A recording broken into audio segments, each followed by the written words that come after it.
I shall remind you once more. Once you select a certain profession, there is no turning back. This career will accompany you for a lifetime. The profession you choose not only determines how far you can go in the future, but also directly influences your future standard of living. Although some argue that every profession has its future, the stages of advancement vary greatly. Only the warrior profession is the most suitable for you. It requires no monetary investment, no extraordinary talent, and provides combat capability from the outset.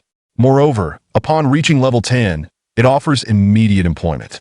In Class 3 of the first high school for awakening professionals, the homeroom teacher reiterated these words, which he had repeated countless times before. In summary, if you meet the requirements for transitioning to a warrior, regardless of how well other professions may seem to fit, choose the warrior. If your family is wealthy, which I mean they can afford to hand you 10 million for equipment, another 10 million for spells, and yet another 10 million to hire bodyguards, then do not hesitate. Choose the path of financial investment. But if you do not qualify as a warrior and your family lacks wealth, what then? The students in the class responded in unison. Support roles. Correct, choose support. Never aspire for something beyond your reach, such as a druid, ranger, monk, or shadow assassin. I'm not implying that these roles are weak, rather, we must possess self-awareness. Such professions are simply not designed for us.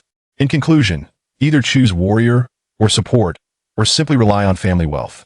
The homeroom teacher insisted firmly. He was well aware that his comments might come off as somewhat pessimistic. However, he had no choice. His school was merely an ordinary institution for aspiring awakening professionals. The exceptionally gifted students had already been recruited by prestigious academies. The remaining students were mostly of average talent. He was only guiding his students toward a more stable path. All right, after lunch, gather on the playground to prepare for the transition to the sanctuary. The homeroom teacher nodded approvingly at his obedient students, thinking that this year's employment rate should remain stable. After the teacher left, the classroom erupted into lively discussions. Finally, we can awaken. I've been waiting for this day for so long. What's the point? We're all becoming warriors anyway. A warrior is fine, at least I can start earning money. My father has already arranged everything for me once I reach level 10.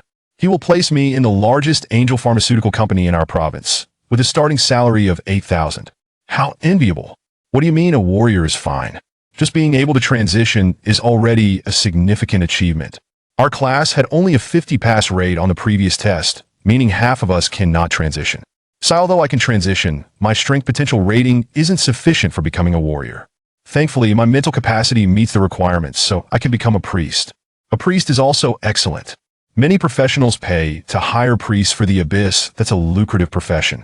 I plan to become a shield warrior, serving as a meat shield to absorb damage for the mages.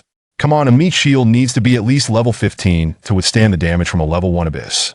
Whether you can even reach level 10 is still a question. I wonder what career you will choose. Our class leader should also be a warrior. Isn't that a pity? His intelligence potential rating is so high. There's nothing to be done. His family lacks wealth, and he is unwilling to settle for a support role. Since his warrior rating meets the requirements, he can always transition to a magic warrior later. A magic warrior is such a rare profession. Does he really think anyone can transition into it? What a shame. What a shame about what? We don't even know what our own futures hold, yet we have the leisure to worry about others? That's true. At that moment, the boy being discussed, named Zheng Yu, sat in the corner, listening to the distant chatter of his classmates. Zheng Yu, the class leader of Class 3. His talent rating ranked first in the entire grade. Except for a slight deficiency in agility, his other attributes were all exceptional. This performance was considered top-notch in their school, but merely average in the entirety of Jiangshui City. Yugo, have you decided what profession to choose? Zheng Yes deskmate. Tao Qian, who had overheard the ongoing discussions, turned to inquire about his thoughts. Zheng Yu shrugged. Of course, a warrior. Why is everyone choosing warriors? Tao Qian lamented for Zheng Yu. What a pity to waste your intelligence potential rated at 4.7. What's there to lament? Employment outweighs everything. Even if I chose to be a mage, I wouldn't have the money to buy equipment or spells. It's better to honestly choose warrior. Zheng Yu felt no sense of regret at all. He wholeheartedly agreed with the homeroom teacher's earlier words. It was akin to choosing whether to attend a technical school to learn a trade or to enroll in a mediocre university for a degree. Being a warrior is like acquiring a skill. Simple, easy to grasp, and with a high likelihood of employment. Druids, rangers, assassins, shadow assassins, monks, and similar professions are akin to attending a mediocre university. It's not that these professions are inferior. Rather, if you study law at a mediocre institution, the probability of unemployment is high, whereas attending a prestigious university offers greater hope. The individuals present were all of average talent, making the warrior path the most secure route. The army will recruit warriors at level 10, but will not consider rangers at the same level. Companies will only hire low-level warriors, not low-level monks, because in this world, leveling up is exceedingly difficult. As someone who has traversed into this world from a life of toil, Rune understands the importance of employment. Thus, a warrior remains his first choice. Survival is paramount. Rune earnestly remarked to Tao Qian. In this world, due to the universal transition system, there are almost no universities. After graduating high school, one can transition, level up, and then find employment. Students unable to transition choose to attend technical schools to study subjects such as law, management, construction, and mechanics. In this world, those who transition hold the utmost significance. To defend against the abyss, to protect the last remnants of humanity, and to accumulate strength against those horrifying apocalyptic prophecies. In short, this world reveres the strong. The level of a professional signifies their status. Therefore, Rune felt quite satisfied with the prospect of transitioning into a warrior. It was certainly better than not being able to transition at all. Tao Qian, with a serious expression, said, "I plan to become a monk." Betting on talent? Yes, taking a gamble on talent if I can obtain an grade potential, ill soar. Someone nearby scoffed. Betting on an grade talent? You might as well wager on a hidden profession. I heard there was only one grade professional in the entire Jiangsu city last year. Last year, the entire Jiangnan province had only one grade professional and 30 grade ones. Yet there were over 30 hidden professions throughout the province. Tao Qian, undeterred, retorted, "So I can't possibly be one of those 30? Oh, wishing you luck." Seeing that Tao Qian had become bewitched, no further persuasion was offered. Instead, Tao Qian urged Rune, "You go. I believe we shouldn't listen to the homeroom teacher. That path is too ordinary. We need to take a gamble. What if a bicycle turns into a motorcycle?" Rune took out the potential assessment report from 2 days prior and handed it to Tao Qian, saying, "I would like to gamble, but take a look at my results." Tao Qian took the report. Strength, potential rating 3.7. Intelligence, potential rating 4.7. Constitution, potential rating 4.0. Mental capacity, potential rating 3.8. Isn't this pretty good? A rating above 3 is considered excellent. Your scores easily surpass mine. Rune pointed to the bottom of the evaluation. Now look at this. Tao Qian saw a recommendation at the very bottom. According to the sanctuary's assessment, the profession most suited for you is summoner. Tao Qian's mouth fell slightly open. Summoner? That can't be right. While your potential rating may not match those of the top talents, it certainly isn't low. How could they recommend a summoner for you? Rune chuckled lightly, nonchalantly replying, "Perhaps the sanctuary makes mistakes too. After all, no one has figured out where it came from in decades. Regardless, I do not trust the sanctuary's recommendations. Even if a summoner is deemed most suitable for me, I would never choose it. It's a classic, underwhelming profession. Whoever chooses it is bound to be disappointed. I would rather choose warrior." Each year, the number of individuals selecting the summoner profession is exceedingly small. Those few who do choose it often do so reluctantly, having failed to meet the standards for other professions. Warriors have always been dominant. Monks and druids are strong in the mid-game. Assassins and shadow assassins shine in the late game. Mages become powerful in the later stages. While shield warriors, paladins, and priests may not be particularly strong, their roles as support ensure they have no trouble finding teams. But summoners, a profession that both humans and spirits disdain. Neither high-performing nor low-performing. Weak throughout all stages. They require more investment than mages, yet struggle against paladins. The only strategy they can claim as an advantage, the tactic of swarming, has been outclassed by necromancers. They require the most resources for the least rewarding profession. No one wants to team up with them. Soloing is an uphill battle. Summoner, a profession entirely forsaken by practitioners. Only someone with a few screws loose would choose to be a summoner, Rune remarked earnestly. Beside him, Tao Qian echoed, "Indeed, only a fool would opt for the summoner profession." No sooner had he uttered these words than a mechanical voice resonated within their minds. Detection indicates that the host harbors deep-seated biases and misconceptions regarding the summoner profession. Consequently, the Supreme Talent Hextech Enhancement Rune has been activated in advance. Hextech Talent. Every 5 levels, randomly select 2 Hextech Enhancement Runes. The effects of these runes will apply solely to summoned entities. This talent is exclusively designed for the summoner profession. Should the host decline to select the summoner profession, the system will become exceedingly irate and self-destruct. Please make your choice with utmost seriousness and do not treat this lightly. Zhengyu, good news, the system has arrived. Bad news, it seems he just insulted the system. Well, it appears he also insulted himself. Chapter 2. The 8th Contract and the Heart of the Steward. Only those with a troubled mind would choose to become a summoner. This was something he had just stated himself. Indeed, he had given himself a harsh reprimand. According to the system's description, if he did not choose to be a summoner, he would not only forfeit the opportunity for a divine-level talent, but might also incur the system's self-detonation damage. He had never anticipated that the system he had long awaited, essential for any traveler, would be intrinsically linked to the summoner class. Zhang Yu wore a resigned expression. Are the systems in this era so volatile, threatening the host with self-destruction? Nevertheless, it mattered little. Since the system had promised him a divine-level talent, he would accept any profession, even that of a despised summoner. After all, it was a divine-level talent.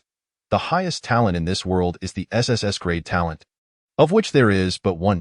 This individual is none other than the supreme war god of Jiuzhou, Nanmu Yun, who currently holds the top position on all leaderboards, level ranking, combat power ranking, and abyss monster hunting ranking. The talents descend from SSS to SS, S, A, B, C, all the way down to F.AN. A grade talent is already recognized as a genius. AN S grade talent garners the collective resources of an entire province for cultivation. An SS grade talent is marked as a national key cultivation subject, enjoying a lifetime of resource abundance. Outside of Nanmu Yun's unique SSS grade talent, an SS grade talent is considered top tier. However, a divine level talent has never existed. Yet, Hextech ISNT this akin to a gameplay mechanic in teamfight tactics, similar to enhancing runes. Each technology possesses a unique enhancement method that can empower summoned pieces. Pieces equate to summoned entities. Hextech equals collective enhancement runes. Moreover, every 5 levels, one receives 2 Hextech options. Currently, the highest-ranked war god, Nanmu Yun, is at level 71 and has not leveled up in quite some time. It seems he has encountered a bottleneck. Or perhaps level 71 requires an excessive amount of experience, making it difficult for even a powerhouse like Nanmu Yun to advance. Yet, even at level 70, there are still 30 opportunities for Hextech selection, at least 30 instances of collective enhancement. No wonder this talent can only be utilized by summoners. Any other profession would render this rune ineffective. 30 instances of collective enhancement equate to 30 talents, truly worthy of being a divine-level talent. Even if the individual Hextech talents do not match the SSS grade talent, possessing at least 30, if not more, could cumulatively yield divine-level prowess. It remains uncertain what effects Hextech runes would manifest in reality. Zhang Yu already began to anticipate the upcoming job transition in the afternoon. After the lunch break, Zhang Yu boarded the school bus and arrived at the Sanctum branch in Jiangshui City. When the abyss descended and foreign races invaded, the 9 main sanctuaries of Jiuzhou emerged simultaneously, each located in the provincial capitals of Jiuzhou's 9 provinces. They bestowed strength upon humanity and brought hope for survival. Endowed with the power of profession by the Sanctum and through decades of struggle, humanity managed to retain its territory. Although the threats and pressures from the abyss and foreign races persist, humanity has developed its own strength, all thanks to the Sanctum. The Jiangshui City Sanctum is a branch that primarily facilitates initial job transitions for newcomers, tests potential, and showcases leaderboards. Please send Zhao Kuan, Class 00278 from Experimental High School, Class 3 of Grade 12, to Station 3 for the job transition ceremony. Upon entering the Sanctum, Zhang Yu noticed a considerable crowd. Many schools had already begun their job transitions. Zhang Yu, please lead your classmates to Station 4 for their transitions, the homeroom teacher instructed. As the class monitor. These matters naturally fell to him. Understood. Having visited the Jiangshui City Sanctum branch before, he was familiar with the process. Registering, obtaining a number, and waiting at Station 4. After approximately an hour of waiting, it was finally their class's turn. Please send Zhang Ao, Class 01876 from Jiangshui No. 1 High School, Class 3 of Grade 12. To Station 4 for the job transition ceremony. Upon hearing his name, Zhang Ao's expression tightened, and he stood up, saying, "It's my turn." He felt somewhat anxious. Although the test results indicated suitability for the warrior class, there had been instances where individuals passed the test but failed the transition. Please stand in the center of the transition station. You may experience nausea, dizziness, vomiting, or even fainting during the process. Do not worry. This is a normal phenomenon during the transition. Just endure for 5 seconds. Upon success, you will be able to see your attributes, profession information, and talent level. If your talent level exceeds B grade, be sure to inform us. As the staff member introduced the process, Zhang Ao stepped into the center of the transition station, standing there in a daze, unsure of what to do. Buzz.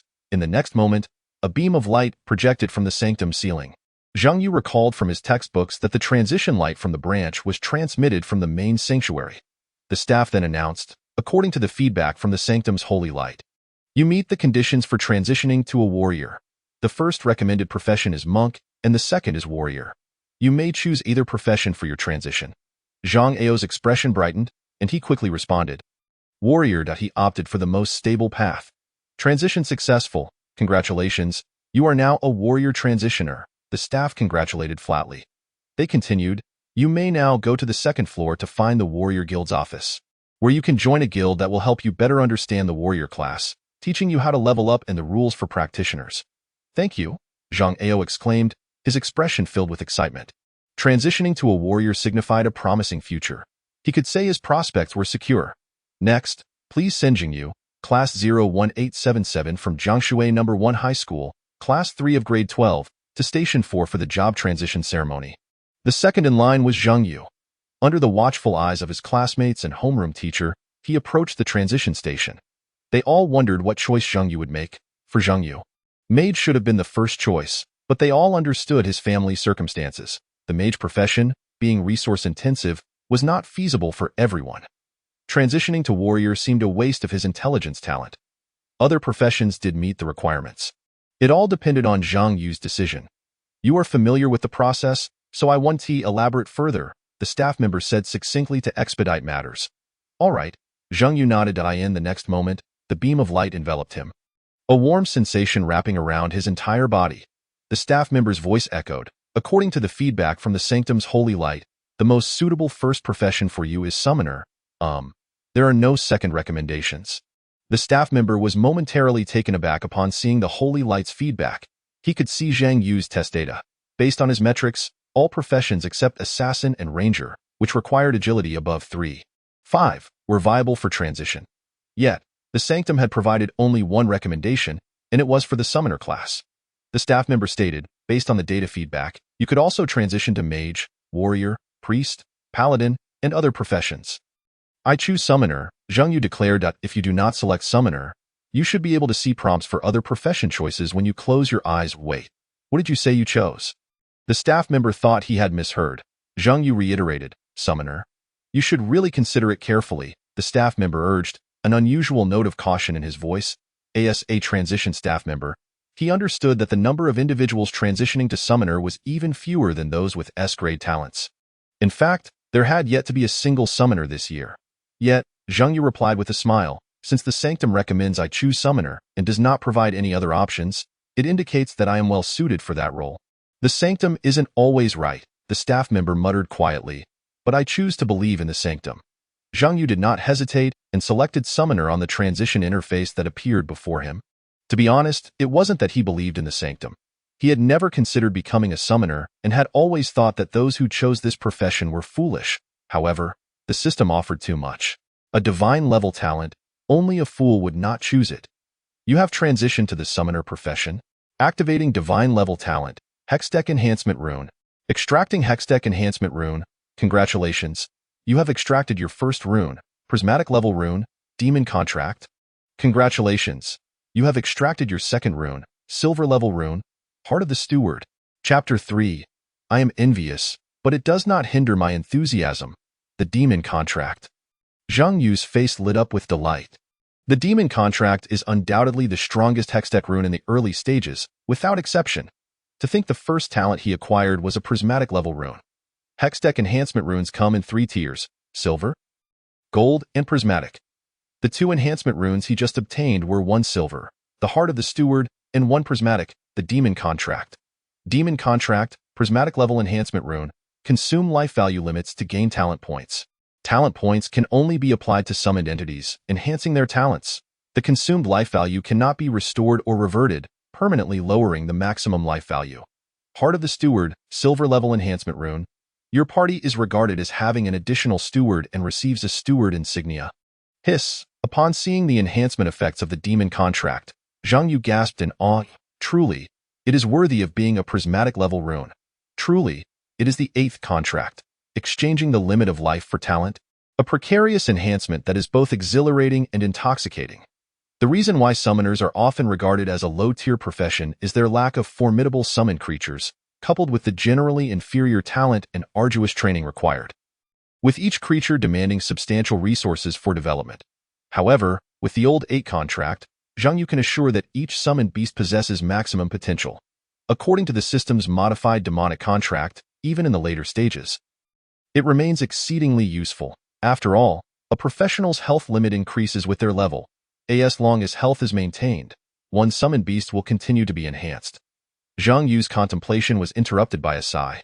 Turning around, he saw a staff member and his homeroom teacher. The staff member sighed in perplexity and sadness, while the teacher wore an expression of disappointment. They were both baffled by Zhang Yu's choice to pursue the summoner class. The teacher looked at Zhang Yu, shaking her head in dismay.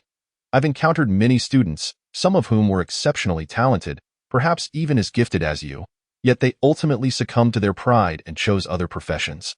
Years later, without exception, none of them continued on the path of a professional. I believed you were different from them, but it seems you are even more extreme than I anticipated. Do you truly understand the consequences of selecting summoner? The teacher's face was etched with disappointment. Even if Zhang Yu had chosen to be a mage or a shadow assassin, it would have been a better decision than opting for summoner. Summoners lack their own guilds and government subsidies. The absence of these benefits is one thing, but how do you expect to level up? By relying on your level 1 goblin.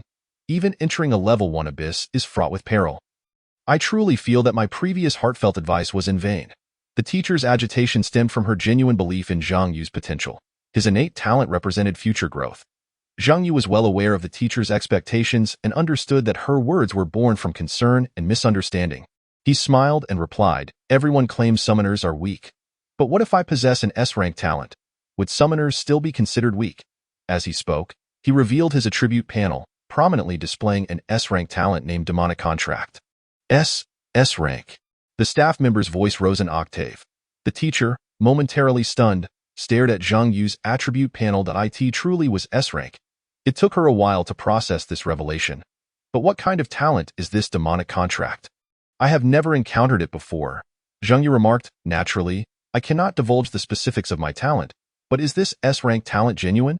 The staff member excitedly nodded. Of course it's genuine. How could anything appearing on the attribute panel be false? Zhang Yu inquired, will I be eligible for welfare resources? Absolutely. As of this year, no other professional with an S-rank talent has emerged. You are the sole one. Then that settles it. Zhang Yu turned to his teacher, saying, initially, I intended to heed your advice, but I had an inexplicable feeling that not choosing summoner would lead to regret. After all, the temple's feedback indicated that I am only suited for summoner. So I decided to take a gamble. And it has paid off. I would rather choose the low-tier summoner with S-rank talent than a warrior with ordinary talent. Following Zhang Yu's explanation, the teacher found herself more accepting of his choice. The instincts of a professional often outweigh conventional experience. Yet, the notion of summoner still left her feeling uneasy. The teacher remained somewhat apprehensive. Zhang Yu, however, dismissed her concerns nonchalantly. It's fine. After all, the welfare benefits for S-rank talents only require the talent level and do not specify that summoners with S-rank talents cannot enjoy them. As long as there are resources and funds, everything will be all right. The teacher nodded in agreement, acknowledging the validity of his points. Regarding Zhang Yu's transition to summoner, his classmates initially intended to mock him for what they perceived as a lapse in judgment. However, before they could voice their derision, the news of Zhang Yu's S-rank talent reached their ears. The sensation was more thrilling than a roller coaster ride, leaving them with complex expressions. Despite Zhang Yu's popularity among his classmates, jealousy still simmered beneath the surface. After all, they feared the plight of a brother while also envying his potential success. An S-rank talent? Truly astonishing. Yet, it was unfortunate that he chose Summoner. Are you still lamenting? They had previously expressed regret when the class monitor chose to become a warrior, but now that he had an S-rank talent, they felt regretful themselves. Why not reflect on your own situation instead? The implication was clear. If Zhang Yu were an S-rank mage or warrior, they would at least boast that a renowned figure on the leaderboard was their high school classmate, and they had his contact information. Yet, imagining a summoner reaching the top of the leaderboard seemed implausible. Even with an S-rank talent, a summoner with an S-rank talent appeared less impressive than a warrior with an A-rank talent. Tao Qian, overhearing this, felt discontented. Are you all underestimating S-rank talents? To date, no professional awakening in S-rank talent has ever failed. Then Zhang Yu will be the first S-rank professional to falter. Indeed, even if I had an F-rank talent, I would never choose Summoner. Do you really think a single talent can redeem a profession? Tao Qian rolled his eyes dramatically. Of course. You are all absolutely right. Tao Qian ceased to engage in further arguments with them. Recognizing that their jealousy had clouded their judgment, keep on being bitter. May you all be consumed by envy. You all possess F-rank talents. What audacity do you have to mock Zhang Yu, who has an S-rank talent? However, before Tao Qian could finish, he noticed the same students who had been speaking ill of Zhang Yu hurriedly rise and head in a particular direction. Upon closer inspection, he realized that Zhang Yu had already completed his registration and returned, being warmly surrounded by classmates. The students closest to Zhang Yu were the very ones who had been most vocal in their criticisms. Yet, in Zhang Yu's presence, they wore expressions of unreserved smiles, saying, "Class monitor, given our relationship, you must look out for me in the future. An S-rank talent. Once you achieve success, don't forget us. Tonight, I'll treat everyone to celebrate our brother Yu awakening his S-rank talent at my father's restaurant. I'll have him open the finest vintage Mao Tai." Tao Qian was taken aback. Wait a minute, your ability to switch allegiances is astounding. Just moments ago, you were disparaging him. Now you're all smiles and begging for favors? This is quite the transformation. In that instant, Tao Qian grasped the essence of growth. This is what it means to mature. Even if I harbor a deep-seated animosity towards you, I want to display it outwardly. After all, even if Zhang Yu is a summoner, the weight of his S-rank talent cannot be ignored. The real concern is not whether Zhang Yu will fail to grow, but whether he will become a powerful professional. By then, it will be too late to curry favor. Chapter 4. Give up early, treat early, enter the factory early, earn money early, avoid 40 years of detours. Ultimately, Tao Qian transitioned to a monk and secured a B-rank talent. Though it wasn't an A rank, he appeared quite satisfied. After waiting for Tao Qian to complete his transition, Zhang Yu chose not to linger in the temple and returned home early. As a summoner without a guild, he found it improbable to encounter even 100 summoners among the millions of professionals in the entire Jiuzhou region. Moreover, among that 100, there was a 98% chance that most had no intention of pursuing a professional path. How could a guild possibly exist? Without a guild, there were no mentors or experienced professionals to guide him. He would have to navigate this journey alone. Zhang Yu was indifferent to the transitioning status of others. He awaited only Tao Qian. He could discern who his true brothers were and who were mere acquaintances. Upon returning home, Zhang Yu stepped over a heap of scattered trash and entered his room. This was a relief house allocated to impoverished families by the government. When he arrived in this body, the original Zhang Yu's parents had long since vanished, leaving him in the care of his grandfather.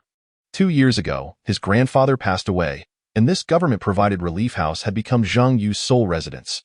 Upon entering the room, which was usually kept tidy, Zhang Yu had organized it neatly. Though small in size, it exuded warmth.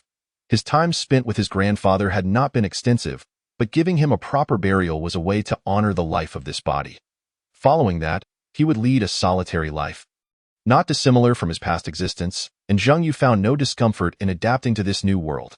After a simple meal, he began his serious work, first pulling up his attribute panel. Name: Zhang Yu. Title: None. Occupation: Summoner. Level: 1, 100 experience points away from the next upgrade. Health: 1100 mana, 110 strength, 11 intelligence, 13 agility, 11 remaining free attribute points, 5 skills. Contract array: Beast Frenzy, Summon Beast Space. No Summon Beast contracted, currently available for 1. Talent: Demon Contract, Heart of the Steward. Equipment: None. The talent list displayed is not Hextech enhanced runes, but rather the recently drawn Prism-level Demon Contract and Silver-level Heart of the Steward. The S-level talent seen by staff and the homeroom teacher previously was indeed the display of the Demon Contract. However, Zhang Yu sensed that the Demon Contract was far more complex than merely an S-level talent. The Demon Contract allows for the consumption of health limits to exchange for the talents of summoned beasts. But first, he needed a summoned beast. Zhang Yu gazed at his empty summoned beast space and stumbled upon a dust-covered book titled Starting from Scratch, Mastering the Summoner Profession. A textbook long abandoned, never even opened a page. Zhang Yu had never considered transitioning to a summoner, hence he had never cast a glance at this book. He was entirely ignorant of how summoners contracted beasts or how to develop in this profession. Truly starting from zero. Zhang Yu muttered to himself. Upon opening the first page of the textbook, he was greeted with a blunt statement. Please abandon the summoner profession. A straightforward admonition. If you have truly resorted to becoming a summoner, then prepare for the factory's timing, because this book offers you no assistance. Zhang Yu, what a gem. This is a textbook. So direct. Zhang Yu patiently flipped through it, and within 10 minutes, he had finished reading over 100 pages. There was hardly any content. Aside from the first few pages teaching how to contract summoned beasts, the rest were merely illustrations. The author had compiled numerous images and information about summoned beasts, peppered with what could only be described as nonsensical commentary, barely assembling a book. At the end of the textbook, Zhang Yu discovered the author's vision for summoners. The relationship between a summoner and their summoned beast is not akin to that of other professions with their skills, but rather one of mutual growth. Summoned beasts are akin to being sealed by skills. Through contracts, they aid you in battle and grow alongside you. The attack and skill damage values of the summoned beast are directly related to the summoner, suggesting that a summoner's talents limit the growth of their beasts. Conversely, it implies that if a summoner possesses high talents, they can cultivate their summoned beasts to rival the capabilities of other professions. Of course, this is merely my personal fantasy. Fellow summoners and the youth aspiring to become summoners do not harbor such illusions. With such talents, why not opt for a profession that grows faster? Warriors and mages are far more appealing. Aren't they? In summary, the sooner you give up, the sooner you can heal, enter the factory, earn money, and avoid taking 40 years of detours. Author, Zhang Anquan. Zhang Yu. The fact that such a book could be chosen as a textbook illustrates just how unappreciated summoners are. Yet, there truly is little to teach. Unlike warriors, who must decide whether to pursue a bloodline or a frenzy, balancing offense and defense or focusing solely on output, each specialization requires careful selection of skills. Choices regarding skill points, attribute distribution, and equipment selection must be made with caution. A single misstep can lead one astray. This is precisely why textbooks and vocational courses exist. I need to purchase a skill book for level 0 summoned beasts. Zhang Yu opened his computer and accessed the temple website established by the Department of Justice. He found a shopping section on the homepage. Here, items such as equipment, skill books, and various potions spawned from the abyss were sold. Searching for summoned beast skill books, Zhang Yu entered the keywords and was met with hundreds of items for sale. Although there are few summoner players, many are still selling summoned beast skill books online, primarily because they serve no purpose otherwise. Posting them incurs no fees, awaiting a gullible buyer. After much selection, Zhang Yu finally located a skill book suitable for level 0. Summon. Goblin. Skill book. Learnable at level 0. One-time use, disappears upon learning, available to summoners, grants a trainable goblin. Price, 500 yuan, incredibly cheap. Zhang Yu would dare say it was the most affordable item in the entire store. Even a potion that restores 200 health costs 1,000 yuan. Zhang Yu chuckled softly, self-deprecatingly remarking, "This is probably the only advantage of being a summoner. The low prices. Because they cannot sell, no one buys. Hence the affordability." Zhang Yu noted that the tradable skill for warriors, a level 0 skill called Fury Slash, costs 12,000 RMB. The summoner's skill book is even less than a fraction of that. With only one level 0 summoned beast skill book available in the market, the decision-making process was simplified. Goblin it is then, better than nothing. Now, it remains to be seen how effective the demon contract will be. Zhang Yu purchased the skill book, which was seamlessly transmitted to his personal inventory via the temple's divine light. He promptly set up the contract array, a fundamental skill innate to summoners. Upon utilizing the skill book, a green-skinned goblin appeared in the center of the array.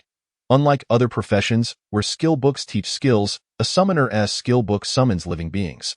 Just as the textbook indicated, Summoned beasts are life forms sealed by skills. Contract. As Zhang Yu's voice resonated, the contract array lit up, and the initially bewildered expression of the goblin gradually became clear, regarding Zhang Yu with a sense of familiarity. Congratulations, you have successfully contracted the summoned beast, goblin. The goblin will be summoned in skill form and will increase in strength as you level up. Summoned beasts can equip gear. Upon death, they may drop equipment. Summoned beasts do not truly die. Upon death, they will wait for resurrection in the summoner's space. After successfully establishing the contract, Zhang Yu was presented with the goblin's attributes. Summoned beast, goblin, level 1, increases with the summoner's level, health, 400, attack power, 32. 5, 13 summoner intelligence, 2.5, coefficient, talent, 0 tier, 1 talent point away from leveling up, skill I. Jumping smash LV1 leaps high to deliver a rapid strike to the enemy, dealing 162. 5, coefficient, 32.5, goblin attack power, damage, with a 15 chance to stun the opponent. Skill 2, rock throw LV1 accurately throws a rock, dealing 130, 432.5, goblin attack power, damage. Summoned beast equipment. None. Zhang Yu looked at the goblin's attributes. Rendered speechless, no wonder summoners find it difficult to level up. With the goblin's strength, no one would want to form a party. Just the mere 400 health puts it at a significant disadvantage compared to other professions. The goblin's attack power and skill damage are tied to his intelligence, proportional to the coefficient, but the key point is, this coefficient is far too low. The skill barely deals over 100 points of damage. Although the summoned beast is currently only at level 1 and will improve as it levels up, the problem lies in the fact that no one is willing to team up with a summoner. Thus, summoners must grind through the abyss solo, and with these stats, they can scarcely defeat even the common monsters. Primarily, the summoner possesses little combat capability, relying entirely on their summoned beasts. The goblin offers no sense of security whatsoever. Zhang Yu placed his hopes on the demon contract. Opening the demon contract talent, he was met with a prompt. For every 10 points of health limit sacrificed, gain 1 talent point. Zhang Yu pondered briefly before tentatively sacrificing 600 points of health limit. Earning 60 talent points, he did not sacrifice at all, as a summoned beast can be resurrected upon death, but if he dies, it would be permanent. It was prudent to retain some health to ensure his own survivability. Upon viewing the goblin's talent section, Zhang Yu noticed a sign appear. Clicking the plus sign, ding, goblin, 0 tier, talent evolution goblin warrior, 1 tier. Chapter 5, Tier 3, Goblin Wolfrider. The goblin still within the contract array suddenly expanded. Its originally diminutive stature now grew to about 1.7 meters, though due to a curved spine, it appeared much smaller in comparison to Zhang Yu. However, its musculature was prominently defined.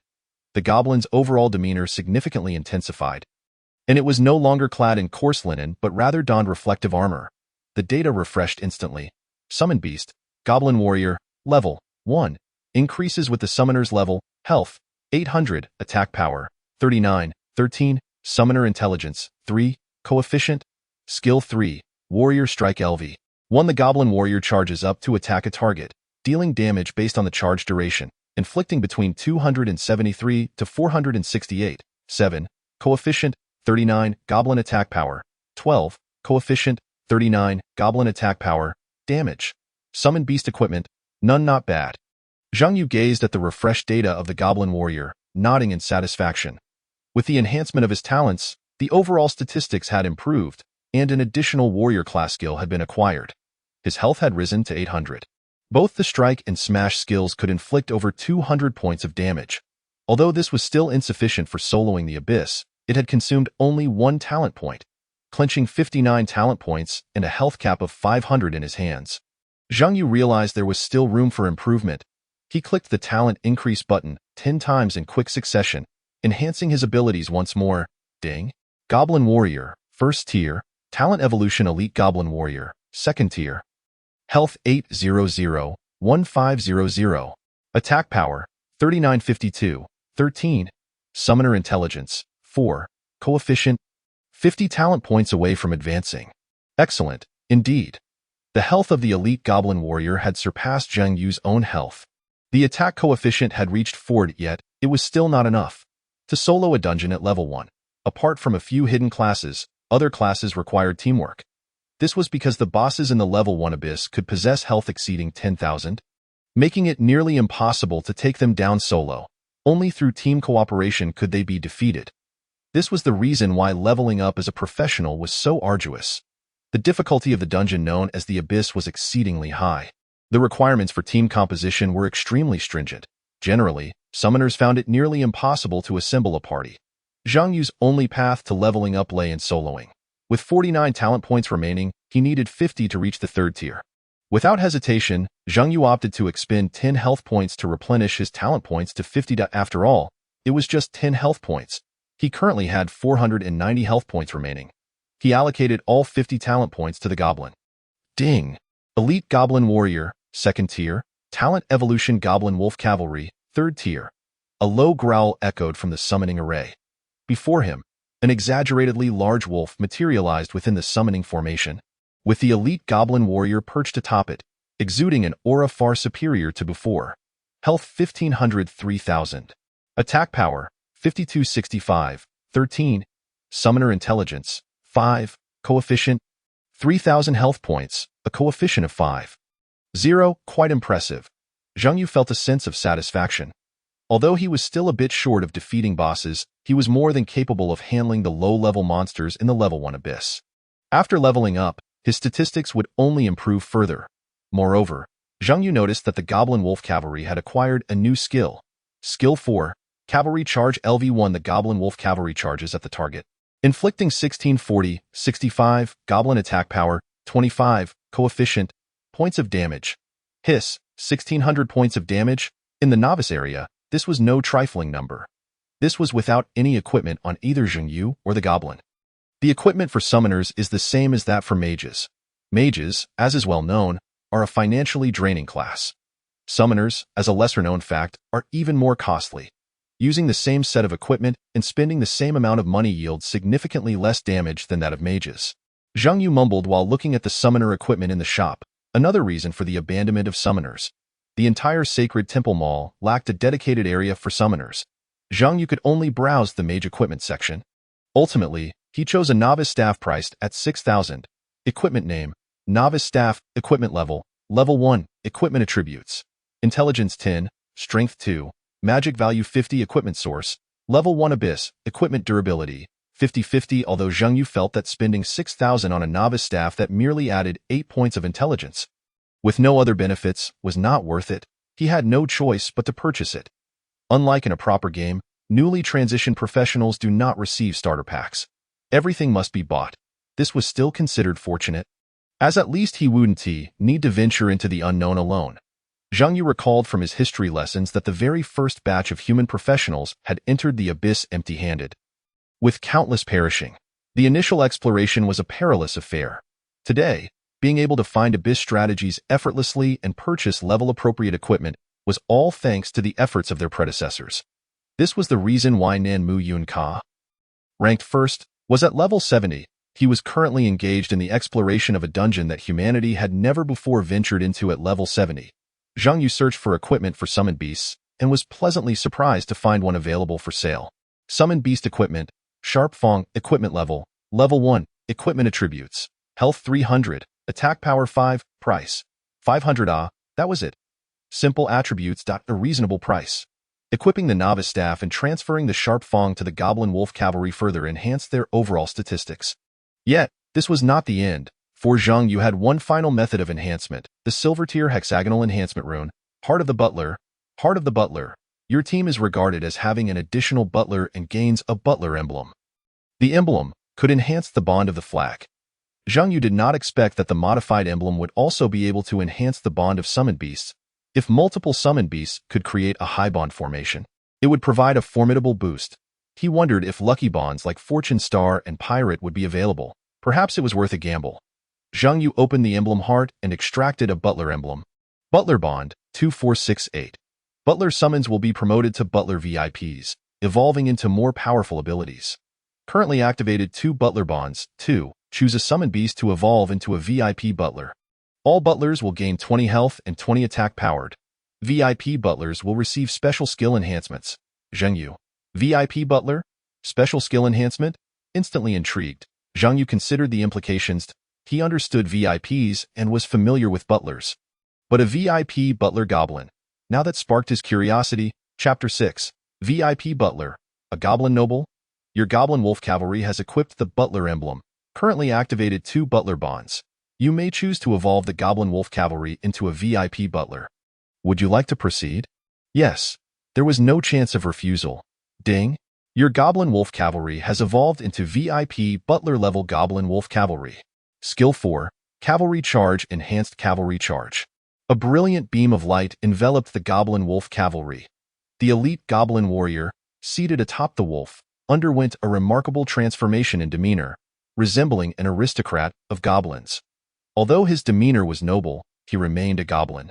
Ugly, yet impeccably groomed. With a green visage and protruding fangs, his gaze was remarkably gentlemanly, exuding an air of nobility. In summary, it was quite incongruous. A goblin noble? Difficult to imagine, yet it stood before Zhang Yu in all its reality. He noted that even the massive wolf possessed a luxurious coat, akin to a pampered pet just returned from the grooming salon. Zhang Yu could hardly bear to look. Nevertheless, what mattered was that he had grown stronger. The noble goblin might be hard to look at, but the data from the evolution left Zhang Yu astonished. Summon Beast. VIP Butler Level Goblin Wolf Cavalry. Level 1. To increase with the summoner's level. Health. 3,900. 3,000. Base health. 600. 20 Butler Bond Health Increase. 300. Sharp Fang. Attribute Health. Attack Power. 120. 23. Summoner Intelligence. 5. 0. Coefficient 5. Sharp Fang Attribute. 23. 0.2. 20 Butler Bond Attribute. Talent. 3rd tier. 100 talent points away from upgrading. Skill I. Jumping Smash LV1 leaps high, delivering a rapid strike to the enemy. Dealing 600. 5. Coefficient. 120th Goblin Attack Power. Points of damage, with a 15 chance to stun the opponent. Skill 2.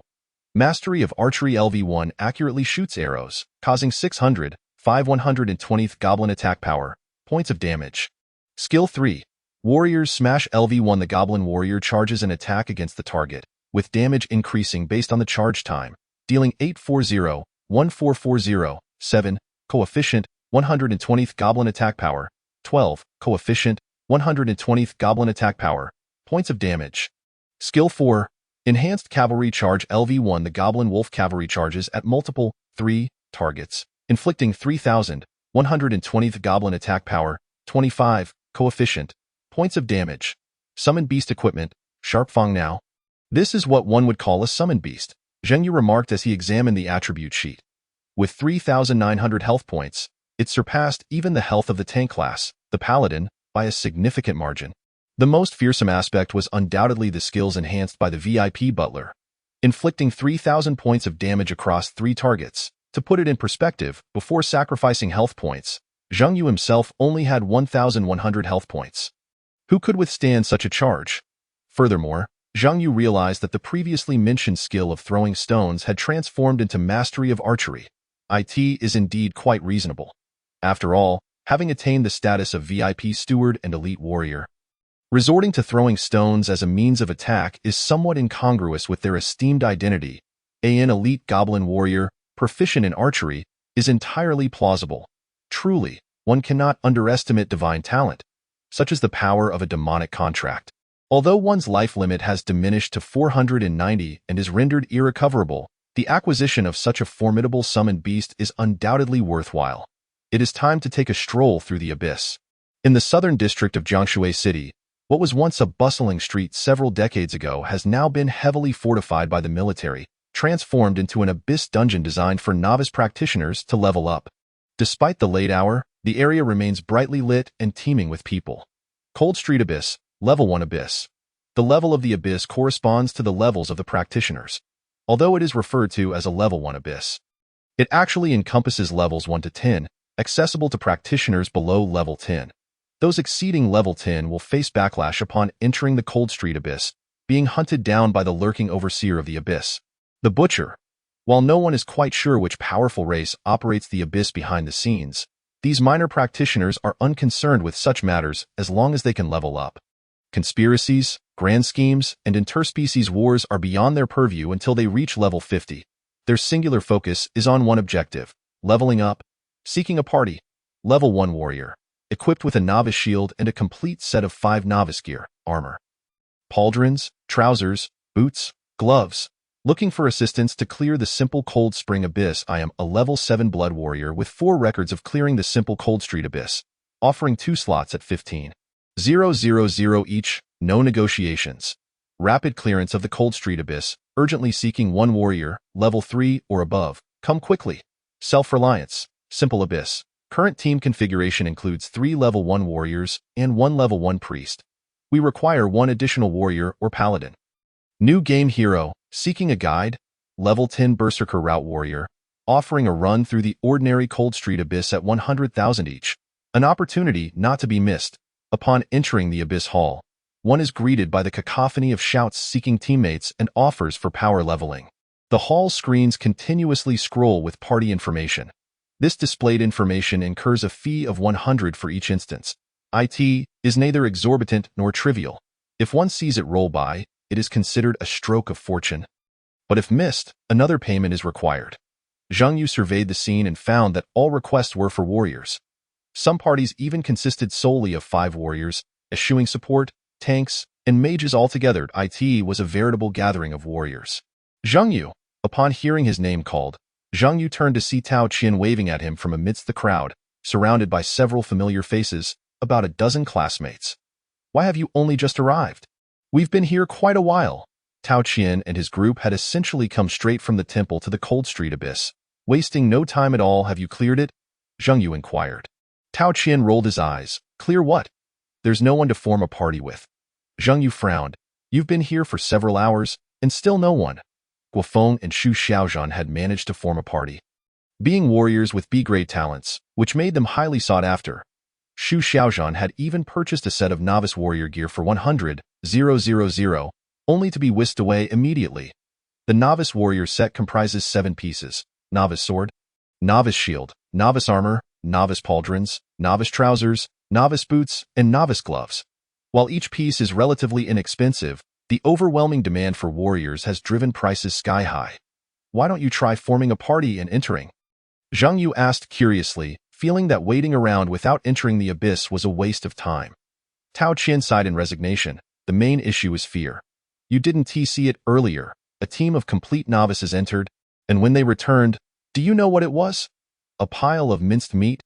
Utterly terrifying. Despite the existence of guides for the Cold Street dungeon, the disparity between theory and reality was stark. Experience was essential. I just saw a group of level 1 warriors looking for teammates on the big screen. Zhang Yu remarked. Stubborn fools. They're not afraid to die, but I'm not here to perish in the abyss.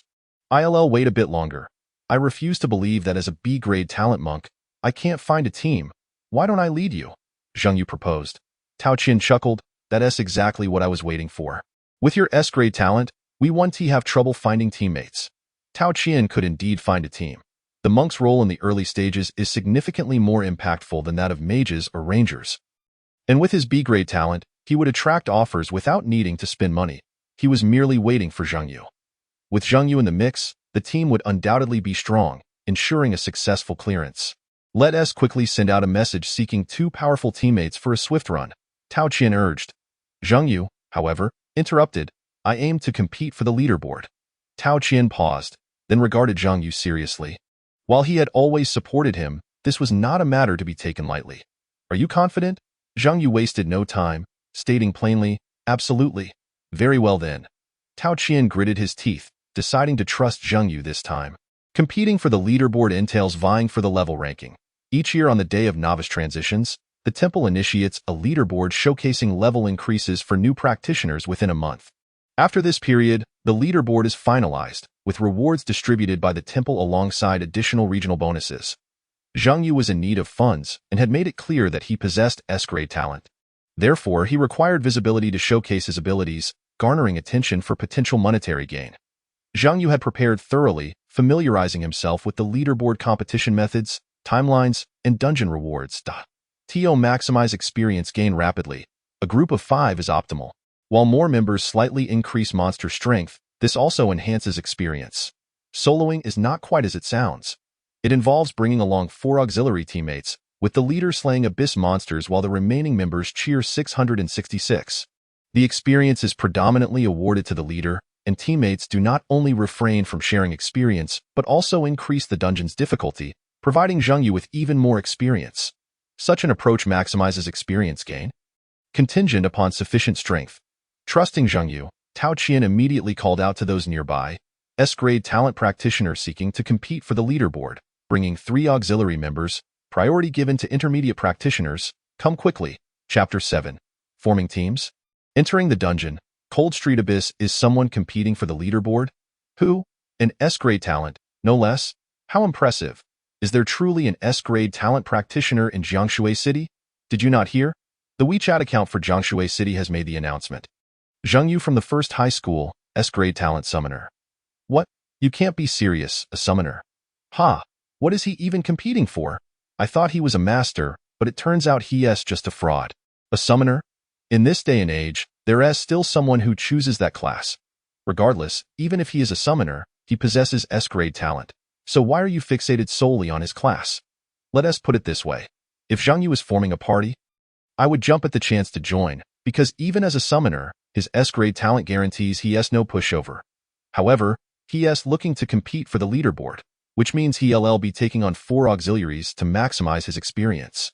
If he were a warrior, I would gladly join, but as a summoner, I doubt he has the strength for it. Theo put it bluntly, he likely lacks the ability to compete for the leaderboard and may even endanger himself and his 4 auxiliaries due to his arrogance. You make a valid point, alas, what a disappointment, thinking there might be a cheap opportunity. Many were intrigued, yet none approached, remaining observant. In fact, most seemed skeptical of Zheng Yu's abilities. Ugh, these blind fools. Seeing no results, Tao Qian glanced at his classmates, who subtly stepped back. Zheng Yu, Tao Qian. They hadn't anticipated that even a slight retreat could have such a detrimental impact. Forget it. I can no longer rely on these timid souls. I'll send out a broadcast message and see if any brave souls respond. Zheng Yu found it difficult to interject. Clearly, using the term brave indicated that following him into the abyss before demonstrating his strength required a certain courage. Broadcast message sent. S-grade talent practitioner competing for the leaderboard, bringing 3 auxiliaries, priority for intermediate practitioners. Come quickly. Once again, the effects were evident, resulting in a flurry of private messages inquiring about details and prices. However, upon discovering Zheng Yu's class, most fell silent. Only one assassin reached out to Zheng Yu privately. Ke-ing. Assassin, are you really S-grade talent? Zheng Yu, summoner yes. Ke-ing. Assassin, can you offer a discount? I am quite low on funds. Would 5,000 suffice? Zheng Yu turned to Tao Qian, asking, what is the market price for bringing auxiliaries into the level 1 abyss? 15,000. Even as auxiliaries, the experience gained is substantial. So the price remains unchanged. Zheng Yu nodded and responded to the assassin. Zheng Yu, summoner that is acceptable. Just send the application. The price is of little consequence, for indeed, no one dares to team up with him. Once one enters the abyss, there is no exit unless they clear it. Should something go awry, it could mean death. Zheng Yu was unwilling to squander any more time waiting. Ke-ing, assassin, thank you so much. Shortly thereafter, an assassin joined the party. Ke-ing, assassin, great one. I see there is still room. May I invite a friend to join us? Zheng Yu, summoner, certainly. Ke-ing, assassin, smiling faced. JPG, thank you. I will bring her in right away. Zheng Yu, summoner 1. In response to Zheng Yu's succinct and aloof reply, Ku-ying's small face bore no signs of dissatisfaction.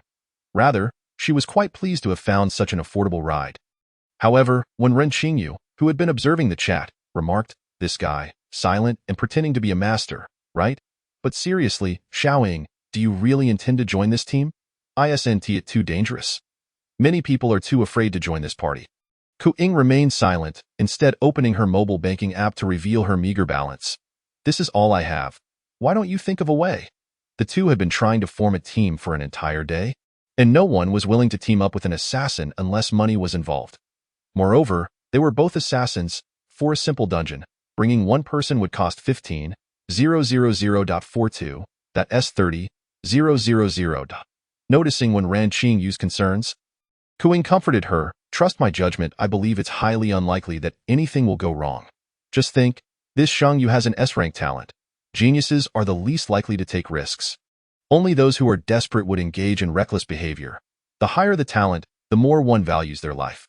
Besides, where would we find a team this affordable? When Ren Xingyu found some merit in Qiying's reasoning.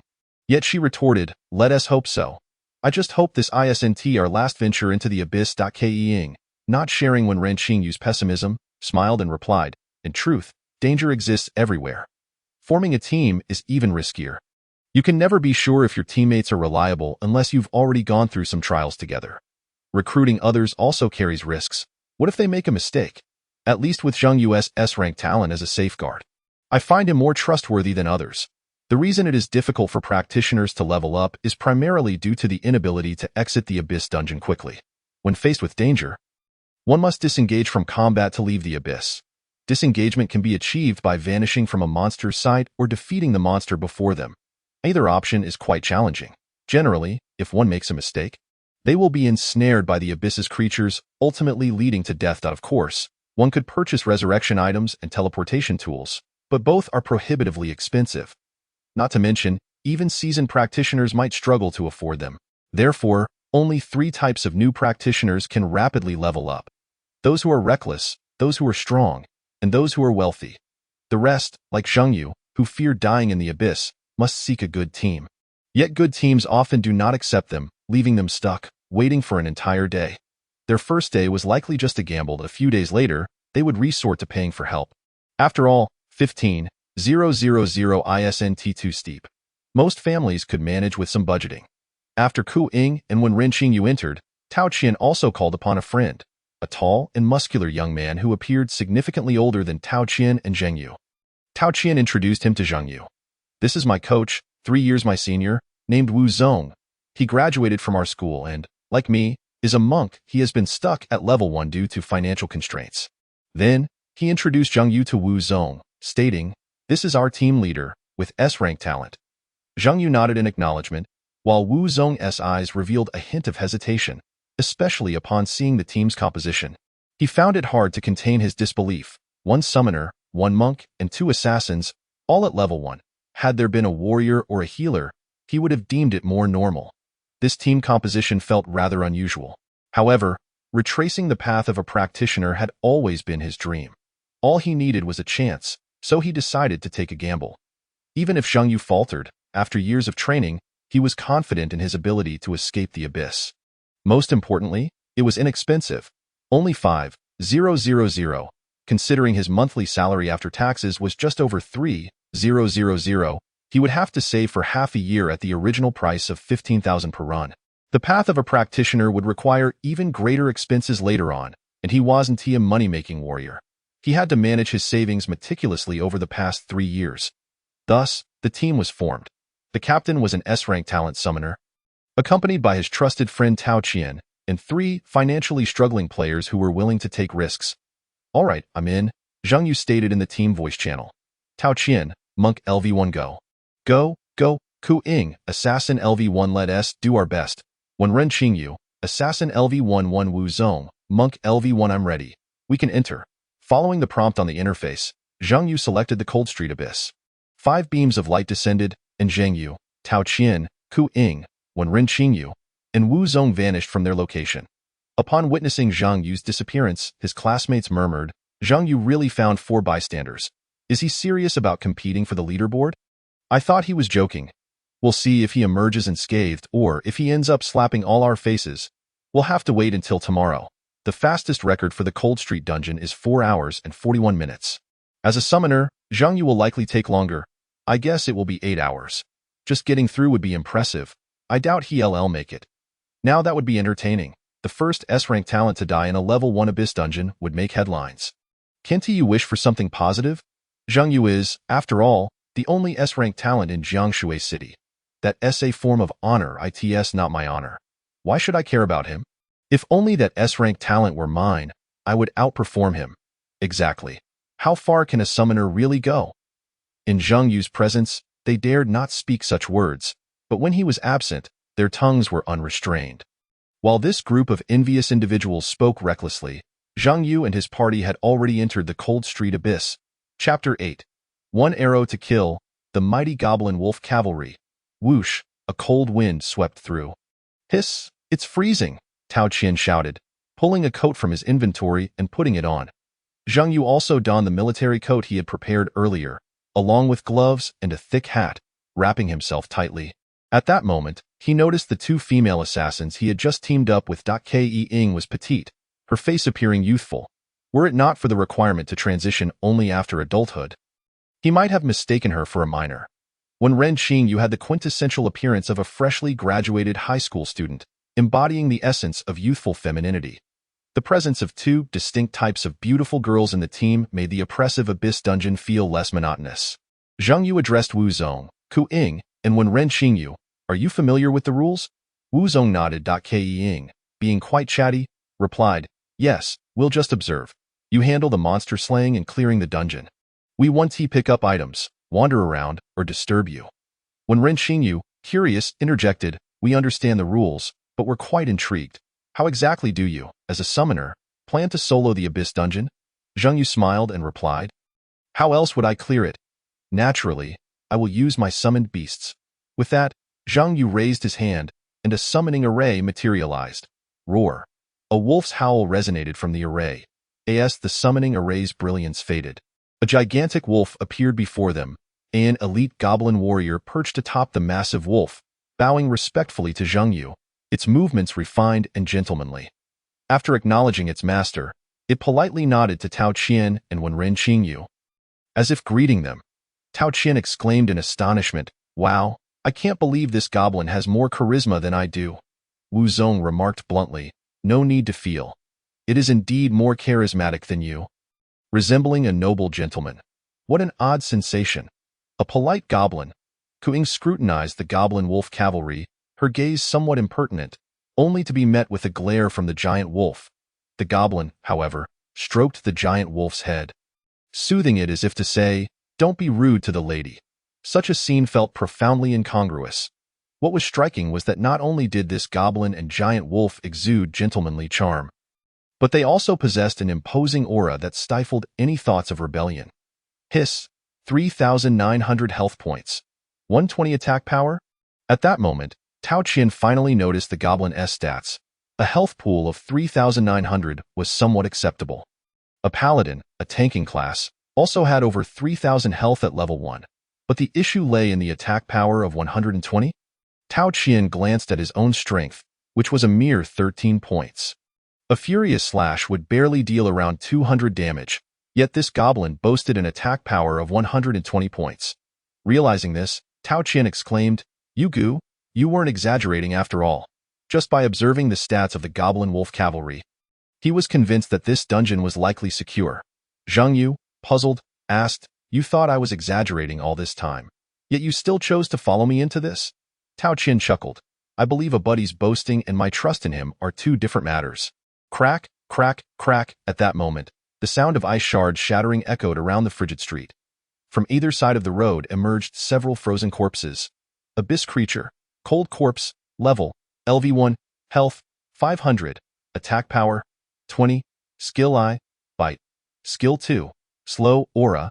As the cold corpses appeared, the temperature plummeted further.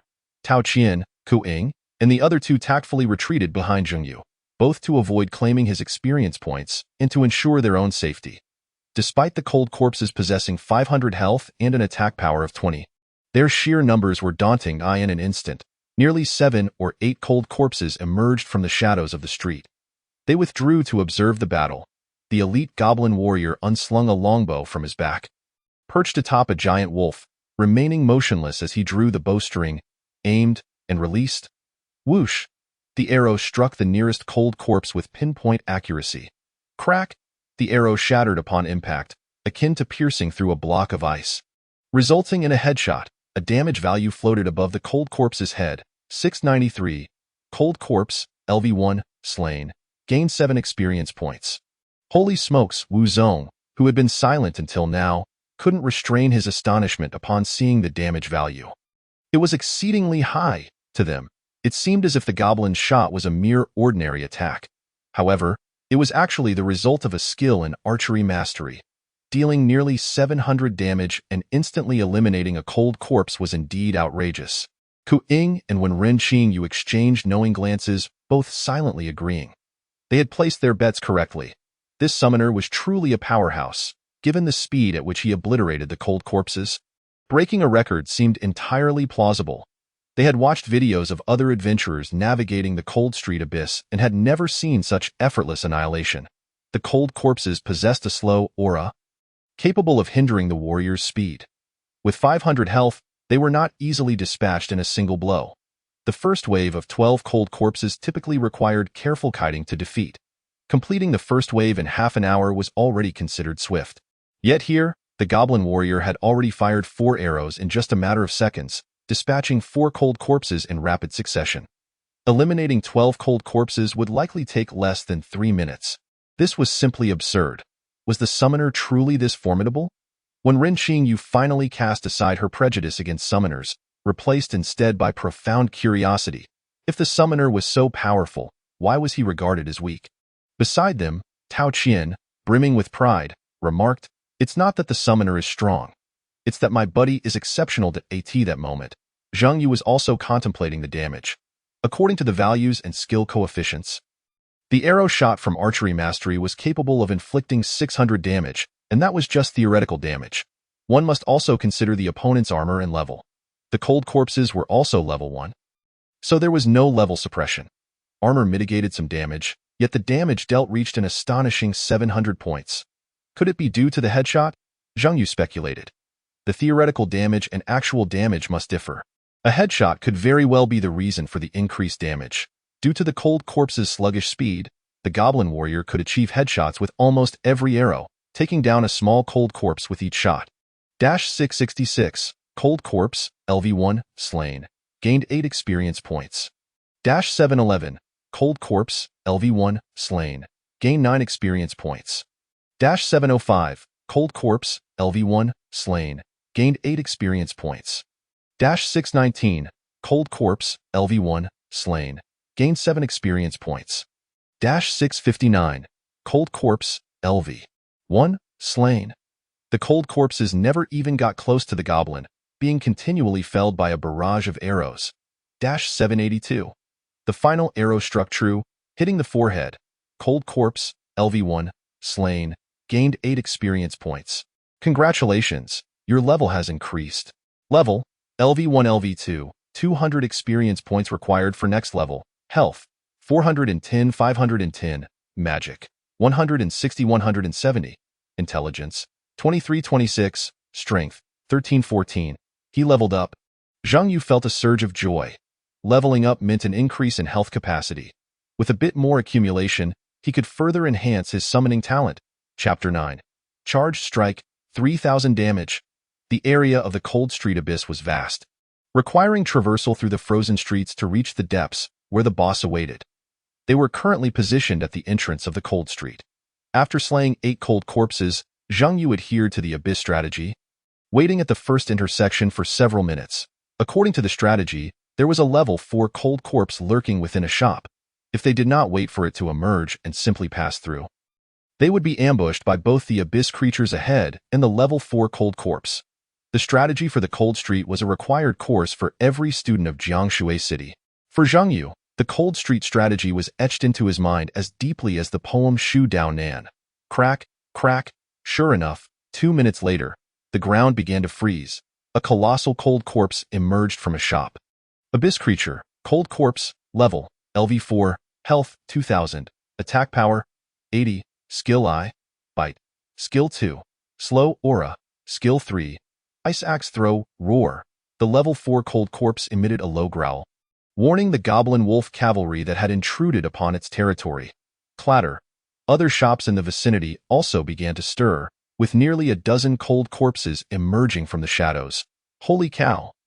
Tao Qian exclaimed in shock. Beside him, Wu Zong remarked, "No wonder so many teams refused to team up with me back then. It turns out I truly was of little use." Whether it was Tao Qian or Wu Zong, who was 3 years their senior, both were experiencing the abyss for the first time.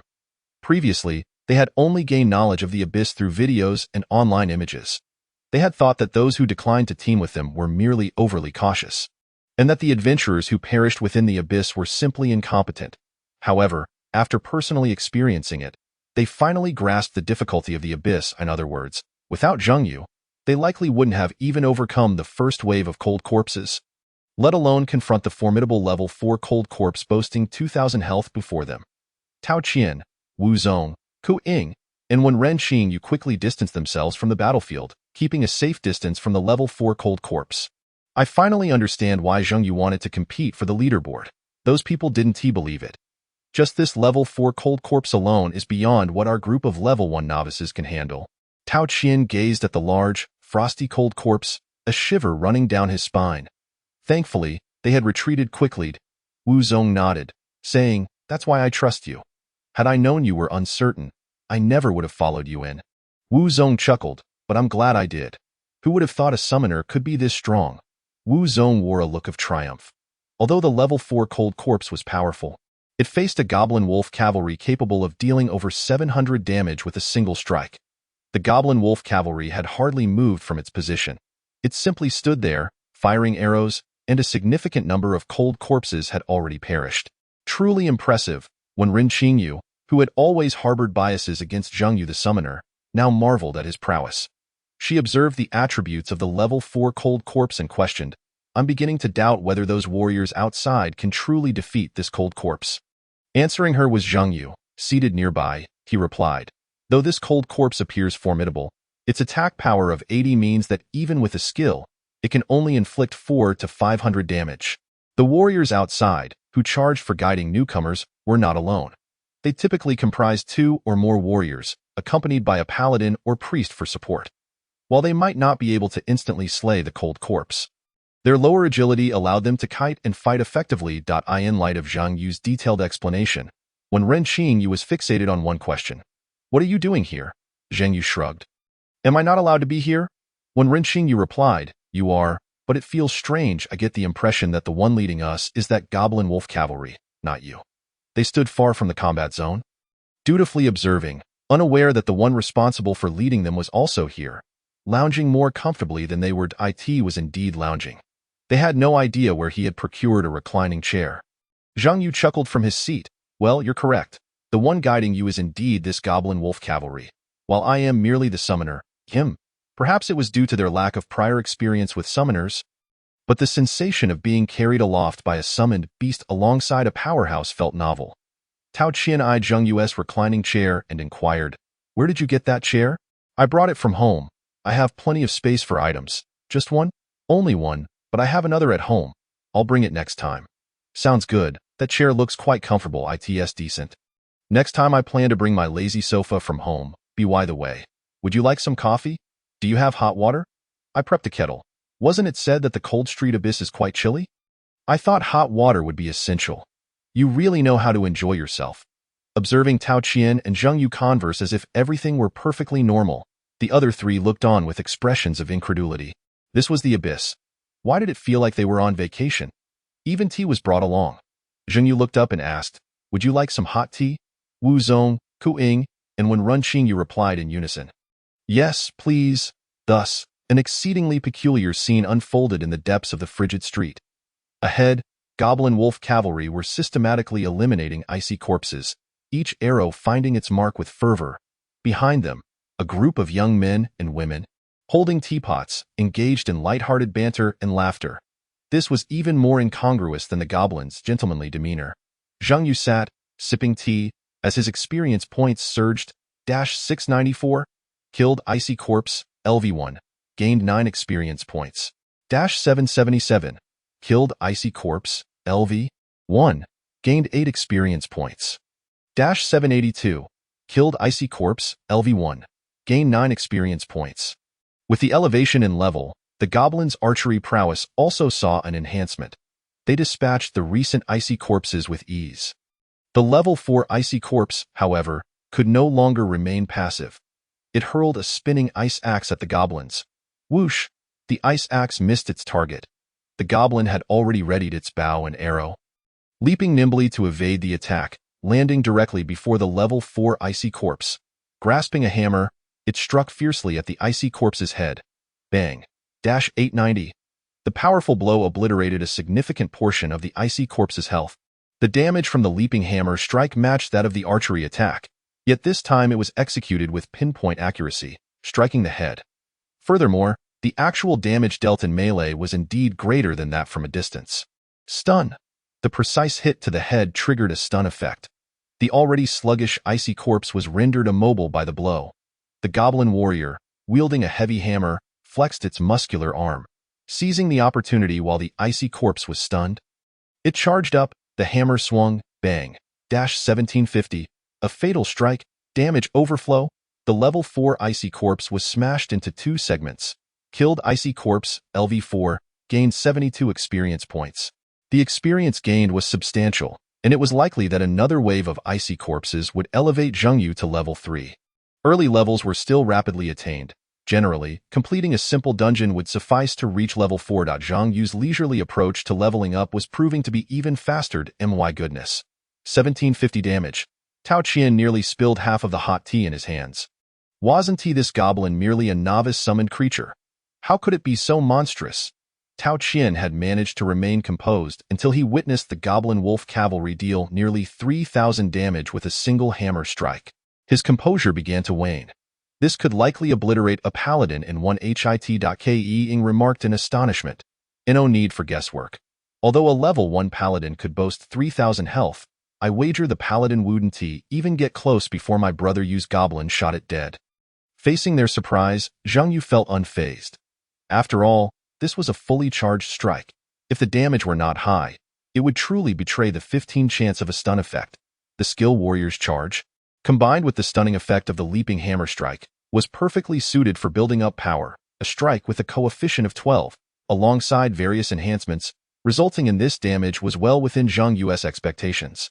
Subsequently, the goblin wolf cavalry eliminated the remaining icy corpses.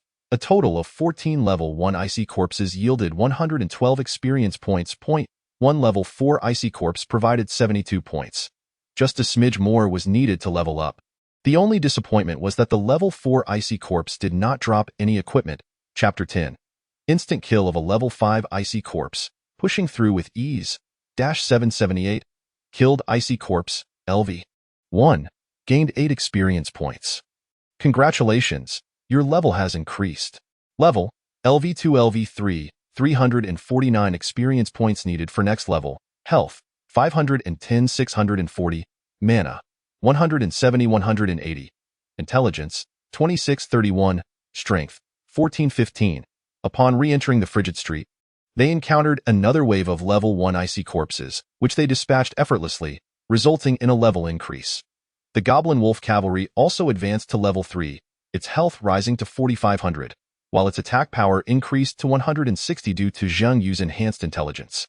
Now, the goblin wolf cavalry could unleash up to 900 damage with a single arrow. Under the influence of precise archery, icy corpses were often eliminated the moment they appeared. The progress was swift, albeit the experience gained was somewhat modest. Each icy corpse provided merely 7 to 8 experience points. Occasional encounters with level 3 or level 4 icy corpses were rare. Level 3 icy corpses granted 30 to 40 experience points, while level 4 ones offered 70-80. After several waves of icy corpses, they had not spent an hour before reaching the depths of the frigid street, the location where the final boss would spawn.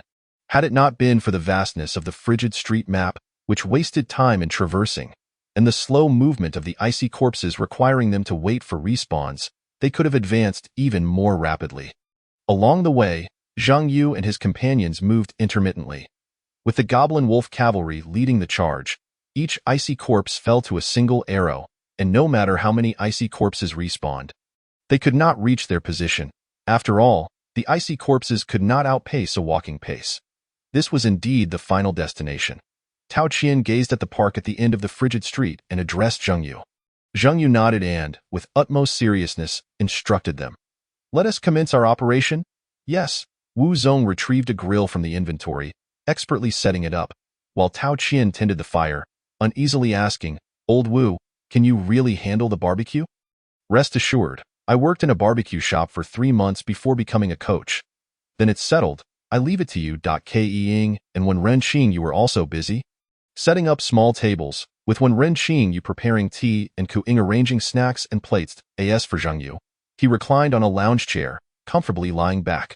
Although the wind in the frigid street was chilly, the heater beside Zheng Yu provided just the right amount of warmth. Tao Qian remarked while stoking the fire, "I've observed this area. No icy corpses will respawn. We are absolutely safe here." Their location was atop a small villa adjacent to the Central Park. Zheng Yu had not only brought tea but also instant noodles, a grill, snacks, and even meat skewers. The descent into the abyss could take nearly 3 hours at the least. As a summoner, he need not engage in battle himself. Why endure the cold?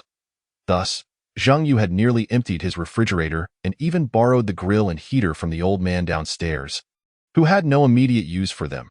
The aim was sheer indulgence. While preparing tea, when Ren Xingyu whispered to Ku Ying, "Is what we're doing really appropriate?" Ku Ying rolled her eyes. "Who is it inappropriate for? Are you worried it disrespects the icy corpses, or do you think barbecues aren't delicious?" When Ren Xingyu fell silent for a moment before saying, "It just feels unrealistic." To this, Ku Ying concurred. "Not just unrealistic. I never imagined we would clear the abyss in such a manner." Wu Zong interjected, "Whoever claims that summoners are weak again, I shall be the first to oppose." "Haven't I told you? The strength lies with Zheng Yu, not the summoner." Tao Qian joined the conversation. Wu Zong shook his head. "No, what I mean is, even if the warrior is strong, they can't clear the abyss while eating barbecue. Let us see a warrior try lying down to clear it.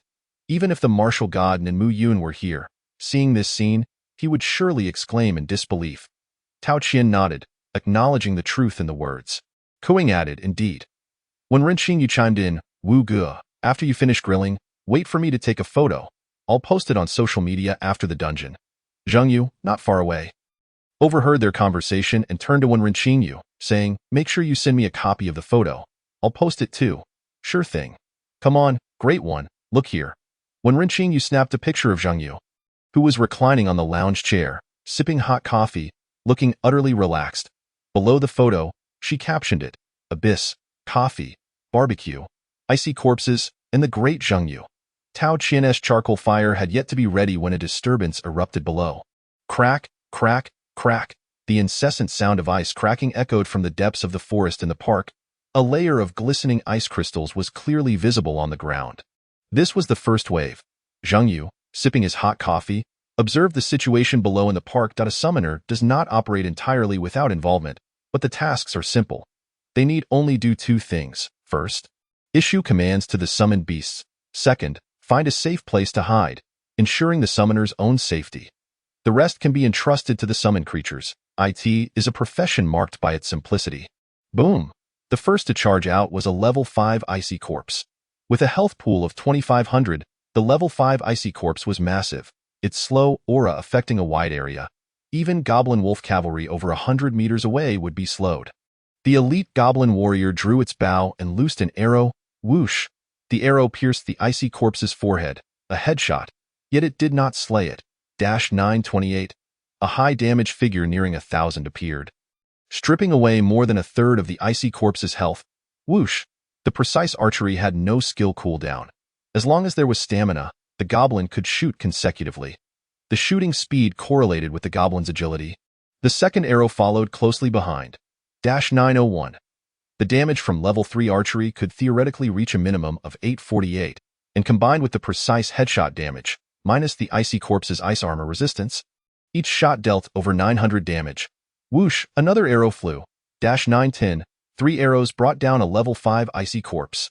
Killed icy corpse, LV5. Gained 105 experience points.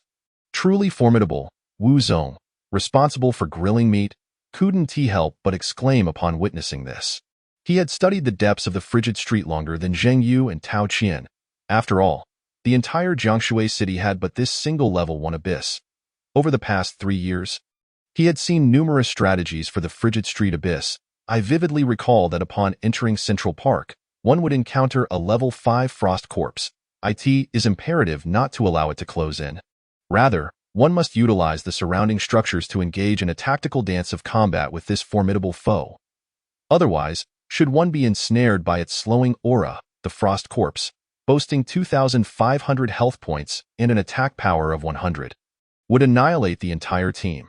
This marks the first significant challenge within the abyss of Cold Streets: how to swiftly eliminate the level 5 frost corpse.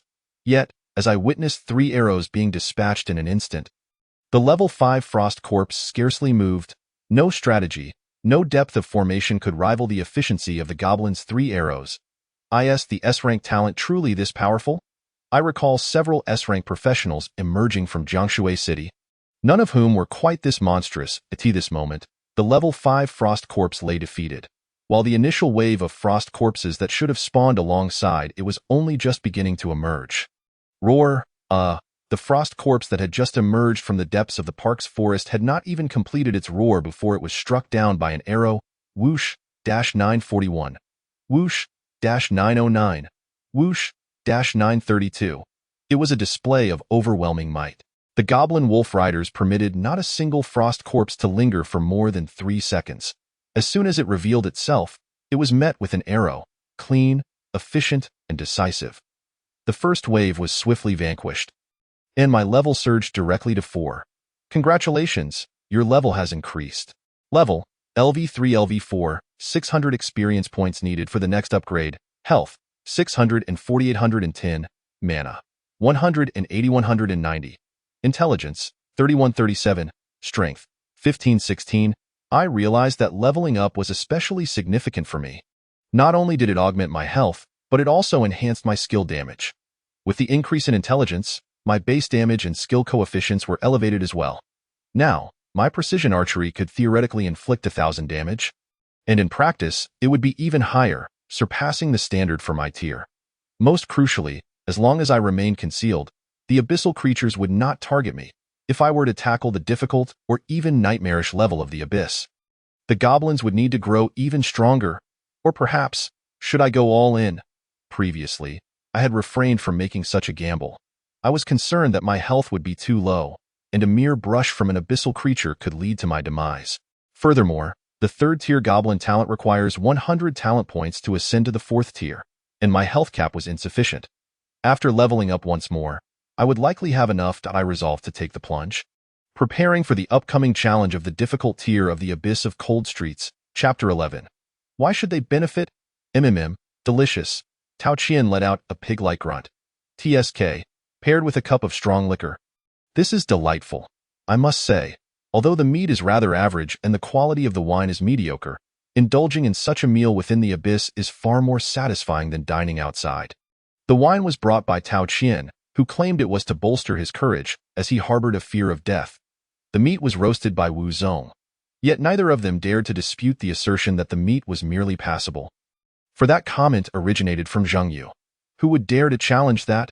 Downstairs, a goblin of gentlemanly demeanor was diligently dealing with the fallen, yet unvanquished Frost Corpses around Central Park.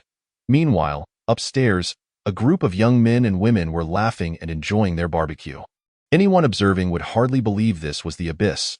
After the second wave concluded, there was a wait of 20 minutes before the third wave of Frost Corpses and the boss would emerge from the forest in full. Once the third wave was resolved, everything would come to an end. Wu Zong continued to roast skewers while saying, "Why don't we just enter the forest directly?" When Ren Qingyu interjected, "It's clear you Haven Tea studied the strategy thoroughly." Ku Ying, who was indulging in her meal, remarked, "In the easy tier of the Abyss of Cold Streets, one only needs to wait in Central Park.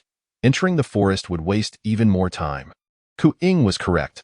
Something within Central Park must attract these Frost Corpses, prompting them to congregate here. Thus, waiting here is indeed the fastest way to clear the easy tier of the Abyss of Cold Streets. "I see," when Ren Qingyu responded, her expression signaling comprehension as she stuffed a skewer into her mouth. Clearly, she was not particularly invested. Tao Qian curiously asked, "You don't bother to review the strategy at all? Yet you aspire to be a professional?" When Ren Qingyu nonchalantly glanced at Ku Ying beside her, with a scholar like Ku Ying around, "Why should I bother? Even if I read it, I wouldn't understand? And even if I did, I wouldn't remember it. Better not to read it at all." Such a carefree attitude drew admiring glances from the others. "So, let us speed up. In 20 minutes, we'll finish the battle and head out." Zhang Yu interrupted their conversation. "All right," everyone replied. When Zhang Yu said 20 minutes, it was certain that it would be accomplished within that time frame, without any errors. The easy tier of the Abyss of Cold Streets presented no challenge whatsoever for Zhang Yu. At that moment, Wu Zong inquired, "You won't be challenging the easy tier again, will you?" An obvious question. Zhang Yu shook his head. No, I intend to increase the difficulty. Had it not been for the requirement for novices to undertake the easy tier at least once, Zhang Yu would have likely opted for the normal or difficult tiers directly. With the market rate set at 100,000 for a normal dungeon run, I had saved a bit over the years. I can afford it. Will you take me along for the next run? Wu Zong asked earnestly. He was determined to cling to Zhang Yu's coattails. Although he could find others willing to take him for the price in his pocket, Zhang Yu was capable of setting speed records. The sanctuary rewards those who clear the dungeons the fastest, and such rewards hold great significance for professionals. If you think the price is low, feel free to raise it. I can even take out a loan, Wu Zong asked nervously. He understood that once they emerged from the abyss, Zhang Yu would undoubtedly shatter everyone's expectations. Furthermore, when he re-entered the abyss, the price would certainly rise, with many seeking to form teams with Zhang Yu, including those professionals with power, resources, and status. But what if he were to be humiliated? What did it matter for the sake of a record? However, Zhang Yu merely smiled and shook his head. This gesture sent a chill through Wu Zong. Indeed, one could only benefit from a bargain once. Just as Wu Zong's mood began to sink, he heard Zhang Yu say 100,000 is simply insufficient. Let us make it 300,000. This left Wu Zong speechless. Even Tao Qian couldn't help but exclaim, bro, that's a bit too pricey. Yet Kuing chuckled wryly. It's really not that expensive. Given Zhang Yu's speed through the abyss, I estimate he could certainly set a record for the normal tier. For the sake of a record, there are many willing to pay 300,000. When Ren Qingyu gazed at Zhang Yu without speaking, clearly intrigued. Zhang Yu feigned innocence. Isn't 300,000 reasonable for clearing the nightmare tier? Indeed, it was not exorbitant, considering the substantial rewards for setting a record in the normal tier. Huh? Wait a moment. At this point, Wu Zong finally caught on. Did you say nightmare? Zhang Yu nodded. Yes, I plan to challenge the nightmare tier next.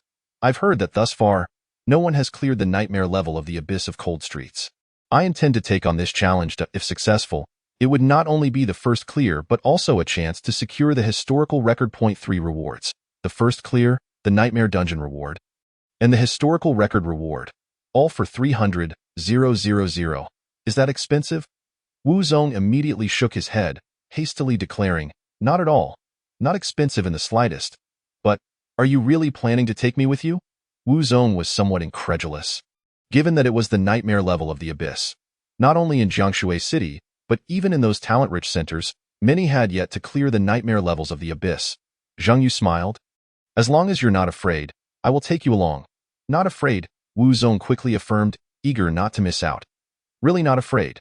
This is the nightmare level of the abyss. Zhang Yu looked at Wu Zong. Wu Zong chuckled. What is there to fear?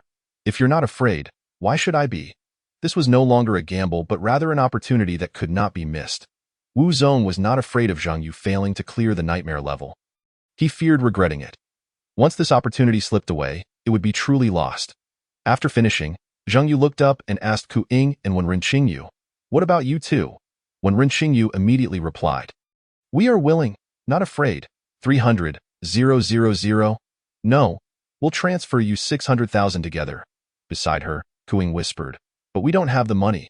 When Ren Qingyu glanced at Ku Ying, are you really this foolish? Take out a loan. You were willing to gamble even when you didn't know Zhang Yu's strength. Why hesitate now? Ku Ying nodded but still posed a question to Zhang Yu. Why are you willing to take us along? This was a question both Wu Zong and Ren Qingyu were eager to know. All eyes turned to Zhang Yu. Even Tao Qian was curious. After all, for a nightmare-level dungeon, even if Zhang Yu charged 1 million, there would be those capable of paying. Zhang Yu explained, the reason is simple. I don't wish for others to benefit from this opportunity. In truth, Zhang Yu was rather petty. He remembered how those who had observed him when he sought teammates had turned a cold shoulder, rejected him, and made remarks akin to insults. Why should they reap the benefits? What I desire is for them to regret not teaming up with me. I want them to find themselves with no further choices. I am indeed quite petty. If they treated me poorly before, then they shall have no association with me in the future. The record for the first clear of the nightmare level of the abyss of cold streets will not belong to them. The historical record shall not belong to them either. As Zhang Yu spoke, he glanced at Ku Ying, Wu Zong, and the others, chuckling as he remarked, moreover, each of you possesses remarkable skills. You can brew tea, grill meat, and are well versed in etiquette. not to mention your appealing appearances. Why would I burden myself with the hassle of seeking out other teammates who are unruly, unattractive, and timid? Zhang Yu's words were refreshingly candid. Finding new companions might not guarantee compliance like these three. When Ren Xingyu nodded in agreement, asserting, "You are absolutely right. We must make them regret their decision." Ku Ying chimed in, "Exactly. Let them think twice before joining forces with our esteemed Zhang Yu." Suddenly, a roar echoed from the depths of the forest. The group turned their gaze towards the thicket. The final wave of cold corpses had arrived. Chapter 12. Annihilating the Frosty Corpse with incredible might. Abysmal creature, boss, Frosty Corpse, level, LV7, health, 11,000, attack power, 150, skill I, level 3 slow aura, skill 2, ice shockwave, skill 3, enhanced ice armor, skill 4, summon swarm of corpses, at last. The boss of the Frosty Abyss had emerged, accompanied by 2 level 5 Frosty Corpses, 2 level 4 Frosty Corpses, and a horde of nearly 20 level 1 Frosty Corpses. The boss Frosty Corpse towered at an imposing height of approximately 2.5 meters, enveloped in a thick layer of icy armor. With a furious roar, it directed its wrath towards the Goblin Wolf Cavalry. The air around them chilled dramatically as the roar reverberated, causing the ground, trees, and even the atmosphere to start freezing. This frigid air even affected Zhang Yu and the others watching from above, rendering their heater ineffective as the temperature plummeted. Every boss in the abyss possesses substantial health, and this Frosty Corpse was no exception, boasting over 10,000 health points, a sight dizzying to behold. First, we must break the ice armor, then charge.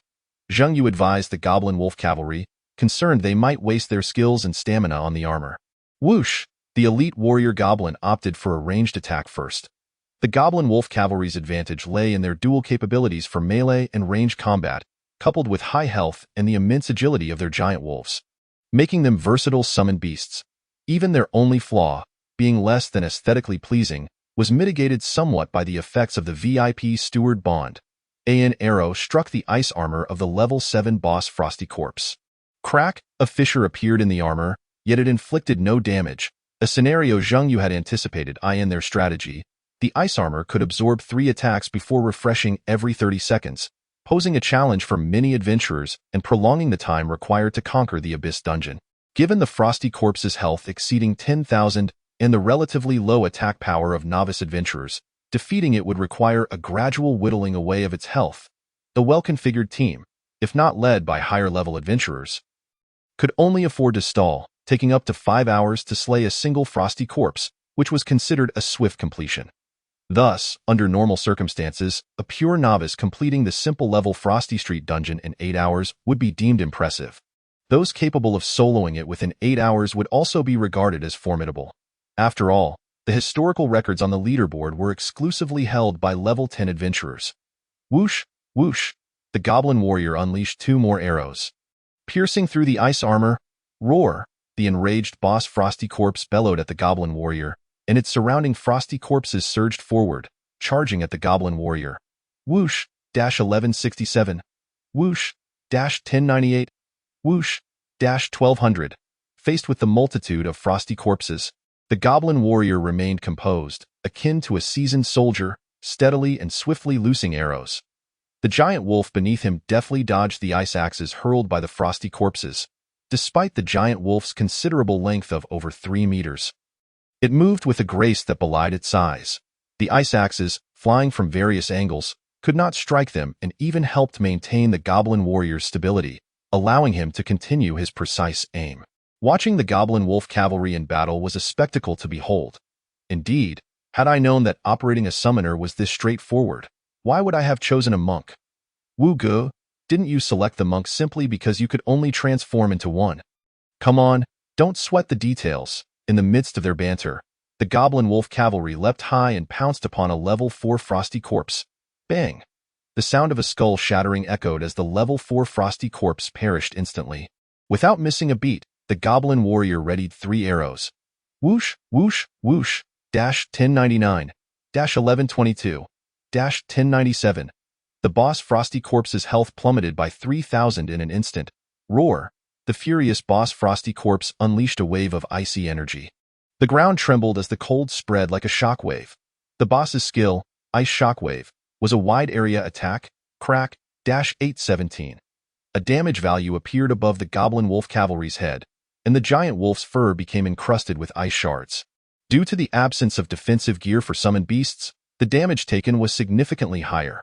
However, the level 4 Goblin Wolf Cavalry possessed a robust health pool of 4,900, allowing it to endure the blow without severe consequences. A howl erupted from the wolf charge. Following the skill release, the boss Frosty Corpse experienced a brief moment of stiffness. Seizing this opportunity, the Goblin Wolf Cavalry activated its ultimate skill, Wolf Cavalry Charge, enhanced by the VIP Steward Bond. The charge evolved into a VIP skill, increasing both damage output and allowing simultaneous strikes on 3 targets. The Wolf Cavalry's charge was exceptionally fierce, with 2 phantom giant wolves appearing on either side. The sound of their galloping echoed thunderously. Boom! The Goblin Wolf Cavalry collided with the boss Frosty Corpse, while the 2 phantoms crashed into the level 5 Frosty Corpses. 5762, 5542. 2 staggering damage values obliterated the level 5 Frosty Corpses. Frosty Corpse, LV5 slain, gaining 110 experience points. Frosty Corpse, LV5 slain, gaining 104 experience points. The level 5 Frosty Corpse was annihilated in an instant. 4819. A significant damage value appeared above the boss Frosty Corpse as well. Due to level suppression, the damage did not exceed 5,000, yet it still depleted half of the boss's health. But it was not over yet. The Goblin Wolf Cavalry wasted no time, immediately turning and firing 3 more arrows. Crack, crack, crack, -0, -0, -0. Time seemed to freeze as they shattered the freshly regenerated ice armor of the Frosty Corpse. At that moment, the Goblin Wolf Cavalry swiftly switched to a giant hammer, leaping up to deliver a powerful blow to the Frosty Corpse's head. 1200. With the upgrade to level 4, the Leaping Hammer Strike skill now had a 19 chance to stun. Whether it was the Goblin Warrior's good fortune or the Frosty Corpse's weak resistance to stunning, nearly every leap strike triggered a stun. The Goblin Wolf Cavalry twisted, positioning the hammer as far back as possible, charging it with all its might before bringing it down upon the Frosty Corpse's head. As long as it struck the head, the Goblin Warrior never aimed for the body. Whoosh! The hammer cut through the air with a resounding whoosh, bang. The fully charged warrior's strike collided with the Frosty Corpse's head with tremendous force. Crack! Like a frozen watermelon being smashed, the Frosty Corpse's head shattered into pieces. 3005. This charged blow unleashed an astounding 3,000 damage. Previously, the Frosty Corpse had already suffered an arrow's damage, and with the Wolf Cavalry's charge, Leaping Hammer Strike, and the warrior's fully charged blow, they executed a flawless combo totaling exactly 10,000 damage, instantly obliterating the boss Frosty Corpse. Witnessing this spectacle, Tao Qian and the others fell silent. Although they had grown accustomed to it, they were still astounded into speechlessness by such colossal damage. 5,000 damage. Is this truly something a level 4 summoner can achieve? Even the highest damage-dealing hidden class swordsman wouldn't be able to replicate this, would they? This outrageous damage instilled Wu Zong, Ku Ying, Wen Ren Qingyu, and the others with newfound confidence as they prepared to enter the nightmare-level abyss. With sufficient damage output and health to withstand blows, this simple abyss dungeon was merely a walk in the park for Zhang Yu. If they played cautiously, diligently, and incorporated some additional tactics, the nightmare-level abyss should not pose a significant challenge. As Wu Zong and the others envisioned themselves becoming the first adventurers in Jiangshui City to conquer the nightmare-level Frosty Street abyss. Their hearts brimmed with joy. After all, they had previously been considered unwanted adventurers. Boss Frosty Corpse, LV7, slain, gaining 521 experience points. Congratulations! You have acquired a Frost Armor, LV1. Congratulations! You have obtained a pair of Novice Mage Boots, LV1. Congratulations! Your level has increased. Level, LV4 LV5, 1,446 experience points required for the next level. Health, 810, 1010. Mana, 19200. Intelligence, 3745. Strength, 1617. Agility, 1213. Remaining free attribute points, 15 skills. Contract Array. Summon Beast Frenzy, Summon Space. VIP Steward Level Goblin Wolf Cavalry, current contract limit, 2. Talent. Demon Contract, Steward's Heart, 2 chances remaining to draw hex-strengthening runes. Equipment. None. Chapter 13. Setting a new record for dungeon completion. The Abyss. Is this all there is? Do you have successfully cleared the Cold Street Abyss, easy level, and received rewards? Cold Street Treasure Chest, easy level, comma, professional experience 300, comma, health recovery potions 200, 5.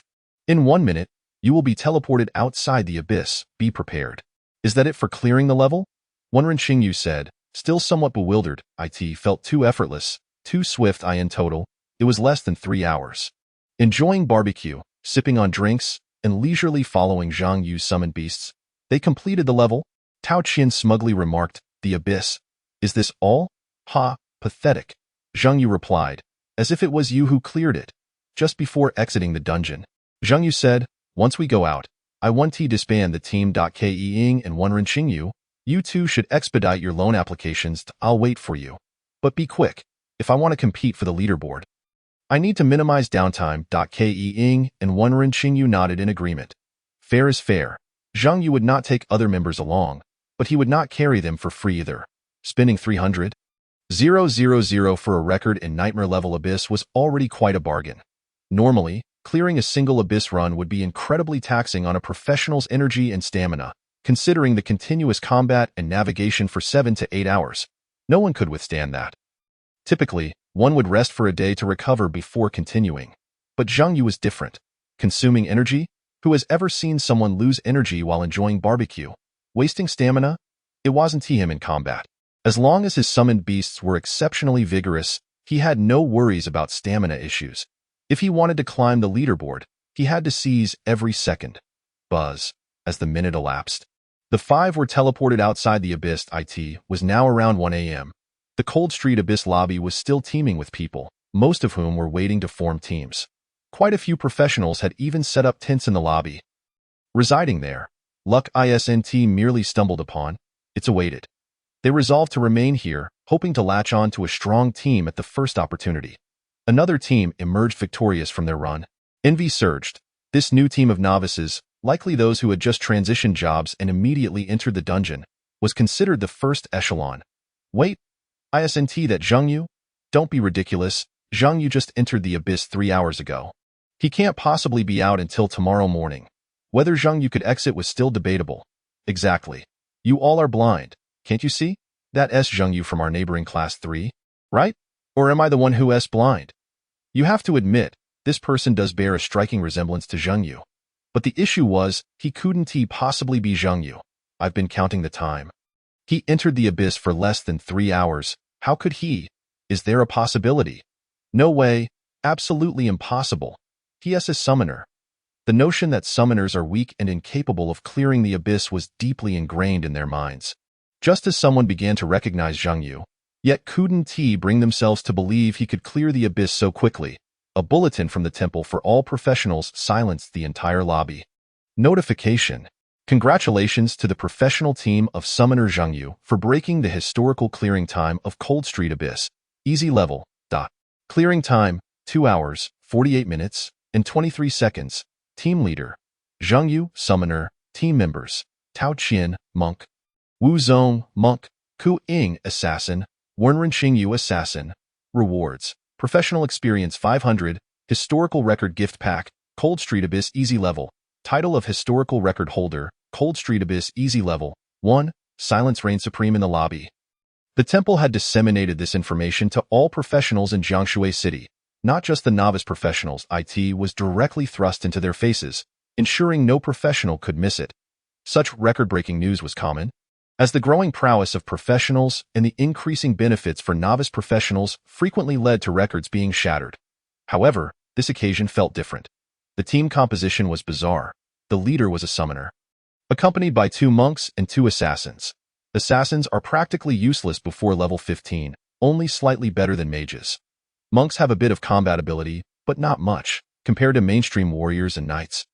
They are quite challenging to team with. No way. Did he actually clear it? And break the record? Surely, it's a hoax. How could a summoner possibly do that? Some voiced their skepticism. Yet, others began privately messaging Zhang Yu, only to find he had disabled private messages, refusing all communication.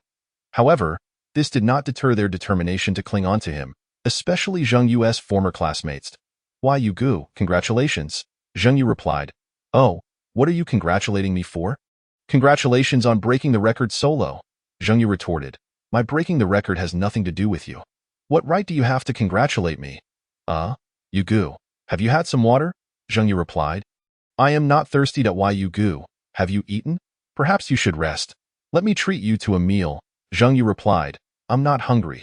Every attempt to draw closer was met with rejection. You all ignored me before. Now you think you're worthy of my attention? Zheng Yu was not that magnanimous. In fact, he could be quite calculating, repaying grievances in kind. Why, you Gu, I'm a warrior. I've cleared the Cold Street Abyss once. How about we tackle the normal abyss together next time? Zheng Yu replied. Not a chance. You're too weak. But I'm a warrior. Zheng Yu countered. Does being a warrior mean anything? You say warriors are weak? Zheng Yu retorted. Then can you solo the abyss? I can tank damage for you, and I can deal damage as well. Although you've cleared the easy level abyss, the normal level abyss is vastly different. Zheng Yu replied. You won't be able to withstand it. I'm a level 4 warrior. I've invested skill points in Iron Wall. You think I can't withstand it? Zheng Yu nodded. You definitely cannot withstand it. Ha, you're really getting ahead of yourself, thinking that clearing the easy level abyss makes you strong. Without a warrior to tank for you, you won't get past the normal level dungeon at all. Without the help of teammates, how do you expect to compete for the leaderboard? I've never seen a genius who relies on the easy level abyss to compete for the leaderboard. Facing this person's cold sarcasm, Zheng Yu seriously looked at him and said, Do you know what separates you from Neza? What? Neza has 3 heads and 6 arms. You have 1 head and 2 arms. After finishing, Zheng Yu slipped into the tent that Tao Qian had just set up, seeking solitude. Inside the tent, Tao Qian, puzzled, asked, Why is this so different from what I imagined?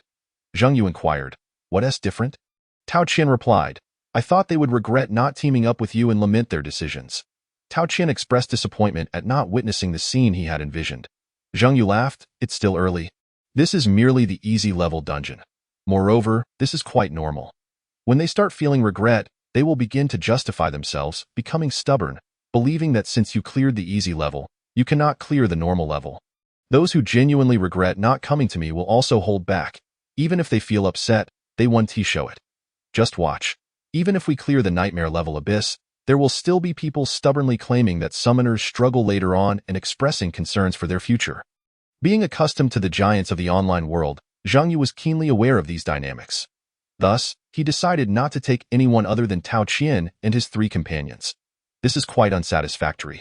Tao Qian voiced his discontent, but Zheng Yu merely smiled. You're mistaken. Their stubbornness is merely a fade. When they return home at night and the world is silent, they will toss and turn in bed, open their streaming apps, and start to feel emo. They will begin to regret, blame themselves, and reflect. This emotion will be magnified infinitely after we clear the nightmare level abyss. Zheng Yu smiled, especially that warrior from earlier. He believes he has some skill and thinks it's an honor to be my teammate. But after some time, he will regret why he didn't lower his stance when speaking to me and why he didn't choose to team up with me at the first opportunity. But you won't see him lamenting. If you were in his shoes, you wouldn't either. Tao Qian nodded in understanding. You're right. If I were him, I would stubbornly hold my ground too. Don't let anyone else into the tent. I have some matters to attend to, Zheng Yu said, shifting the topic. Rest assured. With me here, no one will disturb you, Tao Qian assured. He stood outside the tent, blocking any professional who wished to speak with Zheng Yu. Wu Zong had stepped out to borrow money from friends due to his shortage. Ke Ying and Ren Xingyu went to find nearby lenders for funds. Now, only Zheng Yu remained inside the tent. He needed to enhance his abilities in preparation for the upcoming nightmare level Cold Street Abyss. Claiming the historical record rewards, experience increased by 500, level up again. Chapter 14, 3rd Tier Talent, Twin Fire Demons. Congratulations, your level has increased. Level, LV5 LV6, 1700, 1046 experience points needed to level up. Health, 1010 1230. Mana, 200 210. Intelligence, 4553. Strength, 1718. Agility, 1314. Remaining free attribute points, 17. With the addition of 10 intelligence from the novice staff, upon reaching level 6, his total intelligence has risen to 53 points. His health cap has also returned to over 1,000, and he still has 17 and used free attribute points. Zhang Yu contemplated for a moment and decided to allocate all attribute points to health. After leveling up to 5, the summoning beast slots increased to 2, meaning he now possessed the ability to summon a second beast. By going all in, he could not only elevate the goblin to tier 4, but also promote the newly summoned beast to tier 2, compared to the slight damage increase from boosting intelligence. Enhancing the summoning beast's talent seemed more advantageous. Otherwise, a tier 0 summoning beast would be of little use against nightmare-level abyss monsters. Zhang Yu first opened his rewards. Point 1 was a completion reward. Cold Street Chest, easy level, could yield Cold Street Abyss equipment, potions, materials, and valuable ores. The other was a simple level Historical Record. Historical Record Gift Pack, easy level, could yield high-level Cold Street Abyss equipment, LV5, high-level potions, LV5, and other items. He opened both treasure chests. Congratulations, you have opened the Cold Street Chest, easy level, and obtained a Novice Warrior's armor. Congratulations, you have opened the Historical Record Gift Pack, easy level, and obtained an Ice Crystal Pendant LV5, silver. Silver equipment. Zhang Yu's face lit up with joy. Equipment is categorized into 9 tiers. No grade, bronze, silver, gold, platinum, diamond, radiant, legendary, and divine. He hadn't anticipated that the gift pack would yield silver-level equipment, which is quite remarkable for a novice. Ice Crystal Pendant, silver level, wearing level, LV5 attributes, intelligence 25, mana 100, E effect. Wearing this equipment increases ice resistance by 10, reduces ice attribute slowing effects by 20, and grants immunity to 1 freeze, effective once every minute. Not BAD. In addition to enhancing intelligence by 25 points, both the ice resistance and immunity to freezing, as well as the reduction of slowing effects, are exceptionally suited for the Cold Street dungeon. The attributes are rather average, but the effects perfectly complement Zhang Yu's current needs. He donned all the equipment he could wear, 1 piece obtained from the boss, Cold Corpse, and a pair of mage boots. The cold armor adds 300 health and comes with an ice armor effect, which has a lengthy cooldown, yet is incredibly useful for a low health character like Zhang Yu. The mage boots add 150 health and 5 agility. The additional 450 health from the equipment cannot be sacrificed. It is precisely because of these 2 pieces of equipment that Zhang Yu feels confident about his upcoming all-in endeavor. He first allocated all 17 free attribute points to health. Consume 1 free attribute point to increase health cap by 50 points. Consuming 17 free attribute points exchanged for 850 health. Zhang Yu's current health is now 2080. With the 450 health from equipment, he has no hesitation in sacrificing 1,000 health points to obtain 100 talent points. He allocated all of them to the Goblin Wolf Rider. Goblin Wolf Rider, Tier 3, Talent Evolution Goblin General, Tier 4, Base Health 4,000 8,000. Attack Power Coefficient 5.06.0. New Skill V, General's Command. Note, the General's Command is enhanced by the VIP Steward bonus, evolving into VIP Steward level General's Command. General's Command, VIP Steward level summons a Goblin Army, 18 units. Increases summon count with level 4 temporary combat, summoning 2 Goblin Wolf Riders, 5 Goblin Archers, 5 Goblin Death Knights, 5 Goblin Shield Bearers, and 1 Goblin Wizard, with no time limit on summoning.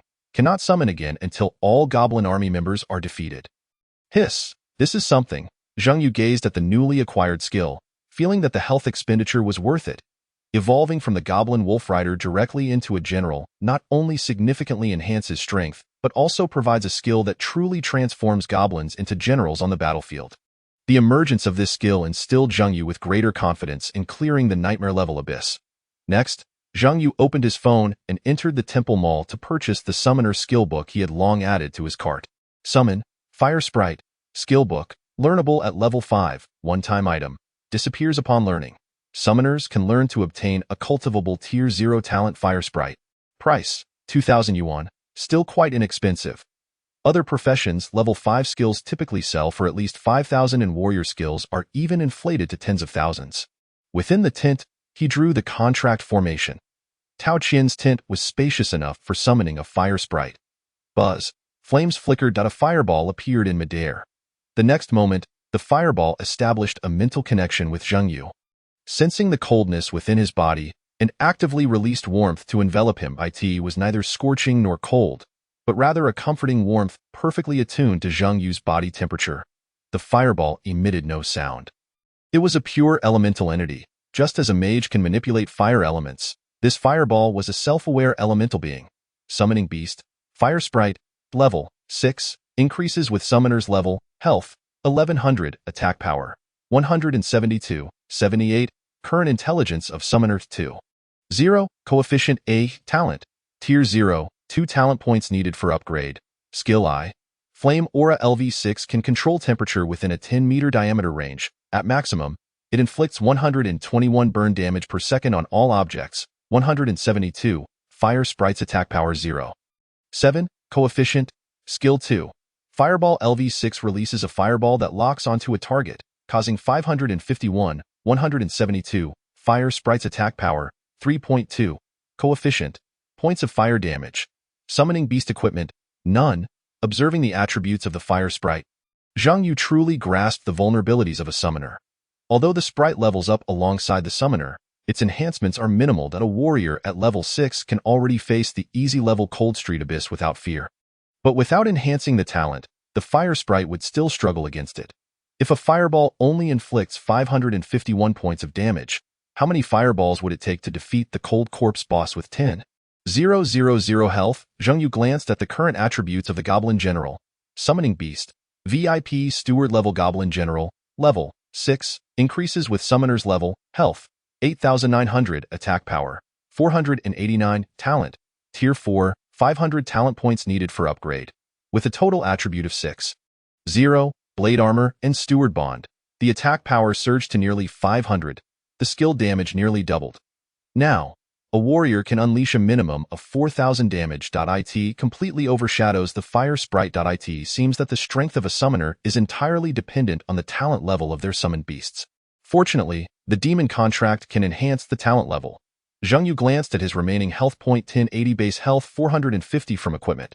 Since the Fire Sprite is a level 5 summoning beast, its talent points gained are even slightly more than those of the Goblin. Tier 1 requires 2 talent points. Tier 2 requires 15 talent points. Tier 3 requires 85 talent points. Zhang Yu calculated that a total of 102 talent points are needed, equating to 1020 health points. Just enough. Zhang Yu chuckled at his remaining 60 base health. Perhaps I am the profession with the least health in history? Fortunately, with the additional 450 health from equipment, otherwise, with just 60 health, a single hit would spell doom. Zhang Yu directly upgraded the Fire Sprite to Tier 3. Summoning Beast, Fire Sprite, Tier 0, Talent Evolution Summoning Beast, Twin Flames, Tier 1. Summoning Beast, Twin Flames, Tier 1, Talent Evolution Summoning Beast, Fire Demon, Tier 2. Summoning Beast, Fire Demon, Tier 2, Talent Evolution Summoning Beast, Twin Fire Demons, Tier 3. Chapter 15. Emphasizing companionship, boom. Flames roared intensely. Had it not been for the contract formation, this tent rented from Tao Qian might have caught fire. The searing flames posed no threat to Zhang Yu, the summoner. Instead, a wave of warmth enveloped him. Whoosh, flames danced, ultimately forming 2 fire demons nestled together.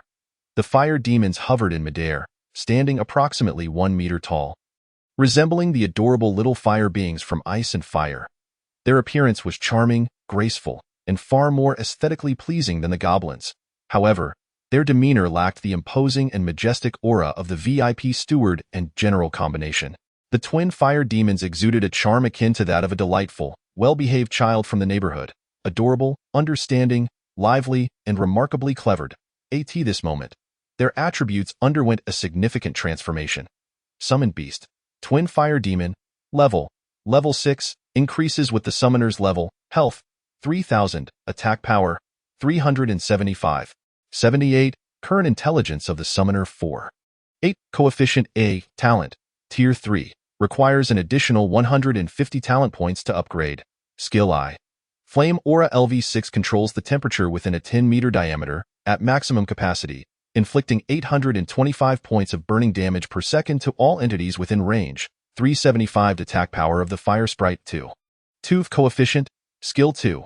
Fireball LV6 launches a fireball that pursues and locks onto a target, dealing 2325, 375 Attack Power of the Fire Sprite 6.2. Coefficient, Points of Fire Damage. Skill 3, Twin Contract, Special Skill.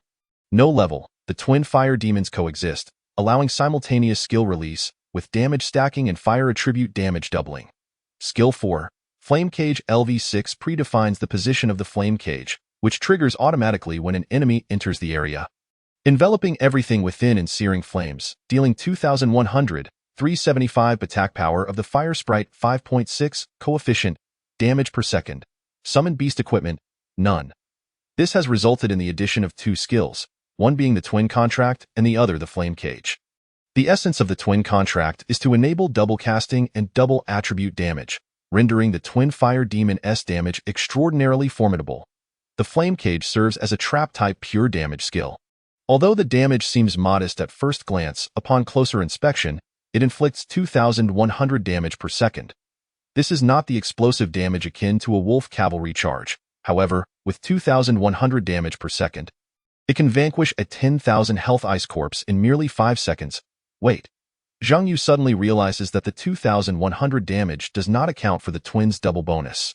This means that if the fire sprite were to engage the 10,000 health ice corpse, the battle could be resolved in 3 seconds. Impressive. Zhang Yu cannot help but marvel. However, despite the formidable strength of the twin fire demon, it still pales in comparison to the Goblin General, who possesses a Tier 4 talent. The Goblin General's current damage output can eliminate an ice corpse in a single charge, proving to be even more potent. After enhancing the fire sprite, Zhang Yu has one crucial upgrade remaining: his core. The Hextech Enhancement Rune. For every 5 levels gained, he obtains 2 Hextech Enhancement Runes, and Zhang Yu eagerly draws from this pool. Drawing Hextech Enhancement Runes. Congratulations, you have drawn the 3rd rune, Golden Rune, focusing on companionship. Congratulations, you have drawn the 4th rune, Silver Rune, library card. Companionship focus. Provides a training dummy. All damage directed at the summoner will prioritize the training dummy. If the training dummy survives after each abyss run, it grants 10 talent points. Library card. Acquires the Book of Emblems. The Book of Emblems allows the selection of one from 4 random bond emblems and provides a piece of equipment forging device. It seems quite promising. Although he did not draw a prism level rune, the effect of the training dummy is precisely what Zhang Yu requires at this moment. He must first attack the taunting unit, the training dummy. A quintessential life-preserving rune. Given Zhang Yu's inherently low health cap, having a training dummy ensures he is not ambushed and killed. This is a rather advantageous rune. Moreover, each successful abyss run grants a complimentary 10 talent points. Akin to a generous gift of 100 health points, he is currently in dire need of talent points. Zhang Yu hesitates not a moment and promptly opens the Book of Emblems bestowed by the library card rune.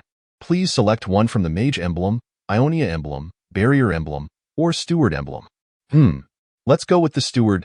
A single emblem cannot activate a bond, but since he already possesses 2 Steward emblems, equipping another on the Fire Sprite, though it cannot activate the 4 Stewards, will still allow the Fire Sprite to share the 20 health and 20 attack power enhancement. Obtained Steward Emblem. Obtained Equipment Forging Device.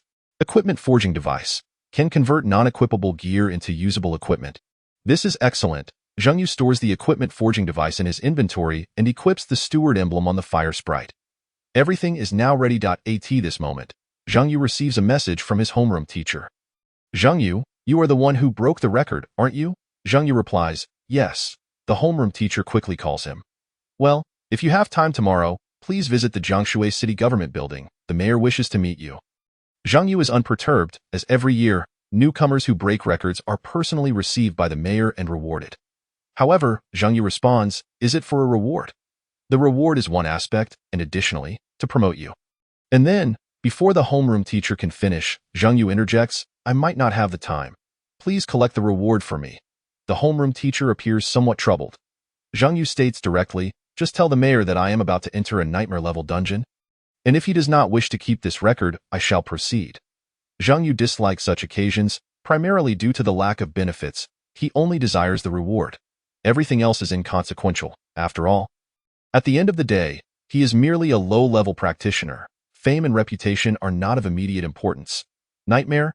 Nightmare level? The homeroom teacher thinks he misheard. Yes, you heard correctly. It is nightmare level in any case.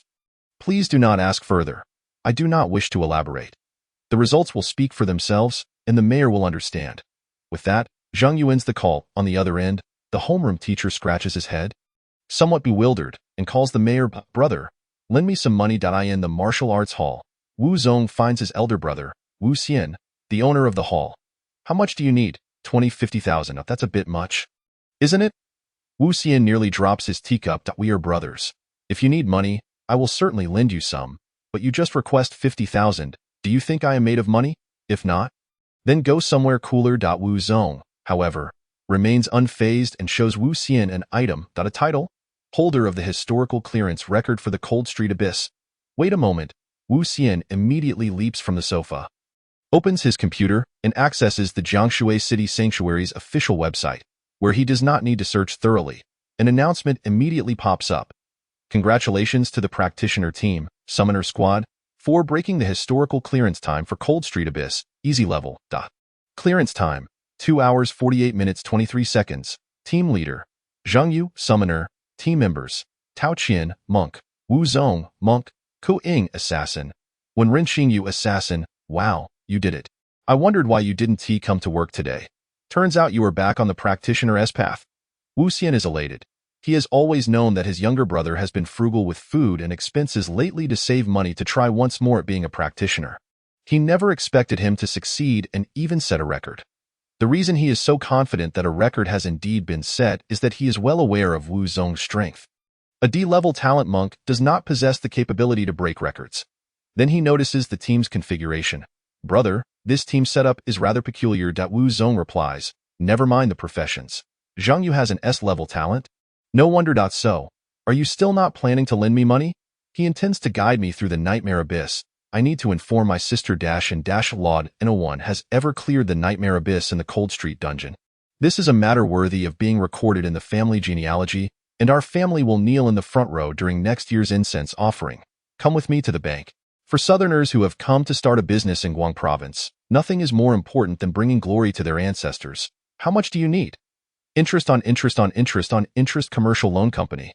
A tattooed bald man stares at Ku Ying and Wenren Xingyu and asks, "200,000. Do you have any collateral?" "No, then why should I lend you money?" "How about..." The bald man gestures towards the camera on the table. "2 pictures?"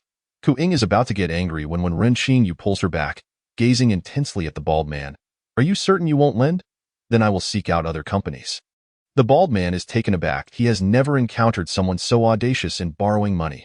Yet, he still patiently inquires, "What do you need the loan for?" "To traverse the abyss." "What level?" "Nightmare level." Ha, are you jesting?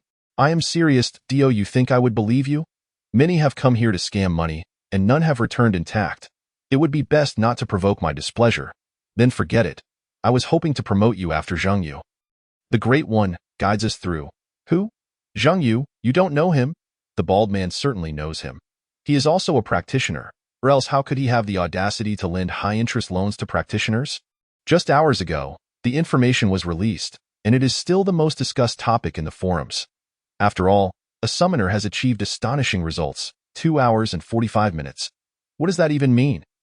The previous record was 3 hours and 49 minutes, in other words, a summoner, a profession universally regarded as the weakest without exception, not only shattered records but did so an entire hour ahead of schedule. He is preparing to challenge the nightmare abyss directly. The bald man's tone softened somewhat. "Yes, he told us himself. How can I trust you that he will take you in?" Wenren Xingyu displayed the team information. They had emerged from the abyss several hours earlier. If he intended to form a team, he would have disbanded by now. "Just tell me, will you lend or not?" "Lend." This time, the bald man hesitated no longer. Even if Zhang Yu truly fails to clear it, he would still adopt a trial-and-error approach to borrowing. He understood very well that if Zhang Yu could indeed conquer the nightmare-level abyss, the resources of the entire province would unconditionally tilt toward him. The prospects for the future would be limitless. Such a deity, regardless of whether he could establish a relationship, one must avoid offending him. 2 million, is it? Let me be clear. Whether Zhang Yu clears the nightmare-level abyss or not, borrowed money must be repaid, and interest must be paid as well, since he was unsure of the relationship between these two beautiful girls and Zhang Yu. To avoid the possibility of default, it was necessary to clarify things in advance. Zhang Yu is Zhang Yu. The rules of the lending company are the rules. Otherwise, he wouldn't be able to conduct business. "No problem," Wenren Xingyu replied with a smile. Chapter 16. This pretense is not quite smooth. When Ku Ying and Wenren Xingyu returned after completing the loan, they discovered Zhang Yu sitting outside the tent, engaged in conversation with a group of individuals. "This is bad," Kuing exclaimed upon seeing the group. "What's wrong?" Rune had yet to grasp the situation. The individuals conversing with Zhang Yu are the team that set the record for the ordinary level abyss yesterday. Kuing explained. Rune recalled that earlier yesterday, there had indeed been a notification regarding the refresh of the ordinary level abyss clearance record. Point 2. Significant events transpired yesterday. 1. Zhang Yu, as a summoner, solo led the team to break the simple level Hanjir abyss record, and 2. 4 A-level talent professionals, accompanied by 1 B-level talent professional, refreshed the ordinary level abyss record. In terms of popularity and discussion, of course, Zhang Yu, the summoner, garnered more attention, as he was indeed a summoner. Regardless of what Zhang Yu did, the buzz was never low. However, in terms of focus, the refresh of the ordinary level abyss was far more deserving of attention. Among the newly emerging professionals this year in Jiangshui City, it was quite rare to have 4 A-level professionals, marking the highest occurrence in nearly a decade. Now that they have all gathered in one team, I suspect they are here to recruit the great Zhang Yu. After Kuing's explanation, Rune finally understood her earlier panic. If Zhang Yu were to join their team, then no one would lead them. Not only would they have borrowed money for nothing, but they would also need to pay interest, especially since the bald man was no legitimate lender. "Let us hurry over," Rune urged, pulling Kuing closer. They overheard a voice filled with arrogance and superiority proclaim. "Initially, we did not hold you in high regard, considering you merely a summoner, fearing that you might impede our progress in clearing the abyss. However, you have proven yourself by leading a solo expedition through the abyss. Though it was merely of simple difficulty, it was still commendable. Who is this? Who speaks so boastfully?" Rune couldn't help but glance over, discovering that the speaker was a handsome young man. However, his haughty demeanor and disdain for Zhang Yu's summoner profession made Rune feel that his handsomeness had turned greasy in an instant. This person, both Kuing and Rune recognized, Li Feng. They attended the same school, the warrior profession, a level talent. It is said that his talent is particularly suited for combat, making him a highly sought-after profession. Thus he indeed had the right to be arrogant. Therefore, after some discussion, we have somewhat acknowledged your strength and decided to allow you to join our team to clear the abyss together. Li Feng stated. As he spoke, the only B-level talent warrior in the team wore a dark expression. Clearly, not everyone agreed. At least this B-level warrior was opposed. After all, once Zhang Yu entered the team, this B-level warrior would have to leave, hence his animosity toward Zhang Yu. Yet Zhang Yu, with a perplexed expression, asked, "So, who are you? What do you want from me?" Zhang Yu's face practically bore the words, "Are you out of your mind?" Had Li Feng truly believed that Zhang Yu would be grateful to join their team? Unfortunately, the overly confident Li Feng failed to perceive the meaning behind Zhang Yu's expression. He genuinely believed Zhang Yu did not know who he was. "I am Li Feng, an A-level warrior. I am aware that you just cleared the simple level abyss. We, on the other hand, have merely cleared the ordinary level abyss dungeon and set a historical record," Li Feng boasted with a smug expression. "Oh, that is indeed mediocre. Li Feng. You call it mediocre?" Zhang Yu nodded. "No, you must have misheard. I meant the ordinary level historical record." "And then?" Zhang Yu inquired, his expression unchanging. "Don't you find that surprising?" Zhang Yu chuckled. "Brother, by uttering that statement, you've lost your flair. Who asks others if they are surprised when they proclaim, 'I am impressive'? This pretense is far from smooth, Li Feng. In any case, since you yourself called it mediocre, I'll follow your lead and then you become anxious." Zhang Yu pointed at Li Feng, speaking in a tone reminiscent of someone who had been through it all. "Your pretentiousness could use some work." Li Feng. This exchange left Li Feng momentarily speechless. He had never encountered someone who conversed in such a manner. Although he had indeed approached Zhang Yu with the intent to boast, he had originally thought, "Look, you, an S-level talent professional, still need to join our team." It was meant to be a display of superiority, granting himself face while securing a competent teammate, a win-win situation. However, Zhang Yu didn't grant him any face at all. "Are you out of your mind?" Witnessing this scene, another A-level talent professional standing beside Li Feng reprimanded, "You may be an S-level talent, but do not forget that you are a summoner. We are extending an invitation to you to join our team as a sign of respect. Don't overstep your bounds." This individual clearly perceived what Li Feng failed to.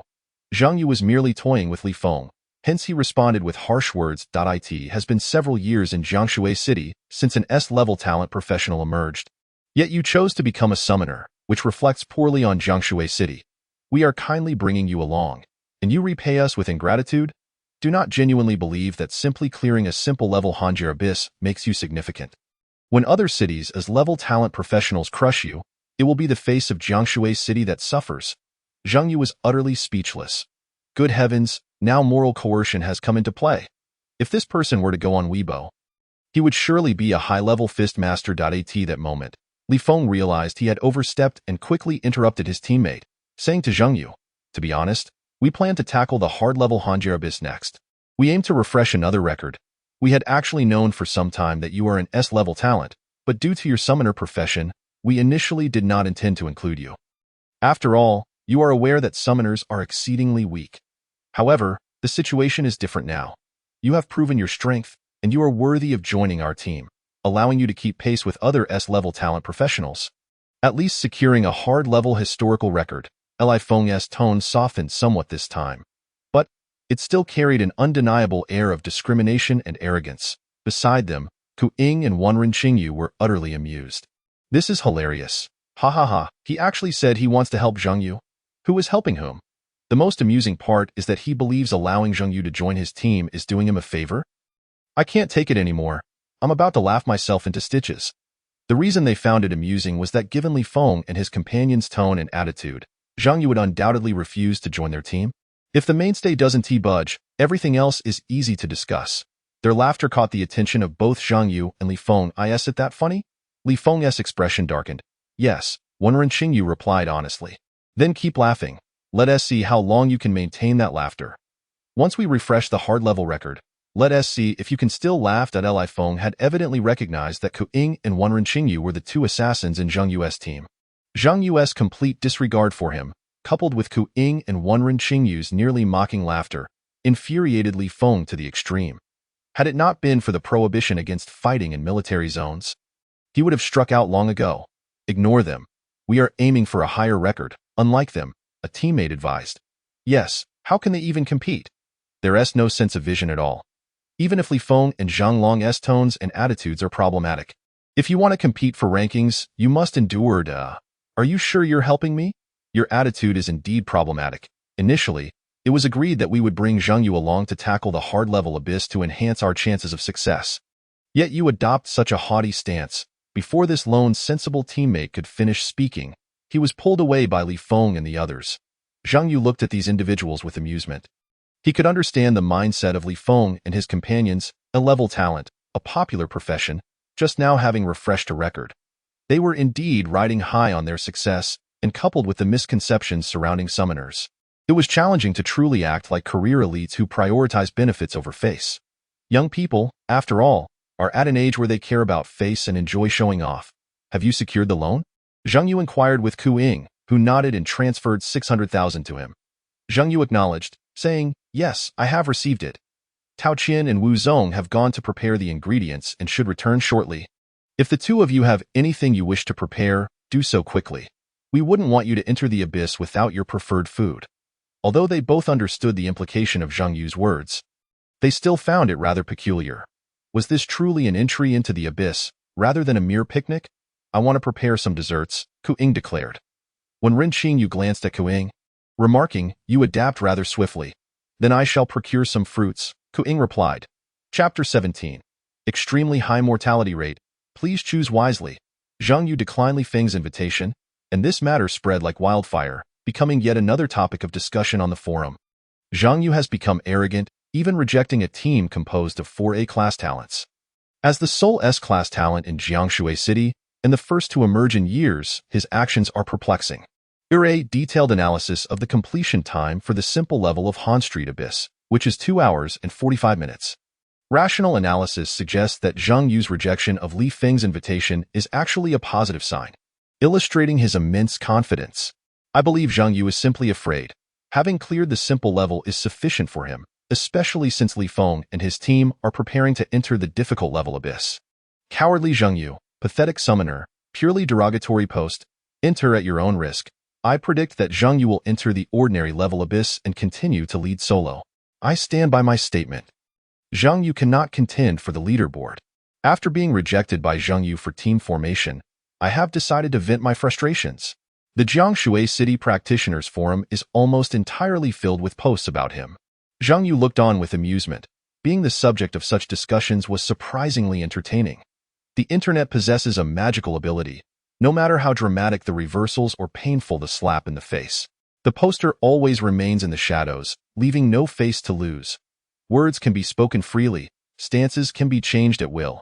As long as one clears the nightmare level abyss, the forum will likely present an entirely different scene. In any case, it was amusing. Zhang Yu passed the time browsing the forum.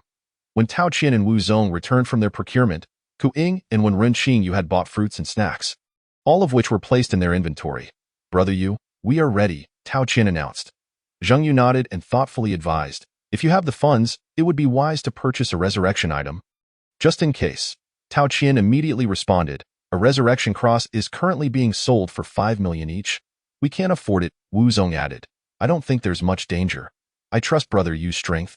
Zhang Yu retorted, you are 3 years older than me. Why do you call me brother? Wu Zong shrugged, hey, in the realm of knowledge, there is a hierarchy. The stronger one is, the more they deserve the title of brother. Zhang Yu sighed and turned to Ku Ying and Wen Renqing. What about you two? Wen Renqing replied, we also lack the funds for a resurrection cross, but we managed to buy 5 invisibility items. As she spoke, she directly distributed one to each member of the team, including Zhang Yu.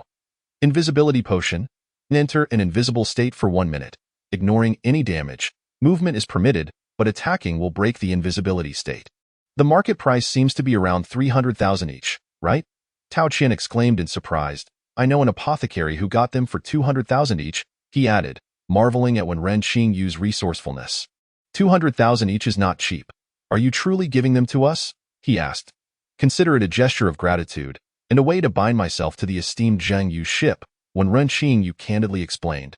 Her approach was straightforward. She unabashedly flattered, yet did so without subservience, treating everyone equally. Purchasing the invisibility potions with borrowed funds was actually Ku Ying's idea, but Wen Renqing believed that if they were to buy them, they should not only procure one for themselves but rather 5, one for each member. She aimed to firmly secure her place within this team, for this team represented her future. Even if Zhang Yu's strength surpassed theirs in the future, and he chose not to team up with them, Wu Zong and Tao Qian would still make for excellent companions. With a foundation in the nightmare level abyss, their future developments would likely not be smooth sailing, but they would not be dismal either. Zhang Yu did not refuse. He recognized Wen Renqing's intentions and accepted the invisibility potions. He could not perpetually rely on Tao Qian, who had only reached level 4 while he had already attained level 6. After conquering a nightmare level abyss, he would need to switch maps upon reaching level 10, leaving Tao Qian behind. Wen Renqing and the others would serve as competent allies. As for Tao Qian, Zhang Yu hoped that his brother, who unconditionally trusted him, would forge his own path as a practitioner, rather than always depending on him. Given his current rate of progression, solo play was more fitting. No allies could keep pace with him. Zhang Yu accepted the invisibility potions and selected the nightmare level difficulty for the Han Street Abyss from the interface. Notification: you have chosen the nightmare level difficulty for Han Street Abyss. This difficulty recreates the true appearance of the abyss and restores the entire history of the abyss. The difficulty is immense, and the mortality rate is exceedingly high. Please choose wisely. 3, 2, 1. The system even kindly provided Zhang Yu with 3 seconds to contemplate. Do you insist on entering the nightmare level abyss? Yes. Having made preparations long ago, there was no reason to refuse. Zhang Yu, summoner, no issues here.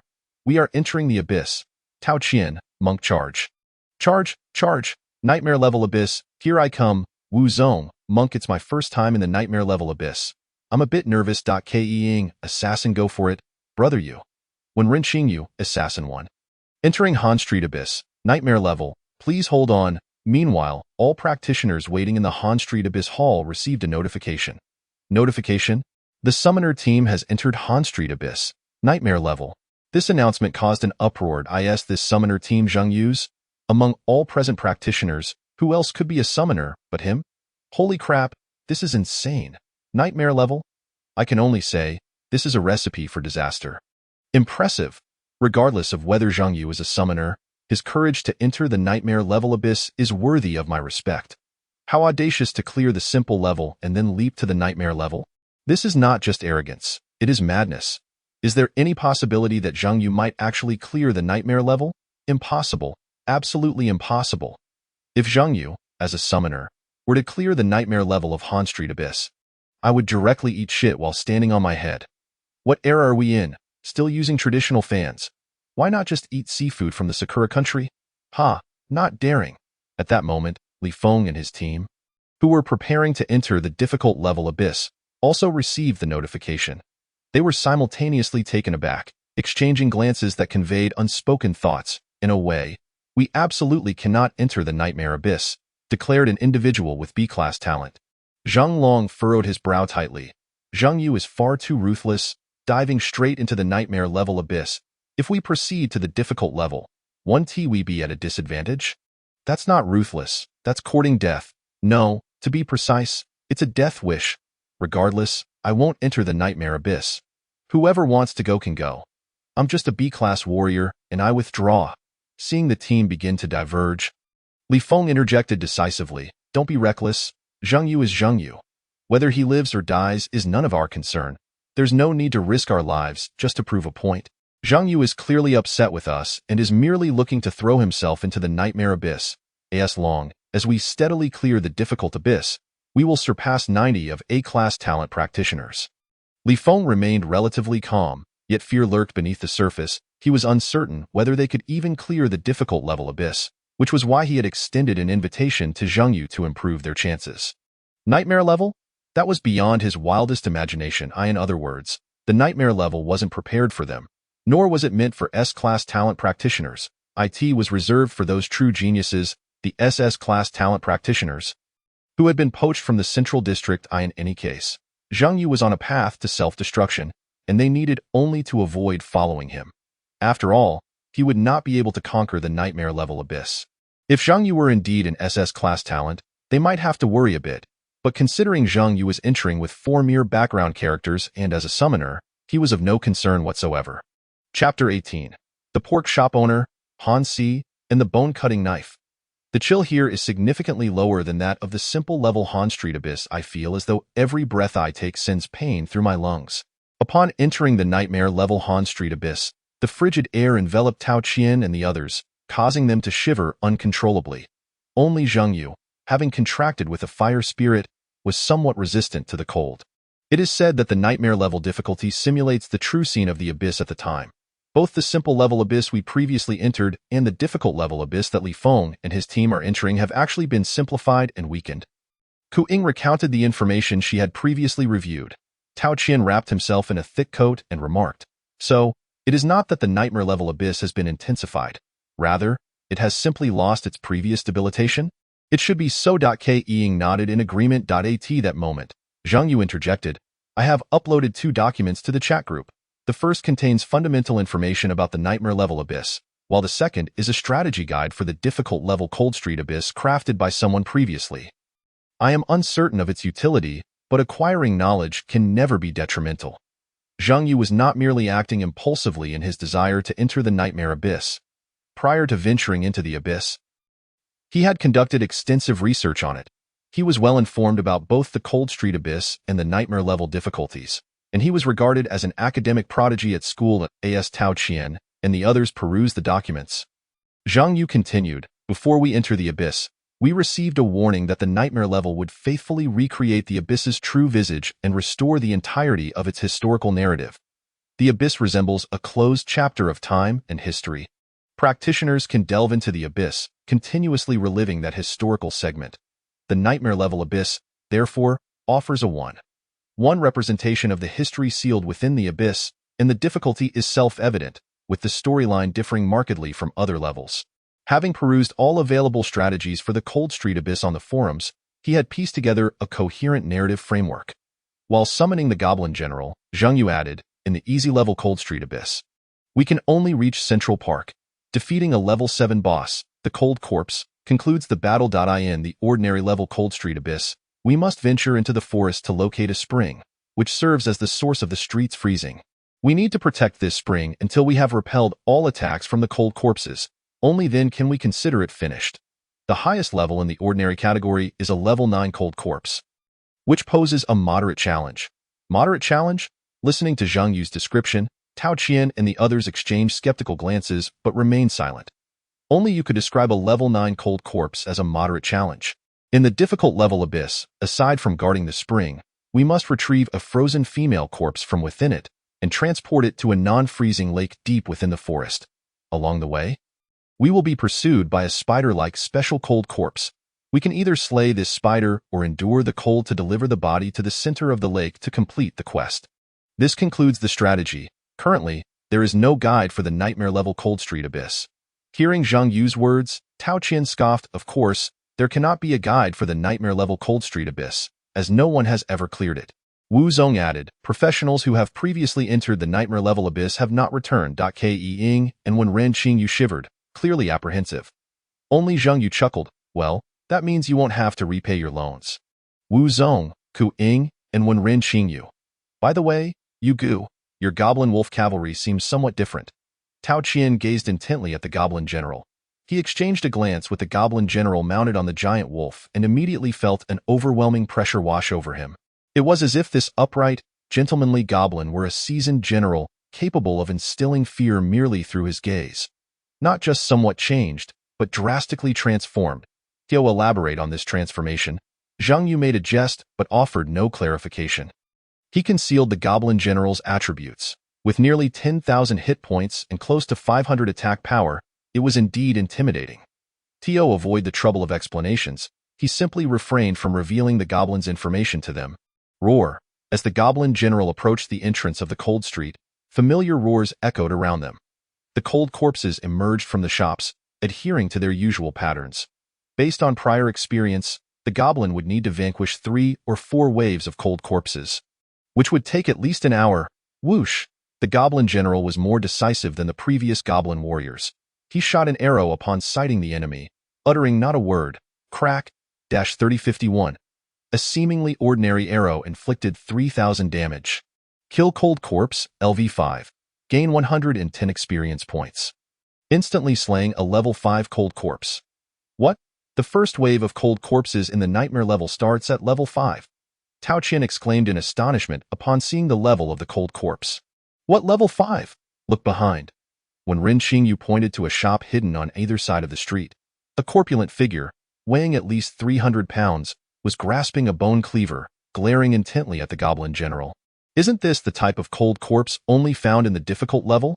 Having just reviewed Zhang Yu's difficult level strategy, he recognized the hefty cold corpse wielding the cleaver. Wu Zong could not help but remark. Indeed, this is the nightmare level. The first wave of cold corpses already rivals the strongest ones in the difficult level, aside from the bosses. Roar! The plump cold corpse let out an enraged roar but did not advance. It seemed to be attempting to drive the goblin general away, warning him not to enter the cold street. Yet the goblin general refused to heed this warning and loosed another arrow. Whoosh! Crack! 0. The fat cold corpse was protected by an icy armor. No damage was inflicted, so the goblin general decided to unleash a flurry of arrows. Whoosh! Whoosh! Whoosh! The goblin general's shooting speed was markedly faster, primarily due to his agility being double that of the goblin warriors, resulting in a significantly increased rate of fire. 0, 0, 2998. Piercing through the icy armor, the arrow struck the plump cold corpse squarely in its fleshy visage, penetrating through its eye socket and becoming lodged beneath its eyeball. Roar!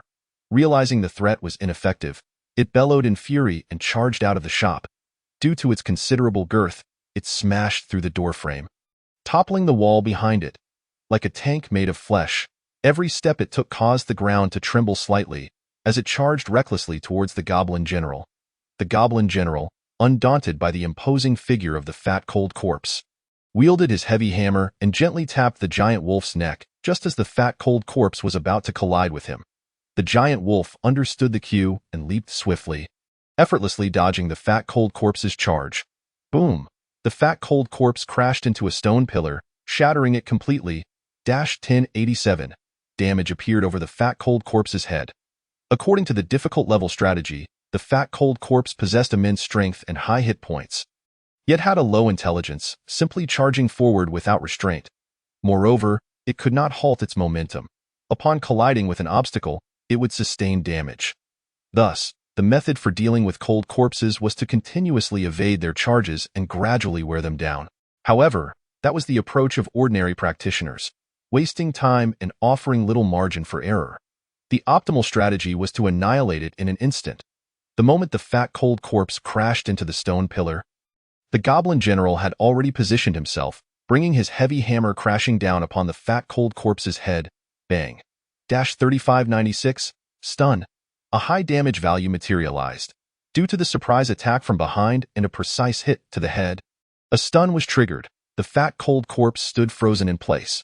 Now a level 6 goblin general, his jumping hammer strike damage coefficient had reached 6.2, combined with an attack power of 489. Easily inflicting 3,000 damage. Adding in headshot factors, inertia, and impact, a damage output of 3,500 was entirely reasonable. Following the same unelaborated combo, the jumping hammer strike descended. Stun triggered. During the stun, the heavy hammer was drawn back. Charging, slam, boom. A powerful strike sent the fat cold corpse flying, uprooting the stone slabs beneath it. 6823. An exaggerated damage figure appeared once more. The charged blow, fully powered, yielded considerable damage. 2719, 2876, 2633, 2922. Not only that, but the flying fat cold corpse crushed 4 or 5 level 5 cold corpses behind it. Boom! The fat cold corpse, boasting 10,000 hit points, was instantly dispatched, simultaneously crushing and dispatching the first wave of cold corpses. Kill cold corpse, LV5. Gain 101 experience points. Kill cold corpse, LV5. Gain 103 experience points. Kill cold corpse, LV5. Gain 112 experience points. Kill cold corpse, LV5. Gain 106 experience points. Kill butcher cold corpse, LV6. Gain 449 experience points.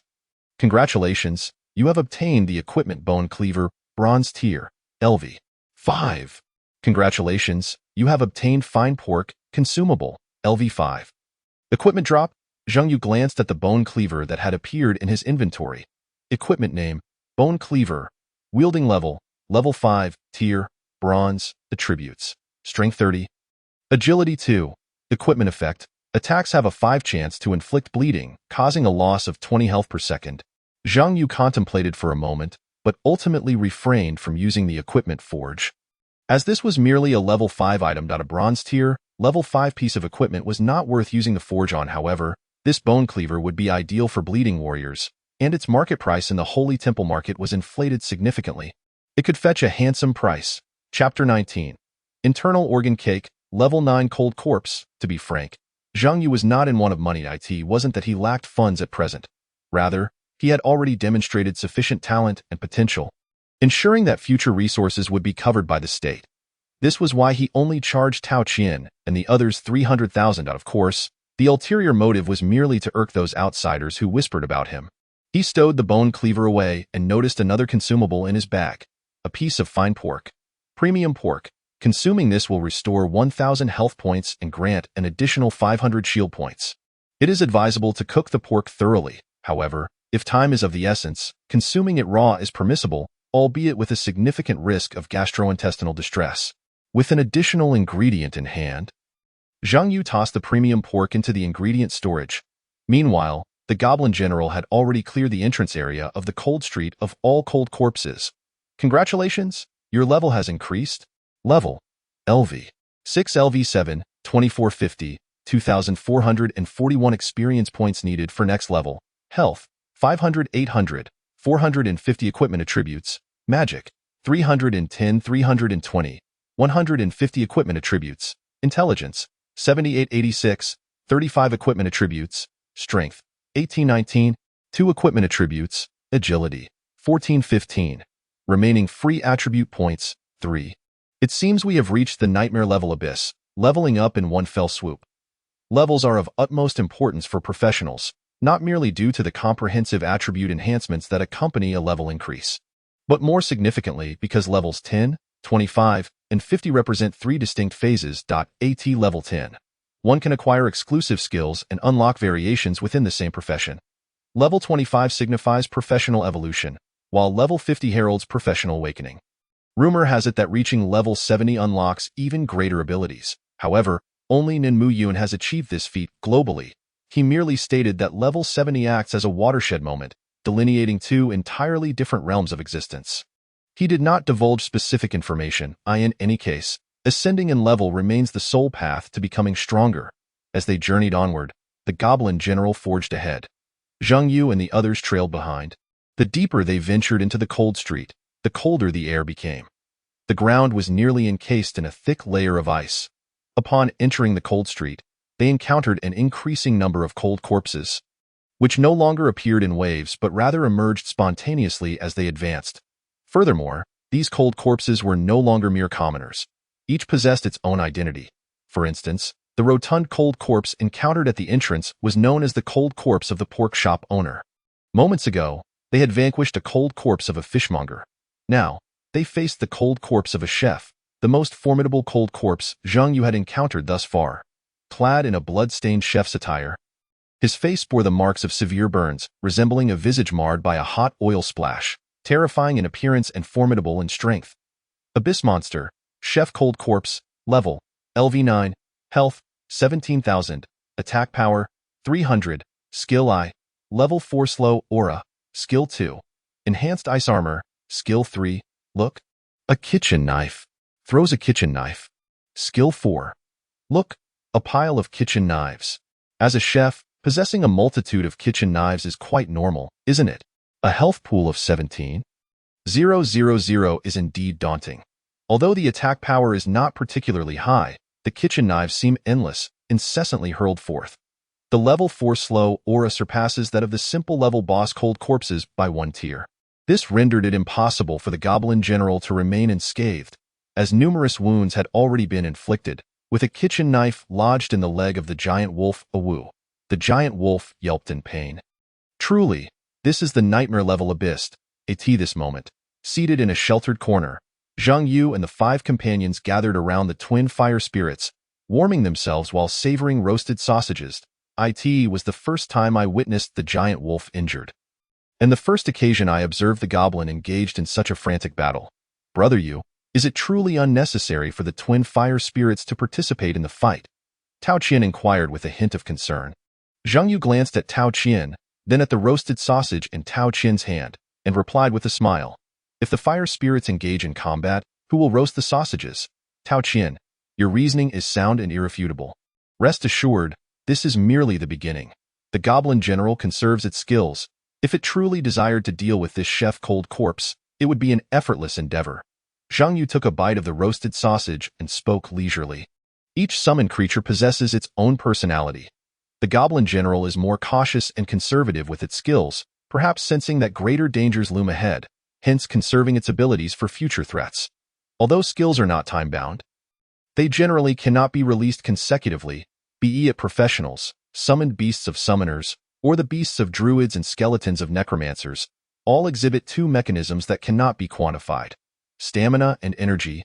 Therefore, the frequency of skill releases, the intervals between spell casts, and the stamina expended in constant movement vary significantly, particularly with high consumption skills such as the Wolf Cavalry Charge. Each use tests both stamina and energy. Whoosh, whoosh, whoosh. The goblin general chose to engage in a ranged contest with the chef cold corpse. The giant wolf adeptly dodged the kitchen knives using agile maneuvers. Although the chef had an abundance of knives, each throw required a preparatory motion. After only a few trials, the goblin general discerned the pattern and was able to evade the knives effortlessly while firing arrows. Whoosh, Skill 2. Archery Mastery LV7. Accurately releasing an arrow, inflicting 3066, 5.7538, Goblin Attack Power, points of damage. 3450, 3500 damage with a single arrow. Whoosh, whoosh, 3519, 3443. Each arrow inflicts 3500 damage. Despite the level 9 Chef Cold Corpse's impressive health, 3 arrows reduced it to half health. Another 3 arrows shattered the ice armor, and yet another 3 arrows sent the Chef Cold Corpse to its demise. Defeated the pork shop owner Cold Corpse, LV9, gained 771 experience points. Congratulations, received armor, hat, blood-stained chef hat, bronze tier, LV5. Armor, hat, name, blood-stained chef hat, required level, 5, tier, bronze, attributes, health 500, equipment effect, chef skill effect 10, probability of creating special food 15. Warning, please do not wear this chef hat in the Cold Street Abyss. It is despised by many. Zhang Yu's eyes lit up. The warning seemed to hint at a clue. The history of the entire Cold Street Abyss remains shrouded in mystery, as no one has ever cleared the nightmare-level abyss. This chef hat evidently holds significant relevance to the story of Cold Street. It seems the goblin has discovered something, Wu Zong remarked. Zhang Yu then noticed that after defeating the chef cold corpse, it had found a piece of cake from the restaurant where the chef had appeared, a blood-red cake. Typically, cakes are adorned with fruits or chocolates, but this particular cake was topped with entrails. Ugh, how revolting. Tao Qian nearly retched at the sight of the cake brought forth by the goblin general. The overpowering scent of blood and the crushed entrails, frozen in place due to the extreme cold, were repugnant. Human entrails? In contrast to the disgust displayed by Tao Qian and Ku Ying, when Ren Qingyu, a recent high school graduate, examined the entrails on the cake with a serious and meticulous gaze. Zhang Yu remarked, "It appears to belong to a child, perhaps around 7 or 8 years old. So what does this imply?" When Ren Qingyu inquired, Zhang Yu glanced at the cake's attributes and stated, "It is a quest item." Inscribed with the words, "A delicious cake crafted by the chef to commemorate the centenary of Fortune Street." Delicious? Indeed, that is what it says. So this place, originally called Fortune Street, is actually a gourmet street constructed by a cannibal tribe? When Ren Qingyu speculated, Zhang Yu shook his head. That is unlikely. They consume pork and slay fish. It should resemble a typical agricultural market district in our understanding. That makes sense. When Ren Qingyu concurred with Zhang Yu's assessment. Hey, could you two analyze from a distance away from that cake? Those unaware might assume you are craving it.ke quipped, observing Zhang Yu and Ren Qingyu, who were eagerly analyzing the entrails-laden cake. Chapter 20. The Strength of the Goblin General. The General's Command. Roar. Unlike simple dungeons, there was no prolonged wait. As the Goblin General stepped into Central Park, a massive elite cold corpse charged forth.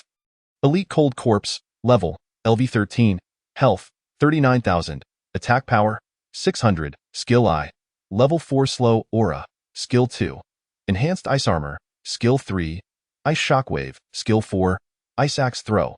The skills remained unchanged, the size unchanged, and the attack patterns unchanged. Only the health and attack power had escalated. Goodness, level 13. A health pool of 39,000 is rather intimidating, transitioning from a previous boss to an elite monster. Nevertheless, it feels manageable. If 5 level 10 high-talent warriors were to team up, the level 13 cold corpse would scarcely pose a challenge. The true difficulty likely lies ahead. Thus, while the difficulty remains simple, let us hasten to prepare a fire. I am famished. Zhang Yu interrupted their spectatorship, urging the others to expedite their tasks. A man is iron, and food is steel. Only when one is well-fed and hydrated can they exert themselves. While observing the scene, I procured some lamb chops. Wu Zong retrieved a fresh lamb chop from his inventory. Zhang Yu's eyes gleamed, promptly summoning the twin fire spirits to handle the lamb chop. Wu Zong tossed the lamb chop to the twin fire spirits. One fire spirit held it, while the other expertly enveloped the lamb chop with the optimal temperature. Within mere seconds, the lamb chop began to change color, emitting a sizzling sound. Yugu, your fire demon summoner is remarkably convenient, Wu Zong remarked enviously. It cooks quickly, without the concerns of burning, charring, or undercooking. Zhang Yu also expressed his satisfaction, saying, the fire demon barbecue is truly dependable. Tao Qian cast a worried glance at the level 13 cold corpses below, pondering if the goblin could really handle so many cold corpses alone. At that moment, Central Park was not merely beset by a solitary elite cold corpse. Swarms of them emerged from the forest behind the park. This was a genuine horde, with the weakest among them being above level 3, and even 2 level 10 cold corpses glaring hungrily at the goblin general. Zhang Yu chuckled. Who told you it was just the goblin? As he spoke, a sound akin to a horn blared. Tao Qian and the others looked down to see the goblin general holding a horn, from which the sound emanated. With the horn's blast came a chorus of wolf howls. Clack, clack, clack. To their astonishment, a battle squad composed entirely of goblins emerged behind the goblin general. At the forefront were 5 goblin shield bearers wielding massive silver shields. 2 goblin wolf riders flanked the general, followed by 5 goblin archers and 5 bloodthirsty goblin assassins. Bringing up the rear was a goblin mage brandishing a staff, a perfectly coordinated team of goblins. The goblin general's new skill, Skill V, VIP steward level, General's command. Goblin archers, prepare. At the goblin general's command, the 5 goblin archers positioned behind the shield bearers knocked their arrows and aimed. The bows were drawn to their fullest extent. Fire! Whoosh, whoosh, 5 arrows flew forth. 1190, 1281, 1308, 1554, 1421. Damage numbers appeared on the nearest cold corpse. Though the figures paled in comparison to the goblin generals, they rivaled those of an ordinary adventurer. Whoosh, 3158, whoosh, 2100, whoosh, 1971. Another 3 arrows flew, fired by the goblin general himself and the 2 goblin wolf riders beside him. Continue, aim, shoot, whoosh, whoosh, whoosh. The arrows flew unceasingly, and one cold corpse after another fell. Kill cold corpse, LV3, gain 32 experience points. Kill cold corpse, LV4, gain 70 experience points. Kill cold corpse, LV4, gain 69 experience points. Kill. Apart from a few higher-level cold corpses, none managed to approach the confines of Central Park. As soon as they emerged from the forest, they were met with at least 2 or 3 arrows. A level 4 cold corpse had approximately 2,000 health points, and even the ordinary goblin archers could fell them with 2 arrows. Only those above level 8 could withstand a few arrows before the goblin general delivered the final blow. Kill cold corpse, LV8. Gain 602 experience points. Kill cold corpse, LV7. Gain 499 experience points. Kill cold corpse, LV8. Gain 617 experience points. Kill. I've leveled up again. Tao Qian exclaimed in delight as he prepared instant noodles. What level are you now? Zheng Yu inquired. Level 5, just level 5. Zheng Yu exclaimed in surprise. He was on the verge of reaching level 8 and had not expected that Tao Qian and the others were only now hitting level 5. Tao Qian explained, we have not participated in any battles, so our experience is naturally lower, but we are progressing quickly. All right, teaming up for the abyss, we merely share the experience, so we are just a tad behind you. Keep in mind, I have only been a class changer for less than a day. In truth, their progress was swift. Of course, it could not be compared to Zheng Yu's pace. He was the one who cleared the dungeons and dealt with the monsters, striving for the leaderboard, thus leveling up faster than them.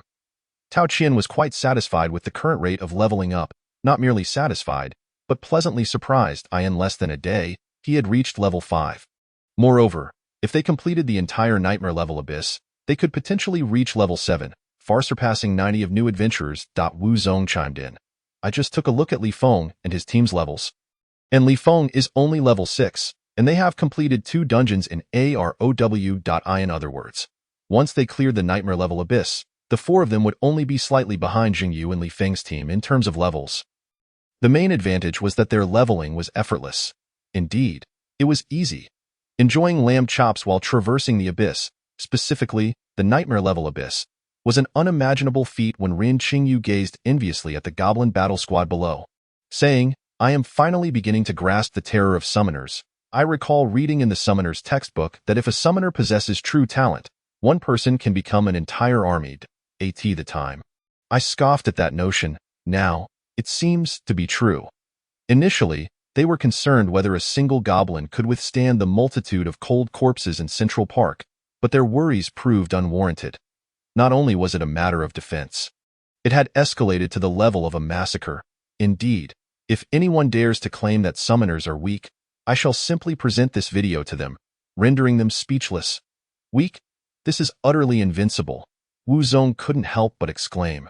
Their astonishment was justified, for even Zheng Yu had failed to accurately gauge the combat capabilities of this goblin battle squad. The goblin shield bearers could withstand nearly all ranged attacks, even the ice shockwave skills of the level 13 elite cold corpses. The goblin archers, wolf riders, and even the goblin assassins all possessed archery skills, boasting long range, high damage, and rapid fire rates. Was this not invincibility? Furthermore, despite being goblins with relatively low intelligence, their tactical acumen was remarkably high.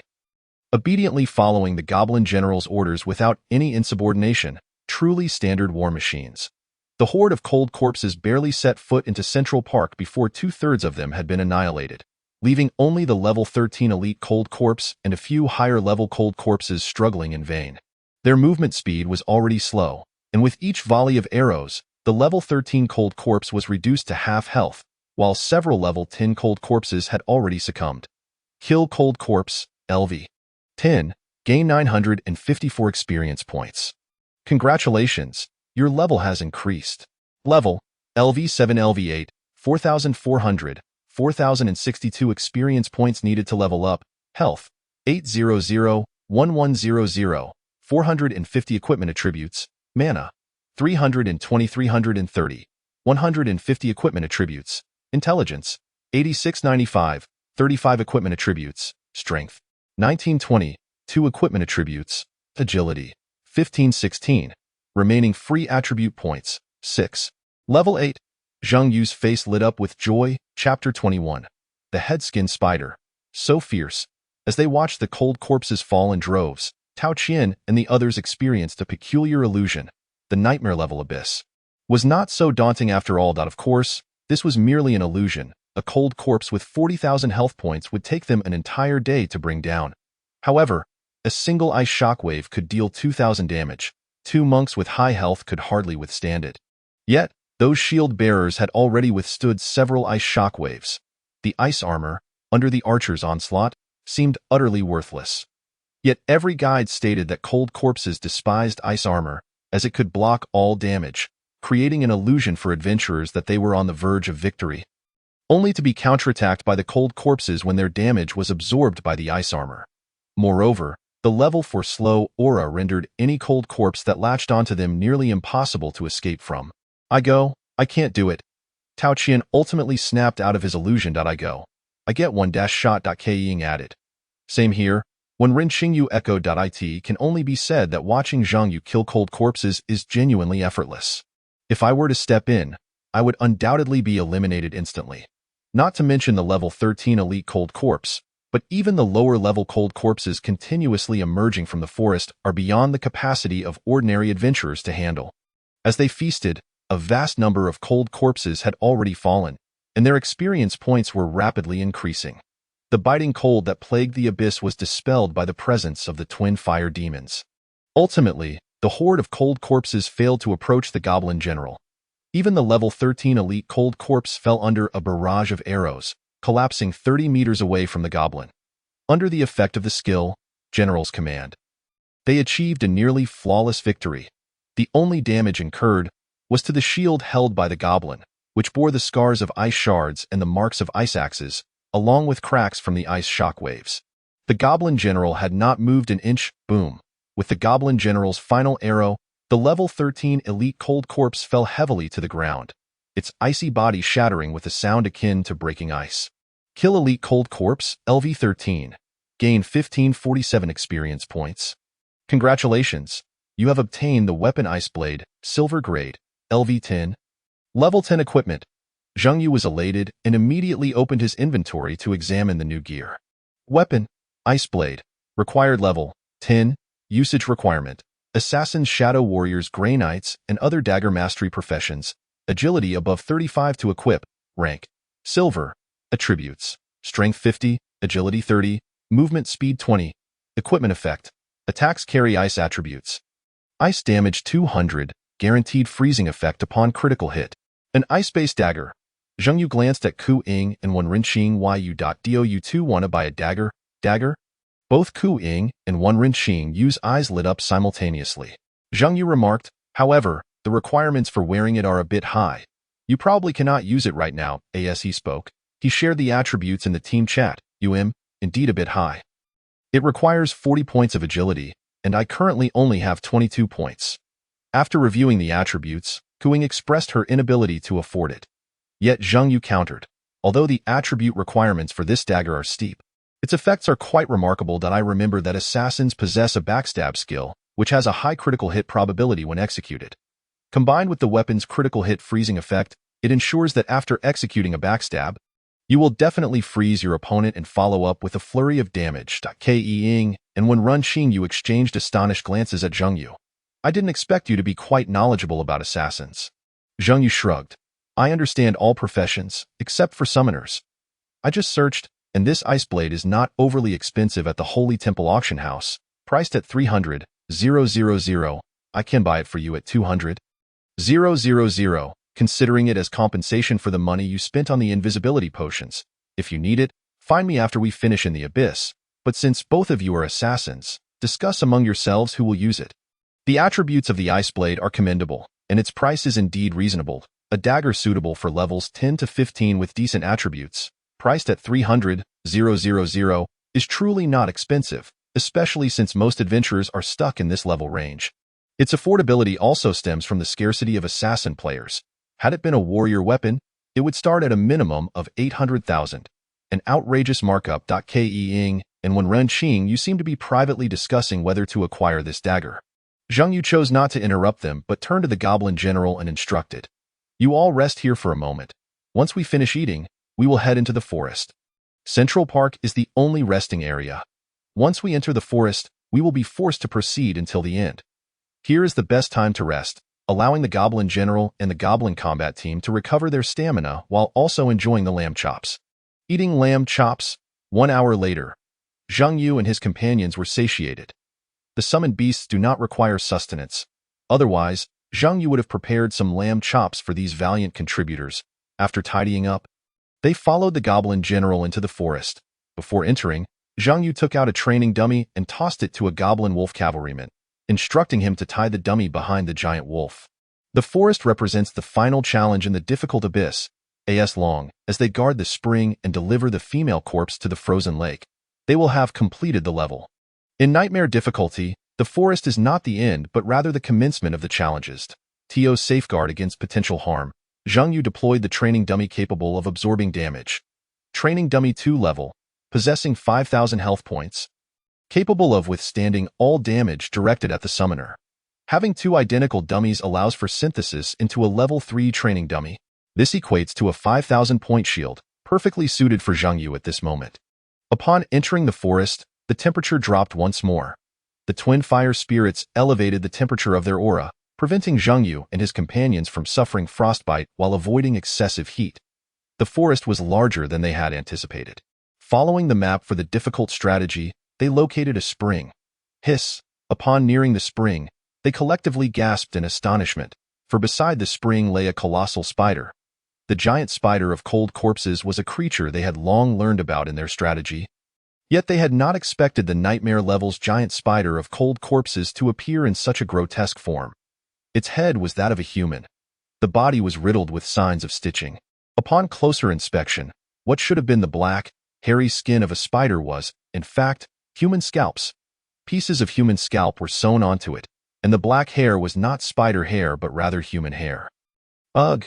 Ku-ing could not contain herself and nearly retched. In a wonder those cold corpses were missing their scalps, with their heads and flesh frozen and exposed. They had been sewn onto this creature. This was no mere monster. It resembled a form of vengeance. Zheng Yu recalled the internal organ cake made by that human child and the female corpse they needed to retrieve from the well in the strategy. He began to grasp why this street had transformed into such a nightmarish scene. Roar! As the goblin general entered the vicinity of the spring, the human-skinned spider emitted a threatening roar at the goblin general. It was still not attacking actively but rather asserting dominance. Indeed, they did not wish to engage in battle with them. They were compelled to fight because there were even more terrifying entities to fear. Human skin spider, level, LV15, rank, elite, health, 60,000, attack power, 1,050, skill I, artificial spider silk, skill 2, ice venom, skill 3, brutality, skill 4, grudge infusion, skill V, hatred. Zheng Yu examined the attributes of the human skin spider and finally felt the daunting difficulty of the nightmare abyss. He addressed the twin fire spirits beside him. You should join in, whoosh. Flames surged intensely. The twin fire spirits had been holding back for quite some time, observing the goblin general, who was also a summoned beast. Wreaking havoc while they assisted with roasting meat and sausages, they had longed to unleash their pent-up flames. Chapter 22. Twin fire spirits. The human skin spider moved swiftly. Upon detecting the goblin general, it quickly changed its position evading the arrows that were shot at it. PFF. It spat out a mouthful of white viscous liquid, artificial spider silk, that immediately adhered a shield-wielding goblin's shield to the ground, rendering it immobile. The human skin spider then launched 3 more strands of spider silk, but before they could reach the shield-wielding goblin, they were consumed by flames and turned to ashes. Whoosh! The twin fire spirits arrived at the battlefield in a fiery burst. The icebound ground melted entirely, even beginning to dry up as the temperature rose. Hiss!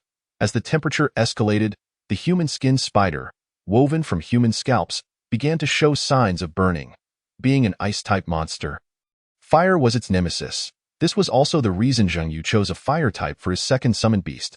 1441, 1528, 1359, 1259.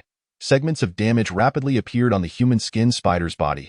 Flame aura, inflicting 186 burn damage per second, 456, fire spirit's attack power, 2.6, coefficient A. Moreover, it was not a single instance of damage per second but rather 2 instances.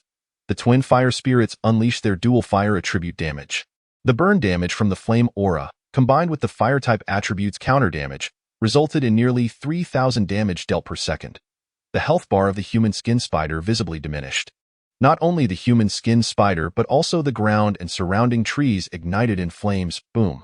The fire enveloped everything in its vicinity. Even the goblin general retreated with his troops, directing the goblin archers to continue their assault. Roar! Although the burning did not seem to inflict pain on the human skin spider, it was an ice-type monster heavy with negative energy, which despised fire. It shot out spider silk, attempting to ensnare the twin fire spirits. However, before the silk could reach the fire spirit, it was already reduced to ashes. Seeing its spider silk fail, the human skin spider charged through the flames to protect the twin fire spirits. Zheng Yu commanded. The goblin wizard at the rear raised his staff. A green light emanated from the tip of the staff. The human skin spider suddenly halted, its stitched head drooping as it fell into a deep slumber. A sleep spell? Wu Zong recognized the magic. This was a level 5 spell of the mage class, considered a decent control skill learned by mages in their early stages as an auxiliary skill. It was surprising to see a goblin capable of casting such magic. The sleep effect was brief, lasting only about 1.5 seconds. However, for the twin fire spirits and the goblin general, that time was ample. Flame prison. The wolf cavalry charged. Faced with the 55,000 health of the human skin spider, the twin fire spirits and goblin general had already received Zheng Yu's command to attack with full force without holding back. They unleashed their most formidable skills. A fire circle appeared beneath the human skin spider, deep crimson flames gathering within it. Boom! An explosive sound echoed as the flames erupted within the circle, totally engulfing the human skin spider. Flame prison LV8, inflicting 2,645 damage per second, 456, fire spirit's attack power, 5.8, coefficient E-3018, 2985, 2 damage instances flashed simultaneously. The twin fire spirit's burst damage was not exceptionally high, but the sustained damage was terrifying. With double damage occurring at intervals, coupled with the human skin spider's minimal magic resistance, the damage output from the twin fire spirits became incomprehensible. Roar! The human skin spider awoke from its slumber, frantically retreating in an attempt to escape the flames of the prison. However, at that moment, the goblin general had already entered the fray. As one of Zheng Yu's summoned beasts, the flames of the twin fire spirits could not harm the goblin general, creating an optimal synergy. The charge of the colossal wolf is an unstoppable force.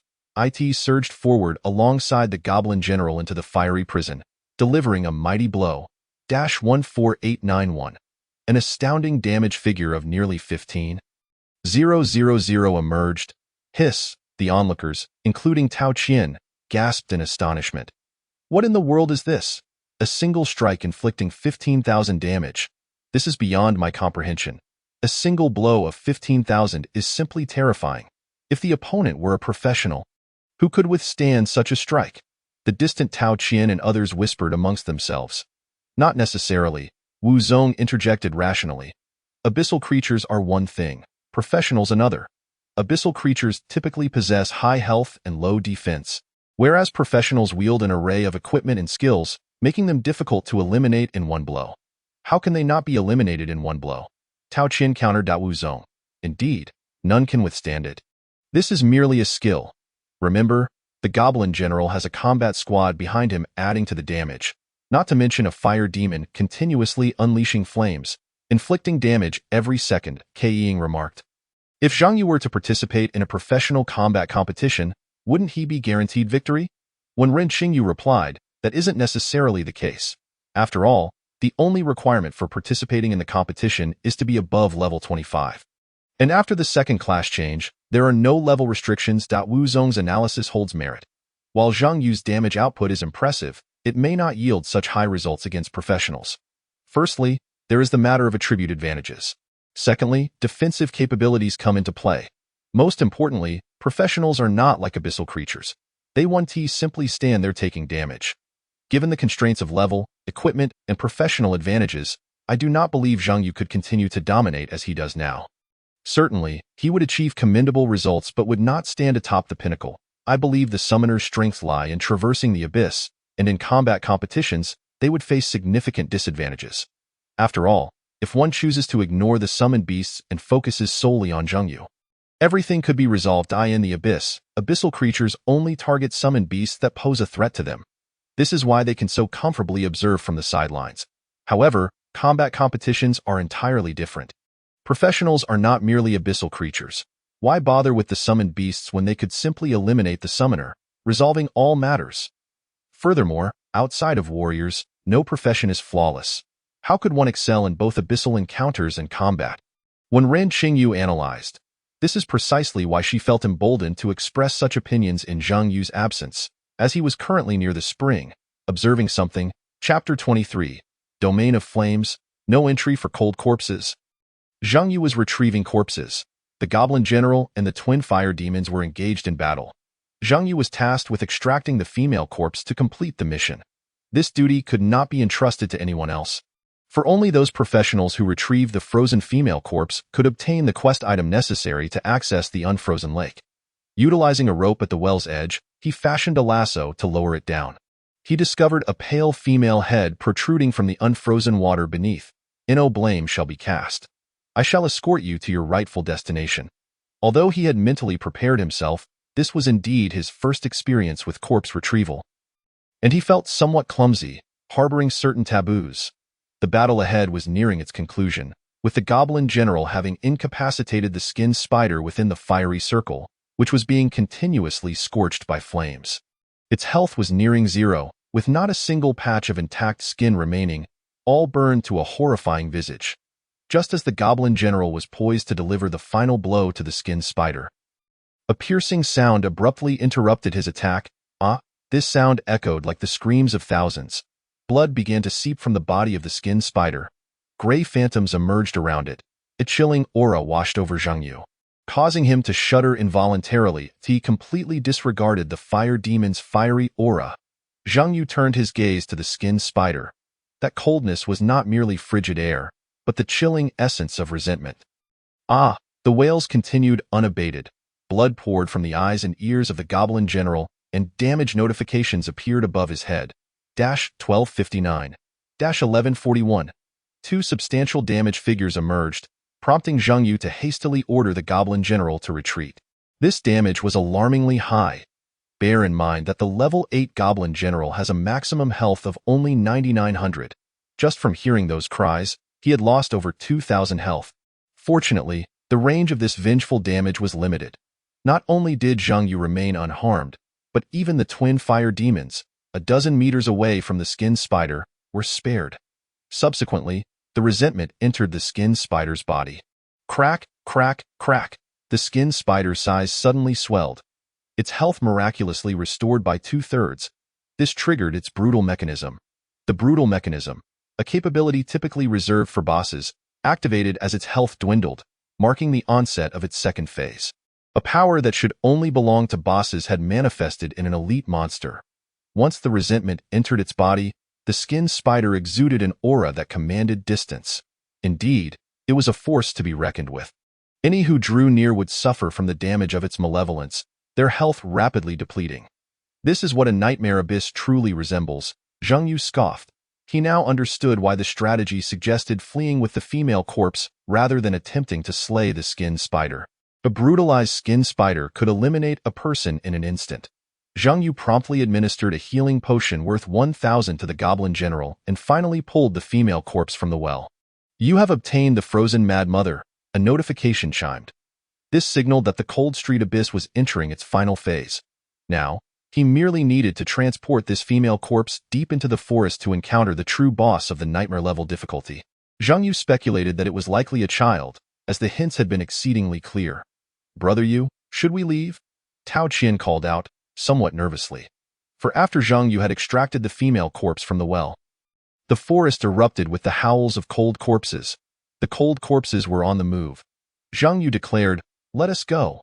There was no possibility of remaining here. Cold corpses surged forth from every corner of the forest, and staying would surely lead to entrapment.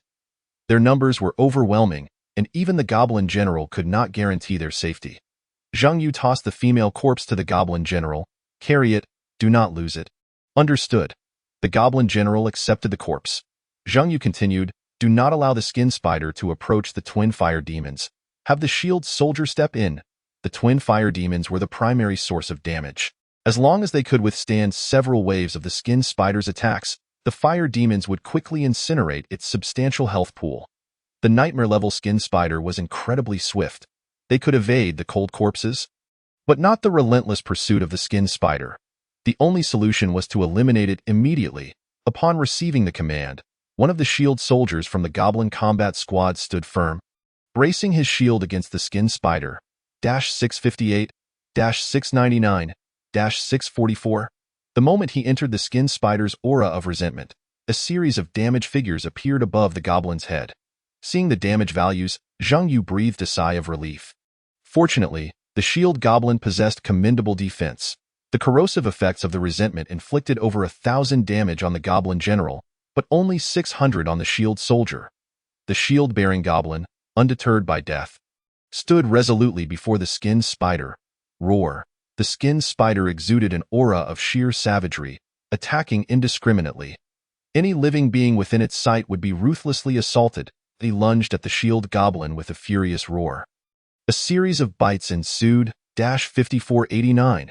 The shield goblin was instantly torn to shreds. A swift execution. My goodness. Not only did Tao Qian and the others exclaim, but even Zhang Yu was taken aback. Had this been a professional, they would have been immediately slain. The goblin shield soldier, being a summoned creature that could be repeatedly summoned, did not evoke sorrow upon its demise. However, the sheer might of the brutalized skin spider was genuinely alarming. No wonder no one had ever cleared the nightmare-level abyss. A creature capable of instant kills was not even a boss, merely an elite monster. Who could possibly succeed against that? Tao Qian exclaimed, watching in horror as a second shield soldier met the same fate. Stop shouting, let's hurry and flee. Zhang Yu took the lead in retreating. There was no choice. The cold corpses were simply too numerous, swarming like a horde of zombies in a post-apocalyptic scenario. The goblin combat squad was tasked with confronting the most troublesome skin spider, and even if they had time, they could not withstand such a multitude of cold corpses. Fire demons, swift combat, escape, Zhang Yu urged. The twin fire demons and the goblin general retreated while hurling fireballs and arrows at the skin spider. Whoosh! The twin fire demons were infuriated. They had anticipated this to be their moment to shine, only to encounter a formidable opponent.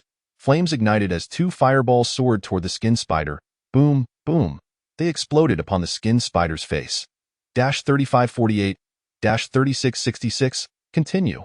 At this moment, only the twin fire demons could inflict significant damage. The third shield goblin was also torn apart by the skin spider. However, the spellcasting of the twin fire demons required energy, and their fire aura had diminished in effectiveness due to prolonged use. Just then, the goblin wizard unexpectedly inserted his finger into his chest. He extracted a bone and placed it atop the notched end of his staff, reciting an incomprehensible incantation. A violet radiance enveloped the twin fire demon. In the blink of an eye, the twin fire demon astonishingly regained its full vigor, the flames roaring back to life with fervor. Boom! The flames manifested a terrifying shade of purple. All the chilling corpses that dared to approach the twin fire demon were reduced to ashes. A fiery domain, forbidding the advance of the chilling corpses. Chapter 24. The trio of human skin skeletons. The twin fire demon has received a life sacrifice from the goblin wizard, enhancing its overall strength. Size increased, damage amplified, health restored. Duration, 1 minute. The goblin wizard had unleashed his magic twice. The first was a slumbering spell that halted the advance of the human skin spider. The second was this moment, sacrificing life to bolster the twin fire demon's prowess. The twin fire demon grew in size, its flames shifting from their original red to a deep violet. Any chilling corpse that entered the fiery halo would be incinerated within mere seconds. The lower-tier chilling corpses, at level 5, were obliterated instantly upon entry into the fiery realm, while those at level 10 could withstand no more than 5 seconds. Kill Elite Chilling Corpse, LV10, gain 921 experience points. Kill Elite Chilling Corpse, LV6, gain 321 experience points. Kill Elite Chilling Corpse, LV5, gained 129 experience points. Kill Elite Chilling Corpse, LV7, gained 503 experience points. A cascade of experience flooded in. The experience bar surged wildly in just a minute. Nearly 3,000 experience points were accrued, leaving only a sliver to reach level 9. As the chilling corpses fell one after another, the experience continued to rise, tempting Zhang Yu to linger here for a more gratifying experience grind. Yet, he understood that only with the goblin wizard's sacrificial enhancement could the twin fire demon achieve such power. Once the wizard's boon faded, the twin fire demon would swiftly lose its vitality. Faced with the relentless tide of chilling corpses emerging from the forest, even the twin fire demon, empowered for only a minute, would falter. After we slay the human skin spider, we shall retreat, Zhang Yu instructed the twin fire demon. The human skin spider was the priority. The nearest human skin spider suffered a barrage of fire spells, despite the twin fire demon's energy being at its limit. Unable to cast skills, the goblin wizard's life sacrifice restored its vitality entirely. A barrage of spells was unleashed upon the human skin spider. Double fireball, double flame cage, and doubled fire attribute damage. Boom!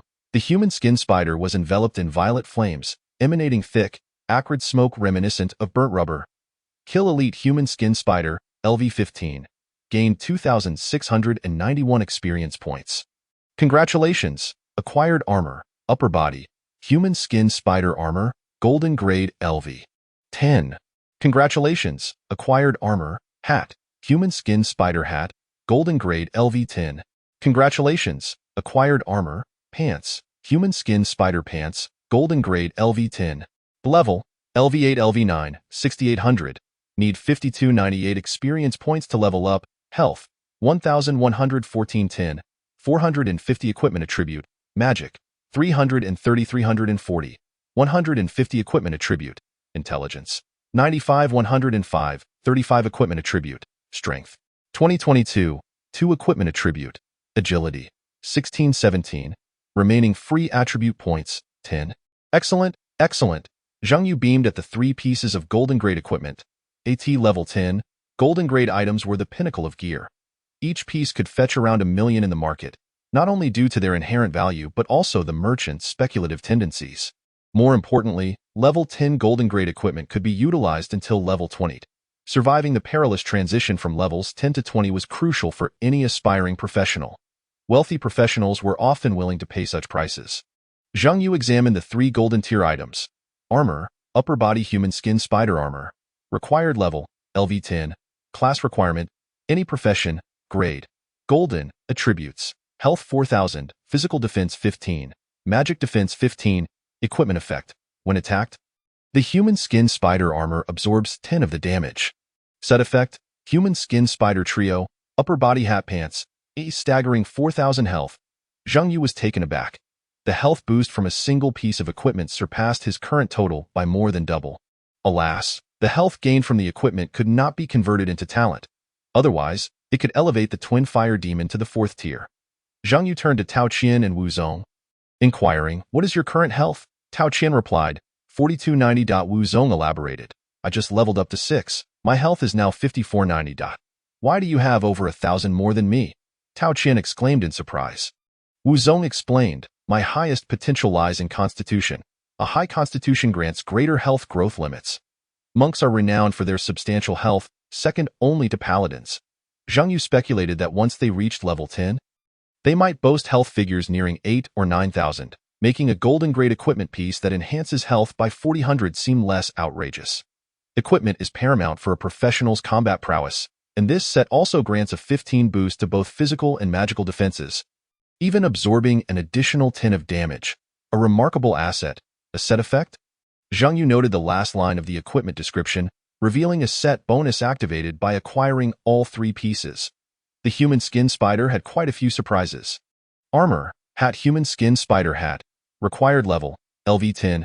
Class requirement, any profession, grade. Golden, attributes. Health 1500, energy 10, energy recovery speed 10. Equipment effect, the wearer or their summoned creature will replenish energy once when their energy is critically low. Cooldown of 2 hours. Set effect, human skin spider trio, upper body hat pants, a hat that boosts energy. The hat's design is entirely crafted from black, velvety spider skin. Zhang Yu had previously feared the human skin spider set was made from repugnant human skins.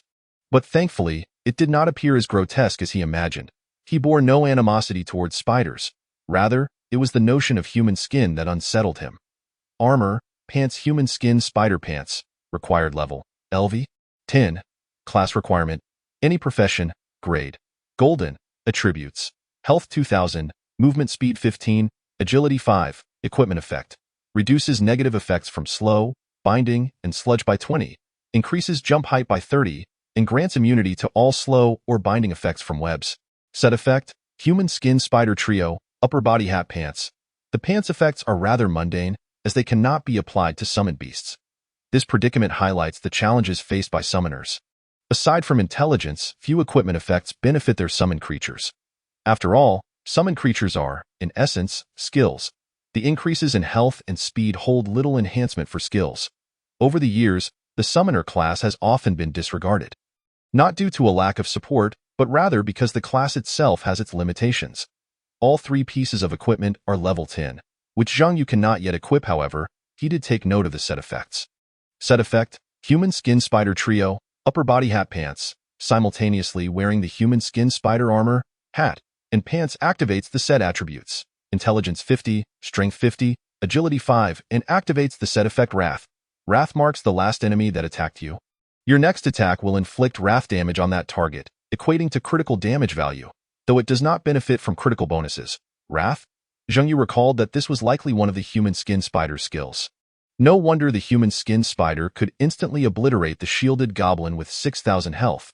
It must have been due to this wrath effect. IT can deal critical damage without being a true critical hit, merely possessing numerical value.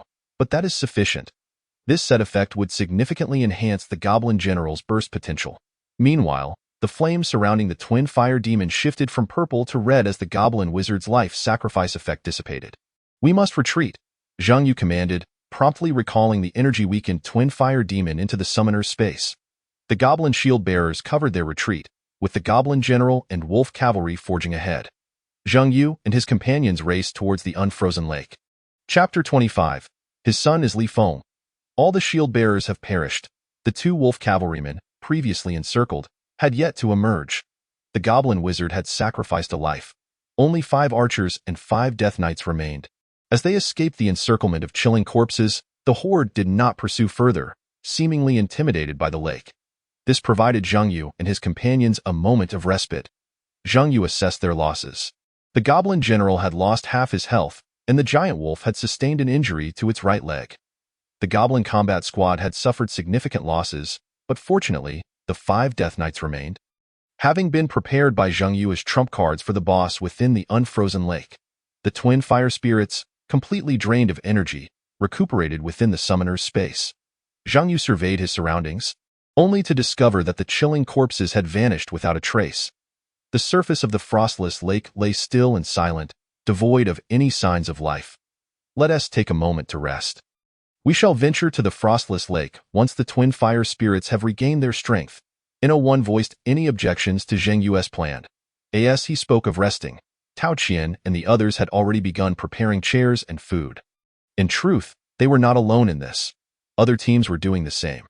Abyss encounters could last for hours, with tales of some stretching beyond a month. Taking breaks to restore stamina, energy, and tend to injuries was imperative.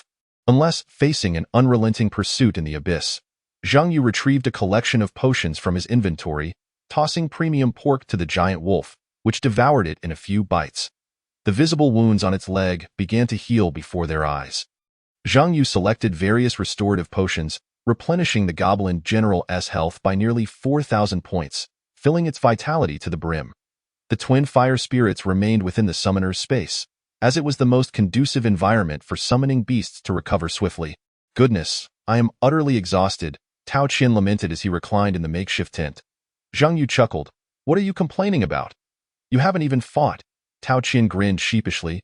It's just that lying down for so long makes it a bit jarring when I suddenly have to run. Zhang Yu chuckled lightly at Tao Qin's antics. Wu Zong, while preparing food, remarked, I can now truly grasp the difficulty of a nightmare-level abyss. Just a moment ago, the number of cold corpses was insurmountable for any average professional. Ku Ying, who was slicing fruit, chimed in. I believe the most formidable challenge is the swarm of cold corpses. Those brave enough to enter a nightmare-level abyss are undoubtedly exceptional. They should possess ways to escape.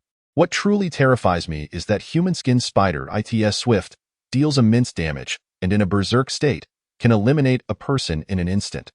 Who could possibly survive that?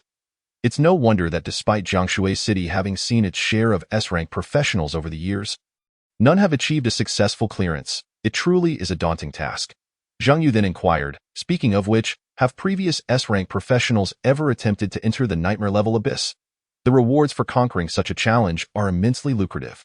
It can be said that clearing a nightmare-level abyss at each stage lays a solid foundation for upgrading to the next level, as these abysses are guaranteed to yield the finest equipment for that stage. The pinnacle equipment for Stage 10 is a Platinum Warrior weapon, which is said to have been obtained from other cities' nightmare-level abysses. Rumor has it that this Platinum weapon, once a warrior reaches level 25 and transitions their class, can fetch a staggering price of 20 million in auctions.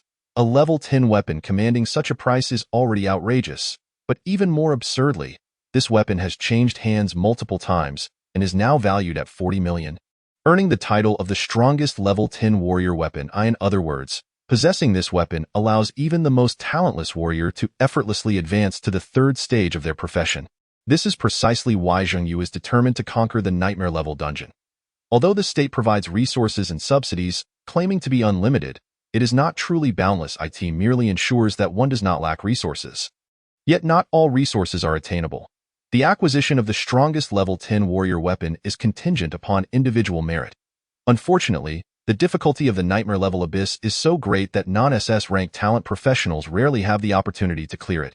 Even SS rank professionals must pair with the most suitable teammates to stand a chance. It can only be said that the skepticism surrounding Zhang Yu is not without reason.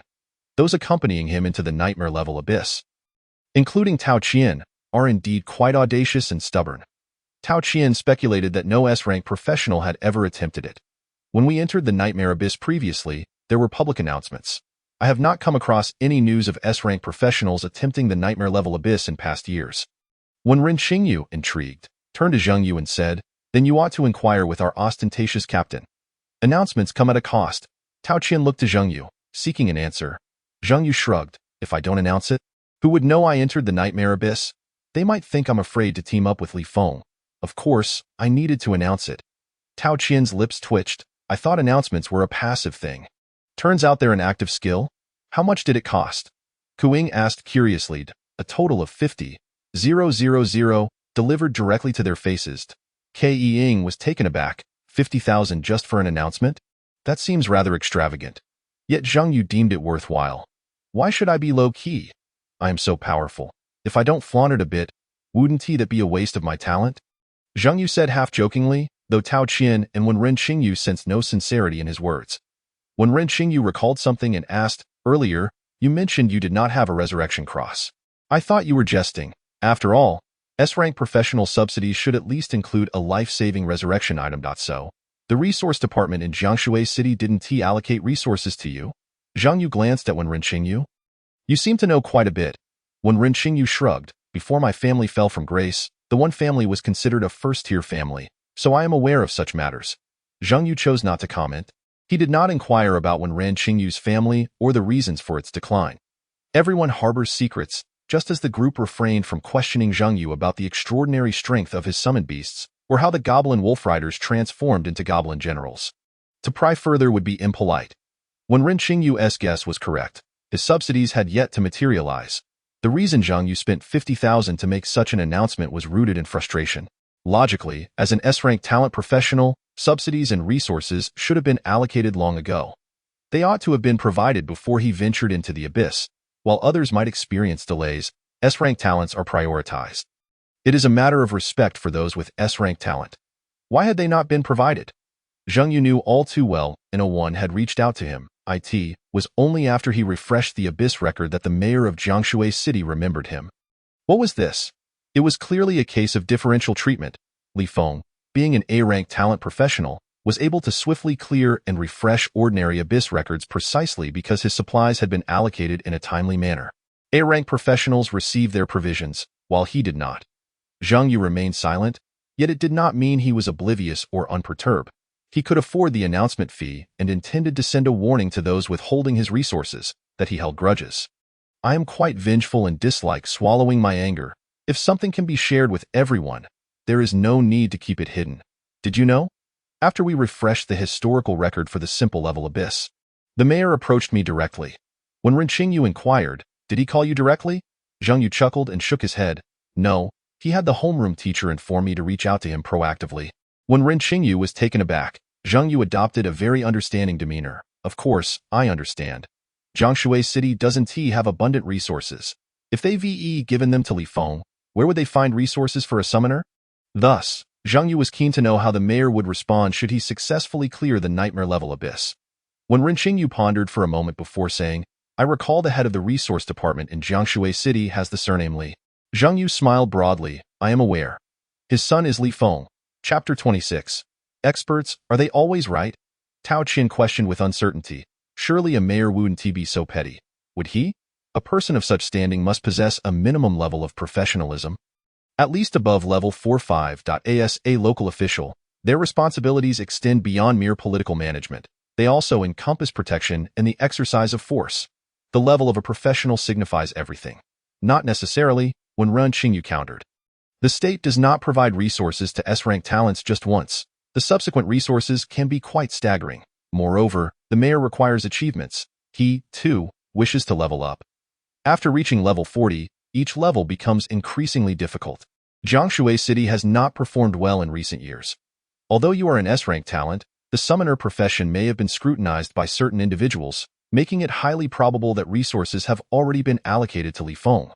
When Ren Qingyu offered a rational analysis, to which Zheng Yu nodded in agreement, the mayor cannot simply appropriate my resources, but without his approval, this situation cannot change. It's a simple comparative principle. An S-rank talent but in a niche profession versus an A-rank talent in a popular profession. Especially considering that this professional S-father is the head of the resource department. Zheng Yu shrugged. With such connections, the answer was self-evident. Tao Qian, perplexed, asked, "Isn't the resource department under the mayor's purview? Why would the mayor need to curry favor with the head of the resource department?" When Ren Qingyu shook his head, "First, you have misunderstood the relationship. The resource department operates independently from the mayor. They do not have a hierarchical relationship. In fact, the resource department holds greater significance, as you can understand, given their control over resources. Additionally, the term curry favor is misapplied here. The mayor needs results. From Zheng Yu's profession, although Li Feng's qualifications are lower than his, he is a tangible warrior class. Stability is paramount. Furthermore, the relationship between the mayor and Li Nan is mutually beneficial. Years ago, before my family fell from grace, I had already heard of Li Nan. You could say that his presence in Jiangshui City is akin to gaining experience before returning shortly thereafter. Understanding dawned upon Tao Qian as when Ren Qingyu explained, "It is not that the mayor possesses a narrow vision, but rather that they have constrained their own perspective. The individuals in question are quite astute, accurately weighing the pros and cons of various situations. To offend an obscure summoner, one without connections or a promising future, seems less prudent than to allocate resources to the Minister of Resources, who has ascended from above, thereby fostering relationships and securing alliances. This could yield an A-class warrior, despite a less than stellar talent, yet one who is reliable. Whether or not resources are granted to Zheng Yu, the rationale remains intact. with resources not reaching Zhang Yu's hands. And lacking the support of a summoners guild to address these matters, it can be asserted that the opposing side may speak as they please. The homeroom teacher conveyed via phone that the mayor would personally bestow the rewards. However, Zhang Yu is acutely aware that the mayor has merely recognized that he, as a summoner, is not as mediocre as previously thought, yet the resources have already been allocated in order to placate him. A formal procedure must be followed, complete with grandiose promises and a token compensation.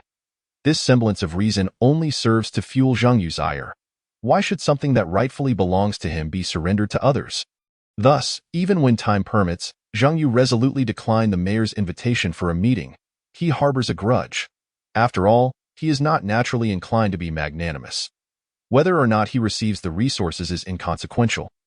But what is rightfully his cannot be appropriated by others, even if he himself does not desire it. Meanwhile, in the mayor's office, Zhou Yun, upon listening to the phone call, expressed his surprise.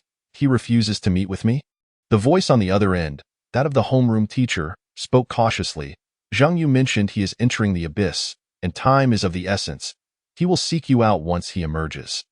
The homeroom teacher endeavored to phrase this as diplomatically as possible. Mayor Zhou chuckled lightly. Ah, this lad still holds a grudge. Is it merely because resources were not allocated to him? Very well, once he exits the abyss, I shall offer him some form of compensation. Yet, a long silence ensued on the other end of the line. Eventually, the homeroom teacher's voice, tinged with a peculiar tone, inquired, Mayor, may I ask, did you truly not provide any resources to Zhang Yu? The tone was no longer as deferential, and instead carried an air of challenge. Mayor Zhou furrowed his brow, detecting the underlying tension in the teacher's voice, wondering what gave him the audacity to question him. However, after a moment's contemplation, he chose to suppress his irritation. Aware that the other party's mood was likely quite unfavorable, he patiently explained, Teacher Zhang, you are well aware that resource allocation necessitates a rating evaluation. Following assessments conducted by experts at all levels within Jiangshui City, there was a unanimous agreement that Li Feng exhibits greater potential. Although Zhang Yu possesses an S-class talent, the profession of summoner has historically yielded poor results for Jiangshui City, and we cannot afford to squander resources on him. The resources are truly scarce, he added. You must understand the government's position and our decisions. Upon hearing the mayor's words, the homeroom teacher responded softly, Are the experts always correct? Mayor Zhou's tone began to grow impatient. Comrade Zhang, I will reiterate, this is a decision arrived at after thorough evaluation, and the Provincial Department of Resources has sanctioned and distributed it. If you have any objections, you may address them with the provincial authorities. Mayor Zhou was exasperated. Though he held the title of mayor, many matters were beyond his control, particularly regarding political achievements. It was not that he did not wish to allocate resources to Zhang Yu, an S-class talent, but rather that he simply could not. The state had issued only 4 S-class talent resources, 1 for level 1, 1 for level 10, 1 for level 25, and 1 for level 40. Each of these rewards was substantial. However, there were doubts regarding Zhang Yu's ability to even advance to level 10. If the first allocation were to go to him, who would receive the second? Should it be reported to the higher-ups that Jiangshui City's key cultivator had once again failed? What future could a mere summoner hope to attain, should these resources be squandered? It just so happened that the son of the Minister of Resources was an A-class warrior. Presenting an optimal solution to AS for Zhang Yu, he was merely a summoner and would soon fade into obscurity. His decision to allocate resources to Li Feng would likely be hailed as a commendable choice. He was well aware that both Zhang Yu and his teacher would harbor grievances. Thus, the fact that he, as mayor, was personally reaching out to Zhang Yu's homeroom teacher to elucidate these matters was already a significant concession. What more could they possibly want? Did they truly believe he owed them anything? He had not lied. Once Zhang Yu's S-class summoner status was reported, several other departments, including, but not limited to, the Ministry of Education, high school principals, and the Department of Resources, had approached him. Numerous meetings were held, and many plans were devised. Ultimately, it was decided to report to the provincial department and make an exception by withholding resources from the S-class Zhang Yu, instead allocating them to the A-class Li Feng. Noticing the prolonged silence on the other end of the line, Zhou Yun spoke earnestly, the provincial department has already consented. What more can I do? I can only assure you that Zhang Yu will receive some form of compensation, but the subsequent resources must indeed be transferred to Li Feng. You must understand my position. as well as that of the provincial authorities. The number of professionals is increasing, and so too is the number of those with high talent. Zhang Yu's S-class talent is no longer considered rare. With that, he concluded the call. Zhou Yun summoned his secretary and instructed, "Prepare a resource allocation from our side. Do not touch the resources from the Department of Resources. This is to be given to Zhang Yu." He recognized the misstep on his part and intended to offer some form of reparation to Zhang Yu. However, the secretary interjected, "Mayor, I believe it may not be necessary to prepare anything." "What?" Zhou Yun raised an eyebrow in inquiry. The secretary continued, "Teacher Zhang probably did not inform you that Zhang Yu is entering a nightmare-level abyss." Zhou Yun was momentarily taken aback. Did he wish for death? The secretary did not respond directly but proceeded, "Before entering the nightmare-level instance, he paid to announce it, and all professionals present in the hall of the Cold Street Secret Realm were aware that Zhang Yu was entering the nightmare abyss."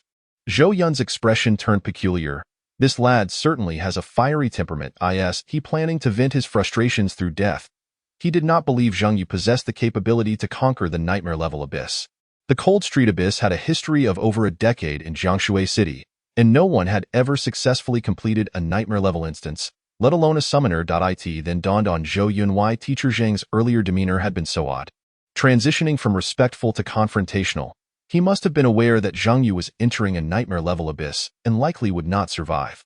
With no means of borrowing funds, a challenging family situation, and lacking resources, Zhang Yu was effectively entering the nightmare-level abyss unprepared. Was this not akin to courting death? Yet, Mayor Zhou found himself chuckling, not viewing this as a misfortune. "Prepare an obituary? Do you know how to write one?"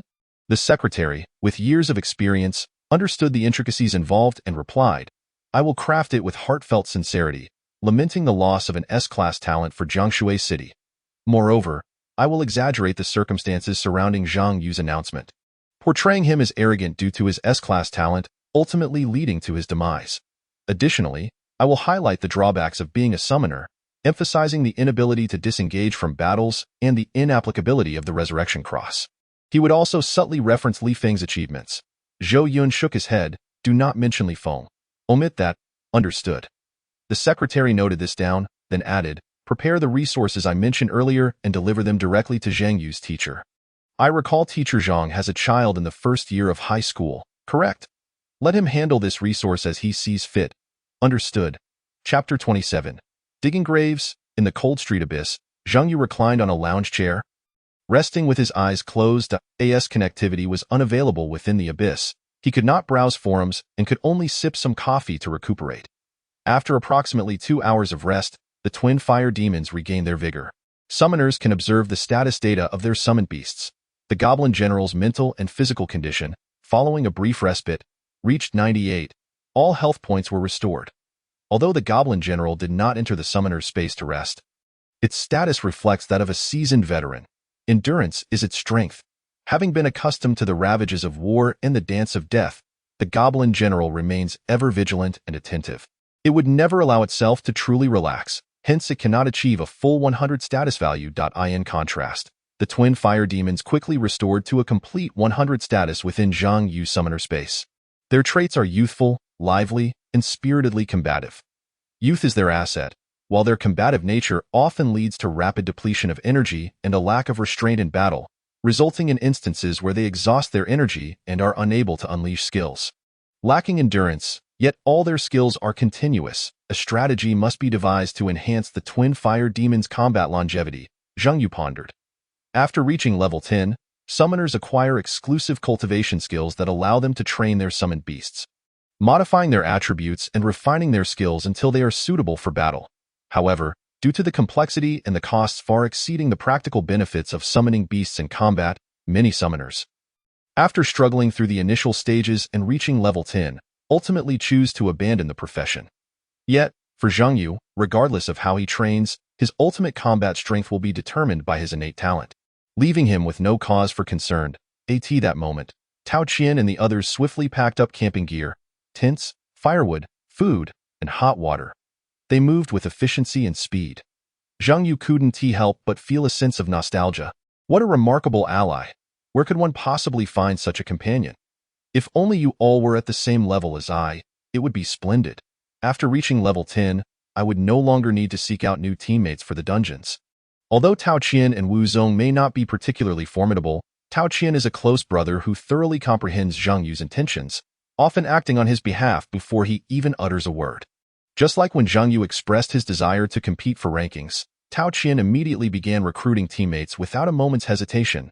Wu Zong's barbecuing skills have improved tremendously, especially his technique for grilling kidneys, achieving the perfect doneness and crafting exquisite flavors. When Ren Qingyu is adept at brewing Ta.Ke and clearly possesses the diligence of a hard worker, tidying up with remarkable efficiency. Moreover, these two young ladies are strikingly beautiful. They are not only industrious and pleasing to the eye but also obedient. What more could one desire? Zhang Yu senses that it may be quite challenging to encounter such compliant and well-mannered companions in the future. Don't worry, Yugu, we are all level 6 now. After we conquer the Nightmare level abyss, we will surely reach level 7, and attaining level 10 will just require 1 or 2 simple dungeons, Tao Qian has already calculated. The level 2 abyss ranges from level 10 to level 20, and even if you clear another Nightmare level dungeon, you cannot exceed level 20. There is still hope. Furthermore, it is said that after reaching level 20, every level up requires hundreds of thousands of experience points. We will have plenty of opportunities to cling to you for support. Zhang Yu is reluctant to part with this group of resourceful companions. Tao Qian and the others are even more unwilling to let go of Zhang Yu's support. Given Zhang Yu's method of grinding in the abyss, his level will rise swiftly in pursuit of ranking. There is no room for rest. They cannot continuously rely on Zhang Yu's abyss runs, but they can seize whatever opportunities arise. At the very least, during this phase of the level 2 abyss, they can still benefit. Once everything is tidied up, Zhang Yu summons the rejuvenated twin fire demons, while the goblin general stands at the forefront. Zhang Yu glances at the time. It has already been 6 hours since entering the Nightmare level abyss. They are now at the final stage of the abyss. The difficulty level ends at the human skin spider. If they cannot defeat the human skin spider, they must deliver the female corpse to the center of the lake. From this point forward, it is a realm that no practitioner from Jiangshui City has ever reached. Zhang Yu tosses a training dummy to Tao Qian. You all wait here. If anything seems amiss, you can withdraw from the abyss in time. Let us proceed. With that, Zhang Yu instructs a goblin death knight to carry the female corpse, while he and the goblin general mount the giant wolf and venture into the unfrozen lake. The unfrozen lake is quite shallow, reaching only halfway up the giant wolf's legs. The surrounding temperature is at least -40 degrees, yet the lake remains rippling and crystal clear. At the center of the unfrozen lake lies a small grave mound. It is unclear whose grave it is. The grave is not large, ensnared in the heart of the lake, half submerged, yet the tip remains dry. Approaching the grave with the female corpse, they encounter no obstacles. There are no cold corpses, no human skin monsters, only an all-encompassing chill and an unmistakable aura of resentment. Crack! A crisp sound of ice forming emanates from behind. The temperature plummets.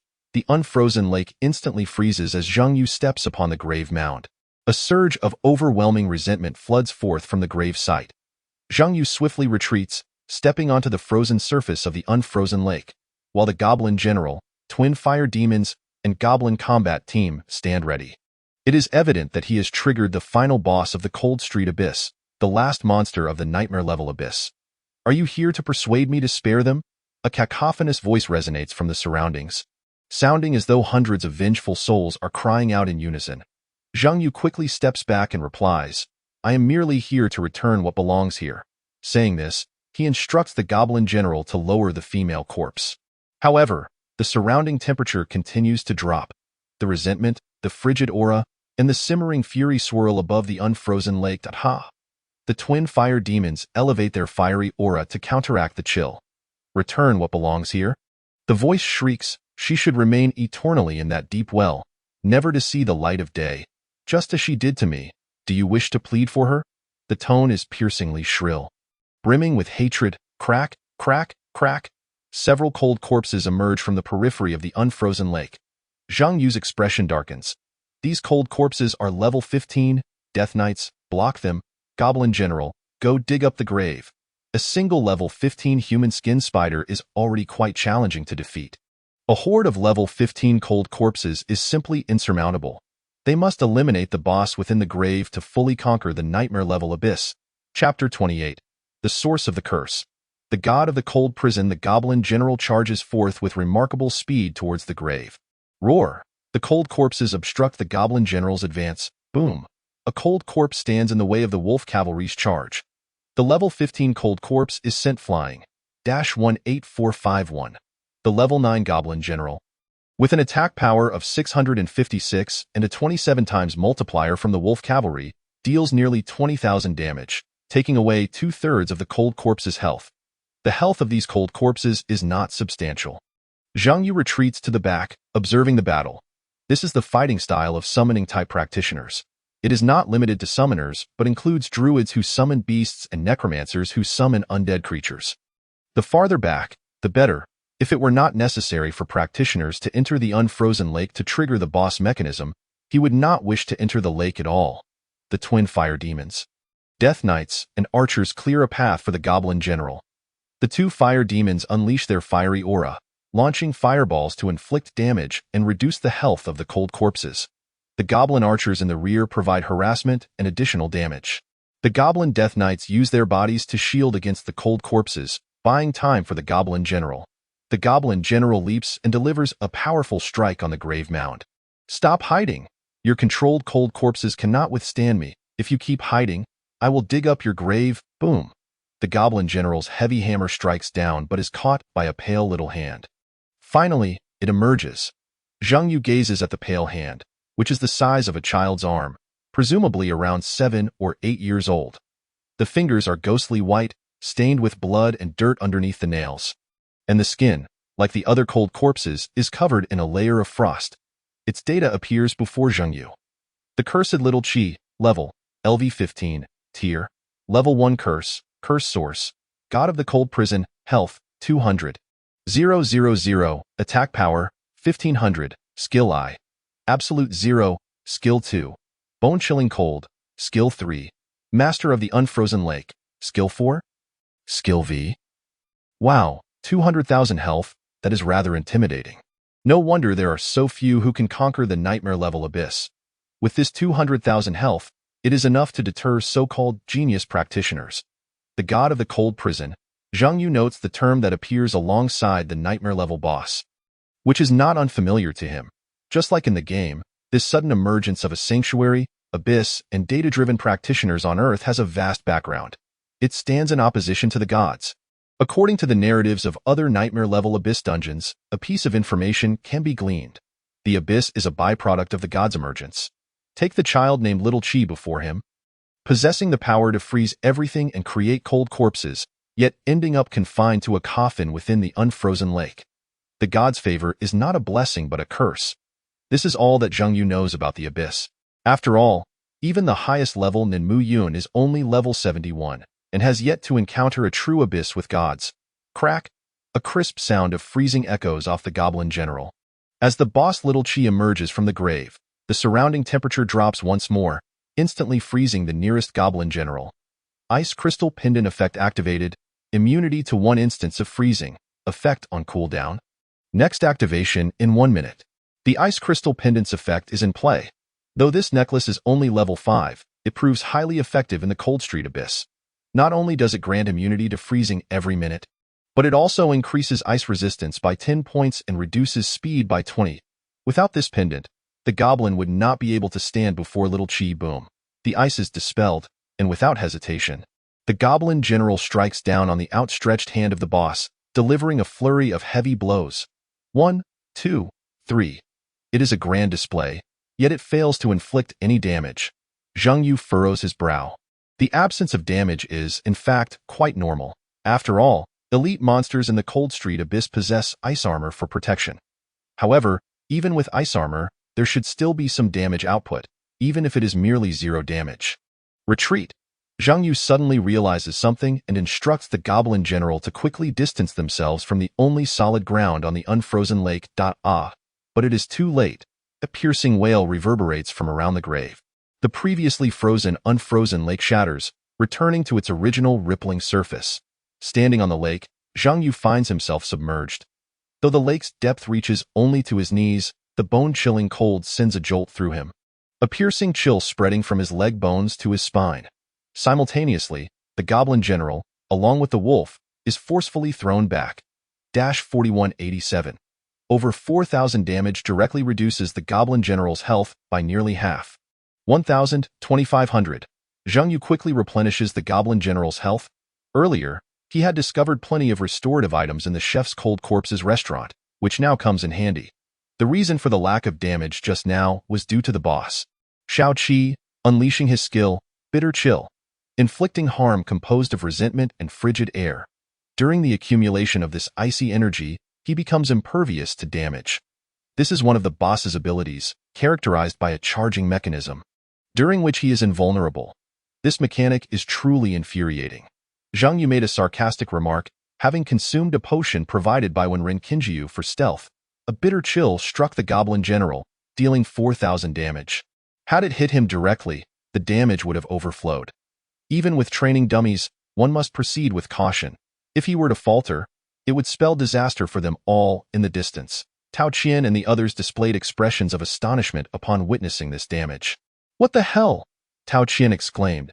He had previously seen the Goblin General inflict such damage on the Cold Corpses, but had never witnessed a goblin endure such a colossal amount of harm. This is utterly absurd. A direct 4,000? Kuing glanced at her health and murmured, "If it were me, I would be instantly killed." No wonder the nightmare-level abyss is so challenging to conquer. It is simply insurmountable. Wu Zong looked anxiously at the Goblin General, who had been sent flying, and at Zhang Yu, who was already encased in frost. "Can we overcome this?" A moment of silence ensued. Even Tao Qian, who usually had unwavering confidence in Zhang Yu, refrained from speaking. They were anxious yet powerless, left only to wait impatiently and hope that Zhang Yu possessed a hidden card to turn the tide. Zhang Yu indeed had a trump card, but the moment to reveal it had not yet arrived. This was merely the first exchange with the Cold Street boss. The piercing cries continued. At this moment, the boy named Shao Qi, cursed by the god of the cold prison, had fully emerged from his grave, floating in midair, surrounded by swirling cold air. The resentment had even transformed into visible black smoke. Encircling him, a 7 or 8-year-old boy, his innards hollowed out, bore scars across his face, one arm bent at a 90-degree angle, grotesquely pressed against his chest, where a gaping void revealed severed intestines and mangled flesh. Fortunately, the frigid temperature had frozen everything inside, sparing them from any viscous blood or similar substances. Ugly, terrifying, and bloody. Yet Zhang Yu felt a pang of sorrow. That organ cake was undoubtedly crafted from this child's remains. It is unfathomable to imagine the agony this child must have endured in life. This time, the twin fire spirits had dispatched 2 level 15 cold corpses and adjusted the temperature of their flame aura to return to Zhang Yu's side, dispelling the chill enveloping him. Since Zhang Yu was in a stealth phase, only the Goblin General, the twin fire spirits, and the surviving Goblin combat squad could be seen. Hovering in midair, Shao Qi stared blankly at the twin fire spirits, evidently loathing the flames. "You all deserve to die." The voice emanated from all directions, raspy and torn, a chorus of men, women, and children. Shao Qi commanded the souls of the entire Cold Street abyss to speak. He charged toward the twin fire spirits, feeling discomfort from the flames, sensing that they posed the greatest threat. Zhang Yu quickly retreated, braving the cold to distance himself from the twin fire spirits. To avoid collateral damage, the Death Warriors surged forward. A scornful expression crossed Shao Qi's scarred face as he swung his right hand. Cold air swept through the 5 Death Warriors like an ice dragon. Crash! They were instantly frozen. His skill, absolute zero. Observing the immobilized Death Warriors, Shao Qi's eyeless white gaze displayed profound disdain. Yet, the next moment, he froze for a second. For somehow, one Death Warrior had appeared behind him. "Get away!" Boom! Before he could react, a deafening explosion erupted as this Death Warrior detonated right in front of the boss. The purple flames engulfed him. 5874, Zhang Yu's first trump card. A Death Warrior capable of utilizing the assassin's blink skill and self-detonation. The self-detonation damage of the Goblin Death Warrior was quite substantial, inflicting around 5,000 damage. However, against a boss like Shao Qi, who had 200,000 health, it felt like a drop in the ocean. Nonetheless, the self-detonation damage was inconsequential compared to the poisonous blood that erupted from the Death Warrior's body. Not only was it toxic, but it was also highly flammable. The Goblin Death Warrior. not only feared death but also possessed the ability to explode upon dying. Having ingested poison and injected with special blood, transforming their blood into another weapon. Splat! The blood splashed onto boss Shao-Chi, producing a hissing corrosive sound. 109, 125, 158, damage incrementally rose, striking 3 to 4 times per second. The demise of this death warrior bought precious time for the twin fire spirits. The flame cage was poised to unleash its power. Boom! The flames ignited the purple blood on boss Shao-Chi, which was already corrosive, instantly igniting. Like maggots gnawing at flesh, it tormented Shao-Chi's skin and body. 258, 269, 3684, 2284. The combined damage from the burning toxic blood and the flame cage, along with the searing effects of the flame aura, visibly decreased the Cold Street boss's health. It is worth noting that the damage from the twin fire spirits was doubled. Nearly 10,000 health was lost every second, prompting Tao Qian to exclaim in astonishment. The nightmare level abyss is indeed challenging, but Zhang Yu is utterly monstrous. Is this what it means to be a summoner? This is a battle between bosses. Previously, Tao Qian had not held the twin fire spirits in high regard, considering them merely as entities responsible for roasting sausages, but he had not anticipated their true ferocity. Yet, it was still insufficient.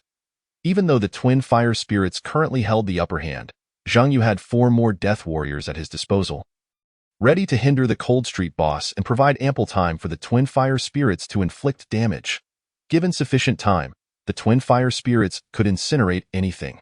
However, when Ren Qingjiu remained deeply concerned, the boss had not yet unleashed any skills. If he entered a state of brutality, the goblin death warriors would not be able to withstand it. Tao Qian and Wu Zong also displayed expressions of worry. They had to win. The only thing Wu Zong and the others could do now was pray. Another ear-piercing scream filled with resentment instantly froze the death warriors preparing to approach it.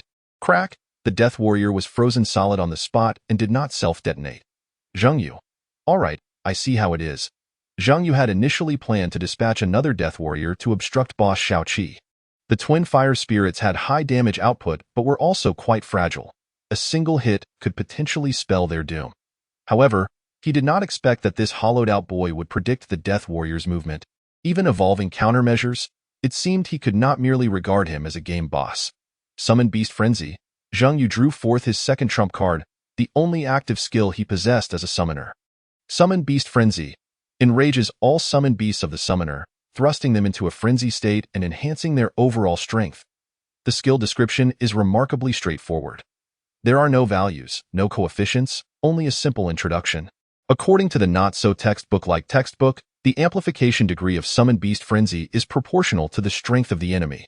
The stronger the enemy, the greater the amplification, but correspondingly, the duration of the frenzy will decrease and the summoned beasts will enter a weakened state once it concludes.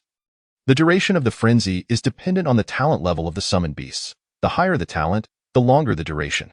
This was derived from the author's practical experience after personal trials with that textbook. Summon Beast Frenzy is the summoner's ace in the hole. The summoner class is generally considered weak, but this Summon Beast Frenzy skill is not to be underestimated. The moment the skill was released, the flames on the twin fire spirits transformed into a vibrant purple. The high-level flames doubled the damage once more. Howl! Not only did the twin fire spirits go berserk, but the goblin general, the giant wolf, the death warriors, and the goblin archers all entered a state of frenzy. Their eyes became wild, and their breaths grew chaotic. The most drastic change occurred with the death warriors. Due to their unique classification, they were already irrational. Now, in their frenzied state, they became pure, mindless monsters. Roar! The death warriors let out a deafening roar, their frenzied gazes fixed upon boss Shao-Chi, instilling a flicker of apprehension within him. Just that slightest twinge of doubt granted the summoned beasts the opportunity to strike. All 4 death warriors blinked to the front of boss Shao-Chi. Boom! The first one self-detonated. Boom! The second followed suit. Boom! The third. Boom! The last one, the consecutive 4 explosions obliterated 30,000 of boss Shao-Chi's health. But that was not the end. The goblin general charged in right after. The goblin lunged forth like a steel blade, plunging into boss Shao-Chi's heart. An exaggeratedly massive damage number erupted. 32489. A direct hit inflicting 30,000 damage. coupled with the continuous roasting from the twin fire spirits and the follow-up damage from the goblin archers. Boss Xiao Qi's health dwindled to just over 40,000. Splendid, Tao Qian shouted in excitement. After this series of attacks, the health was plummeting rapidly. Had I not been aware that this boss possesses a staggering 200,000 health points, I would have assumed, given the rate at which its health diminishes, that it only had a mere few thousand left. This is utterly outrageous. I never anticipated that a summoner could wield such formidable skills. Remarked Rune Qingyu. Are you certain it is the skill that is powerful, rather than Zheng Yu himself? Tao Qian countered. Rune Qingyu nodded and replied, both are formidable. I have observed that Zheng Yu's goblin charge can inflict a maximum damage of 18,000 in a single strike. However, after employing this summoning beast's frenzy skill, the damage was nearly doubled. This is not a skill typical of a practitioner below level 10. The potency of this skill increases with the strength of the summoned beast. For other summoners, it might be average. After all, 2 weaklings combined are still merely 2 weaklings. But Zheng Yu's doubling, Tao Qian added, 1 freak becomes 2. That child has entered a berserk state. Wu Zong's words interrupted their conversation. As an overwhelming chill enveloped the air, the frozen lake began to ripple. As Zheng Yu's frenzied assault reduced the boss's health to a mere quarter, the cursed Xiao Qi succumbed to his own fury. His concealed skills were unveiled. Skill 4, Father. Skill V, Mother. I must inquire, who is truly winning in this nightmarish abyss? Wu Zong, after much contemplation, finally voiced the question that had plagued him. If Zheng Yu, exhibiting such abnormal strength, finds the nightmare-level abyss so challenging, can other practitioners truly prevail? The reason for his concern was the appearance of a human-skinned spider, a creature Zheng Yu had painstakingly vanquished. Now re-emerging behind the boy with his insides hollowed out, he is the father. The female corpse Zheng Yu had pulled from the well slowly rose. She is the mother. The presence of parents is meant to shield their child from harm. While I was alive, you forsook me. Now that I am dead, you ought to do something for me. For the first time, Xiao Qi revealed his true voice, an innocent child's voice. Chapter 30. Without a chance. No level, no health. Upon the emergence of the human-skinned spider and the corpse from the well, Wu Zong discovered that the monsters referred to as father and mother by the boss bore no data. Thus, he questioned who was truly winning in this nightmare-level abyss, as he could discern no possible victory. Zheng Yu's 5 Death Knights had all self-destructed, the frenzy state nearing its end, and they had only just provoked the boss's berserk state. How could they continue from here? At that moment, Wu Zong began to entertain thoughts of retreating from the abyss. Were it not for the goblin general holding the line, he might have truly withdrawn. Rune Qingyu fixed her gaze on the center of the lake, stating, You must understand that only Zheng Yu possesses the strength to contend with this boss. We are of no assistance. To successfully conquer the nightmare-level abyss. At least one SS-level gifted practitioner is required, with the remaining members needing to be at least of S-level to qualify. Even this does not guarantee absolute success. Frankly speaking, Zheng Yu has already proven to be remarkably strong to have reached this extent. Rune Qingyu had little hope left for their triumph. She had not anticipated the nightmare-level abyss to be so formidable. A sense of despondency washed over Rune Qingyu, Ku Ying, and Wu Zong, as they had borrowed a considerable sum, betting on Zheng Yu's ability to conquer the nightmare-level abyss. Money was not the most pressing issue. They had both achieved levels 6 and 7 within a day, marking a sufficient start. Repaying the debts could be managed gradually. What was truly regrettable was the nightmare-level abyss. If they could conquer it, the rewards, completion bonuses, historical record rewards, first completion rewards, and the special rewards unique to the nightmare level would provide ample resources to sustain their progression to at least level 20. Entering the third phase of the abyss. Alas, fantasy is but fantasy. Reality is harsh. Given the current circumstances, they could see no avenue for Zheng Yu's comeback. 2 monsters with indiscernible levels, 1 boss in a berserk state. Meanwhile, Zheng Yu's twin flame demons were nearing depletion, and although the frenzied goblin warrior could still fight, he was utterly incapable of holding off 3 monsters. The goblin death knights had all self-destructed. The goblin wolf cavalry, initially stationed to cover the rear, found themselves surrounded by the horde of cold corpses. The goblin wizard sacrificed his life to slay the human-skinned spider, leaving only the weakest goblin archer. After all this combat, Zheng Yu was left with no chances of victory. I must assist him, Tao Qian declared. brandishing his monk's staff and charging forward. Are you mad? Wu Zong seized Tao Qian's arm. What can you possibly achieve now? Can you slay the human-skin spider or withstand the corpse from the well? In other levels of the abyss, they might still count as combatants at level 6. But this is the nightmare level abyss. Not only would they be a hindrance, but even Li Feng would be rendered useless. I cannot simply stand by and watch Zheng Yu perish, Tao Qian exclaimed anxiously.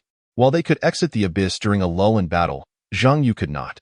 As long as he remained under the boss's assault, escape was impossible. Tao Qian, driven by impulse, prepared to rush in to aid Zheng Yu. Going in is tantamount to seeking death. Wu Zong cautioned, it matters not. Tao Qian's eyes were resolute as he wielded his monk's staff and plunged into the frozen lake. Deep down, he knew he was no match for the boss and the cold corpses. Yet he pressed on. If Zheng Yu were to die, he would carry that guilt for a lifetime. Damn it! This is madness, Wu Zong cursed through gritted teeth. The next moment, he noticed Ku Ying had drawn a dagger. Her expression serious. You can't be considering joining in the fray as well? Ku Ying, with her doll-like visage, nodded earnestly. For me, becoming a practitioner is my only chance to turn my fate around. Otherwise, it's no different from being dead. With that, she entered a state of concealment and stealthily slipped into the frozen lake. Wu Zong was taken aback. He could comprehend Tao Qian's desire to assist Zheng Yu, given their deep-rooted friendship. But what motivated Ku Ying? Don't look at me. I have no idea, she replied when he cast a glance her way. Wanren Qingyu, noticing Wu Zong's gaze, crossed her arms and casually remarked, You're considering retreating, aren't you? You should do so promptly. At that moment, Wu Zong became aware of the rustling sounds surrounding them, as the horde of cold corpses re-emerged, summoned by the revival of the human-skin spider. Damn, Wu Zong felt torn. While he had indeed enjoyed time spent with Zheng Yu and the others, it had primarily been due to Zheng Yu's ability to lead them to level up. The situation now, however, was entirely different. With the resurgence of the cold corpses, he found himself devoid of any hiding place, and Zheng Yu's goblin general was being overwhelmed by the human-skin spider and the corpse from the well. He saw no glimmer of hope for victory. After a moment of silence, he looked up at Wanren Qingyu and asked, Aren't you leaving? Wanren Qingyu drew her dagger, stating, My sister is here. If I leave, I will regret it for the rest of my life. Wu Zong cast a complex glance at Zheng Yu and Tao Qian. I wish to live. With a heavy sigh, Wu Zong ultimately chose to depart. He felt he had already been reckless enough by accompanying Zheng Yu and Tao Qian thus far. Gambling is one thing, but wagering one's life is another. After all, he had witnessed the formidable strength of their adversaries. To gamble further would be sheer folly. He aspired to become a practitioner and was indeed enticed by the rewards of the nightmare-level abyss. Otherwise, he would not have borrowed money from his brother to enter. Yet the reality was, the die had been cast, the outcome predetermined, and there was no hope left. I advise you to exit while you can, before the battle commences. It is wise to retreat while you still have the chance. Better to preserve oneself than to risk losing everything, Wu Zong said, casting a lingering glance at Wanren Qingyu. She made no attempt to hide her disdain. Mind your own affairs. Do not harbor any delusions. You are unworthy. Furthermore, I have no obligation to convey any messages for you. Leave. Wu Zong. He indeed found Wanren Qingyu attractive, but it was merely regrettable that beauties like Ku Ying and Wanren Qingyu would meet their end alongside Zheng Yu. Very well. Wu Zong shook his head and chose to forcibly exit the Abyss instance. Forcibly exiting the Abyss instance will result in a 2-level decrease and a 60 reduction in experience gain for the subsequent Abyss. If you acknowledge the penalties for forcibly exiting the Abyss, please confirm. You will exit in 10 seconds. Wu Zong sighed. Compared to life, what did this penalty amount to? Confirm exit. Exiting the Cold Street Abyss, Nightmare Level. 10, 9, 8. Chapter 31. 4th Stage, Twin Flame Dragon Serpent. Team Notification. Member Wu Zong, Monk, has exited the team. Due to forced exit from the Abyss instance, Wu Zong will incur penalties. Zheng Yu glanced back and noted that Wu Zong had vanished in a flash of light. He then observed Tao Qian, trembling with his monk's staff, making his way toward Zheng Yu through the frozen lake. Brother Yu, I am here to assist you, he shouted as he ran. Then, as his legs succumbed to the numbing cold, he staggered and collapsed onto the ground. Just as he attempted to rise, a footprint appeared on his back. Thud. He was once again forced down. Ke Ying. It was unmistakably the hidden assassin, Ku Ying, before Tao Qian could stand again. Another footprint pressed down on his back. Damn. You two are going too far, Tao Qian exclaimed. The assassin was remarkably swift, capable of concealment and flickering movements, yet requiring a foothold, and the prone Tao Qian was the perfect target. Zhang Yu observed the two beautiful assassins with astonishment. What's the matter?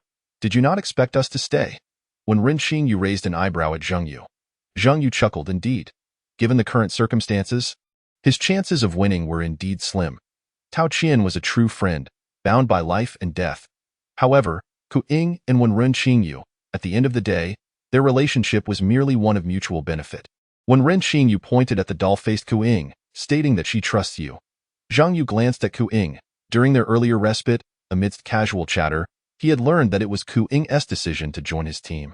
Although when Ren Xingyu hailed from a prominent family and possessed considerable knowledge, she had always followed Ku Ying's lead when it came to decisions. Why? Zhang Yu inquired, gesturing towards the goblin general, who was being beaten down and had already fallen to half health, just based on them. Ku Ying pursed her lips and replied, I am also taking a gamble, wagering that you have a trump card. Zhang Yu laughed, stating that to gamble, one must at least possess cards. Without any, where would one place a wager? Ku Ying was not swayed by Zhang Yu's words. She firmly stated, because you are about to level up. Clever. Zhang Yu nodded. Neither Wu Zong, who preferred to endure a harsh penalty rather than remain in this place, nor the well-informed when Ren Xingyu had noticed that his experience bar was nearing level 10. Instead, it was this seemingly innocent and naive legal lowly who had detected it. Indeed, this was Zhang Yu's ultimate trump card, a gift prepared for the Cold Street boss, Xiao Qi. In truth, the boss's strength had surpassed his expectations, likely due to his solo dungeon runs, which had significantly increased the difficulty. According to his plan, the Summoning Beast's Frenzy skill was initially reserved for the brutal phase. After all, stalling at level 10 and instantly boosting one's strength was far too perilous. Yet now, this was his only remaining card point. One could not deny that this was indeed a nightmare-level abyss, stripping him of all his aces. Level 10? When Ren Xingyu expressed her confusion, saying that while level 10 could indeed enhance strength, it paled in comparison to the qualitative changes brought by the 25th and 50th level evolutions. Her concerns were valid. Level 10 could only be considered a minor enhancement. The substantial boosts occurred at levels 25 and 50. For me, every level increase is a monumental leap. Zhang Yu stated calmly. Meanwhile, the twin fire demons had just incinerated a level 15 cold corpse. Kill cold corpse, LV 15. Gain 1681 experience points. Congratulations. Level up? Level. LV 9 LV 10, 11,000. Need 10541 more experience points to level up. Health, 1410 1750. 450 equipment attributes. Intelligence, 105 116. 35 equipment attributes. Remaining free attribute points, 20. Level up to 10. Acquired Summoner Basic Specialization Skills. Summoning Beast Constitution Cultivation. Summoning Beast Skill Training. Summoning Beast Attribute Cultivation. Level 10. Zhang Yu looked at his enhanced attributes, nodding in satisfaction. He momentarily disregarded the 3 newly acquired specialization skills. The specialization skills would not provide him with an immediate boost. The primary benefits came from the health cap and free attribute points. Level 10 granted him 10 attribute points. Each point corresponded to a 50-point increase in the health cap. With 20 free attribute points, that meant a total of 100 talent points. This implied that if he sacrificed 500 health points, he could directly elevate the twin fire demons to a 4th-tier talent. This was Zhang Yu's reliance. A 3rd-tier twin fire demon could already contend against the Cold Street boss. If elevated to the 4th tier, it would reverse the current situation. Most importantly, Zhang Yu discovered that every time he elevated a summoning beast S tier, its state would reset to peak condition. Boom. A loud crash echoed as the goblin general was hurled away by a human-skinned spider. The female corpse below pressed her hands against the ground, and a massive ice spear emerged from the frozen lake, piercing the giant wolf's abdomen. Thud. As blood sprayed forth, it instantly froze into shards. With a whimper, the giant wolf succumbed. Only the goblin general remained to fight. Zhang Yu no longer hesitated. He swiftly allocated all his free attribute points to health, then sacrificed 1,500 health points for 150 talent points. He channeled all of it into the twin fire demons. The goblin general required 100 talent points to advance from Tier 3 to Tier 4. The twin fire demons required 150. However, the greater the talent points required, the more significant the upgrade would be. Buzz, a beam of light descended upon the twin fire demons. Summoning Beast Twin Fire Demon, 3rd tier. Talent Evolution Twin Flame Dragon Snake, 4th tier. Summoning Beast Twin Flame Dragon Snake, level 10, increases with summoner's level, health, 9,500, attack power, 696, 116, current intelligence of summoner 6. 0, coefficient A, talent, 4th tier, 850 talent points needed for upgrade. Skill I. Flame Aura LV10 can control the temperature within a 50-meter diameter range and, at maximum, causes 2088 burn damage per second to all objects. 696, Fire Spirit S attack power 3. 0, coefficient E, skill 2. Flame Breath LV10 emits ultra-high temperature flames, causing massive damage. Flame Breath possesses extraordinary adhesion, making it difficult to extinguish, inflicting 4872, 696, Fire Spirit S attack power, 7.0, coefficient, fire damage per second. Skill 3, Twin Contract, special skill, no level. The twin fire demons coexist, capable of simultaneously unleashing skills, stacking damage, and doubling fire attribute damage. Skill 4, Hell of Fire Snakes LV10 creates a hell of fire snakes in advance.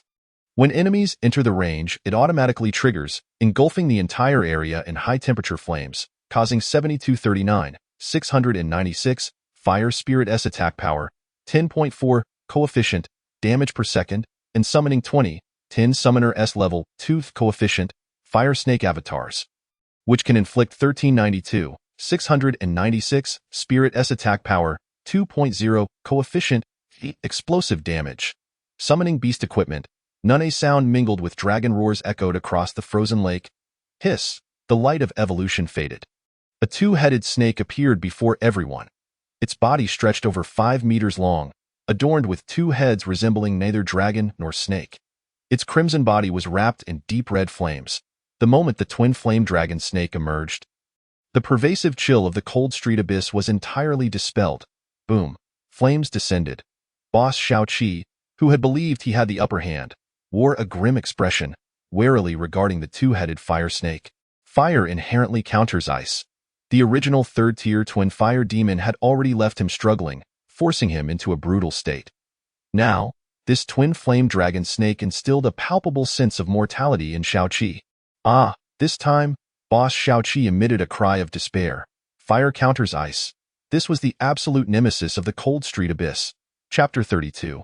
What right do you have to say sorry? Whoosh, flames instantaneously enveloped everyone present. After evolving to the 4th tier, the radius of the flame aura expanded to a diameter of 50 meters. Although it could not cover the entire frozen lake, it was sufficiently vast. The engulfing flames not only elicited cries of anguish from Shao Qi, but also forced the human-skinned spider and the female corpse below to retreat continuously, seeking to escape the scorching flames, thus providing the goblin general with a moment of respite. Tao Qian and the others fell silent once more, gazing at the twin flame dragon snake in bewilderment.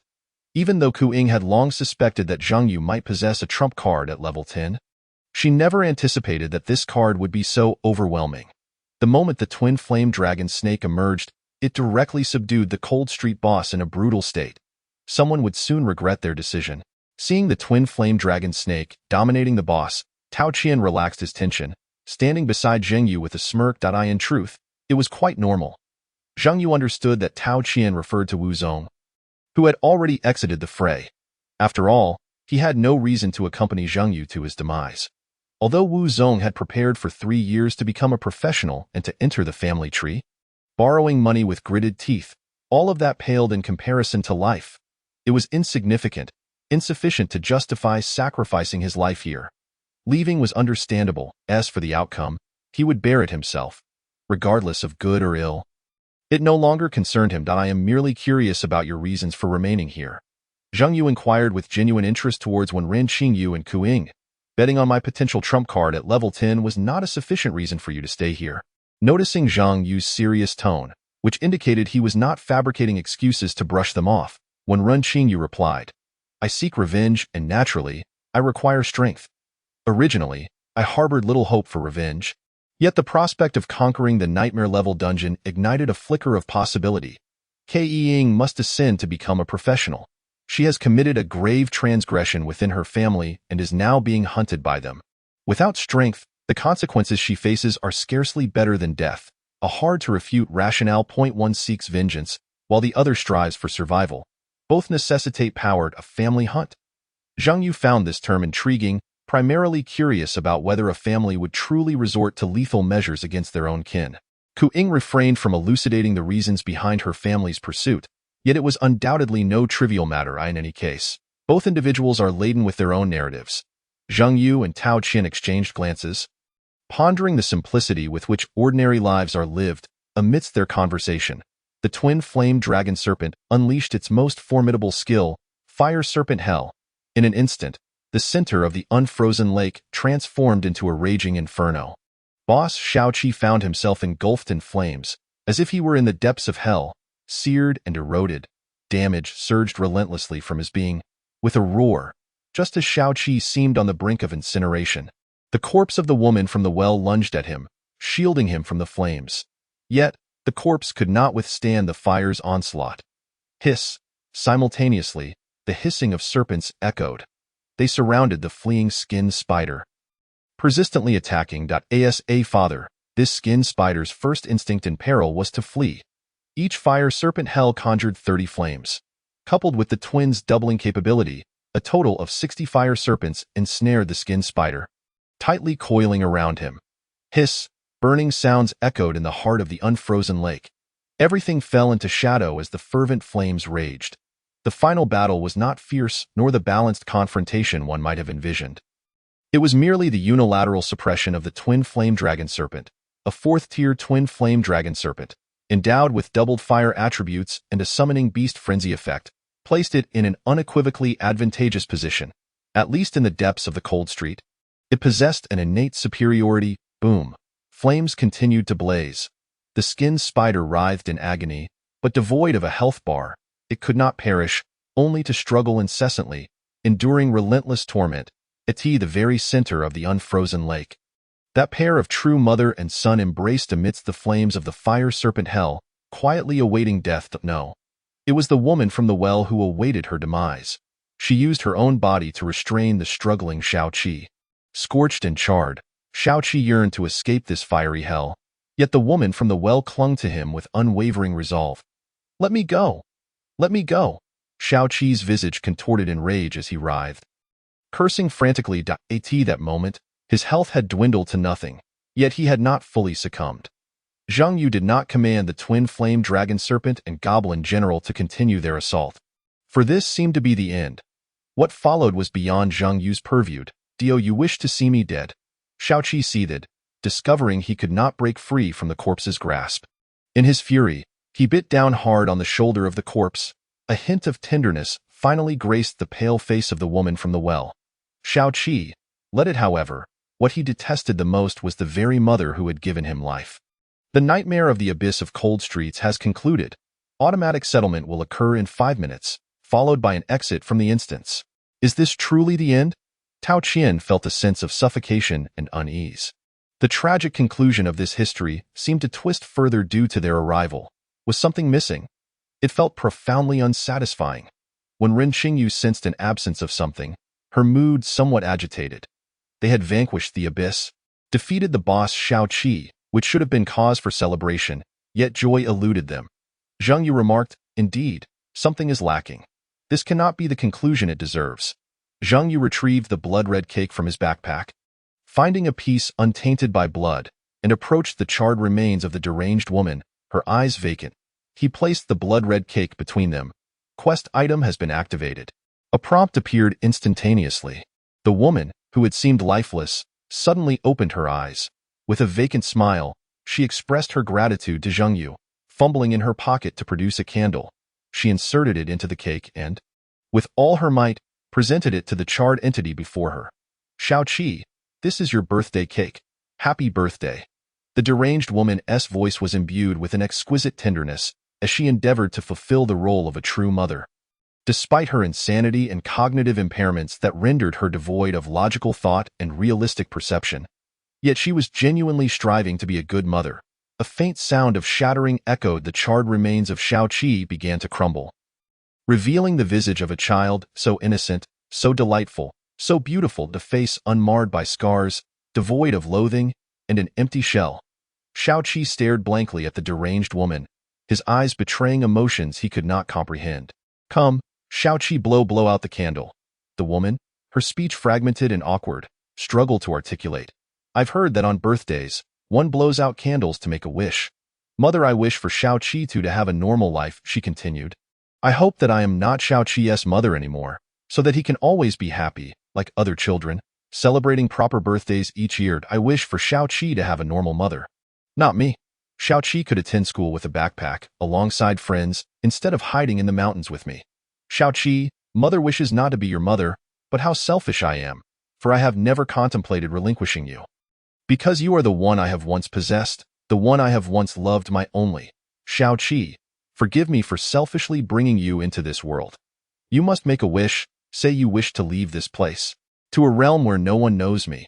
There, you will be very, very happy. Xiaoqi gazed at his mother before him.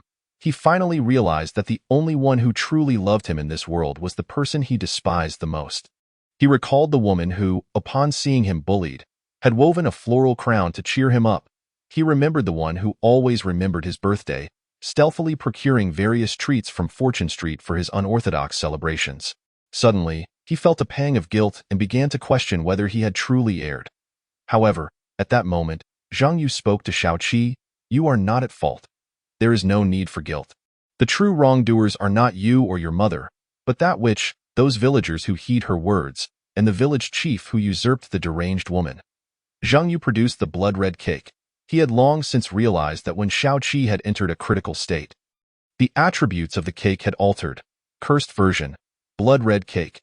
After absorbing the resentment of cold streets for centuries, the cake has birthed the original souls within, feeding them to their corporeal forms. They will be resurrected.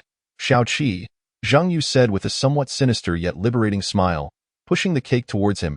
Initially, they consumed this cake, thus remaining here forever. Now let them partake once more. Cold corpses feel neither sensation nor thought, incapable of remorse, and are devoid of suffering. This is far from sufficient to alleviate your resentment. If you desire revenge, it must be thorough. Here, Zhang Yu presented the completely transformed blood-red cake to Xiaoqi, his smile radiant. Let those demons, those beasts who once inflicted pain upon you, experience true hell. Let them return to their bodies and feel suffering anew. This, I believe, is the conclusion it deserves. Chapter 34. A hellish banquet unique to Cold Streets. In truth, the entire abyss of Cold Streets was a creation of Xiaoqi himself. Whether it was the chef Cold Corpse, the fishmonger Cold Corpse, the butcher Cold Corpse, or the human skin spider, the frozen lake, all were his fabrication. The only entity retaining her original state was the woman's corpse in the well, his deranged mother, Zhang Yu. The abyss of Cold Streets presented two outcomes. Point 1 was the demise of Xiaoqi and his deranged mother, achieving a complete kill ending, yet Zhang Yu found this conclusion unsatisfactory. The other was to utilize the cursed internal organ cake to allow the wandering souls within the abyss of Cold Streets to return to their cold corpse bodies, granting Xiaoqi a swift vengeance. This was the ending Zhang Yu deemed most gratifying. He was inherently one who repaid grievances, and regardless of the final rewards, he felt it was worth it. Congratulations on completing the unique achievement of the Abyss of Cold Streets. Living Yama, Achievement Badge.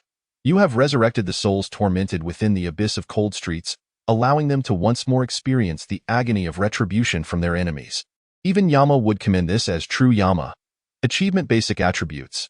Intelligence 1, Strength 1. Achievement Special Attributes. Damage inflicted by cold corpses increased by 50, while your damage dealt to cold corpses is amplified by 100. After handing the internal organ cake to Xiaoqi, a special achievement was activated. The attributes were commendable, presenting percentage bonuses. Although it was merely 1, it would prove significant later on, for once activated, achievements did not require actual badge wearing. Many professionals, upon reaching a level cap, would pursue various achievements to gain badge attributes and enhance their strength. Such professionals were known as achievement hunters.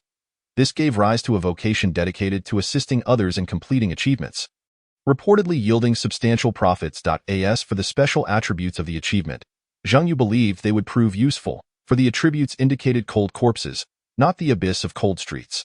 Cold corpses were created by Shao-Chi, yet were birthed through the cursed power of the god of cold prison. It was not inconceivable that he might encounter this god of cold prison in the future. If such an encounter occurred, he would possess an advantage due to this achievement. The abyss has concluded. Exiting the abyss 10-9. The system voice echoed. Tao Qian and Wen Qingyu, along with the others, released a collective sigh of relief.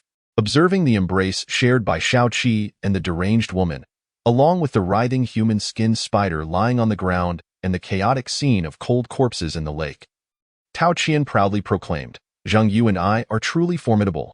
When Ren Qingyu and Ku Ying, as the countdown reached its conclusion, Zhang Yu and the others were sequentially teleported out of the abyss of cold streets.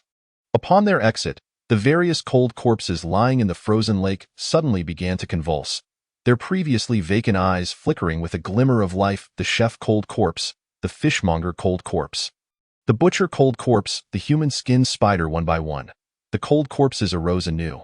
This time, they were no longer cold or numb, but filled with terror. Shao-Chi helped the deranged woman to her feet, smiling as he spoke, "Mother, let us celebrate a proper birthday." The deranged woman inquired, "What constitutes a proper birthday?"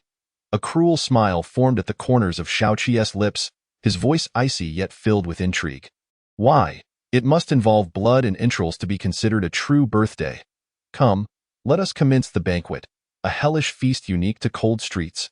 Meanwhile, in the hall of the abyss of cold streets, a throng of people gathered around a newly emerged team. "Wow, incredible! Is Li Feng truly of A-grade talent? Not only did he shatter the record for the ordinary level of the abyss of cold streets, but he also reset the long-standing record for the difficult level. Indeed, it's undeniably impressive. I recall that record was set 3 years ago by an S-grade talent accompanied by 4 A-grade talents. Right? Yes, it seemed an insurmountable record, yet Li Feng has broken it." How enviable! The crowd surrounded none other than Li Feng, who had just conquered the difficult level of the abyss of cold streets and shattered the record. In a corner, Wu Zong observed the triumphant expression on Li Feng's face, feeling an inner calm. Li Feng was Li Feng. He was himself. Li Feng's ability to break records was a testament to his own skill. He felt grateful for his current choice, at least ensuring his survival. Although the money might be lost, he now possessed a level 6 status, making it easy to find a team. A simple run through the easy level of the abyss would be effortless. "What a pity!" someone spoke behind Li Feng. He was taken aback, for these were precisely the thoughts that lingered in his own mind. Turning around, he discovered a group of unfamiliar professionals engaged in conversation. Their discussion seemed to revolve around Zhang Yu. "I don't find it regrettable at all. Zhang Yu brought this upon himself by recklessly entering the nightmare-level abyss. Had he accepted Li Feng's invitation to team up back then, he would have effortlessly secured a reward now, wouldn't he? It can only be said that Zhang Yu has been rather arrogant. Huh? You don't understand anything, do you? Or have you suddenly gained insight? I actually possess knowledge that you are unaware of." The relationship between Zhang Yu and Li Feng is far more complex than it appears. Could it be some hidden intrigue? Would you like to hear more, foster father? The individual clearly did not anticipate that someone would lower their status for the sake of gossip. Without further ado, he stated, "Why do you think Zhang Yu declined Li Feng's invitation? Arrogance?" The other person shook his head. "That's too simplistic. It's because Li Feng took away the resources that rightfully belonged to Zhang Yu." What do you mean? What resources? The S-grade talent subsidy, of course. Do you have any idea what treasures an S-grade talent subsidy entails? Let us not even mention the resurrection cross worth 5 million. There are golden-grade weapons, golden-grade armor, golden-grade accessories. Holy moly! An entire set of golden-grade gear? Naturally, this does not even account for the money and potions included in the subsidy, all of which went to Li Feng. But wait, shouldn't the S-grade subsidy have gone to Zhang Yu? That is precisely what I'm trying to convey. Not only did Zhang Yu not receive it, but he was also invited to join the team right in front of him. If you were Zhang Yu, would you join that team? I certainly wouldn't. That would be an insult. You're thinking too simplistically. It's not merely an insult as an S-grade talent. Would you willingly let your resources be taken from you? Of course not. What would you do? Report it. If the city doesn't respond, escalate it to the province. If the province doesn't take action, then to the central government. An S-grade subsidy isn't just a single instance. What was taken from me is my future. Exactly. You think this way, and so does Zheng Yu. Li Feng would also fear Zheng Yu doing such a thing, as it could affect his father's career. Could it be? Precisely. As long as Zheng Yu disappears unnoticed in the abyss, there would be no problem at all. Inviting Zheng Yu. Did you think it was out of kindness? In truth, it was a banquet of deceit. Holy moly, is there so much intrigue involved? But how do you know all of this? When questioned, the person revealed a peculiar smile and replied, "Because I am Li Feng's brother." Chapter 35. Completion. Nightmare level abyss rewards. After that person, who claimed to be Li Feng's brother, said this, he vanished without a trace. Wu Zong had listened to the entire conversation. While feeling somewhat regretful, he also noticed that many people were discussing the matter of Li Feng seizing Zhang Yu's resources. No wonder Zhang Yu chose to enter the nightmare level abyss. It was to seek justice. In my opinion, that's a bit foolish. Even without the subsidy, he possesses an S-grade talent. Wouldn't it be better to stay alive? No, he hasn't died yet. Why do you all assume that Zhang Yu is doomed? Just look over there. Isn't that the monk who entered with Zhang Yu? What is he doing here? He must have exited early, enduring the penalties for quitting. If he is here, how could Zhang Yu still be alive? What if? If Zhang Yu were able to clear it? Forget it. Achieving clearance is far too unrealistic for him. Even if Zhang Yu survives, I'll personally stand on my head in front of a fan on high speed. However, to be honest, if I were Zhang Yu, I wouldn't have stubbornly entered the nightmare level abyss out of spite. His temper is far too volatile. What options are there? Haven't you heard? Li Feng's father is Li Nan, who is not only the Minister of Resources but also the son of Li Chenggong from the Central District. He has a formidable background at Li Chenggong, the level 65 Flame Warrior. Yes, that's him. Who would have thought Li Feng had such a background? Hence, Zhang Yu lost not only resources but also future prospects. Otherwise, do you think Li Feng came to our Jiangshui city just to seize resources? It shouldn't be, as that would be too overt. Perhaps it's a coincidence. Li Feng just happened not to successfully awaken an S-grade talent. And then there happened to be an S-grade Zhang Yu, who was merely a useless summoner. One could say it's just Zhang Yu's misfortune. What a pity. The discussions among the crowd not only reached Wu Zong's ears but were also overheard by Li Feng. Brother Feng, should we go teach them a lesson for their reckless gossip? The youth with a buzz cut beside Li Feng inquired. Li Feng shook his head. He was not particularly worried about these rumors. After all, he wouldn't be staying in Jiangshui city for long. Once he departed, the rumors would gradually dissipate. The matter of seizing Zhang Yu's resources was initiated by him. Initially, his father, Li Nan, had refused. However, with his mother's assistance, coupled with threats from her family, his father casually mentioned it to Mayor Zhou Yun. Surprisingly, the matter was resolved smoothly. Not only did he successfully obtain the resources, but he also received approval from the province, rendering the entire affair a legitimate acquisition rather than a mere theft. This was mainly due to the fact that Zhang Yu was a summoner, which simplified everything. At that moment, Li Feng spotted Wu Zong sitting in a corner. Coincidentally, Wu Zong was also looking at him. Li Feng smiled and approached Wu Zong. Wu Zong, in a huff, remarked, "Why are you here?" "To humiliate me for betraying the team." Although he disapproved of Zhang Yu's actions, he equally looked down upon Li Feng for seizing resources from others. Li Feng shook his head. "No, I lack the authority to insult you, as I too do not possess the courage to enter the nightmare level abyss. I merely came to remind you that there are some things that should be said and others that should not." Wu Zong laughed in anger. "Do you think these rumors originated from me? Otherwise?" Li Feng believed that only Zhang Yu and his teammates could know such things, and Wu Zong was the only one who fit that description.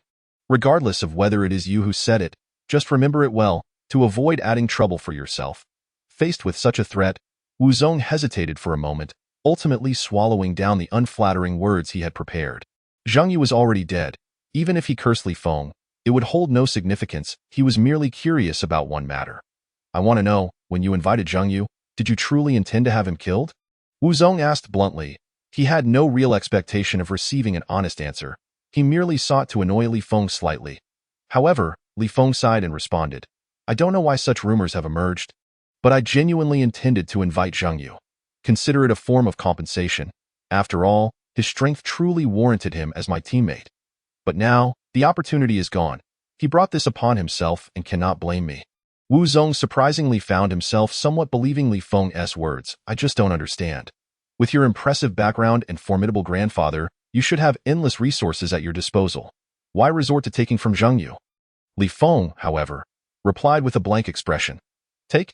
Everything was conducted legally and legitimately, having been reviewed by the province, which determined that my potential in Jiangshui City was higher than Zhengyu's. Hence the resources were allocated to me. Li Feng did not directly answer Wu Zong's question. He could hardly admit that the S-grade resources provided by the state were so abundant that they drove one to madness. Nor could he reveal that most powerful families would behave in such a manner. While this might be an unspoken rule among the upper echelons of society, it was a secret he could not disclose to someone like Wu Zong. Speaking of which, it would lead to one's swift demise. Legal and legitimate, Wu Zong muttered those 4 words, is it reasonable? Not really. Is it legal? Ironically, it truly is legal. Wu Zong felt deeply unsettled. On one hand, he believed he had uncovered facts unknown to others, yet was unable to voice them. On the other hand, he mourned Zhengyu's death. Observing Wu Zong, who hung his head in silence, Li Feng snorted. He could see that this type of person may appear tough on the outside, but was actually a coward. However, just as Li Feng was about to leave, Wu Zong sighed, and as the crowd lamented the unfairness of the world, a notification swept through like a bomb. Notification? Congratulations to the professional team of the Summoner Squad for breaking the historical clearance time of the Han Street Abyss, Nightmare Level. Clearance time: 7 hours, 18 minutes, and 11 seconds. Team Leader, Zhengyu, Summoner. Team Members, Tao Qian, Monk. Ku Ying, Assassin. Wen Qingyu, Assassin. Team Member Wu Zong, Monk, will not receive any rewards due to fleeing from the battle and will face penalties for quitting. The remaining team members will receive rewards: Professional Experience 15,000, Historical Record Gift Pack, Han Street Abyss Nightmare Level, Title of Historical Recorder, Han Street Abyss Nightmare Level Version 1. Silence. No one spoke. Many repeatedly opened and closed the notification, attempting to confirm whether they had misread it. Has there been a system error? Someone broke the silence and asked, and no one responded. The only replies came in the form of gasps of disbelief and utter astonishment. The system, of course, would not malfunction. This was the Holy Temple, a place that had never made any errors for decades. Hence, many people doubted their own perceptions. How could this be possible? Zhengyu has conquered the Nightmare Level Abyss. A summoner, accompanied by 4 mere spectators, has triumphed over the Nightmare Level Abyss? Is this some sort of jest? Chapter 36. This astounding fortune we in Shangyu City have seized. Initially, they were skeptical, until a new row of data appeared on the leaderboard screen at the center of the Cold Street Abyss Hall. The completion data, recorded by the Sanctum. Cold Street Abyss, Nightmare Level, first clear record. Zhengyu, Summoner. Tao Qian, Monk. Wen Qingyu, Assassin. Ku Ying, Assassin. Cold Street Abyss, Nightmare Level, completion record, 7 hours, 18 minutes, 11 seconds. Completion members, Zhengyu, Summoner. Tao Qian, Monk. Wen Qingyu, Assassin. Ku Ying, Assassin. Although Zhengyu and his companions have yet to be teleported out, the record cannot be deceived. This summoner, once regarded with skepticism by all, has indeed conquered the Nightmare Abyss. I feel as though I am dreaming. Someone remarked, it feels so unreal. Is Zhengyu truly only an S-level talent? That is of little importance. I wish to know if Zhengyu is genuinely a summoner. Wasn't it said that summoners are the weakest? How did he manage to clear the Nightmare Level Abyss? Who knows? Regardless, no one had faith in Zhengyu before. This is no longer a matter of belief. I recall someone saying that if Zhengyu survived, he would be a mere $5 fan. Now he not only survived, but has also cleared the Nightmare Level Abyss. Let us revel in this. I mentioned Zhengyu surviving and becoming a fan. I never said he had to clear the Nightmare Level to become one. What difference does it make? After all, both scenarios end with survival. There is a distinction. What distinction?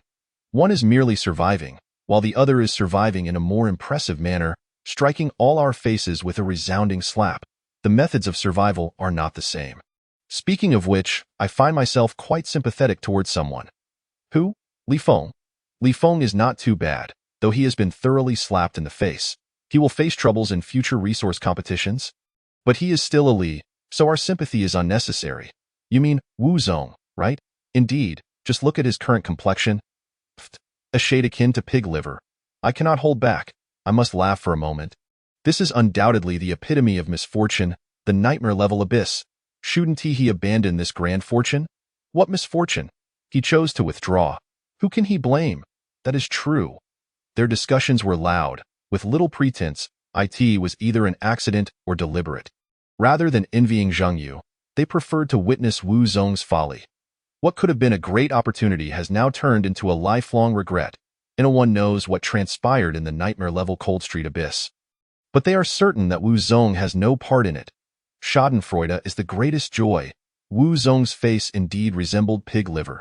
He sat there, utterly bewildered, struggling to catch his breath after the rapid ups and downs of a single day. Alas, Wu Zong ultimately could not restrain himself and emitted a sigh of regret and anger. Just one step away.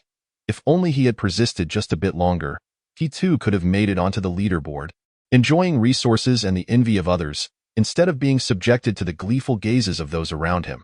If only he had held on a little longer. Persist? He suddenly froze. He recalled how Zhang Yu was suppressed by the Cold Street boss, and how Tao Qian, with unwavering determination, disregarded his warnings and charged in. He remembered the courage of Ku Ying and Wen Qingyu, who were willing to gamble their lives, if given another chance. Could he truly have persisted? Could he have fought alongside Tao Qian for the sake of brotherhood? For his own future, could he have gambled with his life?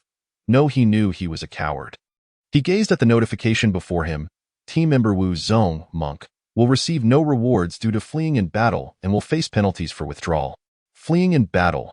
Those 4 words, as glaring as an insult, made Wu Zong's vision darken, and he collapsed to the ground. Someone, come. Someone has fainted from the shock of not receiving rewards. Is there a priest? Please, a healing spell.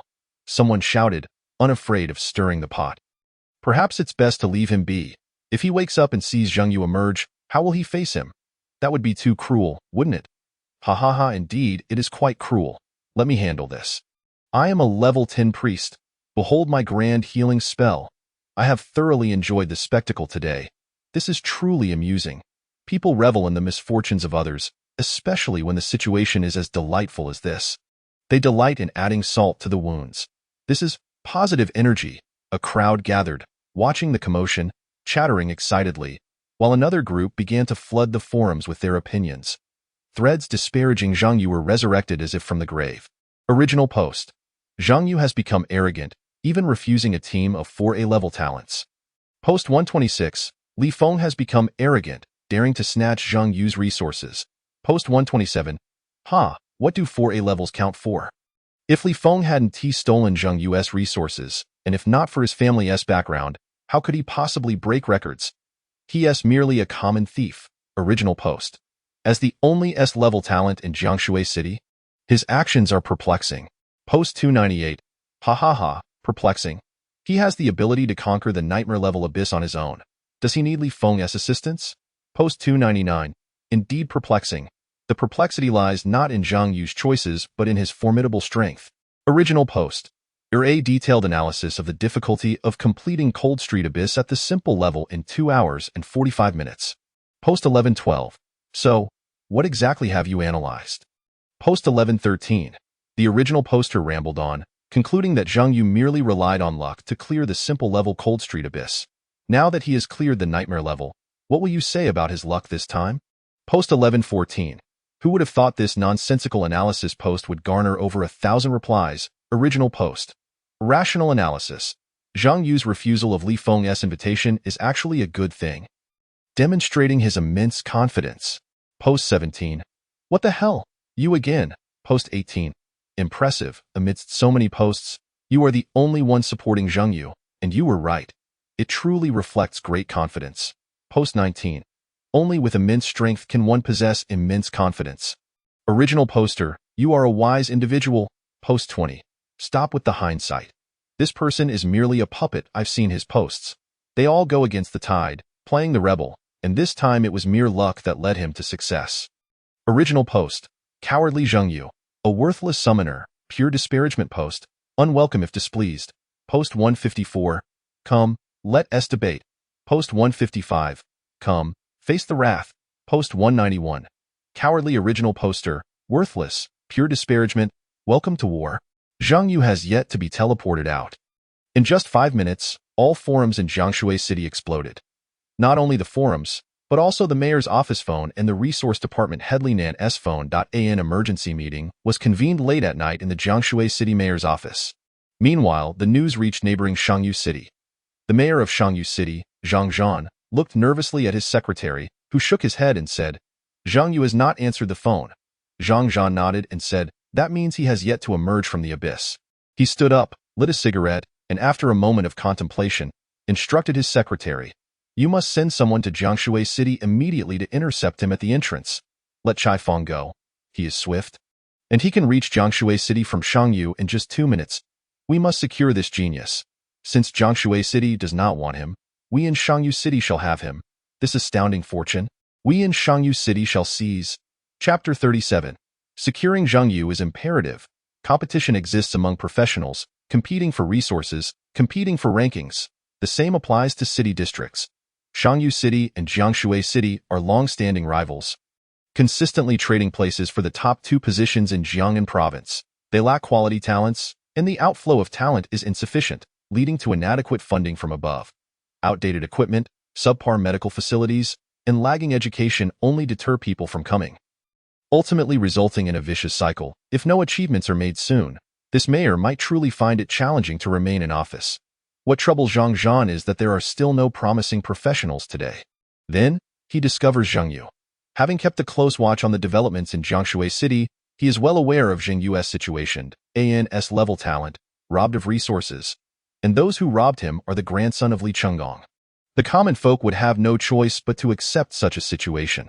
How could they hope to reclaim their resources? It is an impossible task. Most importantly, Zhang Yu does not even qualify as common folk, orphaned, with his grandfather recently deceased, residing in a slum. Upon learning about Zhang Yu, he perceived this as a potential opportunity. Even if he is merely a summoner, he is still worth the gamble. Just as he hesitated, Zhang Yu broke the record for the simple level Cold Street Abyss, further solidifying his resolve. Yet, he still felt a tinge of hesitation. Upon discovering that the provincial district had even approved the substitution of Zhang Yu with Li Feng for the grant qualifications, he realized that he had little left to contest. After an entire night of turmoil, just as he contemplated surrender, he received the astonishing news that Zhang Yu had completed the nightmarish abyss. He sprang from his seat, calling for his secretary, and immediately requested resources from above while seeking strategies from the resource department of Shangyu City, determined to secure the genius Zhang Yu. However, with Zhang Yu having conquered the nightmarish abyss, surely Zhou Yun would discern the gravity of the situation and would not relinquish him to us. Doubts were voiced. Not relinquish? Who would compel him to do so? Are we not here to seize talent? Do we require his consent? Yet the dilemma lies in the fact that our offered price may not surpass Zhou Yun's by much, and with Li Nan's assistance, should he choose to appease Zhang Yu by offering additional resources, we would find ourselves at a disadvantage. This indeed poses a significant problem. The difficulty of acquiring talent is considerable, for those capable of conquering the nightmarish abyss possess boundless potential, and Zhang Yu's achievement is even more commendable. As he navigated the depths alongside four companions, such talent and combat prowess are sufficient to compel the mayor to set aside his pride and genuinely placate Zhang Yu. Zhang Zhan, however, smiled and remarked, "It is not as bleak as you perceived. I believe we hold a substantial probability of acquiring this genius." Zhang Yu is not the type to endure humiliation quietly. He has issued a public announcement, clearly expressing his discontent towards Zhou Yun. If he finds himself without alternatives, he may temporarily tolerate the resource issue. However, should another option arise aside from Zhou Yun of Jiangshui City, he will undoubtedly reject any reconciliation. Zhang Zhan analyzed with an expression of familiarity towards Zhang Yu. I understand this individual well. He outright refused Li Feng and indirectly mocked Mayor Zhou Yun through his announcement, entering the nightmarish abyss and striking a blow to Jiangshui City's resource department. Such a person is best approached with caution, yet they are also quite manageable, for we know precisely what he desires. Zhang Zhan exuded confidence, believing that as long as no unforeseen circumstances arose, his proposal would enable Zhang Yu to decline Zhou Yun's overtures gracefully. At that moment, personnel from the Human Resources Department knocked and entered the office. "Mayor Zhang, we have investigated and found discrepancies in Zhang Yu's household registration. His parents went missing years ago, and the so-called grandfather is merely a scavenger who found Zhang Yu, lacking any blood relation." Zhang Zhan inquired, "So, Zhang Yu is not a resident of Jiangshui City?" "Not only is he not, But he has not even registered, came the reply. No registration? An undocumented individual? Not quite. It is simply pending as you know. Such procedures are quite complex, as they must prove his relationship with his grandfather while ensuring that Zhang Yu can attend school. Thus it will have to wait until he turns 18 to handle his registration independently. So, it has not been processed yet? No, excellent. This is truly fortuitous for Shangyu City. Without Li Nan, Zhou Yun would never relinquish Shangyu. For compared to an S-rank summoner, Li Nan and his family are far more suitable to curry favor with. This oversight has allowed us to seize this genius. Quickly, finalize the documentation to ensure Zheng Yu is officially a part of Shangyu City. By the way, there are several matters you need to handle. Meanwhile, in Jiangshui City, at the office of the first high school, Zhang Yu's homeroom teacher, Zhang Cheng, impassively regarded the secretary from the mayor's office. Firmly declining. The secretary, donning a standard smile, responded with chilling words, Teacher Zhang, I suggest you think carefully before speaking. Should you accept this resource, consider it as if nothing has occurred, and next year, you could become the principal of the first high school. But if you refuse, what if I refuse? The worst they can do is expel me, Zhang Cheng replied nonchalantly. This is not the first time. You have always manipulated grant resources, yet those were merely B and C grade resources. And now we are discussing S grade. It is all the same. My conscience simply cannot bear it. He gestured towards the pristine desk and a nearby suitcase, clearly indicating his intent to depart. Not solely due to Zheng Yu's situation, but a long-standing grievance. Hemph, scoffed the secretary. Since Teacher Zhang has made up his mind, I can only express my apologies. Just as the secretary prepared to take back the gifts intended for Zhang Cheng, a notification appeared before them. Both froze, performing the same sequence of actions. Closing the notification, reopening it, rubbing their eyes, widening their gaze, and parting their lips in disbelief. This was an instinctive reaction of disbelief. As nearly every practitioner who received this news had experienced it. What is happening? Zheng Yu has completed the nightmarish abyss. Zheng Yu. Is that the same Zheng Yu we were just discussing? Something is amiss. Something is terribly amiss. This is going to be a disaster. The secretary, with keen political instincts, sensed the gravity of the situation, for all his recent actions had been predicated on the assumption that Zheng Yu would perish in the nightmarish abyss. Yet he had never anticipated Zheng Yu would triumph. Everything had unraveled. His first thought was of Zheng Yu's household registration issue. Certain factors had led to Zheng Yu being stalled not because the government could not handle it, but because the ambiguity surrounding his registration would mitigate the repercussions of Li Feng acquiring Zheng Yu's resources. Yet now, this had transformed into the most troublesome predicament. Damn. The politically astute secretary, disregarding pleasantries, attempted to turn and leave, only to be halted by Zhang Cheng. Leave the items. What? I said, leave the items? Aren't they intended for me? Zhang Cheng backtracked, now desiring the resources to compensate Zheng Yu. The secretary had no time to argue with Zhang Cheng. He had to swiftly address the fallout and departed the school hastily after placing the resources down. Zhang Cheng gazed at the resources before him. His previously heavy heart lightened instantly. He had never expected that after enduring so much, finally standing up for himself would lead to such fortuitous luck. A practitioner who conquered the nightmarish abyss was his student. Zhang Cheng felt a swell of pride. Though he understood he could not remain in Jiangshui City much longer, he held no regrets. That moment, a phone call came through. Hello? Who is this? Greetings, you are teacher Zhang Cheng. Zhang Yu's instructor, correct? Yes, that is correct. Are you interested in teaching at our Shangyu City? Chapter 38. Having taken my resources, one must pay a price. Even before Zheng Yu had exited the abyss, currents stirred outside in his favor. Shangyu City was fervently pursuing talent and was in the process of reapplying for resources on Zheng Yu's behalf. Onlookers reveled in the spectacle, while the Jiangshui City Forum buzzed with unprecedented activity. As for Jiangshui City itself, it remained eerily quiet. Meanwhile, Zheng Yu found himself within the teleportation space, gazing at his rewards. You have conquered the Cold Street Abyss, Nightmarish level, receiving rewards, Cold Street Chest, Nightmarish level. Practitioner experience 15,000. Congratulations. You have received the first completion reward for the Cold Street Abyss, Nightmarish level. You have obtained Cold Street Abyss first completion gift pack, Nightmarish level, Practitioner experience 15,000. 1 completion reward. 1 first completion reward. 2 Nightmarish level Abyss chests, equating to 2 pieces of platinum level equipment. Additionally, there was the historical record reward notified prior to teleportation. In total, he had received 3 rewards, amounting to 45,000 experience. Advancing from level 10 to 11 required 11,000 experience, and Zheng Yu estimated that 45,000 experience would likely elevate him to at least level 13. Delightful, truly befitting the nightmarish level abyss. The rewards were exceptionally gratifying. However, as he was still in transit, he could not claim his rewards immediately, as the sensation of dizziness subsided. Zheng Yu and his companions finally emerged from the abyss. Zheng Yu is out. You can't deny it. Zheng Yu is quite handsome. Feeling envious? Don't you see the 2 beauties beside him? They far surpass you in looks. Damn, he struck gold in the nightmarish abyss. This run has earned him a fortune. Moreover, it was the first completion of the nightmarish abyss, accompanied by the abyss record rewards. I can't even fathom how outrageous the rewards must be. Surely, they exceed the resources provided by Jiangshui City, right?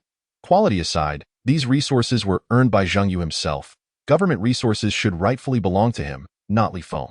While that's the principle, reality is another matter. Before Zheng Yu conquered the nightmarish abyss, did you not regard summoners as useless? Nearly 99% of forum users believed there was no issue with allocating resources to Li Feng. Now they come in hindsight.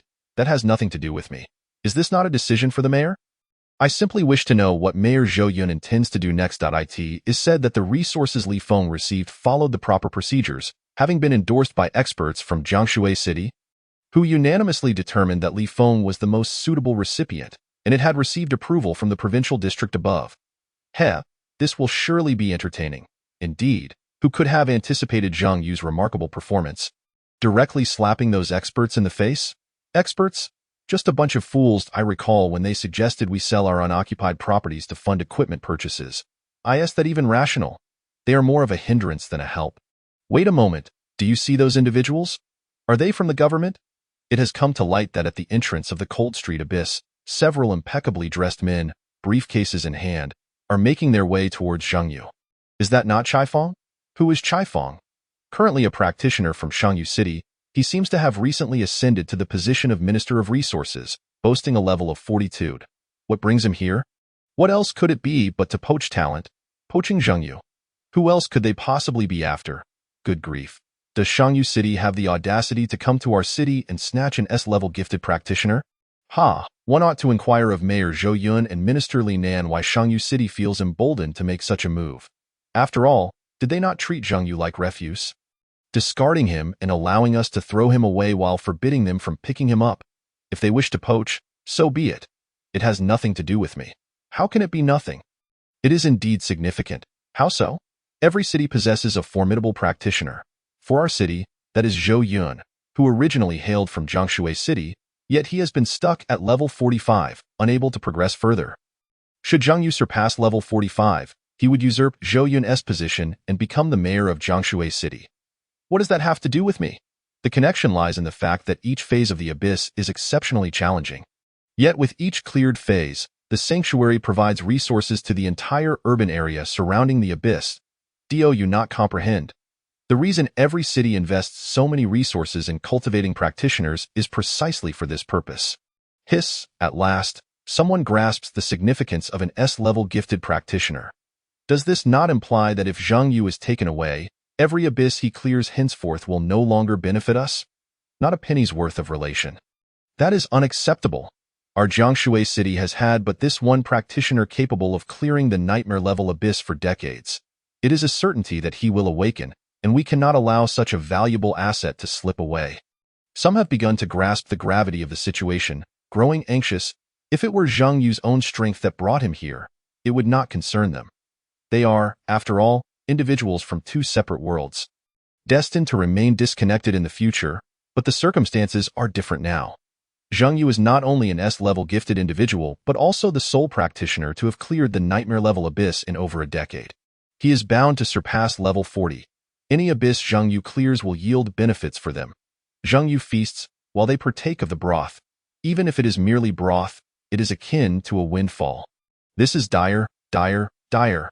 Why have the people from Jiangshui City not yet arrived? One observes Zheng Yu engaging in dialogue with Chai Fong from the resource department of Shangyu City, and a sense of urgency begins to swell. This will not do. I must call the mayor. You still have the mayor's number? Is there not a complaint hotline? It is unreachable. I have tried. What about the petition? There is surveillance, and the petition box is locked with a fist-sized padlock. Do you think this is a joke? Do you genuinely believe Zhou Yun and Li Nan would bow their heads? Damn it, how disgusting. Someone mutters in frustration. Indeed. Zhou Yun chose Li Feng for his own prospects, abandoning Zhang Yu in the process. Yet, Li Feng is not without merit. His family resides in the central district, and his purpose in coming to Jiangshui City is clearly to seize Zhang Yu's resource quota. Regardless of Li Feng's strength, it bears no relevance to us. Zhang Yu encounters this practitioner from Shangyu City, level 42, a second-tier mage. Upon meeting Zhang Yu, his first words are, "Do you wish to make Zhou Yun regret his decision? Come to Shangyu City, and let Zhou Yun bear the brunt of all the accusations and vitriol from the citizens of Jiangshui City.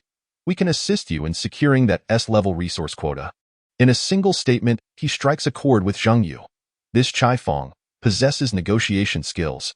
For this is precisely the outcome Zhang Yu desires. If they take my resources, they must pay a price. Chapter 39. Zhou Yun's vision is indeed narrow as Zhang Yu and Chai Fong discuss subsequent matters. Wu Zong watches from a distance, enviously. A sense of grievance and conflict wells up within him. He does not envy Zhang Yu, as Zhang Yu has earned everything through his own strength. It is not as though Zhang Yu forced him out. Rather, he made erroneous choices himself. His envy lies with Tao Qian. When Ren Qingyu and Ku Ying, who stand beside Zhang Yu. Just hours prior, they had gathered together, sharing barbecued delicacies, laughter, and camaraderie, while he now finds himself relegated to a corner, longing for their company. He cannot bring himself to appear before Zhang Yu. He lacks the dignity. What could he say? Apologize. At this juncture, words hold no value. By doubting Zhang Yu's choice to withdraw from the abyss, he has effectively expelled himself from Zhang Yu's close circle. It is a choice he made on his own. Ultimately, Wu Zong opts for a quiet departure. For the time being, he will not return to the Cold Street Abyss for leveling up. He will wait until Tao Qian and the others reach level 10 and enter the second-tier abyss before daring to return. Tao Qian catches sight of Wu Zong's departing figure. Regarding his friend, Tao Qian feels a twinge of regret. After 3 years of perseverance in the martial arts school, forgoing food and drink, he aspired to once again tread the path of a practitioner. After finally seizing the opportunity, he relinquished it due to his own choices. Such a pity. Tao Qian sighs, beside him. When Rune Qingyu chuckles and says, "There is nothing to regret. It is all a matter of personal choice. As adults, we must take responsibility for our decisions and bear the consequences of the outcomes they yield." That in truth, he has gained something. At the very least, he has risen to level 6. Indeed. Tao Qian nods. He does not seek to intercede on behalf of Wu Zong, but rather reflects on how certain decisions can influence one's entire life. For instance, his resolute choice to support Zhang Huayu, to be honest.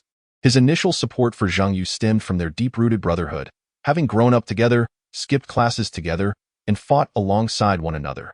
Yet he never anticipated that his steadfast decision would unlock the path to his own practitioner journey. It is worth noting that across the entire Jiuzhou, the number of practitioners who have cleared the nightmare-level abyss is exceedingly rare. He is now among them. Speaking of which, where is Li Feng? Ku Ying inquires eagerly. She can hardly wait to see Li Feng's reaction and wishes to know how Jiangshui City will handle the matter of Zhang Yu's resource being usurped. He likely left. "I do not see him around," Tao Qian observes, scanning for Li Feng's figure. "If I were him, I would also leave early. It is unthinkable for him to remain and watch Zhang Yu's expression." Indeed, not seeing Li Feng is a disappointment, yet they soon witness a throng of individuals entering. Are those the Mayor Zhou's secretaries? Indeed, I recognize him. He recently spoke on behalf of Mayor Zhou at our school. Tao Qian remarks, furrowing his brow. Wait, they merely sent secretaries? When Ren Qingyu chuckles, it seems that Mayor Zhou Yun of Jiangshui City possesses quite a narrow vision. Shangyu City has triumphed. Ke Ying inquires. Puzzled, I find it hard to comprehend. Do they truly not care for Zhang Yu? He is a practitioner capable of clearing the nightmare-level abyss. When Ren Qingyu analyzes rationally, they have likely given up. The power of the Li family and Zhang Yu's future. He can only choose one. Besides, do you think Zhang Yu would accept Zhou Yun's apology? Ku Ying muses. It depends on the sincerity of the apology. Exactly. Based on Zhang Yu's temperament, Zhou Yun would at least need to pen a formal letter of apology and publicly issue it for Zhang Yu to even consider accepting such an unjust treatment.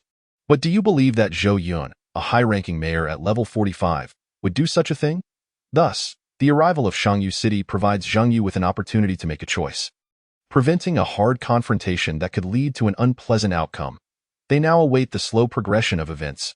Zhou Yun may very well become the disgrace of Jiangshui City. As Zhang Yu grows stronger and ascends in level, Zhou Yun will forever be subjected to the scorn of his hometown and even his kin in this world. Strength is paramount. Level serves as a proxy for power. The higher Zhang Yu's level climbs, the more Zhou Yun's decision to expel him will result in his own ridicule. Zhang Yu. The mayor's secretary calls out urgently, approaching Zhang Yu with his entourage. First and foremost, allow me to congratulate you on clearing the nightmare-level abyss at Cold Street. On behalf of the entire Jiangshui City, we shall hold a grand celebration in honor of your achievement. The citizens of Jiangshui City will rejoice in your triumph over the nightmare-level instance. Regarding your S-level compensation, it is indeed true that our mayor's office has erred in not providing you with resource compensation promptly. However, rest assured, we will offer you an alternative resource from Jiangshui City, guaranteed to be no less than the S-level compensation. The secretary quickly enumerates all the compensatory measures he can think of, yet fails to mention that Zhang Yu's resources have been seized by Li Feng. Before Zhang Yu can respond, Chai Feng interjects, "This is laughable. Is this truly the best compensation you could conceive? You genuinely believe that currying favor with Li Nan will yield benefits for you? Oh, no, it may bring advantages, but only for Zhou Yun. The people of Jiangshui City will see none of it." Given the multitude of onlookers, Chai Feng's remarks are made in full view of the young practitioners from Jiangshui City. The secretary is acutely aware that Chai Feng is exacerbating the conflict. The secretary chose to disregard Chai Feng entirely, directing her attention solely to Zhang Yu. "Zhang Yu, you must consider this carefully. You are currently a resident of Jiangshui City. Should you find yourself in Shangyu City? Are you attempting to morally blackmail me?" Zhang Yu interjected before the secretary could finish her thoughts. No? Or do you believe that if I were to leave Jiangshui City, the loss would fall upon me rather than you? Zhang Yu chuckled. He turned to the secretary and stated, "If you wish for me to stay, it is not an impossible request. All I require are 2 conditions." "What conditions?" the secretary inquired, her demeanor tense, while Chai Feng watched Zhang Yu with apprehension. "First, return to me the resources allocated to Li Feng in their entirety. Second, I demand a public apology from Zhou Yun and Li Nan." The secretary fell silent. Zhang Yu's demands were indeed fundamental, yet he understood their impossibility. The secretary fervently explained, "You must realize that Li Feng's acquisition of these resources is beyond reproach in terms of both process and legitimacy." "Are you implying that I am at fault?" Zhang Yu countered. No, I simply ask you, did these resources not originally belong to me? Zhang Yu pressed, prompting the secretary's silence. "Very well, if you choose not to respond. That is acceptable, for you hold no authority in this matter. Relay my 2 conditions to Zhou Yun. Should he agree, I shall remain." Zhang Yu shrugged, adding, "You see, I am not being aggressive, nor am I asking for any form of compensation. I only seek what is rightfully mine, the resources and an apology. Yet, you cannot fulfill these requests, so, who is truly leaving Jiangshui City? I, or are you compelling me to depart?" The secretary found herself at a loss for words. Fully aware of their culpability. Chapter 40. Level 13. The Third Summoning Beast. The negotiations had reached an impasse, with no room for compromise, for Zhou Yun would never concede an apology. As the mayor and a level 45 practitioner. How could he possibly apologize to a novice summoner? Even if this summoner had just conquered a nightmarish abyss long devoid of records, it would not suffice to warrant a public apology from a mayor. In this world, strength reigns supreme. Zhou Yun's level 45 prowess was his pride and his leverage. Even if one possesses potential, it must be transformed into tangible strength to secure fairness. If Zhou Yun could not publicly apologize, Li Nan certainly would not. As for the resources, they were irretrievable. Zhou Yun had allocated these resources to Li Feng to gain entry into the Li family faction. Reclaiming them would alienate him from both parties. Between the Li family and Zhang Yu, he had to choose one, and it was obvious he would not select Zhang Yu. A perfect solution? Non-existent. The secretary knew all too well, having served under many mayors, that Zhou Yun was the most arrogant and impatient practitioner he had encountered. The secretary looked at Zhang Yu and sighed, abandoning the bureaucratic tone. "If I were in your position, I would refuse as well. But if I were in Zhou Yun's shoes, I would not yield. Thus, I can only hope your future endeavors yield no success. Otherwise, I will face the same scorn as Zhou Yun. Ultimately, this was merely the secretary's job. After exchanging contact information with Chaifeng, Zheng Yu departed from the Cold Street Abyss Hall alongside Tao Qian and others. In the Jiangshui City Mayor's office, Li Nan and Zhou Yun learned of Zheng Yu's two demands from the secretary. Observing Li Nan's silence, Zhou Yun took the initiative to speak. This kid, Zheng Yu, thinks that by narrowly passing through a nightmarish abyss, he can impose demands upon me. The future is long. I do not believe a summoner can achieve significant advancement. Li Nan, exhaling a puff of smoke, replied with indifference that cannot be understated. Successfully conquering a nightmarish abyss cannot simply be attributed to luck. However, even a nightmarish abyss at stage 1 merely qualifies as a novice-level challenge. In our central district, countless prodigies have conquered nightmarish abysses, though it may seem rare in your remote city. Remote city. Zhou Yun wished to retort. While Jiangshui City may not rival the capitals of the central district, it certainly could not be deemed a backwatered Li Nan.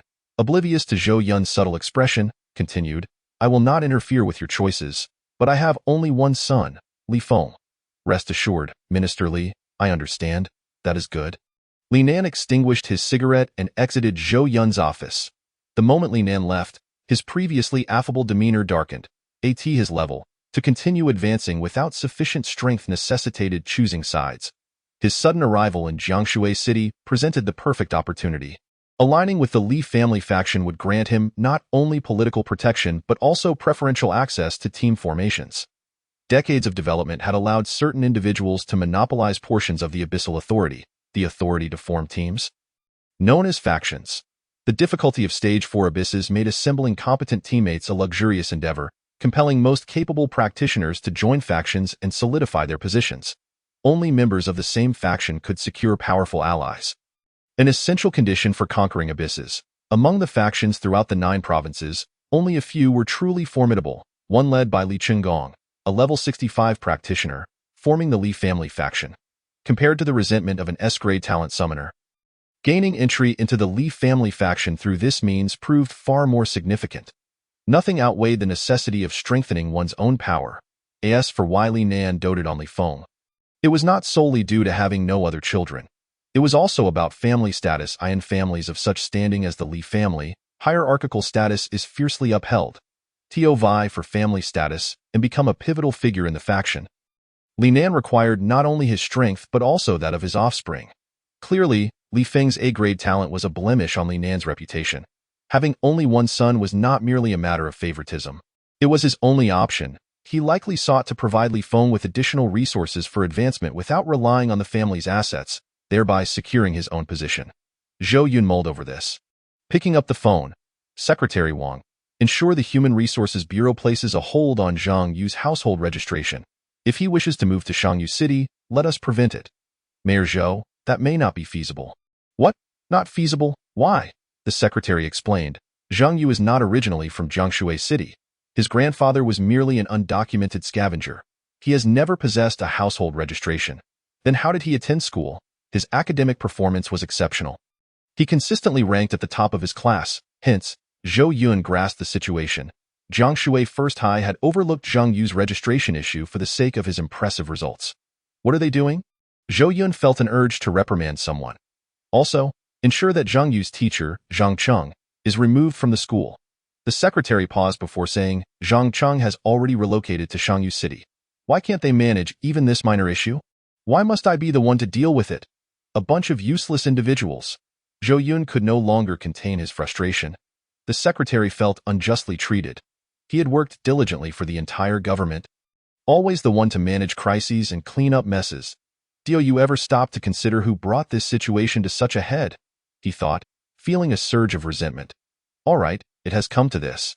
Let it be. He is merely a new practitioner. Issue a notification that I will be entering Jiangshui City's Stage 4 Abyss in a few days. Once conquered, all practitioners in the city will receive benefits. By then, no one will remember who Zheng Yu was. As for the future, he is a summoner. What future could he possibly have? Zhou Yun remained convinced that Zheng Yu had merely succeeded through a stroke of luck in a nightmarish dungeon. He did not believe Zheng Yu posed any real threat to his future status. Not now, and certainly not later. Moreover, he had effectively allied himself with the Li family faction, ensuring a promising future ahead. What was there to fear? Nevertheless, Zhou Yun still directed his ire toward those experts.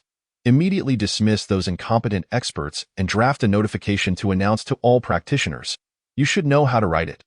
The secretary, while still harboring grievances, understood the necessity of his job, as he had to provide for his family. Understood. He was well versed in the art of deflecting blame from Zheng Yu, avoiding mention of Li Feng and Minister Li, shifting the responsibility onto the experts, exposing their scandals to divert attention, and then silencing the matter. This was a routine he had mastered. Very well, go ahead. Thank you for your hard work.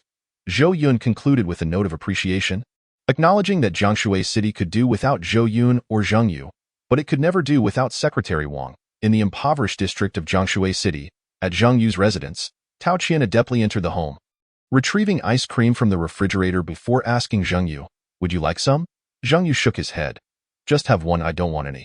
Have you not frozen enough in the cold street abyss? Why would you eat ice cream upon emerging? What about you two? Do you want some?" Tao Qian inquired of Wen Renqinjiu and Ku Ying, who had accompanied Zheng Yu back to his home. When Renqinjiu shook her head, curiously, Ku Ying asked, "Isn't this Zheng Yu's house? Why does it feel so much like yours?" Tao Qian, familiar with the surroundings, poured some water and settled onto the couch. "Since Zheng Yu arrived in Jiangshui City, I've been his neighbor. I know his home all too well." Zheng Yu nodded, indicating that it was quite normal, and proceeded to discuss the matter at hand. He set his phone aside. "I just had a conversation with Chai Feng. Teacher Zhang Cheng has already been transferred to Shangyu City, and next it will be your turn." Zheng Yu inquired of Wen Renqinjiu and Ku Ying, "I am not clear if you two are originally from Jiangshui City?" Wen Renqinjiu shook her head and replied, "No, well then, after you reach level 10, come to Shangyu City. There are two abysses there. At that time, you can formulate strategies." "Great," Ku Ying eagerly responded. This implied that Zheng Yu had agreed to continue guiding them, which was indeed an opportunity. Although they would merely be bystanders and the rewards would not be distributed fairly, even so, the rewards from the high difficulty abyss that Zheng Yu led them through would exceed those of ordinary players by a significant margin. To describe it as sky-high and earth-low would not be an exaggeration. However, when Renqinjiu expressed her concerns, asking, "But the difficulty of the Tier 2 abyss far surpasses that of Tier 1. Can you really continue to guide us?" "Yes," Zheng Yu replied succinctly. His two-word promise reassured Wen Renqinjiu and the others, allowing them to set their minds at ease. Zheng Yu required obedient teammates like them. He had previously inquired about the rewards received by Tao Qian, Wen Renqinjiu, and Ku Ying. They had only obtained a historical record abyss box. The first completion reward was a random golden grade equipment box. The reward for completing the nightmare level was the option to select one golden grade weapon of any profession, limited to those produced in the Han Street abyss. Their experience rewards were also a full 3 times less than Zheng Yu's. This indicated that the Sacred Hall would humanely distribute rewards based on performance and battle results within the abyss. Nevertheless, even the reduced rewards would be enough to incite envy among others. In fact, we don't even need to wait. I see that the reward of 15,000 experience is sufficient for us to reach level 10. Tao Qian remarked. Then what are we waiting for? Let us claim the rewards and open the boxes. Zheng Yu was also filled with anticipation, for this was his first time completing the nightmare level abyss.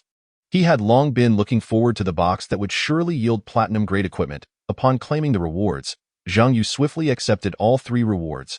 Historical record rewards. Professional experience 15,000, historical record gift pack, Han Street Abyss Nightmare Level, X1. Historical recorder title, Han Street Abyss Nightmare Level, X1. First completion reward, Han Street Abyss First completion gift pack, Nightmare Level, comma, professional experience 15,000, Nightmare Level completion reward, Han Street Treasure Chest, Nightmare Level. Professional experience 15,000, first. He directly received a total of 45,000 experience. Congratulations, level up.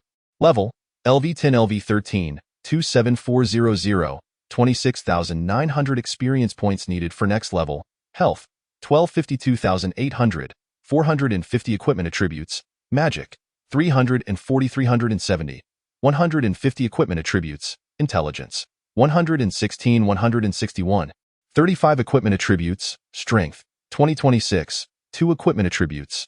Agility, 1619. Remaining free attribute points, 15.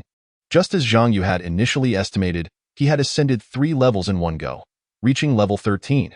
The increase in health and free attribute points indicated that he now had talent points to evolve his summoned beast. What should he choose for his third summoned beast? Chapter 41. Platinum Weapon. Han Prison Staff. Zhang Yu did not rush to select his summoned beast. Instead, he first opened the Historical Record Gift Pack. It was said that the Historical Record Gift Pack would undoubtedly yield top-tier platinum weapons, which made Zhang Yu quite excited, as he was in need of a suitable weapon. Upon opening the pack, a dazzling array of colors flickered on the panel. You have opened the Historical Record Gift Pack, Han Street Abyss Nightmare level. Detected that your profession is Summoner. Reward pool locked to the Staff series. Congratulations! You have obtained the Weapon Han Prison Staff LV10, Platinum Grade. Congratulations! Obtained Strengthening Stones X10, Forging Stones X10, Ice Crystals, Material, X100, Healing Potions, 5000 Health, X10. A staff right away? Zhang Yu's expression brightened. He had initially thought that if another type of weapon were to appear, he would use the equipment forging tool to transform it into his weapon, but to his surprise, the gift pack was quite considerate and directly yielded a staff. However, it made sense, considering that Tao Qian and the others had a self-selected golden grade weapon gift pack from which they could choose a weapon suited to their profession.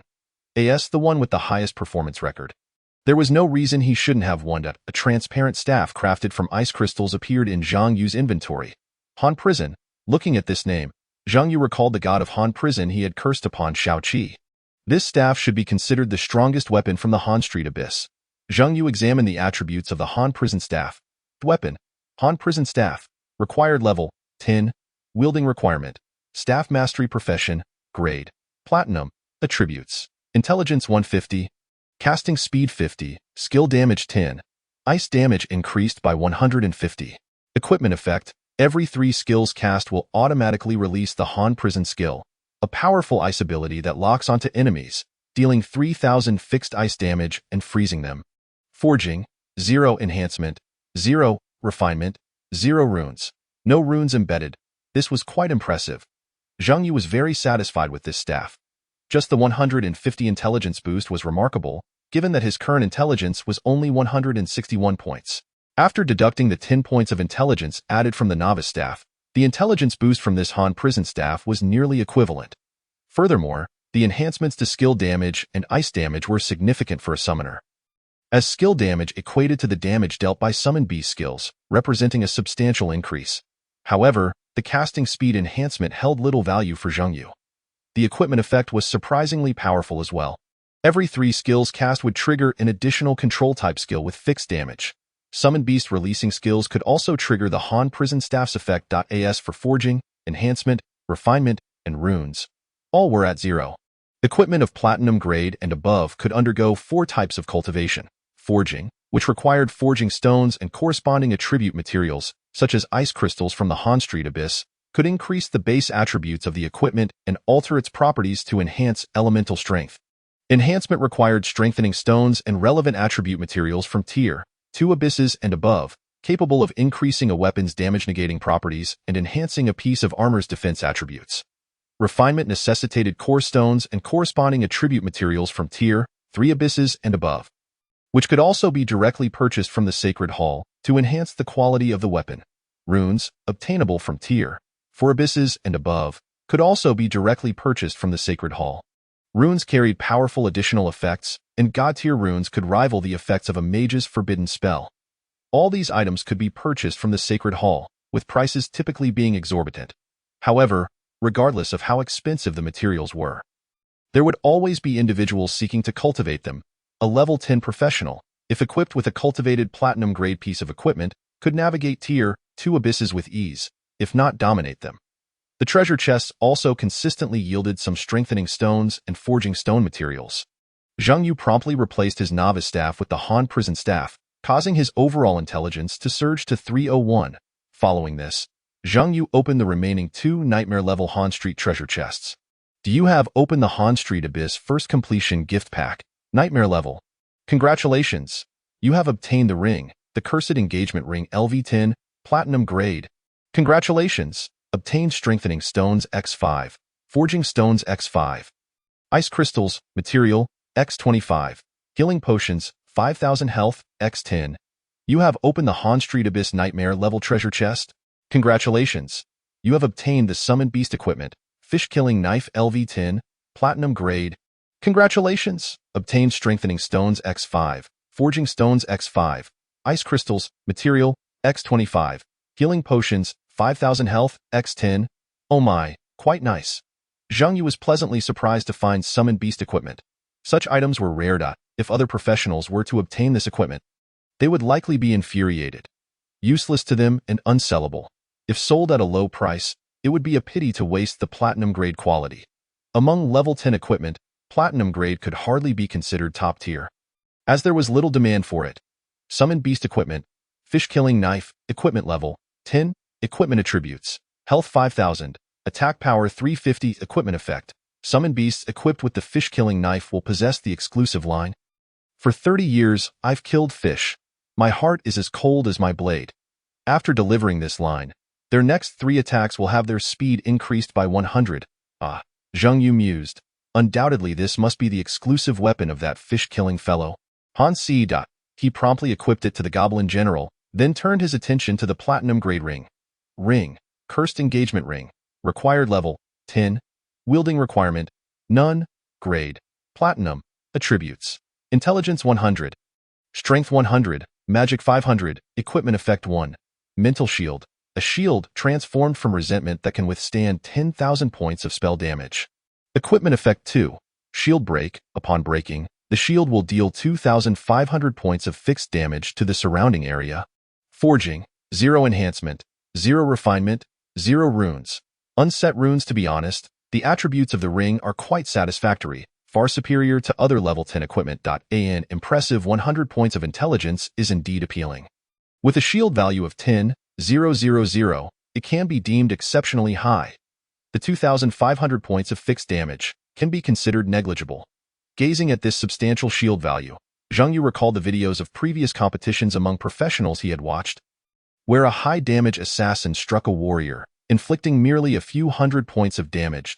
At that time, he had failed to comprehend it. Now, he finally understands equipment suppression. With this vengeful ring, it becomes exceedingly difficult for an ordinary assassin to eliminate him in a single strike. Equipped with the ring, his intelligence surged by another 100. With 2 pieces of platinum-grade equipment, his intelligence skyrocketed to 401. Subsequently, he donned the 3-piece set of the Human Skin Spider obtained from the Human Skin Spider. All attributes received a comprehensive enhancement. Name, Zhang Yu. Title, holder of the Abyssal Nightmare level historical record of Han Street, living king of hell. Profession, Summoner level, 13, 26,900 experience points away from the next level. Health, 10,300, 7,950 from equipment attributes. Mana, 370 intelligence, 451 strength, 180 agility, 28 remaining free attribute points, 15 skills.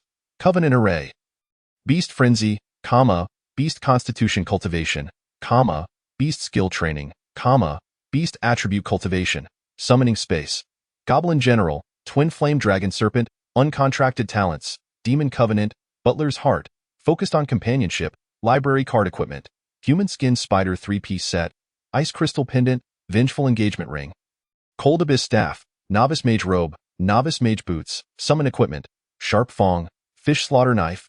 Chapter 42. A 4.2 million gold shield. The Human Skin Spider 3-piece set elevated his health to 10,000. However, the health he could utilize was only 350 points. Adding in 15 talent points and the 10 talent points from training dummies, he could offer up a total of 320 talent points. Zhang Yu glanced at the Goblin General. Talent, level 4, 500 points away from leveling up. He then looked at the Twin Flame Dragon Serpent. The talent, level 4, 850 points away from leveling up. One requires 500 points to evolve to level 5, while the other needs 850 points to achieve the same. There is still a considerable distance to cover. To reach a solo clearing capability in the second stage of the Abyss, possessing a level 5 summon is essential. Although, given his current strength, he could easily clear the Abyss, his objective remains the Nightmare level. Having experienced the difficulty of the Han Street Abyssal Nightmare level, he approaches the second stage's Nightmare Abyss with heightened caution and trepidation. Fortunately, he now has numerous avenues to enhance his strength: cultivating equipment, nurturing summons, acquiring a 3rd summon, and obtaining 2 hex reinforcement runes awaiting collection at level 10. All of these can contribute to his growth and power. Forging, enhancement, refinement, and runes can all be purchased with currency. As soon as the resources requested from Xiangyu City are credited, he can perform minor enhancements. As for the third summon, Xiangyu discovered 4 level 10 summon skill books within the sanctuary: Shadow Bat, War Centaur, Wasteland Wolf, and Rain Butterfly. The Shadow Bat is an assassin-type summon. The War Centaur and Wasteland Wolf are warrior-type summons, while the Rain Butterfly serves as an auxiliary summon. Xiangyu leans towards the Rain Butterfly. After battling with Xiao Qi, he realized his deficiency in sustaining and recovery capabilities. The Twin Flame Dragon Serpent boasts high damage but is quite fragile.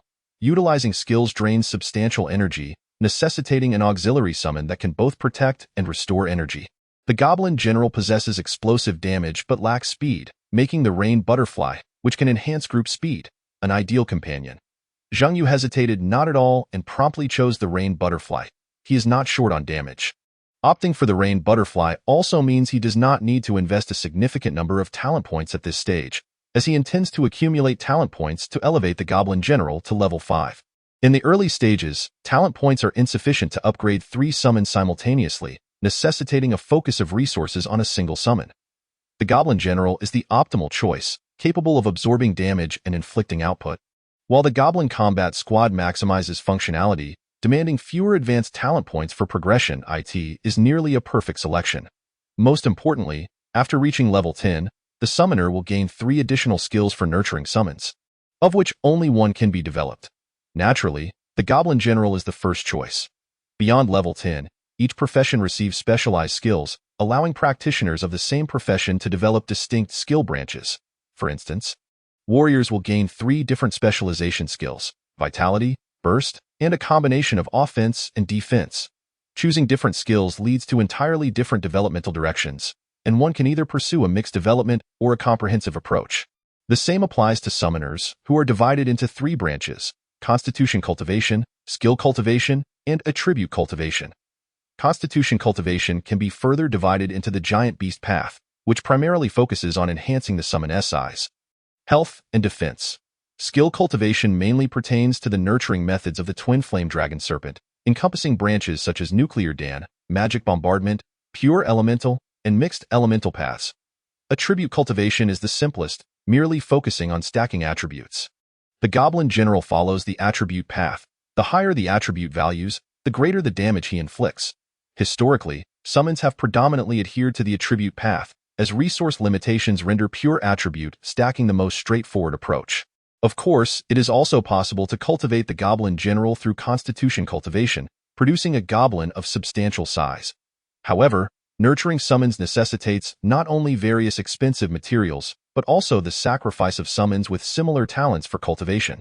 More critically, it incurs a significant time cost. A considerable investment of time and money is required to cultivate a truly perfect summon. This presents a significant obstacle that has hindered the growth trajectory of past summoners. Due to the inability to cultivate effectively, summoners have struggled to showcase the true potential of their summons, rendering the summoner profession incapable of clearing the abyss and securing rankings in various competitions. Thus, over time, summoners have become regarded as a lesser profession. Talented practitioners rarely consider the summoner profession, and those without talent find it even more challenging to nurture excellent summons. In summary, a vicious cycle. Xiangyu first purchased the Rain Butterfly Summon Skill Book from the Sanctuary Shop. Summon Rain Butterfly Skill Book, learnable at level 10. Single-use item, disappears upon learning. Summoners can learn it to obtain a cultivable Rain Butterfly. Price, 30,000. To speak fairly, it is a bargain. Skill books are exceptionally rare. Xiangyu has cleared the abyss twice, even once at the nightmare level without encountering a single skill book. Normally, a level 10 warrior skill. Even the least valuable fire knife costs around 200,000, and it is not a fixed price but requires an auction to acquire. The typical transaction price hovers around 300,000. Although the warrior is a popular profession, this popularity has led to inflated prices for various warrior-related equipment, consumables, and skills.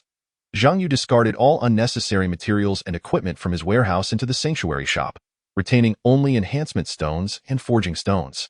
Everything else, including novice mage robes, novice mage boots, and gloves, was sold. The cold corpses in the Han Street abyss dropped many materials, all of which he sold to material merchants.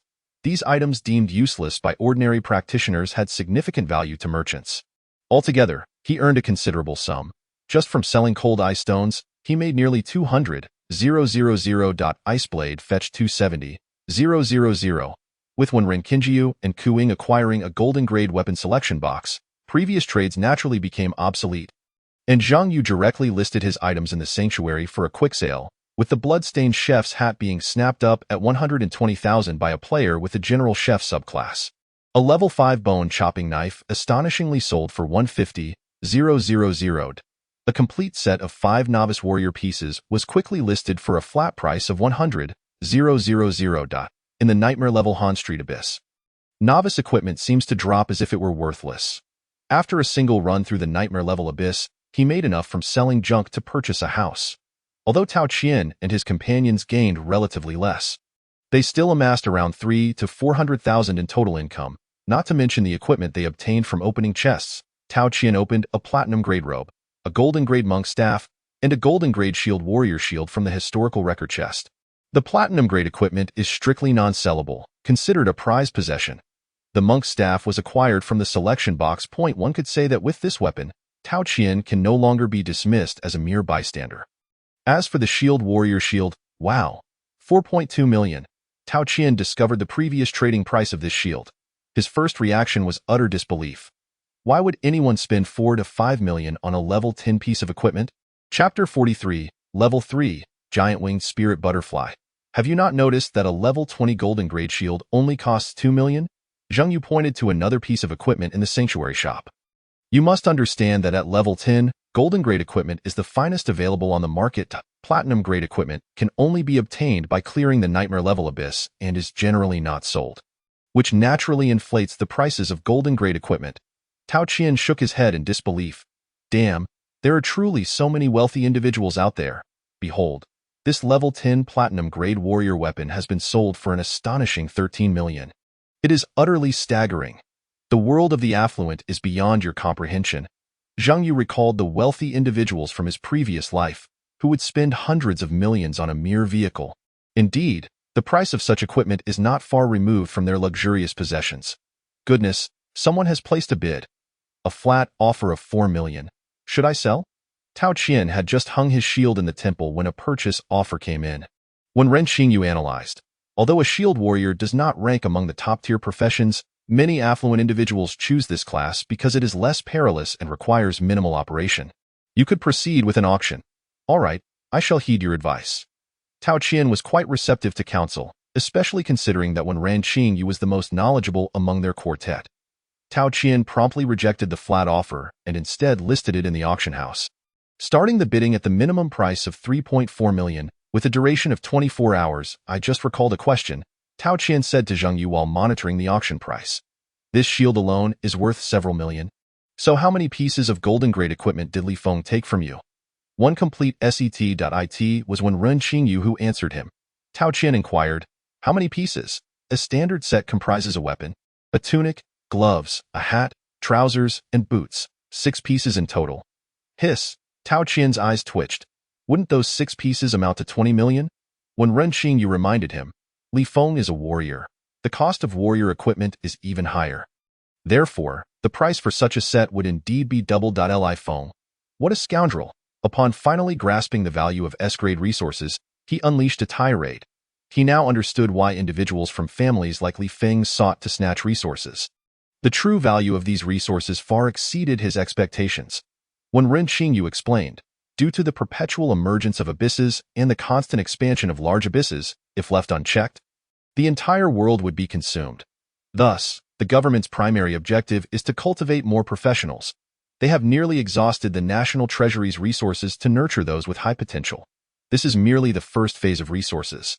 The second, third, and even fourth phases will only surpass this. Never fall short. It can only be said that the market price of level 10 golden grade equipment is inflated and does not reflect its actual value.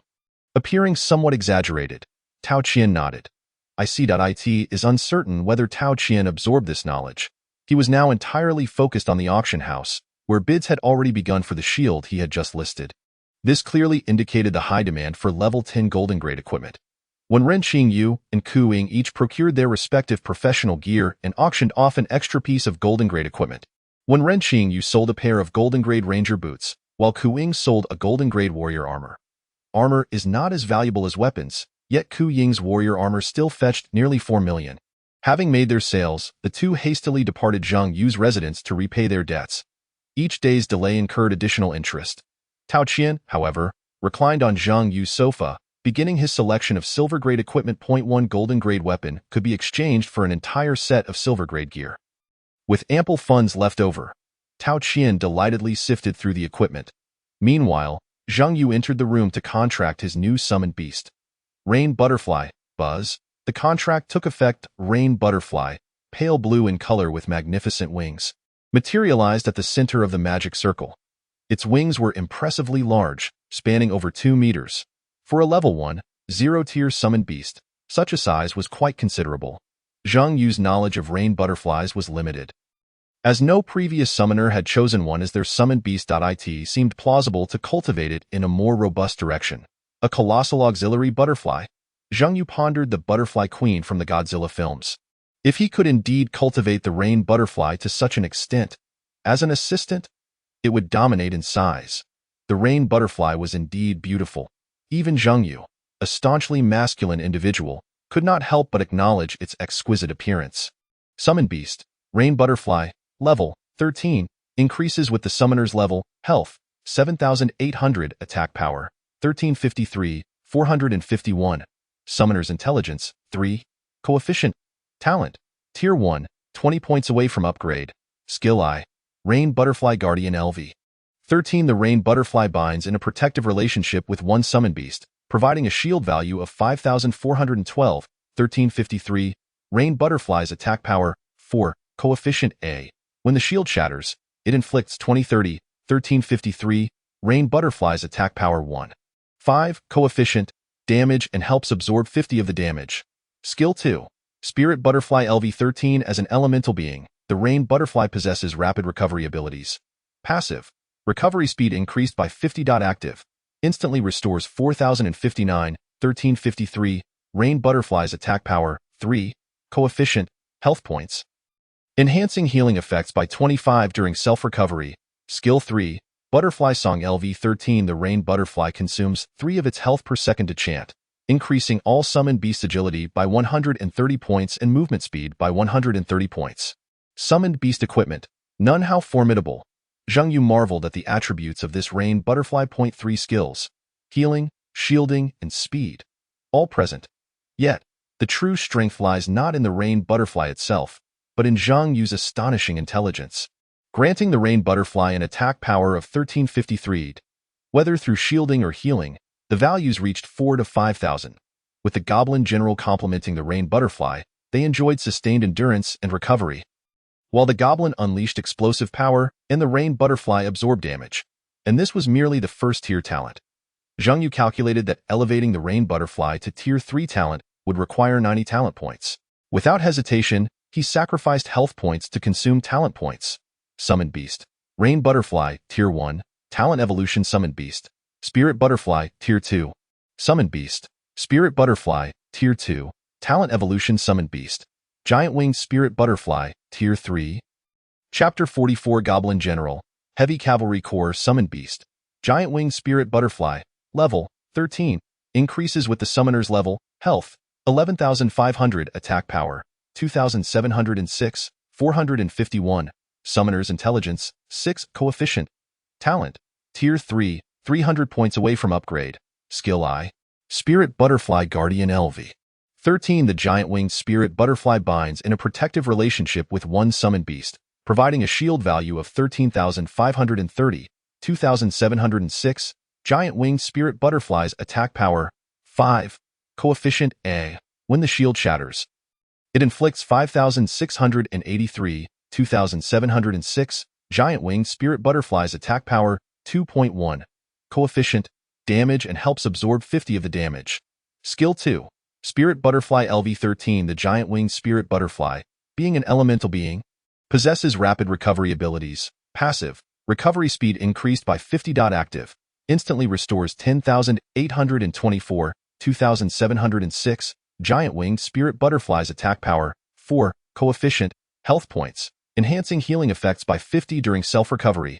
Skill 3, Butterfly Song LV.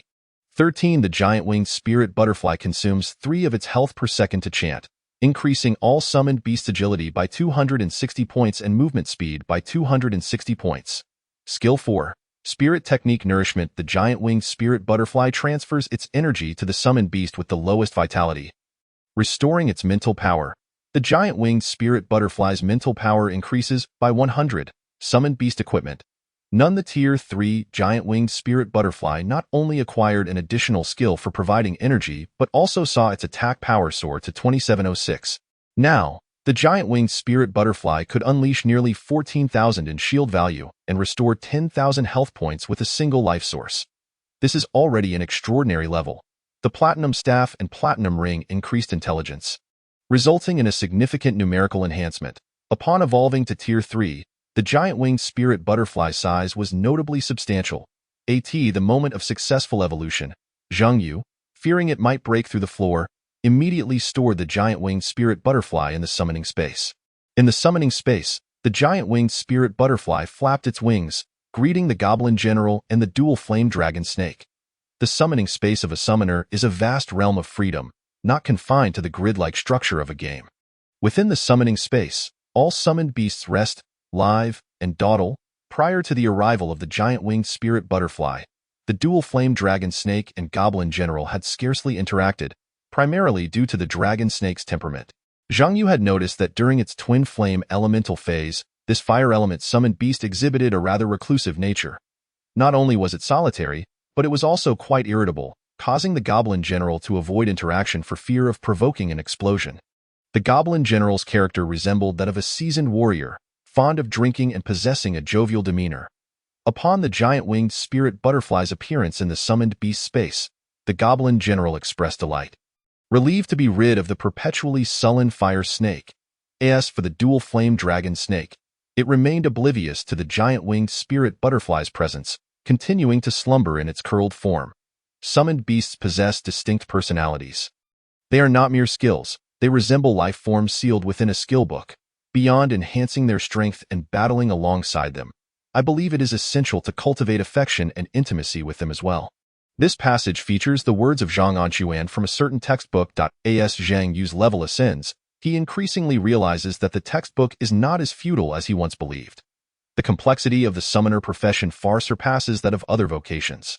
Exiting the summoning space, Zhang Yu activated the Hextech Enhancement Runes. You have 2 Hextech Enhancement Runes awaiting collection. Would you like to receive them now? Collect. These were the 2 Hextech runes he had obtained upon reaching level 10, which he had kept unopened until now.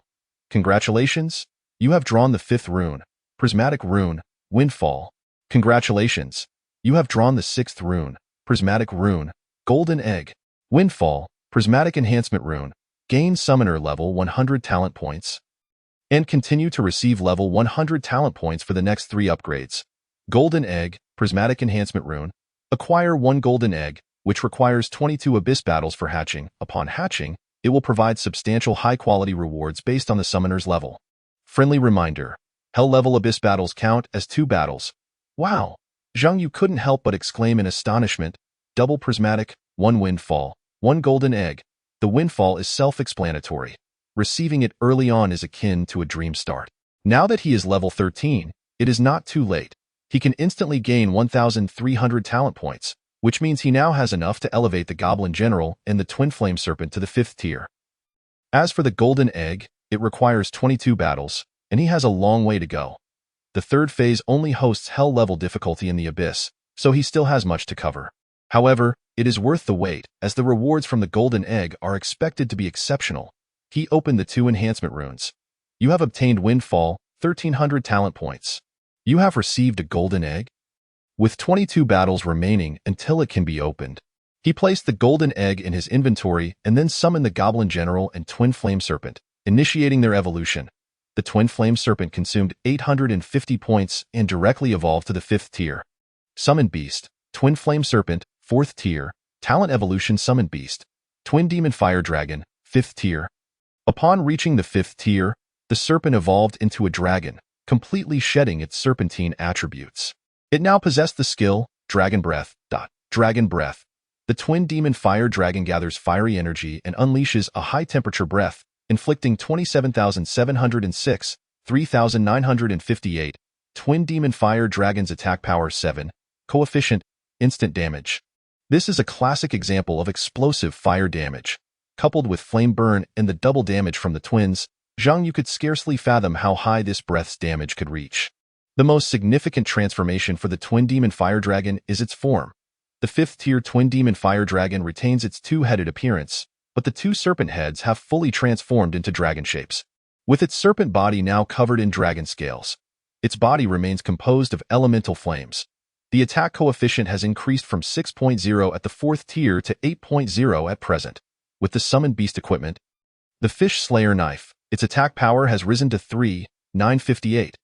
The increase in health points is modest. It is the quintessential fire-type fragile mage.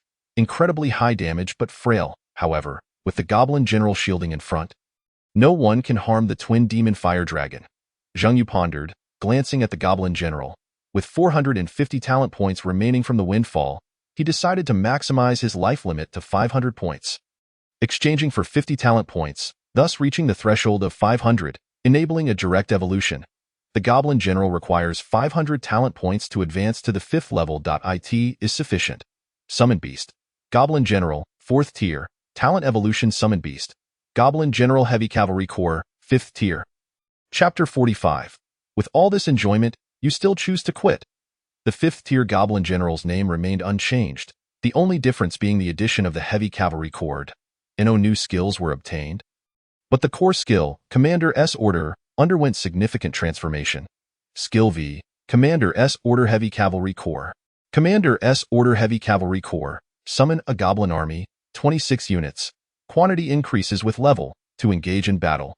Army composition: 8 Goblin Archers, 8 Goblin Assassins, 8 Goblin Shield Bearers, 1 Goblin Wizard, 1 Troll Goblin. Summoning time is unlimited, and cannot resummon until all Goblin units are defeated. Summon the Goblin Heavy Cavalry Corps, 26 units. Quantity increases with level, to engage in battle. Team composition: 26 heavily armored Goblin Wolf Cavalry. Well, what a lucrative deal. Zhang Yu was immensely satisfied with this heavy cavalry corps. It is said that in an era devoid of modern weaponry, having 50 heavy cavalry was already remarkable, and a rebellion with 500 heavy cavalry would be bold. 5,000 heavy cavalry could sweep away all armies. Although he currently possesses only 26 Goblin heavy cavalry, they are an absolute weapon for farming in the abyss. If the 5th tier is this formidable, how powerful would the 6th tier be? Zhang Yu then glanced at the next evolution requirements. Goblin General Heavy Cavalry Corps, Talent, 5th tier, requires an additional 3,000 talent points to upgrade. Excellent, excellent. He looked again at the Twin Demon Fire Dragon. Twin Demon Fire Dragon, Talent, 5th tier, requires an additional 5,000 talent points to upgrade. Excellent, excellent. 5,000 talent points equate to a health limit of 50,000. In truth, that's manageable. Up to this point, historical records of summoners reveal that there has never been a 5th tier talent summoner beast. The 5th tier indeed represents the theoretical peak. Advancing from level 12 to level 13 has granted an increase of 400 to the health limit. As levels rise, the increase in health will become more substantial. If relying solely on the demon contract, one could possess a 6th tier summon beast by level 20. However, at level 15, one can also unlock a summon beast contract space, which requires additional talent points. The giant winged spirit butterfly is still at the 3rd tier, TSK. Zhang Yu calculated that talent points were far from sufficient. Fortunately, he still had the windfall. The prismatic enhancement runes were something Zhang Yu greatly cherished. The upcoming levels 14, 15, and 16 will provide an additional 1,400 talent points, 500 talent points, and 1,600 talent points, respectively. Altogether, a 6th tier is secured. Imagine a level 16 summoner possessing a 6th tier talent summon beast. It would be a dimensional strike against other professions. The Rain Butterfly, available at level 10, has a 1st tier talent. The Shadow Monster, available at level 15, has a 2nd tier talent. Following this pattern, a summoner following the conventional path would need to reach at least level 40 to acquire a 6th tier summon beast.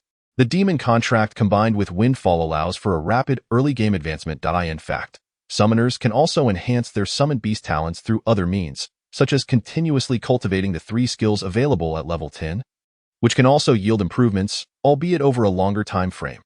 According to Zhang Anquan's understanding from the textbook, being a summoner is a profession that demands patience and gradual development over time. However, in Zhang Yu's hands, it has progressed somewhat ahead of schedule. After tallying his spoils, Zhang Yu, feeling somewhat exhilarated and devoid of drowsiness, casually pinned a strategy guide.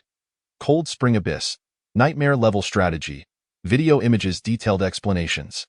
A step-by-step guide to conquering Nightmare Level Abyss. Paid post. 100 gold beans hour. The forum was rife with various paid posts, strategies, gossip, secrets, equipment analyses, career developments, and even fortune-telling. 100 gold beans equate to 100 yuan. Since he had some spare time, Zhang Yu decided to record his battles. Such posts complete with videos and images typically sold extremely well. He effortlessly crafted a 10,000-word strategy. Upon its release, it catapulted to the top of the forum's popularity rankings. Wow! Nightmare level strategy. Is it really him? Of course, with videos and images included. Who else could it be? A hands-on guide. This implies that if I learned it, I too could conquer the nightmare level abyss? Well, one dares to teach and another dares to learn. What's terrifying is that there are people who actually believe it. Am I lacking in strategy? What I lack is combat power. Although this guide may be of little use to me, I still wish to purchase it out of curiosity, primarily to learn about the complete historical narrative of the Cold Street Abyss. I am even more curious about how Zheng Yu, a summoner, managed to conquer the nightmare level abyss.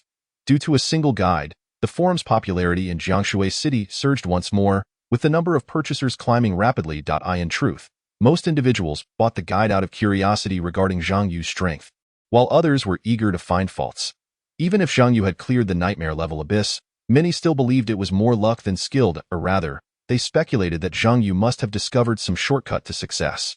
After all, Zhang Yu is a summoner, labeled the weakest summoner, who succeeded in conquering the most challenging nightmare level abyss, and even after a day, many remained skeptical. At the Jiangshui City Martial Arts Hall, Wu Zong, unaware that Tao Qian and the others had long reached level 10, planned to return to the hall first to stagger their team-up time. The other colleagues at the hall regarded him with peculiar glances. There was no malice, merely a hint of schadenfreude. All of them were fellow colleagues who had failed to tread the path of a professional. If he truly managed to cling to Zhang Yu's coattails and successfully conquer the nightmare level abyss, they would no longer be of the same ilk. Fortunately, such a situation did not occur. Otherwise, it would be they who felt the discomfort. Wu Zong had somewhat grown accustomed to such scrutinizing gazes, as he had been subjected to similar looks back in the Cold Street Abyss lobby. Even though those individuals may not even possess a level 1 status, and may never find the courage or opportunity to venture into the abyss throughout their lifetimes, it does not impede their enjoyment of the spectacle. Wu Zong consoled himself with this thought. After all, with a little more patience, he too could eventually enter the abyss. The only person who regarded him differently was his older brother, who reassured him, "It's all right that if I were in your position, I would do the same." This was not mere consolation. He had spent the previous night perusing the forums as well, and understood that, barring a life-and-death situation, his brother was not the type to flee from a challenge. "Brother, about that money," Wu Zong stammered. "It's fine. You can repay me whenever you have the means. I'm not in a hurry. Over the years of running my martial arts school, I have saved a considerable amount, and if anything, I'll just face a scolding from your sister-in-law. Besides, you haven't come away empty-handed. You've reached level 6. Which signifies your entry onto the path of a professional." Wu Zong's spirits remained somewhat subdued. Had he truly embarked on that journey? Not quite. A genuine professional was considered to be someone who reached level 25. Without Zhang Yu's assistance, he doubted he could achieve that milestone. "Hey look, Zhang Yu has posted a strategy." "What kind of strategy?" "Of course, a nightmare level strategy." "What good is it? I can't even get past the simple level abyss. No one wants me." "What if there's a chance?" "That's true. It's only $100. It wouldn't hurt to take a look. Now that you mention it, I'm genuinely interested." Upon hearing the discussion, Wu Zong and his brother opened their phones to discover that the most popular thread on the forum was indeed Zheng Yu's strategy. Wu Zong's brother promptly purchased the post. Wu Zong, however, refrained, as he had first-hand experience and was well aware of how Zheng Yu had cleared the levels. A strategy? Nonsense. It was merely brute strength that carried him through. Even if you knew the strategy, it would be of no use. You wouldn't even be able to get past the butcher at the entrance, let alone the fishmonger and the human-skin spider lurking behind. Wow! Yet, when they opened the post, they gasped in astonishment. Zhang Yu had brazenly included photos from their barbecue gathering on the first page, followed by images of the goblin general battling the butcher. Zhang Yu, Wen Renqinjiu, Ku Ying, Tao Qian, and Wu Zong were all present in the images, beaming with smiles amidst food and drink. Wu Zong's brother could not help but glance at him. Did you guys go on an outing? What he truly wished to ask was, after such a delightful experience, why had Wu Zong chosen to withdraw? Chapter 46. One dares to teach, another dares to learn. Fortunately, someone astutely noted that these were indeed images from the simple level abyss. As when Renqinjiu had previously shared in the forums, Zhang Yu's intent in posting them was purely to provoke those who had refused to team up with him in the past. Following this, the actual nightmare-level abyss strategy was laid out in detail, divided into 5 stages. 1. Butcher's Corpse, Fishmonger's Corpse, 2. Chef's Corpse, 3. Human Skin Spider, 4. Well-dwelling Female Corpse, 5. Chi, whose innards had been extracted. Each stage was accompanied by videos and images, with Zhang Yu providing thorough explanations on how to counter the human skin spider and how to deal with Qi in both her ordinary and brutal forms. It was a meticulously crafted strategy. Yet the comments below were far from serious. Zhang Yu genuinely wants to teach us. I thought it was just a bragging post. I didn't expect Zhang Yu to actually be crafting a strategy. Huh? You're thinking too much. This is just Zhang Yu's way of showing off. Don't you realize that even if you follow his strategy, can you dodge the chef's flying knives? Or evade the pursuit of the human skin spider? Wait, is the summoner really that formidable? This summoned beast seems more powerful than the SS-level warrior I saw 2 days ago. If I encountered it in reality, I'd be impressed, but this is the online world. I can only say, the lad isn't ready yet. He needs more practice. Although this group was merely bantering online, they could clearly perceive from the videos and records that the nightmare-level abyss was indeed a formidable challenge. Zhang Yu's summoned beasts were genuinely powerful. In the earlier segments of the strategy, they could see Zhang Yu dining and drinking while battling monsters alongside Tao Qian and the others. However, as they reached the human skin spider, the difficulty escalated dramatically. The terrifying human skin spider amassed a horde of butcher corpses, nearly filling half the forest. At this juncture, many who considered themselves somewhat capable thought to themselves, if Zhang Yu, a mere summoner, could conquer the nightmare-level abyss, surely they could too. But the reality was, they could not. In the video, the human skin spider devoured a goblin shield soldier in one bite, inflicting 6,000 damage at an astonishing speed. Possessing control, defense, speed, and damage, an absolute nightmare for novice professionals. Forget about killing the human skin spider. They lacked the strength to escape this forest. Was this truly the abyss for mortals? No wonder no one had cleared the nightmare-level abyss in Jiangshui City for over a decade. It was evidently that challenging. I previously saw some people on the forums claiming Zhang Yu cleared the nightmare-level abyss by sheer luck. Come on, explain. Is this what you call luck? Luck? A goblin capable of dealing over 10,000 damage is just luck? One could only say Zhang Yu's summoned beasts were astonishingly powerful. Yet, it must be acknowledged, the nightmare-level abyss was indeed absurd. The human skin spider had no weaknesses. Beyond Zhang Yu, how could any other profession contend with such foes? Upstairs, you're jumping the gun. This is just the beginning. There are still greater challenges ahead. Bosses that are even more terrifying? Hiss. Those who had seen the entire strategy in advance began to spoil the plot. In their eyes, this post was no longer merely a strategy. It resembled a first-person narrative of a story set in the abyss. Adopting Zhang Yu's perspective, it was a quintessential tale of triumph. Spoilers were standard for such narratives. As the strategy unfolded, slaying the human skin spider and escaping the butcher horde, they arrived at the unfrozen lake, where the true difficulty was only just commencing. Zhang Yu described the boss Qi in terms that even I found daunting. Many echoed the sentiments once expressed by Wu Zong, who exactly was conquering the nightmare-level abyss. The appearance of boss Qi in the video, the attributes displayed in the images, alongside the resurgence of the human skin spider in its brutal state. The well-dwelling female corpse, and the butcher horde re-emerging from the woods, silenced all who had questioned Zhang Yu's strength. As for how to deal with boss Qi, Zhang Yu succinctly stated, just rely on brute strength. Which explained everything. There was no strategy, only sheer power. Brother, this is not your fault, Wu Zong's brother, witnessing the brutal boss of Han Street overpowering Zheng Yu, as the entire Han Street abyss became a perilous zone. Finally grasped his brother's perspective. It wasn't that Wu Zong was cowardly. He merely made a rational and justifiable decision.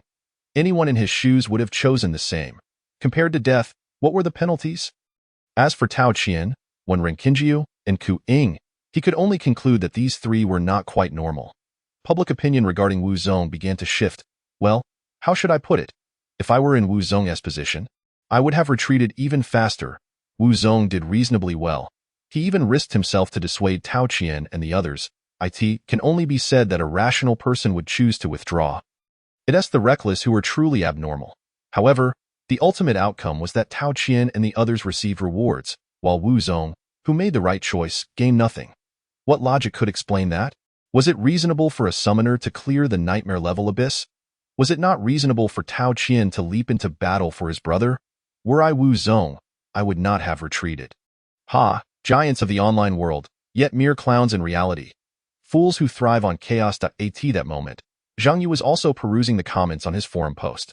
Seeing Wu Zong's reputation beginning to improve, he felt a sense of relief. Truth be told, he held no ill feelings towards Wu Zong for leaving the team. To him, it was a perfectly rational choice. In the face of danger, prioritizing one's own safety was a reasonable course of action. Was it not? Wu Zong was not family to him. Charging a fee of 300,000, although below market value, was still a price he had proposed. Their relationship was merely one of convenience. Devoid of any grudges. In other words, he could be criticized. Tao Qian could be criticized. But what right did those on the outside who merely observed have to cast judgment? Zheng Yu had two reasons for posting: to respond to those who claimed he relied on luck or shortcuts, and to clarify Wu Zong's situation. The two shared no enmity, and Zheng Yu did not care whether Wu Zong chose to withdraw. Ultimately, the one who would regret it would undoubtedly be Wu Zong. He merely wished to convey to those reveling in the misfortunes of others that, should they find themselves in Wu Zong's position, they might not last as long as he had. The section of the post that garnered the most attention was not the boss battle, but rather the final reflections of Qi. Oh my. Didn't he expect such a terrifying figure to have such a tragic backstory? No wonder Qi harbors such resentment. Were I to possess the same energy as Qi, my grievances would far outweigh his. So that's how the internal organ cake is utilized. I've learned something, and I shall attempt it next time. Is it possible that someone genuinely believes they could survive to use the internal organ cake? Zheng Yu was uncertain if he was sincerely attempting to educate, but he knew some had truly believed. How touching, oh my, I adore Zheng Yu's words. Let those beasts experience true suffering. It evokes a sense of exhilarating retribution. Previously, when he had a fierce confrontation with Mayor Zhou Yun, I had already discerned that this young man possessed a formidable temperament, a trait I found rather appealing. Not only did he refrain from blaming Wu Zong for his forced withdrawal, but he also took to the internet to exonerate him, earning my admiration. However, this turn of events may cause discomfort for some. I wonder how Li Nan, Li Feng, and Zhou Yun perceive this post. They, perched upon their high thrones, are unlikely to be concerned about such matters. Nevertheless, Chapter 47, Target, Stage 2 Nightmare Level Abyss. The post garnered immense popularity, selling over 10,000 copies within a single night. Not only did practitioners from Jiangshui City make purchases, but those from Shangyu City, intrigued by the mayor's recruitment of an S-grade genius, also flocked to view the post. After all, S-grade practitioners are regarded as treasures in every city, making them exceedingly difficult to poach. Upon learning that Zheng Yu is a summoner, curiosity piqued further. The news spread rapidly, as whispers turned into a chorus of speculation about the capabilities of this summoner named Zheng Yu. Zheng Yu could scarcely believe that a single post had earned him over 1 million. After deducting the forum's share and some taxes, he was left with over 700,000. It's no wonder practitioners make such fortunes. Even a simple post can yield tens of thousands. Zheng Yu reveled in the prospect of cashing out. At Jiangshui High School, tales of Zheng Yu circulated widely.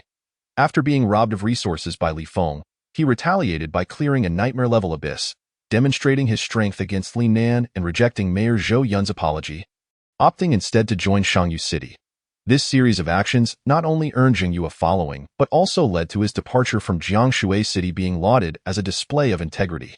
I have often placed myself in Zhang Yu's shoes, contemplating how, if I were in his position and had my resources snatched by Li Feng, I would likely be consumed by impotent rage. I would report the incident and unfurl banners for all practitioners in Jiangshui City to witness. But isn't that just a manifestation of powerless fury? Those with capability, the Minister of Resources from Shangyu City came directly to poach him. Moreover, it was rumored that not only Shangyu City but also Qinan City and Xiahe City had dispatched individuals. Hiss, I am now left wondering whether Li Feng feels at ease with the resources he has appropriated. What reason would he have for unease? Regardless, I came across a post that detailed the compensation list for S-grade resources, and I must say, it left me envious. A complete set of golden-grade warrior equipment. If I were to possess that set, I could certainly conquer the difficult level abyss. But enough of that. Li Feng has arrived. Goodness, what is he doing at school? Today marks the day for third-year practitioners to receive their vocational certificates. TSK, how enviable.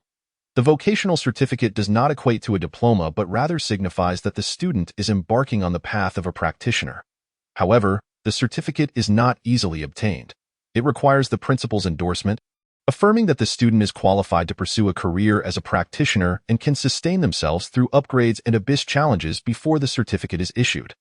Additionally, an examination is required, focusing on politics, akin to the civil service exams from Zhang Yu's previous life. This implies that holders of this certificate can engage in governance. Otherwise, possessing strength without the requisite intellect would hardly inspire confidence among the populace in entrusting leadership roles to these strong individuals. Students who do not receive vocational certificates must continue their studies. As for 90 practitioners, upgrading is merely a means to facilitate job hunting. The school will continue to train them for 3 more months, encompassing combat training, archery, agility drills, and other physical conditioning. They will also cultivate professional skills, such as potion crafting and equipment repair, should they exhibit no aptitude or luck in clearing the abyss within these 3 months. They will transition to academic subjects. I have heard that this year, our Jiangshui High School has only issued 3 certificates. Only 3? That's hardly a surplus. Do you think vocational certificates are easy to obtain? Once secured, even without upgrading, one can earn a monthly base salary of 5,000, a guaranteed income. How enviable. If Zhang Yu were here, that would make it 4. Alas. The discussions among these individuals were not lost on Li Feng. As the topics permeated everywhere, one could overhear snippets in the restroom, during meals, and in every activity. Everyone seemed to be using Zhang Yu to belittle him. Li Feng's expression was a complex tapestry of anger, resentment, but above all, a sense of grievance. He had believed that by following his father to Jiangshui City, he would escape the clutches of those monstrous prodigies from various factions and would no longer be fodder for idle gossip. Life in the central district had been just that. To his dismay, arriving in this impoverished corner, he still encountered a freak. He harbored a deep-seated hatred for Zhang Yu, yet he could not help but respect him. There was no denying the absolute superiority of Zhang Yu's strength, as he had witnessed the guide detailing it. His only source of fury lay in his own misfortune. Why was his luck so poor? Just last night, he had faced a beating from his father. Despite his efforts, despite having improved his time in the difficult level abyss, it still bore no fruit. Though his father, he was a waste, a petty thief in the eyes of his classmates, and a tool for Zhou Yun to curry favor with his father. I had extended an invitation to him. Why did he decline? Li Feng pondered. If Zhang Yu had accepted his invitation back then, the murderous intent he harbored might have led to his demise in the difficult level abyss at Zhang Yu's hands. In truth, he believed that this was the best outcome. Li Feng released a deep exhale. Approaching noon, Zhang Yu was roused from his slumber by the bickering of Wen Qingyu and Ku Ying, who arrived with a plethora of luggage. Surely, you two aren't planning to move in? Do you harbor any ulterior motives toward my brother Yu? Tao Qian was preparing lunch and, upon seeing the duo laden with bags, remarked sarcastically, then turned to Zhang Yu and said, Brother Yu, I think these 2 ladies may not be of good character. You should be cautious. Shut your mouth. No one considers you mute. When Rune Qingyu retorted, Brother Yu messaged us, stating that we would be heading to Shangyu City tonight. So we should pack our bags and accompany him. Ku Ying clarified. Esto eager? Tao Qian inquired, looking at Zhang Yu. Zhang Yu responded, moving, completing paperwork, obtaining vocational certificates, and settling in will require at least 2 days. 2 days is ample time for my summoned beasts to restore their full vitality. I wish to expedite my upgrades. The nightmare level abyss is exceedingly draining. Even after the dual magical fire dragon and goblin general reached a 5-tier reset, they are not in peak condition. Rest and recuperation are necessary. 2 days is just right. Additionally, I intend to enter the nightmare level abyss next. I need to prepare thoroughly before heading to Shangyu City. Wait, Tao Qian set aside his spatula and approached Shangyu earnestly. Nightmare level? Yes. Stage 2 abyss? What else? We're already level 10. We can't even access stage 1 abyss anymore. No. I mean, do you have confidence? Tao Qian hesitated, as he intended to express that stage 2 abyss is vastly different from stage 1, and despite having cleared the nightmare level of stage 1, diving directly into stage 2 without prior experience could be perilous. However, he refrained from voicing this concern, fearing it might backfire. After all, when Zhang Yu declared his intent to compete for rankings, Tao Qian had questioned him then and had since never revisited the topic. To doubt Zhang Yu's prowess would only invite a slap to his own face. Zhang Yu shook his head, saying, "Truthfully, I am uncertain. After all, this is my first time reaching level 10. How about we take it slow?" When Ren Qingyu suggested, "Let us clear a difficult level abyss first for practice," Ku Ying, overhearing this, felt inclined to scoff. A difficult level in stage 2, is that really practice? Zhang Yu, however, chuckled and replied, "Although I am unaware of the true strength of the nightmare level abyss in stage 2, I have also made significant advancements in my own strength. I estimate my success rate to be around 50. This time, I'll charge you 1 million to guide you through the nightmare level abyss. Are you in?" Ignoring any objections, Zhang Yu boldly presented his offer. Tao Qian, who had just been expressing concerns, promptly agreed. "It's a deal." When Ren Qingyu was even more straightforward, instantly transferring the funds. "Jingyu, aren't you concerned?" Tao Qian, "You know, brother, I'm totally behind you. If you say go, we go." When Ren Qingyu, "Isn't there a 50 chance?" "Let's take the gamble." Only Ku Ying remained the most honest. 1 million to gamble on the stage 2 nightmare level abyss. Even a deity couldn't refuse. Danger? Which abyss isn't dangerous? With Zhang Yu present, the risk is merely 50. Can that still be considered perilous? Furthermore, the three of them quickly recognized that persuading Zhang Yu was futile. If he wished to act recklessly, they would accompany him in his folly. At this juncture, Tao Qian recalled a pertinent question. "If you truly can lead us through the nightmare level abyss again, you would undoubtedly claim the title of the top newcomer on this year's rankings." In previous years, it was always the newcomers from the Central District who garnered this accolade. I can already envision the astonished expressions of those arrogant prodigies from the Central District when they see the top of the list reading Jiang Shui. No, Shangyu City's practitioner, a summoner. Chapter 48, Blood of the Rooster for Exorcism. I understand this Shangyu City. Wow, this house is truly vast, complete with a garden and a swimming pool. Why, you goo. Have you thus entered the lifestyle of the affluent second generation ahead of time? After Tao Qian and the others completed their formalities, they arrived at this villa. What affluent second generation? I built my fortune from scratch. Indeed, indeed. Tao Qian directly retrieved a bottle of beer from the ice bucket beside Zheng Yu and took a hearty swig. This is quite refreshing. Did you purchase this house? Zheng Yu, reclining on a sun lounger while engrossed in his phone, replied without lifting his head. The resources department provided it to me. I'm merely residing here temporarily. Tao Qian surveyed the villa's size. It was quite spacious, and the rent must exceed 10,000. A 3-story villa with a large yard, complete with a lawn and a swimming pool. By the way, have you received your S-level resources? Zhang Yu shook his head. Not yet. Chai Fong mentioned that due to the expiration of the application period, and since I had previously applied, the resources ended up with Li Feng. Which complicates matters. Tao Qian frowned. Is it unattainable? Although it is not his own resource, it is closely intertwined with him.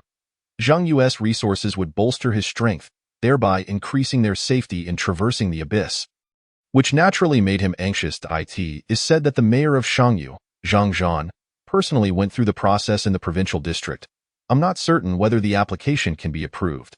Tao Qian, holding his beer, also reclined on the sun lounger and remarked, if Shangyu doesn't approve your resource application, wouldn't we be at a loss for coming here? It's all the same for me. Zhang Yu was indifferent. Regardless of whether Shangyu can approve this resource, I will not continue to stay in Jiangshui City. I can reapply at level 20. Wouldn't that mean you'd miss out on the resources from the first phase? Tao Qian expressed indignation on Zhang Yu's behalf. Chai Fong stated that if the application is unsuccessful, Their resources department will compensate me for the first phase of resources, equivalent to what the provincial district would provide. This was the condition agreed upon when Chai Fong first met Zheng Yu. It appears Shangyu takes you quite seriously, primarily because Shangyu City has performed poorly in recent years. Not only are there few S-level practitioners, but even A-level talents are scarce and underdeveloped. If this continues, there may not even be any newcomers to participate in the practitioners' competition. Zhang Zhan and Chai Fong are certainly anxious about this. Indeed, Tao Qian then inquired, what about when Ren Qingjiu and the others? Tao Qian, needing to handle his household registration procedures, arrived in Shangyu last. They went shopping. I instructed them to purchase essential items for entering the abyss. The girls are better at bargaining and can save some money. Having been accustomed to poverty, Zhang Yu habitually economizes.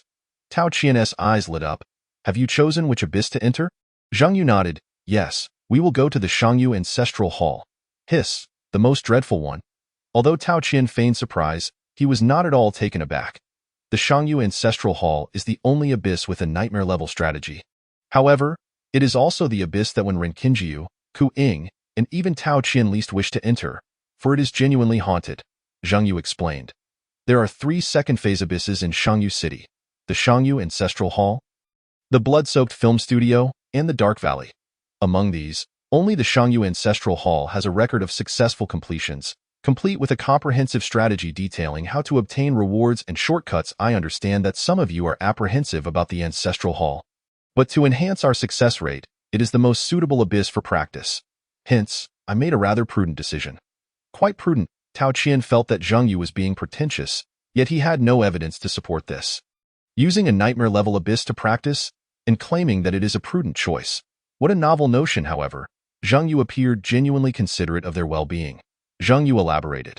There is a complete strategy, crafted by Zhang Zhan during his youth, and its credibility is very high. How about that? Are you reassured now? Zhang Yu even thought of himself as quite thoughtful.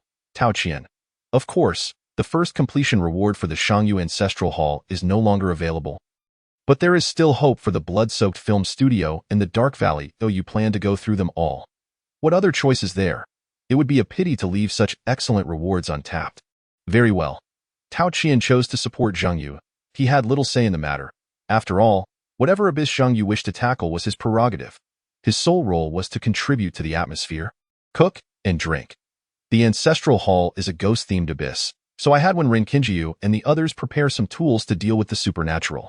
Such items are rather expensive in the Holy Palace shop, but there are cheaper alternatives in the offline market. Additionally, the Ancestral Hall is steeped in heavy yin energy. You should find some chickens when you have the time. Tao Qian understood.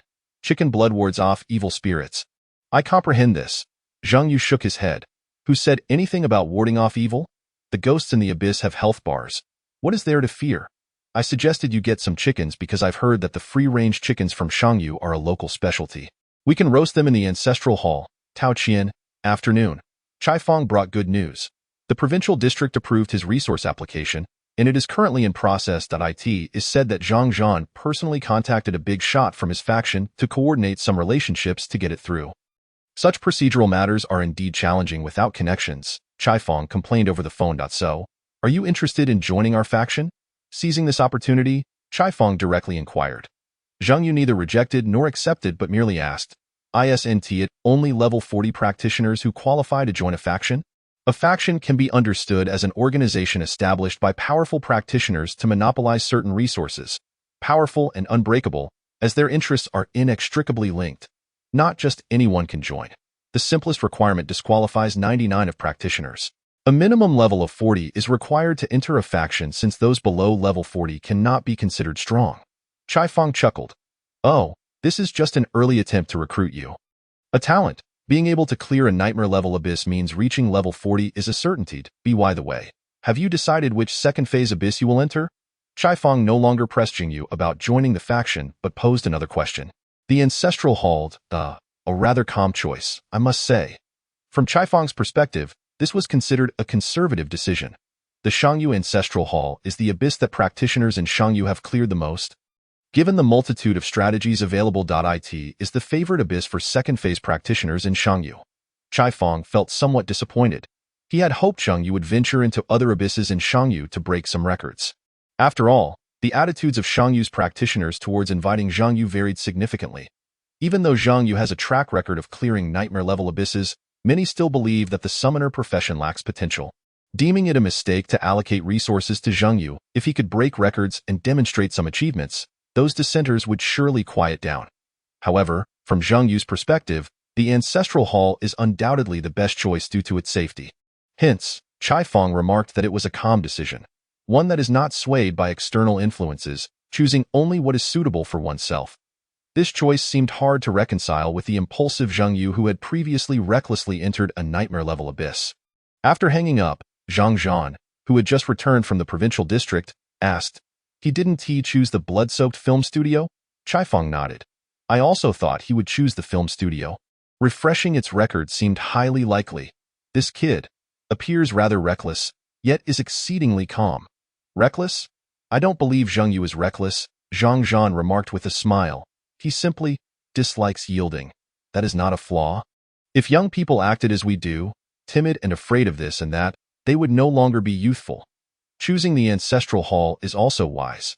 If he were to refresh the historical record of the Ancestral Hall, wouldn't that be even more impressive? Zhang Zhan was quite optimistic. However, Chai Fong unhesitatingly replied, I think it's unlikely. The Shangyu Ancestral Hall is the most familiar abyss instance for Shangyu practitioners. Having had its records refreshed countless times by them, it is not easily done. Unless he intends to tackle a nightmare-level abyss. Moreover, from what I gather, he seems to want to bring Tao Qian and those two girls along.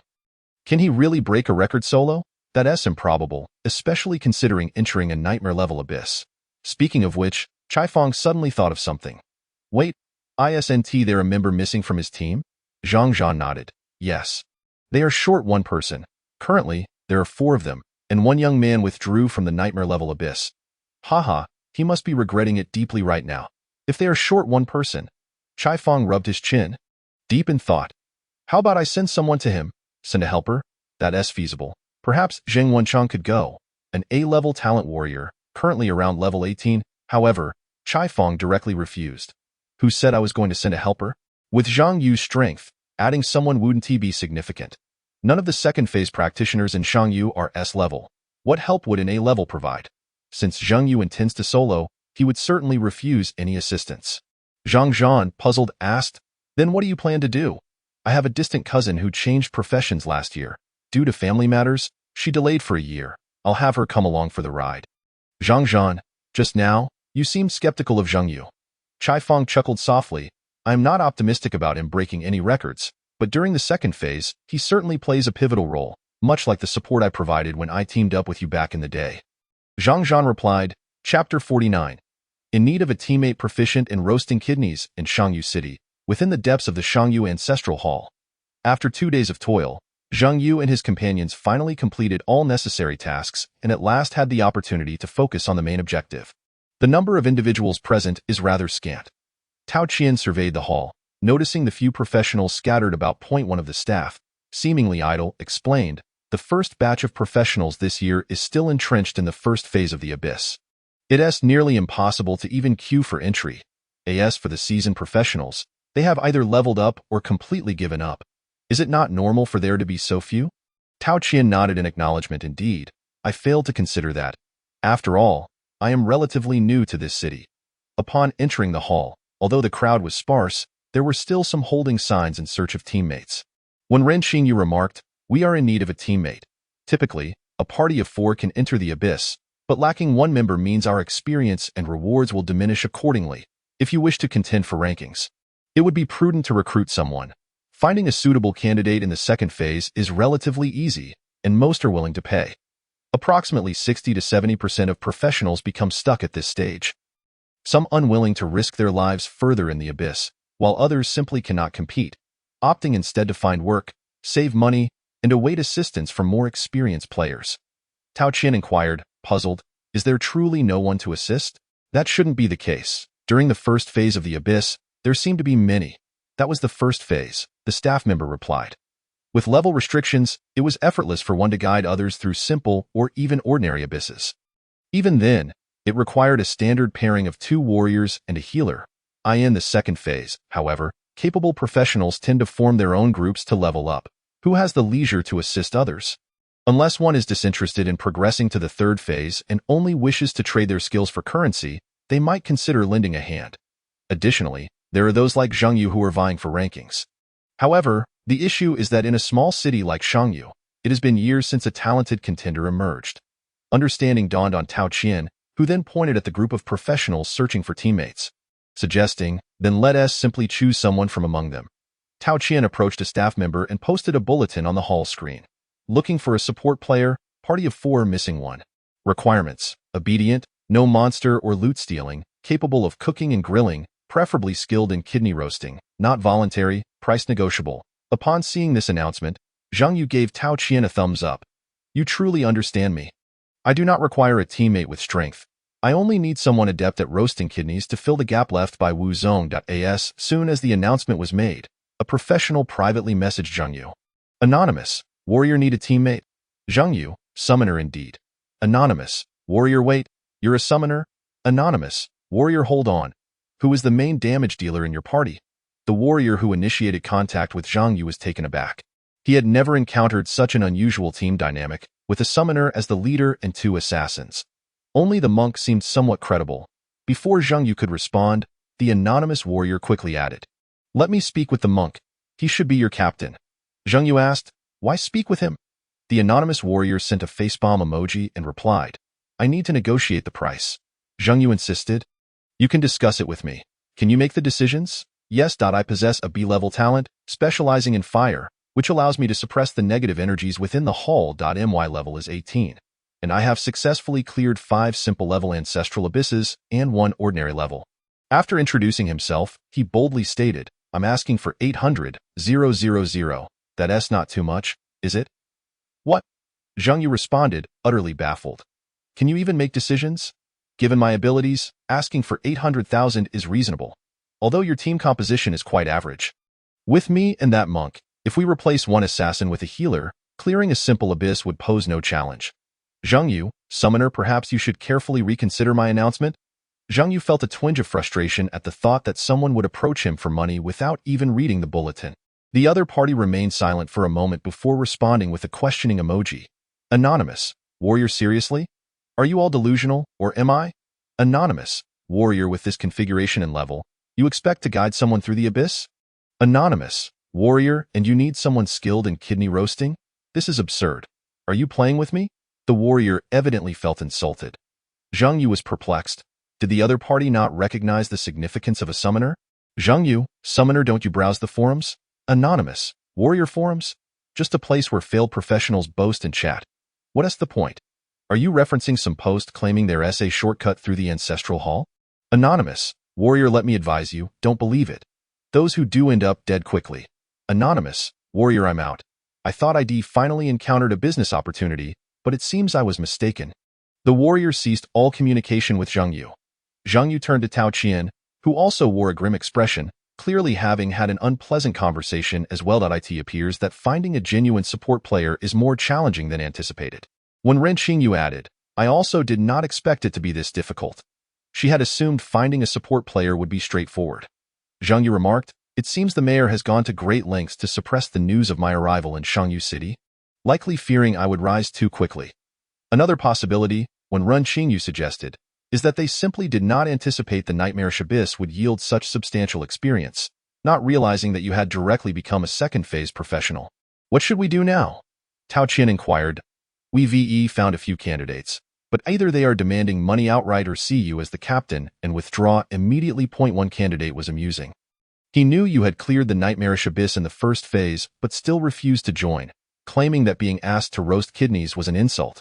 Beside them, Kuing laughed. If Wu Zong heard this, he would surely be furious. Indeed, he currently lacks any opportunity to roast kidneys. ITS, primarily due to your reputation, you go. Second-phase professionals can be somewhat arrogant. Perhaps I should search the forums for someone. Just as when Ren Xing prepared to browse the forums for a support player, Zhang Yu received a call from Chaifeng. Xiao Yu, I heard you plan to delve into the abyss today? Chaifeng's tone was exceedingly polite. Zhang Yu was taken aback. Yes, I intend to, and I'm currently looking for teammates. Oh, you're short a teammate? Chaifeng feigned surprise. Zhang Yu clarified, to be precise. I need someone skilled in roasting kidneys. Chaifeng responded. What? Roasting kidneys? Chapter 50. The Nightmarish Abyss, Ancestral Hall. After some negotiations, they ultimately agreed on a rather fortuitous arrangement. Chaifeng mentioned he just so happened to have a cousin who specializes in roasting kidneys. The price was set at 3 million per person.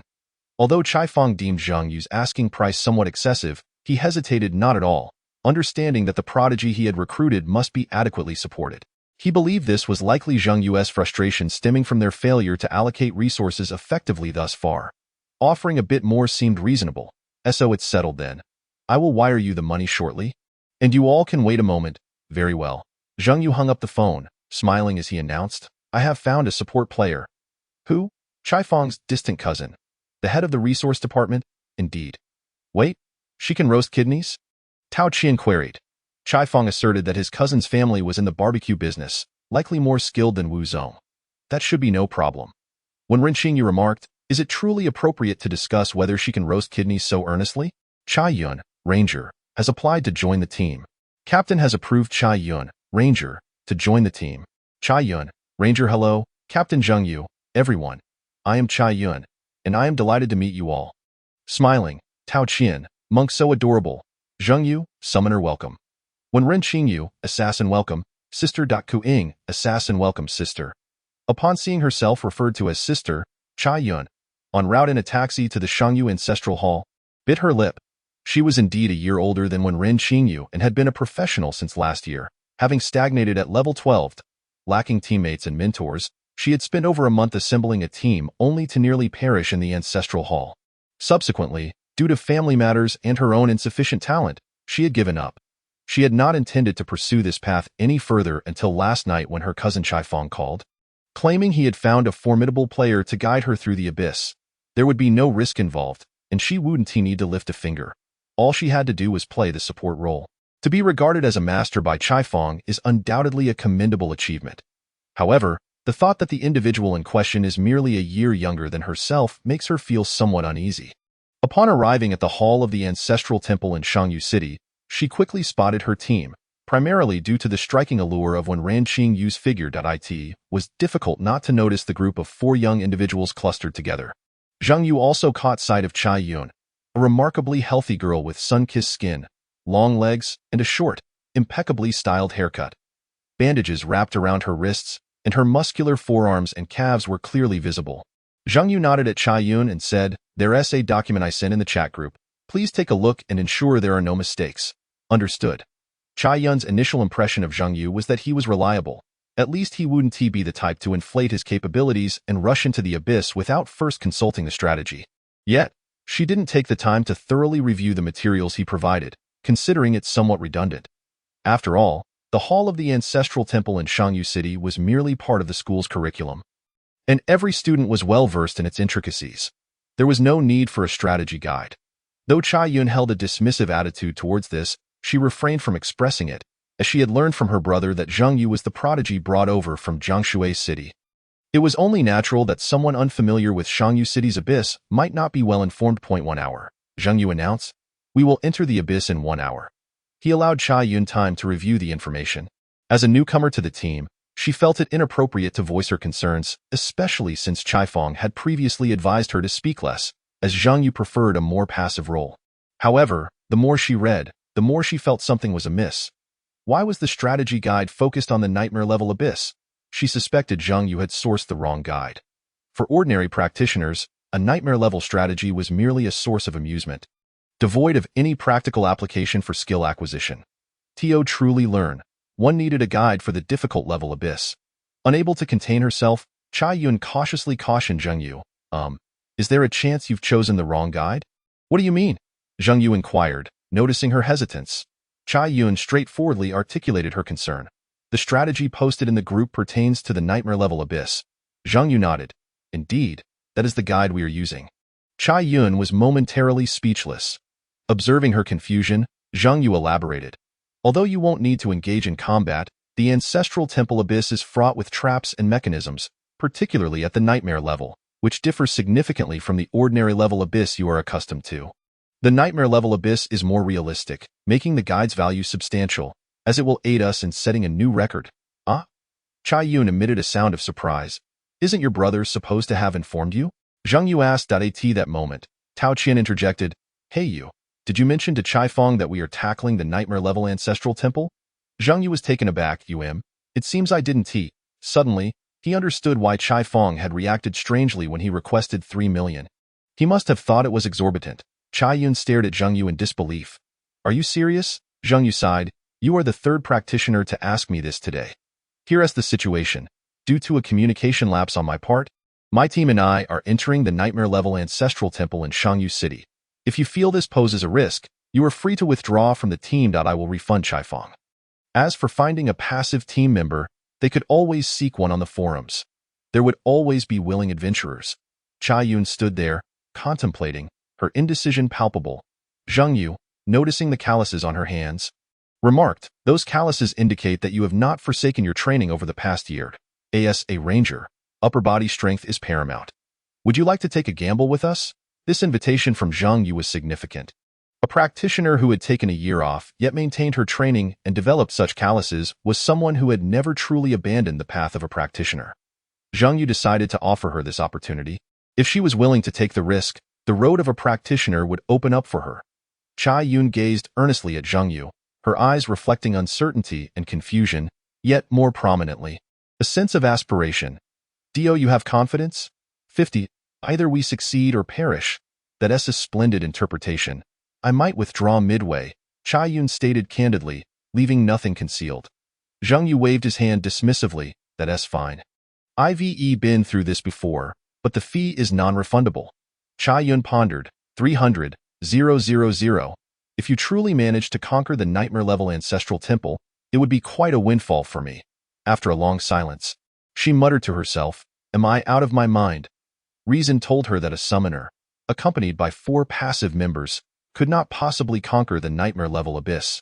Even if Zhang Yu had a history of glorious achievements, it was implausible, as the difficulties between the first and second phases of the abyss were incomparable. Yet, a voice in her mind insisted that she should take the gamble. Ultimately, she chose to reject her rational judgment. I am in. Zhang Yu smiled and said, Congratulations, you've boarded the ship of thieves. Should I inform your brother? Chai Yun replied, I will let him know. She promptly sent a message to Chai Fong. I'm entering the nightmare-level abyss. If I don't return, please look after my parents. Finished? Yes. Then let us set off. Zhang Yu opened the interface, selecting the nightmare-level ancestral temple in Shangyu. Zhang Yu, summoner in, Tao Qian, monk. To be honest, I am feeling a bit anxious this time. Ying, assassin, good luck. When Ren Qingyu, assassin, don't be nervous. It's either we triumph and attain great wealth, or we perish in the nightmare-level abyss. Which is not a disgraceful death. Tao Qian, monk. Stop with the ominous predictions. Chai Yun, ranger. Entering the nightmare-level ancestral temple in Shangyu City. Please wait. Meanwhile, Chai Fong was in a meeting when he received Chai Yun's message. Initially, he didn't discern anything unusual and merely chuckled. This girl is playing the sentimental card with me again. But upon closer inspection, what the heck? He leaped from his chair. Zhang Zhan, who was speaking, expressed his dissatisfaction. We are in the middle of a meeting. What kind of behavior is this? Yet Chai Fong paid no heed to Zhang Zhan, for he had noticed the critical keywords, nightmare level. Zhang Yu was heading into the nightmare-level ancestral temple. No wonder he had the audacity to demand 3 million from me. Zhang Zhan was taken aback by Chai Fong's words. Are you saying that the summoner we recruited is entering the nightmare-level abyss? Chai Fong nodded. My cousin Chai Yun just sent me a message, and she even left a farewell note. Zhang Zhan asked, Do you remember what level we entered the nightmare-level abyss? Level 19. But Zhang Yu is only level 13. And he is accompanied by 4 passive members. Has he lost his mind? While Zhang Zhan and Chai Fong contemplated Zhang Yu's sanity, the 5 had already entered the ancestral temple abyss. Zhang Yu found himself enveloped in darkness, with an elderly voice echoing in his ears.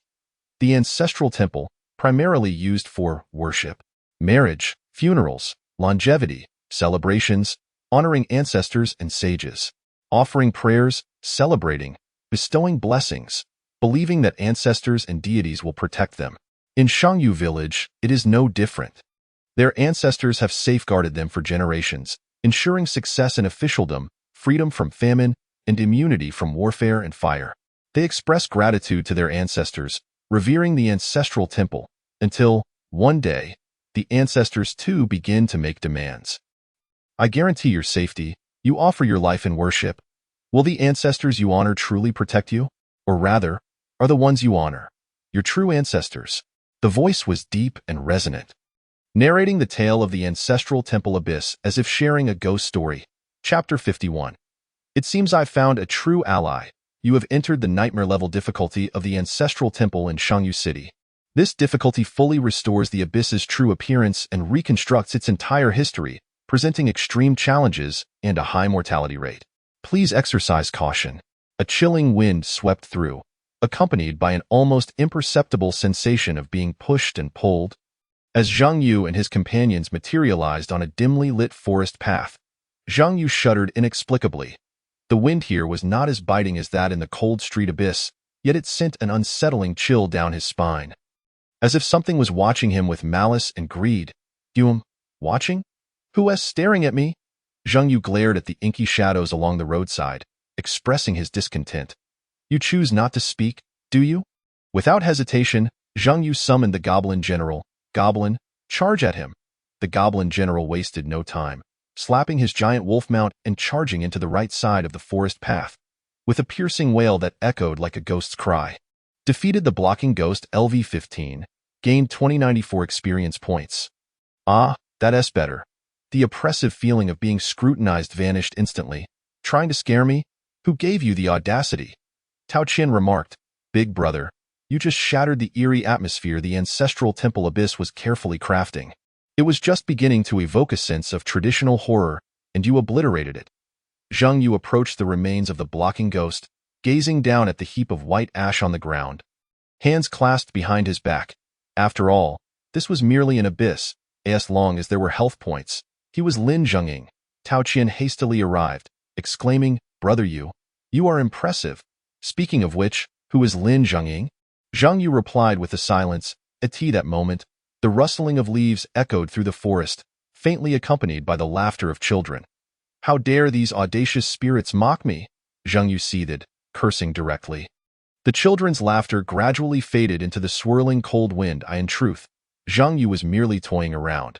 Having perused the strategy guide, he was well aware that upon entering the ancestral hall's abyss, this woodland path leading to Shangyu village posed no danger whatsoever. It was merely a theatrical device to enhance the atmosphere. The roadblock spirits could induce a phenomenon akin to a ghostly wall, preventing players from entering Shangyu village without causing harm, yet delaying their arrival. The laughter of children served merely as a warning, reminiscent of the meat shop owner in the previous Cold Street abyss, who employed fear tactics to intimidate. As Zheng Yu immersed himself in his role as Lin Zhengying, Wenren Qingyu and Ku Ying had already taken out the prepared strings of copper coins and talismans. According to the strategy written by Zhang Zhan, the malevolent aura of the nightmare-level abyss gradually eroded their sanity. This translated to the fact that the sinister energy would impact the recovery of mental strength. The longer one lingered in the ancestral hall's abyss, the greater the effects. Wenren Qingyu distributed the 5 strings of copper coins. Zhang Yu accepted the string, noting its slightly sticky texture. String of copper coins, crafted from coins from the ancestral hall, steeped in dog blood for 49 days in Shangyu village, and linked with the headbands of newlywed women from the village, coated with the glutinous rice paste used in grave offerings. Can stave off the encroachment of malevolent spirits. Wenren Qingyu elaborated, copper coins, dog blood, headbands, glutinous rice, all materials obtained from other difficulty levels of the ancestral hall's abyss, exclusively sold in Shangyu City. Zhang Yu inquired, isn't it expensive? Since the funds were provided by Wenren Qingyu and Ku Ying, he was unaware of the price point. 3,000 for 5 strings. So cheap? Remarked Chai Yun, a local of Shangyu City. Only the nightmare-level abyss requires such items. To be honest, if it weren't for you, no one would buy them. I see, Zhang Yu acknowledged. Subsequently, Wenren Qingyu handed all the talismans to Zheng Yu. He glanced at the talismans, all items mentioned in Zhang Zhan's guide, and as he stowed them away, he remarked, You all have read the guide. According to Zhang Zhan, the theoretical completion time for the ancestral hall could not be less than 3 days. After entering Shangyu village, one must traverse the storyline for at least 3 days to trigger the boss mechanism, namely the ancestor of Shangyu village, who is controlled by a malevolent spirit. The first day involves a sacrificial rite, the second day a ghostly marriage, and the third day a procession of 100 ghosts. After the procession, one could encounter the boss of the ancestral hall. Thus, to break the record, one must strive to save time during the boss fight. If one strictly adhered to Zhang Zhan's strategy, the only option would be to hasten the boss's defeat, with the possibility of mistakes preventing a record-breaking achievement. Therefore, they should explore ways to activate the boss prematurely, such as provoking the false ancestor behind the ancestral hall. However, Zhang Yu currently had no leads, so he decided to proceed step by step. As Zhang Yu articulated his plan, he summoned the twin demon fire dragons. The appearance of the twin demon fire dragons instantly dispelled the surrounding malevolent aura, warming their bodies anew. Let us go, onward to the village. The goblin general led the way, with the twin demon fire dragons bringing up the rear.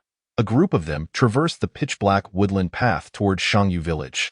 As Chai Yun was the last to leave, she cast a deep glance back at the spot where the roadblock spirit had perished, her eyes filled with astonishment. Chai Yun had no objections to Zhang Yu's plan. Even if any Shangyu city practitioner had heard Zhang Yu's suggestion to provoke the false ancestor to expedite the completion of the quest, they would have laughed at his fanciful notions. Yet, Chai Yun would not, for she had witnessed the goblin general's charge, which had instantly slain the roadblock spirit. Though the spirit was merely level 15, its swift demise was somewhat absurd. The staggering damage exceeding 50,000 was hard for Chai Yun to accept. Was this truly the damage dealt by a summoned beast? 50,000. She suddenly felt that her so-called gamble paled in comparison to Zhang Yu's confidence and capability. The thought that he might genuinely break the historical record of the ancestral hall echoed incessantly in Chai Yun's mind. It seemed she had truly latched onto a powerful ally. Chapter 52. Brother, are you shopping in the cemetery? The path to Shangyu village necessitated traversing this woodland trail. Occasionally, a roadblock spirit would appear. Yet it posed little danger, merely serving as a reminder to practitioners that there were indeed spirits present. Whoosh! An arrow flew forth, striking the spirit squarely in the face. These roadside spirits were exceedingly easy to dispatch. According to other strategy guides, these roadblock spirits were merely unfortunate passers-by on their way through Shangyu village. 745. The arrow inflicted 10,000 damage. The level 5 goblin general possessed over 3,000 attack power. And with a proficiency multiplier of 5.7, normal damage could exceed 20,000. However, spirit entities were not considered normal. In a simple level ancestral hall, spirits could ignore 10 of damage. In a normal level ancestral hall, 15. In a hard level ancestral hall, 25. When it came to nightmare level ancestral halls, the damage reduction escalated to a staggering 60. With a 60 damage reduction, coupled with factors like accuracy, evasion, and attribute counters, spirits within the nightmare level ancestral halls became exceedingly difficult to vanquish. This was also a significant reason why many practitioners from Shangyu City hesitated to challenge the nightmare level abyss. Fortunately, spirits typically possessed low health. A level 15 human skin spider had a health pool of 60,000, while a typical roadblock spirit had only 20,000. Merely a matter of 2 arrows. Whoosh! The goblin general raised his hand and loosed another arrow, causing the roadblock spirit at the end of the path to be utterly obliterated. Killed roadblock spirit LV.15. Gained 2,244 experience points. The goblin general continued to shoot arrows at the fragile roadblock spirits, and Zhang Yu, with great interest, asked Tao Qian, "Would you like an orange?" Oranges? Tao Qian did not remember purchasing any while gathering supplies. Zhang Yu handed him an orange, which Tao Qian, without a second thought, consumed. After a while, Zhang Yu inquired again, "How about some biscuits?" Zhang Yu offered Tao Qian a few biscuits. Tao Qian responded, "Where did you get these?" Just then, Tao Qian realized they had unknowingly wandered into a graveyard, and the orange and biscuits in Zhang Yu's hands had been taken from the graves. Tao Qian hastily discarded the biscuits he held. Looking up, he saw Zhang Yu approaching another grave, selecting offerings. "Wait, brother, are you shopping in the cemetery?" Zhang Yu replied, "This is a graveyard?" Chai Yun immediately recognized the place. The graveyard was the first challenging location within the ancestral hall's abyss, known to spawn a high-level soul. This soul belonged to the former village chief of Shangyu, possessing formidable strength and proving difficult to contend with. Chai Yun urgently stated, "To deal with the village chief soul, we must attract attention outside the graveyard. Otherwise, Entering the graveyard directly would result in an assault from all the souls within. But we shouldn't have arrived at the graveyard so soon, she added. Retreating hastily, however, she noticed that neither Zhang Yu nor Tao Qian moved, while only one Ren Qingyu glanced at Cha Yun. Did you not read the strategy Captain Zhang sent you? Cha Yun fell silent. Indeed, she had not paid much attention to the time. She had no idea Zhang Yu intended to enter the nightmare-level abyss, so she had thought little of it. Zhang Yu patiently explained. Zhang Zhan's strategy for the nightmare-level abyss mentioned that in other difficulty levels, the graveyard has a fixed location, and with a bit of caution, one could always locate it. However, in the nightmare-level abyss, the graveyard appears randomly.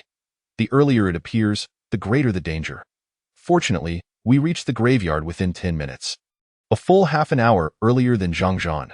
Cha Yun responded, Are you sure this is fortunate? Isn't it more dangerous? Zhang Yu smiled. Of course it is fortunate, for encountering the graveyard sooner allows us to initiate the main storyline of the entire ancestral hall more quickly, facilitating a faster completion of the abyss. Though uncertain of the outcome, if we eliminate every roadblock spirit we encounter, we can reach the graveyard ahead of schedule. It seems my speculation was correct. Cha Yun gazed at Zhang Yu in astonishment. She had previously been puzzled as to why Zhang Yu insisted on slaying the roadblock spirits, even those at a considerable distance in the woods. She had assumed he was merely seeking the scant experience points, unaware that he had a purpose. Zhang Yu projected an aura that was both wildly ambitious and surprisingly reliable. Yet the pressing question remained, how would they confront them? Cha Yun now noticed the ethereal figures of spirits gradually becoming discernible within the graveyard, and there were many. Zhang Yu cheerfully remarked to Cha Yun, After we get through this segment, you must thoroughly review the strategy one sent, or else you will become a liability later on. Additionally, let me correct you on one point. In the nightmare-level abyss, it is not merely a high-level spirit but an elite high-tier creature. As for how to deal with them. Zhang Yu snapped his fingers. The twin demon fire dragons behind him suddenly erupted in flames, engulfing the entire graveyard. Of course, we shall simply brute force our way through. Zhang Yu has diligently researched the depths of the ancestral hall, gaining a fundamental understanding of the challenges posed by the graveyard, particularly the ability to sweep through it effortlessly. To expedite the progress of the dungeon, one cannot strictly adhere to Zhang Zhan's strategies. The storyline of the ancestral hall's abyss is remarkably straightforward. There is no need for exploration or problem-solving, merely the endurance to withstand for 3 days. By disrupting a sacrificial ceremony and inciting the wrath of the false ancestors lurking behind the hall, one can achieve their objectives. Thus, from the very beginning, hesitation is not an option. One must approach the task with boldness and aggression. The goal is to provoke the tainted false ancestors prematurely, thereby setting the stage for record-breaking feats. The incineration of the entire graveyard is Zhang Yu's first step. Upon the activation of the dual demon fire serpent's fiery aura, it enveloped the entire graveyard, eliciting piercing shrieks from the specters that recoiled in fear of the flames. Having advanced to the 5th tier, the range of the fiery aura expanded to an impressive 50 meters. Covering the graveyard, which was not excessively large, posed no great challenge. Moreover, the burning effect, endowed with double fire attribute damage, inflicted immense suffering upon the spirits. Against the cold corpses, the dual demon fire serpent is their nemesis. Confronting the specters, it is their progenitor. Boom! The graveyard ignited in flames. The twin effects of the double fiery aura unleashed damage that negated 50% of their damage immunity. Coupled with the inherent advantage of fire damage against them, the entire graveyard was engulfed in a sea of flames. The wails of the specters were incessant. This place, once a hell for practitioners, had transformed into a purgatory for the souls. Streams of damage erupted across the graveyard. 5741, 5329, 587, 698, burn damage, 5339, 5788, inflicting over 10,000 damage per second. As she observed this damage output, Cha Yun felt an almost surreal sensation. Wasn't this more ferocious than a mage? Beside her, Tao Qian, Wen Ren Qingyu, and Ku Ying gazed at Cha Yun's astonished expression with satisfaction.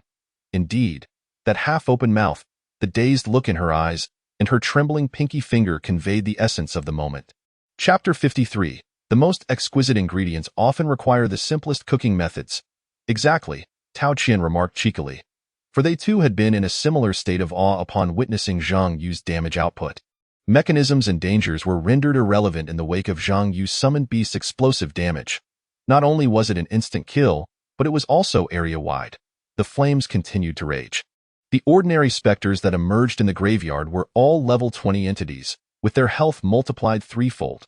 Thus, incinerating them in one go was no simple feat. Moreover, the most crucial dish in this feast of roasting souls had yet to make its appearance.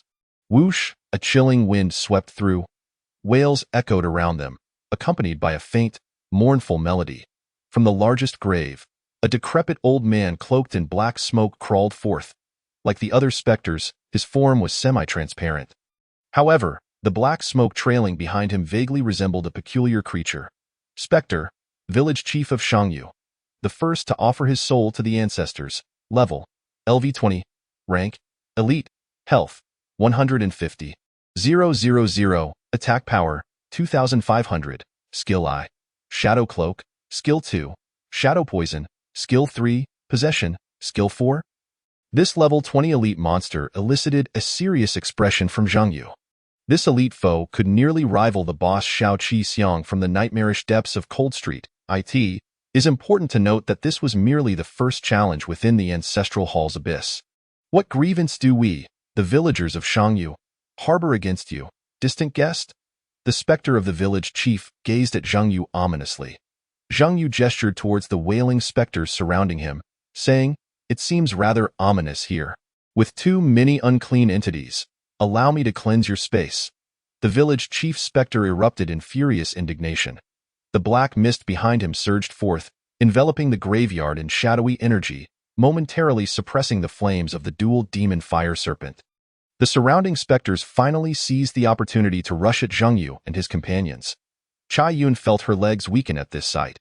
She could not fathom how Zhang Yu would confront this horde of specters. "You old fool, I offer my assistance to rid you of your filth, and you refuse my goodwill? Very well. If you disdain my help, then you shall burn alongside them." Dual demon fire serpent. Zhang Yu commanded his companion. "Burn with abandon, roar." With a sound reminiscent of a half-snake, half-dragon, the inferno descended upon the graveyard. Yet this time, it was not merely a fire snake, but a more formidable fire serpent. Boom. The flames surged, now that the main course. The village chief specter had appeared. It was time for the dual demon fire serpent to unleash its fiery onslaught. Double fiery aura. Double fire snake inferno. Doubling fire attribute burning effects. Regardless of their health, this combination would surely commence the carbonization of the specters. Defeated Spectre LV20. Gained experience 3,786. Defeated Spectre LV20. Gained experience 3,587. Defeated Spectre LV20. Gained experience 3,444. Defeated. A grand conflagration ensued. Experience points accumulated splendidly. No one shared in the experience. It surged rapidly. Even before vanquishing them all, Zhang Yu's level soared to 14. Congratulations, level up. Level, LV13 LV14, 59600, 56,500 experience points required for next level. Health, 9,400 9,970, 7,950 from equipment attributes. Mana, 870 880. Intelligence, 451 469. Strength, 126 130. Agility, 2930. Remaining free attribute points, 5. The pace of leveling up was astonishingly swift. This was precisely why one must bring along 4 support players. Entering the Abyss as a 5-member team increases the overall difficulty and collective experience gained. However, if the others refrain from engaging in combat, the one vying for the leaderboard will reap the most experience.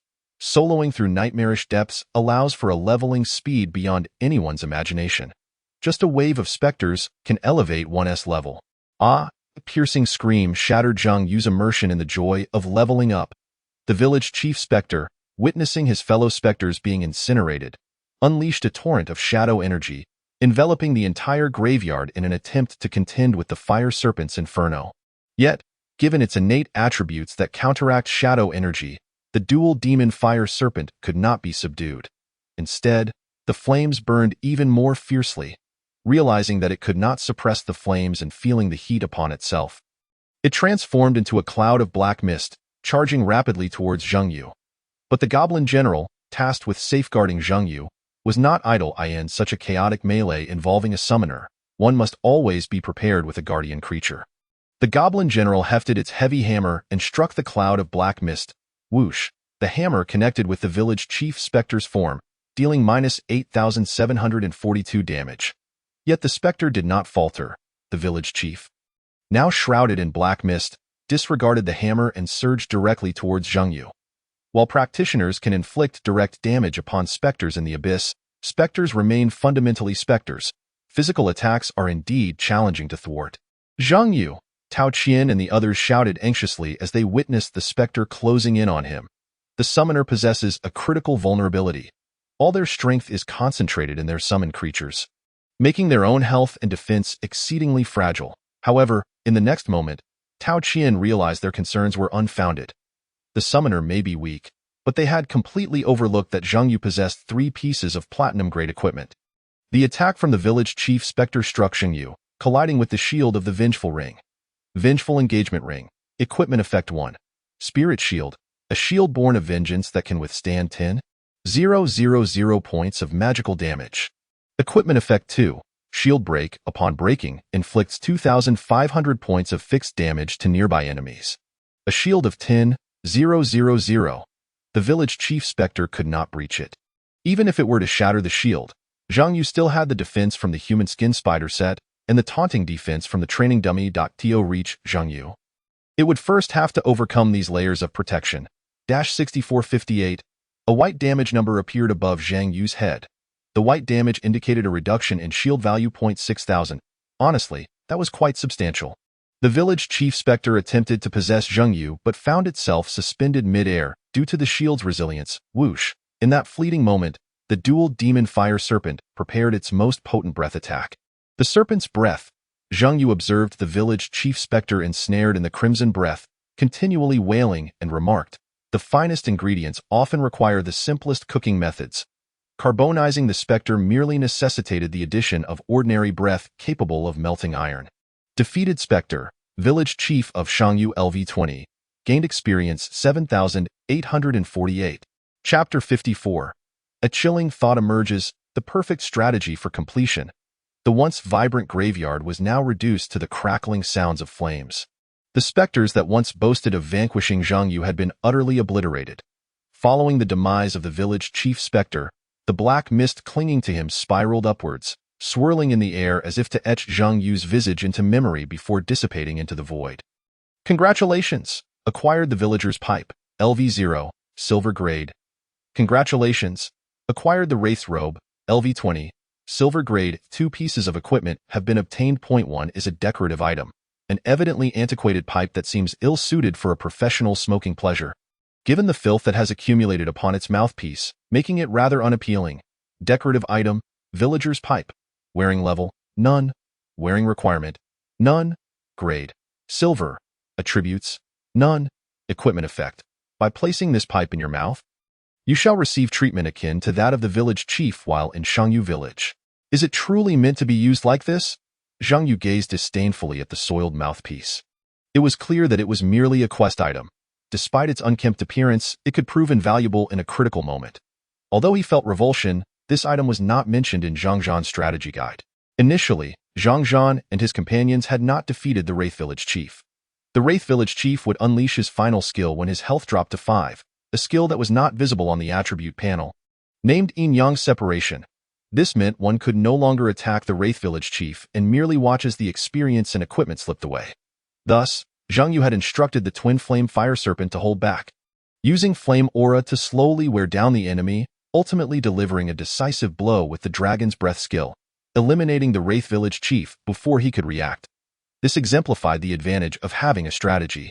Zheng Yu, contemplating the pipe in his hand, formulated a plan. He intended to surpass Zhang Zhan's record. This villager's pipe was the key item. As for the Wraith's robe, Zheng Yu tossed it into his inventory, categorizing it as an item for sale, a level 20 silver equipment. It was beyond his current capabilities.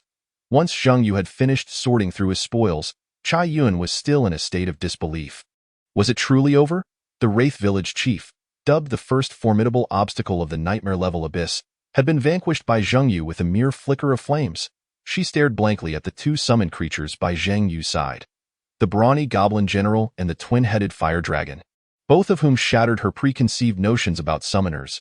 It turned out that summoners were this powerful. At that moment, Tao Qian, having overheard Chai Yun's mutterings, immediately voiced a sentiment he had repeated countless times. It is not the summoner who is strong, but Zheng Yu himself. Moreover, you are far too early in your astonishment. If my brother Yu possessed only such skills, how could he have the confidence to challenge the nightmare-level abyss? As a devoted admirer of you, Tao Qian spared no effort in extolling Zheng Yu's virtues. Furthermore, his assertions were not baseless but rather grounded in evidence. In the confrontation with the Wraith Village chief, only the twin flame fire serpent had played a pivotal role. The Goblin General's daredevil squad had not even made an appearance. The summoning skill had remained unactivated. Zheng Yu had held back more than one hand. Not to mention, the third summoned creature, now upgraded to level 10, had yet to be unleashed. Just wait, the true battle lies ahead. Tao Qian wore an expression that suggested, just you wait and see. With that, he departed, urging others to cease their boasting. Zheng Yu interrupted Tao Qian. After the Wraith Village chief's disappearance, they could see the dim yellow lights of Shangyu Village shining through the cemetery's trees. Shangyu Village has appeared. The main quest begins. Let us hasten our pace. All right. At Zheng Yu's urging, Tao Qian quickly fell into step. Chai Yun reflected on Tao Qian's earlier words. Although she sensed a hint of exaggeration, the calm demeanor of Tao Qian, Wen Renqinjiu, and Ku Ying suggested that Zheng Yu was indeed worthy of their trust. The anxious feelings that had previously plagued Chai Yun began to morph into a subtle excitement. If Zheng Yu could truly conquer the nightmare-level abyss, it would be a tremendous windfall, although the difficulty was daunting. And this was merely the first obstacle. What if? In the early hours of the morning, Shangyu Village was aglow, yet the lights were dim and ghostly. Not a soul roamed the streets, doors were tightly shut, and the wind howled ominously. After more than an hour of travel, Zheng Yu and his companions finally descended from the cemetery's heights to the village nestled below. Before entering Shangyu Village, Zheng Yu recalled the twin flame fire serpent, leaving only the goblin general behind. The fire attribute of the twin flame fire serpent would dispel the ominous energy, hindering his search for the ancestral hall. To locate the ancestral hall, they must first find the paper effigies. You have entered Shangyu Village. Please exercise caution, for everything you encounter may endanger your life. Upon stepping into Shangyu Village, a thoughtful system prompt resonated. We should search for the ancestral hall now. Chai Yun hastily remarked, eager to demonstrate her attentiveness to Zheng Yu's strategy during their journey. In a last-minute attempt to grasp at the wisdom of Zheng Yu. Zheng Yu nodded, signaling for her to continue. The eerie silence of the deserted streets urged her to lower her voice, as she whispered.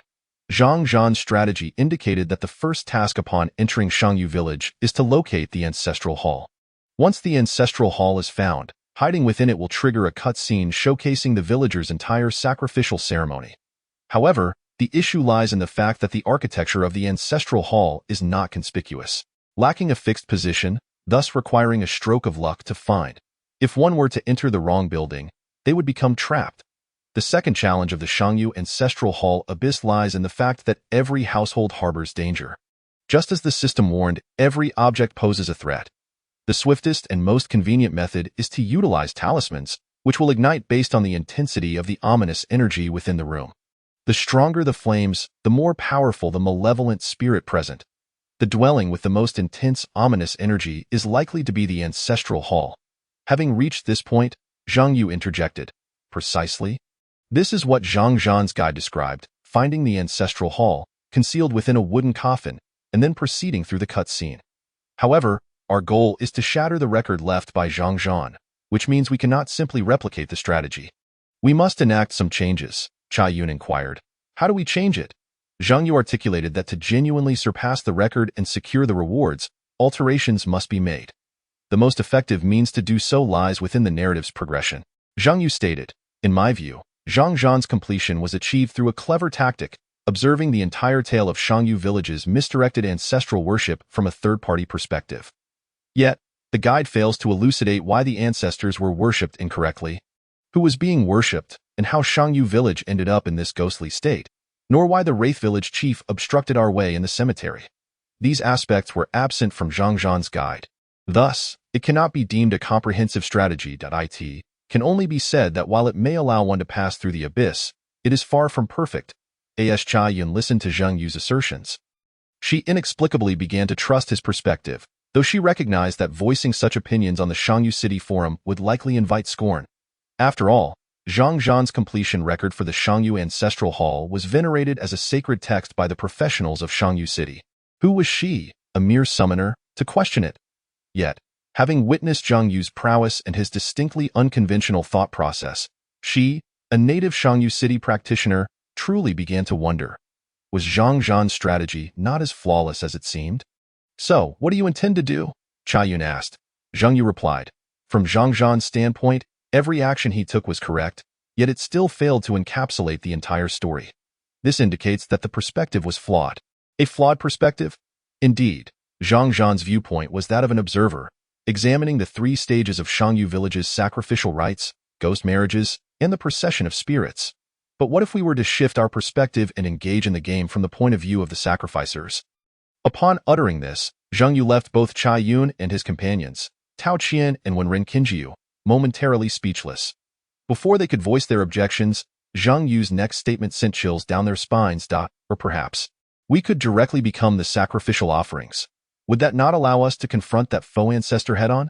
Chapter 55. The Goblin Combat Squad more terrifying than ghosts. What expression is that? After Zhang Yu finished speaking, he noticed no one was responding. Cha Yun opened her mouth but remained silent.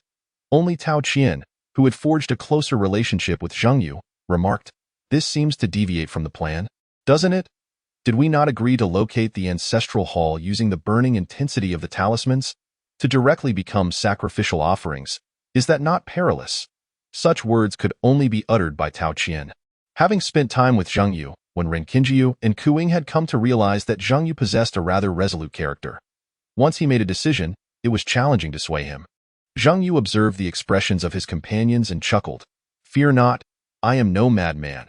I would never devise a plan that jeopardizes your lives, Tao Qian. Are you certain?" The 4 individuals present all harbored doubts about Zhang Yu's sanity. Yet none dared to voice them. Zhang Yu, smiling, clarified. "This plan indeed sprang from a sudden inspiration, but it is grounded in reason and should represent the sole correct approach to solving the problem." He produced the grimy pipe and tossed it to Tao Qian. "This is for you." "What is this?" Tao Qian regarded the pipe with distaste, yet upon glimpsing its attributes, his eyes widened with surprise. This is the crucial item that Zhang Zhan overlooked. It is the only tool that can allow us to partake in the sacrificial rites in a moment. I will have you take this, and you shall take it. Tao Qian paused for a moment. "Me? Indeed, this is a crucial item. Do you not want it?" Upon hearing this, Tao Qian immediately replied, "Yes, yes. This signifies that he will have a contribution in this instance, and the rewards he ultimately receives will not be entirely negligible." Although this pipe is indeed somewhat distasteful, one cannot deny that when Zhang Yu uttered these words, the young ladies nearby looked at the pipe with envy. Dirty? As long as there are rewards, who would fear dirt? Besides, it is merely a pipe. To hold a pipe could enhance the rewards, and some female professionals would even go so far as to share a bed with a big shot to join a team for the abyss. Holding a pipe is certainly preferable to that alternative, is it not? Unfortunately, there is only one pipe, so what shall we do next? When Ren Qingyu and others also noticed the attributes of the pipe, and with the status of village chief, it could indeed be integrated into the sacrificial rites. Zhang Yu stated, "Like Zhang Zhan, seek out the shrine. However, our objectives differ. His search for the shrine is to hide, while ours is to stir up trouble, with as much revelry as possible." According to Zhang Yu's plan, they must find the ancestral hall, but they cannot truly locate it just yet. The 5 of them stood at the doors of different villagers' houses, each bearing a talisman, as long as it was not sacrificial time. This group of frenzied villagers would not emerge. Approaching the doors, the talismans would ignite. Zhang Yu glanced at the talisman in his hand, which sparked with a few embers, indicating that there were few, if any, malevolent spirits present, only villagers. Villagers are the weakest entities within the depths of the ancestral hall, nearly perishing upon the slightest touch. And there is no punishment mechanism, akin to innocent bystanders in a GTA game. Naturally, there are no rewards either. The five were positioned at a considerable distance from one another, and the village was eerily silent, making shouting impractical, so they opted to communicate via their chat group. Tao Qian, monk, my talisman has burned a quarter. There should be something in this courtyard. Ke assassin, mine has burned a third. When Ren Qingyu, assassin, my talisman remains still. Chai Yun, ranger, my talisman has completely burned away. Zhang Yu, summoner, Chai Yun, remember your house number. It is most likely the ancestral hall.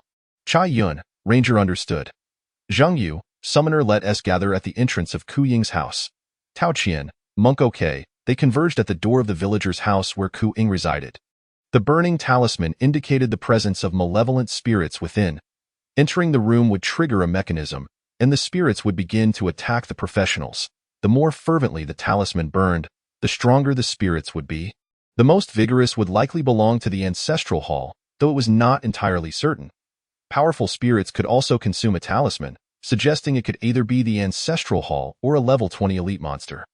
Luck played a significant role in this. Zhang Yu's goal was to incite chaos, so they would first eliminate the rooms most likely to be the ancestral hall. Let us vanquish the spirits first. Bang! The goblin general kicked open the door. A gust of sinister wind surged forth, accompanied by a foul stench, prompting Zhang Yu and the others to hastily cover their noses. Crack! A copper coin from the string in Zhang Yu's arms shattered. The string contained 18 coins. Each time it withstood a mental attack, one would break, allowing for a total of 18 defenses. Once the wind dissipated, Zhang Yu and the others finally beheld the interior of the house. Before them lay a spacious courtyard, with a wealth tree in the center, indicating that the household was not impoverished.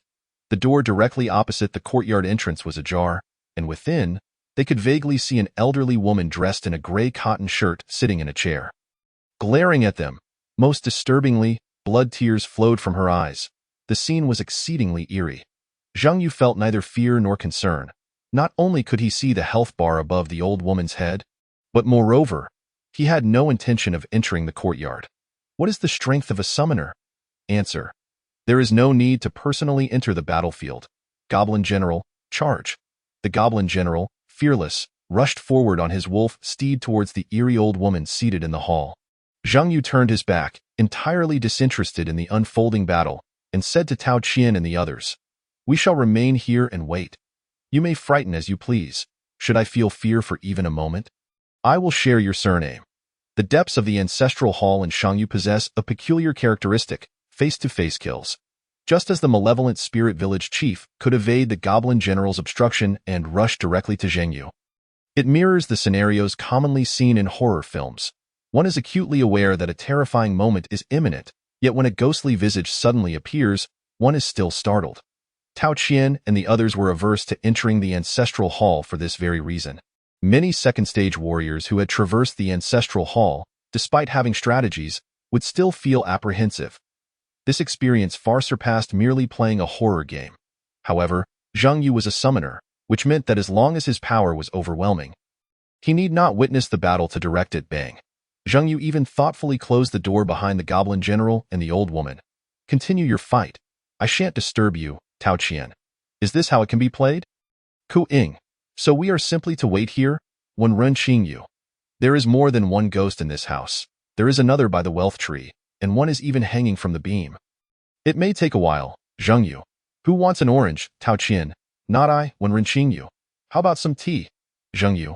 Excellent. As they watched when Rune Qingyu set up a tea table, Ku Ying produced some snacks, while Chai Yun felt a sense of unreality. Inside the courtyard, the wails of the ghosts echoed. Outside, Zhang Yu and the others were actually enjoying tea. This is the abyss? This is a nightmare-level abyss. How has a perfectly terrifying abyss turned into this? Chai Yun suddenly realized that perhaps being a summoner has its advantages, at least in such a horror-themed abyss where the summoner need not confront the terrifying scenarios directly. Inside the courtyard, the ghosts wailed. Outside, a serene tranquility prevailed. After roughly 10 minutes, Zhang Yu had only just finished a cup of tea when he received a system notification regarding kills. Killed LV-20 Blood Tier Malevolent Spirit. Gained experience 5,744. Killed LV-20 Hanged Ghost. Gained experience 5,871. Killed LV-20 Wealthy Spirit. Gained experience 6,022. With a creak, the doors swung open. Chai Yun glanced inside, and besides the robust goblin general, there were also those covered in black rags, their eyes resembling a ravenous beast, as well as a host of goblin cavalry riding fearsome green-faced wolves, and a towering, grotesque war troll standing over 3 meters tall. This was an evolved goblin combat squad. Observing this band of goblins, who appeared more fearsome than the ghosts themselves, Chai-Yun felt that perhaps the ghosts were not so terrifying after all. Chapter 56. The dual ghosts knock at the door. But it is the dual ghosts that fall. What followed was a scene where the goblin general, leading a band of ruffians, went door to door, knocking and inspecting each house. Based on the state of the burning talismans, they identified 3 homes where the talismans had burned completely, indicating a significant presence of malevolent spirits inside. The others were swiftly swept through. As described by the system, danger lurked everywhere. Dead branches in the corners, fabric dolls on the beds, red lanterns hanging from trees, children submerged in jars, half-body female ghosts embedded in walls, and various types of hanged ghosts, drowned ghosts, violent deaths, illnesses, and vengeful spirits.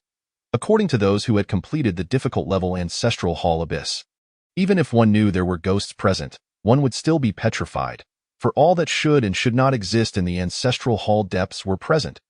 Terror was the prevailing theme of the Ancestral Hall Abyss. Yet, when confronted by a horde of even more fearsome goblins, the ghosts ceased to be frightening. For the goblins had no comprehension of ghosts. They only recognized health bars, not phantoms. The Eastern interpretation of ghosts concerns atmosphere, confined spaces, and tales of death. With an emphasis on grotesque appearances, Zhang Yu still found the troll to be the more terrifying entity, primarily because a single blow from the troll could obliterate half the health of a violent death ghost. Now that is true horror. This troll had once encountered dual ghosts knocking at the door, yet it was the dual ghosts that fell. What is a ghost with a health bar, after all? Zhang Yu scoffed, outright refusing to look at the giant child pulled from the jar or the blood-stained doll that suddenly rose from the bed. The abruptness was quite bothersome. Zhang Yu declined to observe and turned to leave. The ghosts occupying the villagers' rooms were not particularly strong. A single goblin general with his combat squad could easily resolve the situation. These ghosts relished startling others. Upon entering the courtyard, they would suddenly appear from the shadows for a jump scare. This is because ghostly entities are designed to collect the scare value from professionals. Once the scare value reaches a certain threshold, the ghost would evolve. Thus, ghostly beings delight in inducing fear. Zhang Yu was not one to endure such torment. He simply preferred not to see. If you can frighten the goblin general, then you might be impressive. Zhang Yu straightforwardly knocked on the door of a house devoid of malevolent spirits, only to find villagers inside trembling at the sight of him. He set about constructing a barbecue pit, preparing for dinner. Sizzle. The aroma of barbecue delights wafted through the air. Zhang Yu sniffed and remarked, "Is it burning?" Chai-Yun hurriedly flipped the meat. A few minutes later, Zhang Yu took a piece of kidney that Chai-Yun had grilled, took a bite, then silently set it down. "Is your family not the owner of a barbecue shop?" Zhang Yu could not help but inquire. Chai-Yun blinked. "Who said that?" "Zhang Yu. Chai Fong is such a deceiver. It is evident that Chai Fong has uttered falsehoods. Chai-Yun is utterly incapable of roasting kidneys."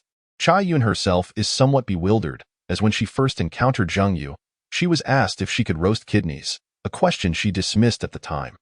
After all, who would roast kidneys in the depths of an abyss? Yet, it appears one can, and with ample time at hand, I could learn. Chai-Yun's demeanor is earnest. Her posture of clinging to the leg is most appropriate. Let us leave it to Tao Qian for now. Roasting meat is indeed an art. Zhang Yu, wishing to prevent Chai-Yun from wasting the exquisite meat she had procured, promptly handed the task to Tao Qian. Within minutes, a delightful aroma wafted through the courtyard. A distinct rumble, unmistakably the sound of a stomach grumbling, echoed from the corner. Zhang Yu turned to see a child from the household. In the courtyard they entered, there were no apparitions, only an elderly man and a girl of 7 or 8 years. The elder cradled the girl, huddled in the corner, making every effort not to disturb Zhang Yu and his companions. Yet, no one could resist the allure of roasted meat, especially not a child who had been starving for days. The little girl gazed longingly at Zhang Yu, at the roasted meat beside him. "Would you like a piece?" Zhang Yu inquired. The little girl did not respond, but instead, startled by Zhang Yu's sudden question, retreated into the elder's embrace. Zhang Yu looked at the elder. "I have a few questions I wish to pose to you." I can exchange them for some roasted meat. The elder stared blankly at the ground, as though he had not heard Zhang Yu's words at all. Zhang Yu smiled and said, "Surely you have no reason to refuse.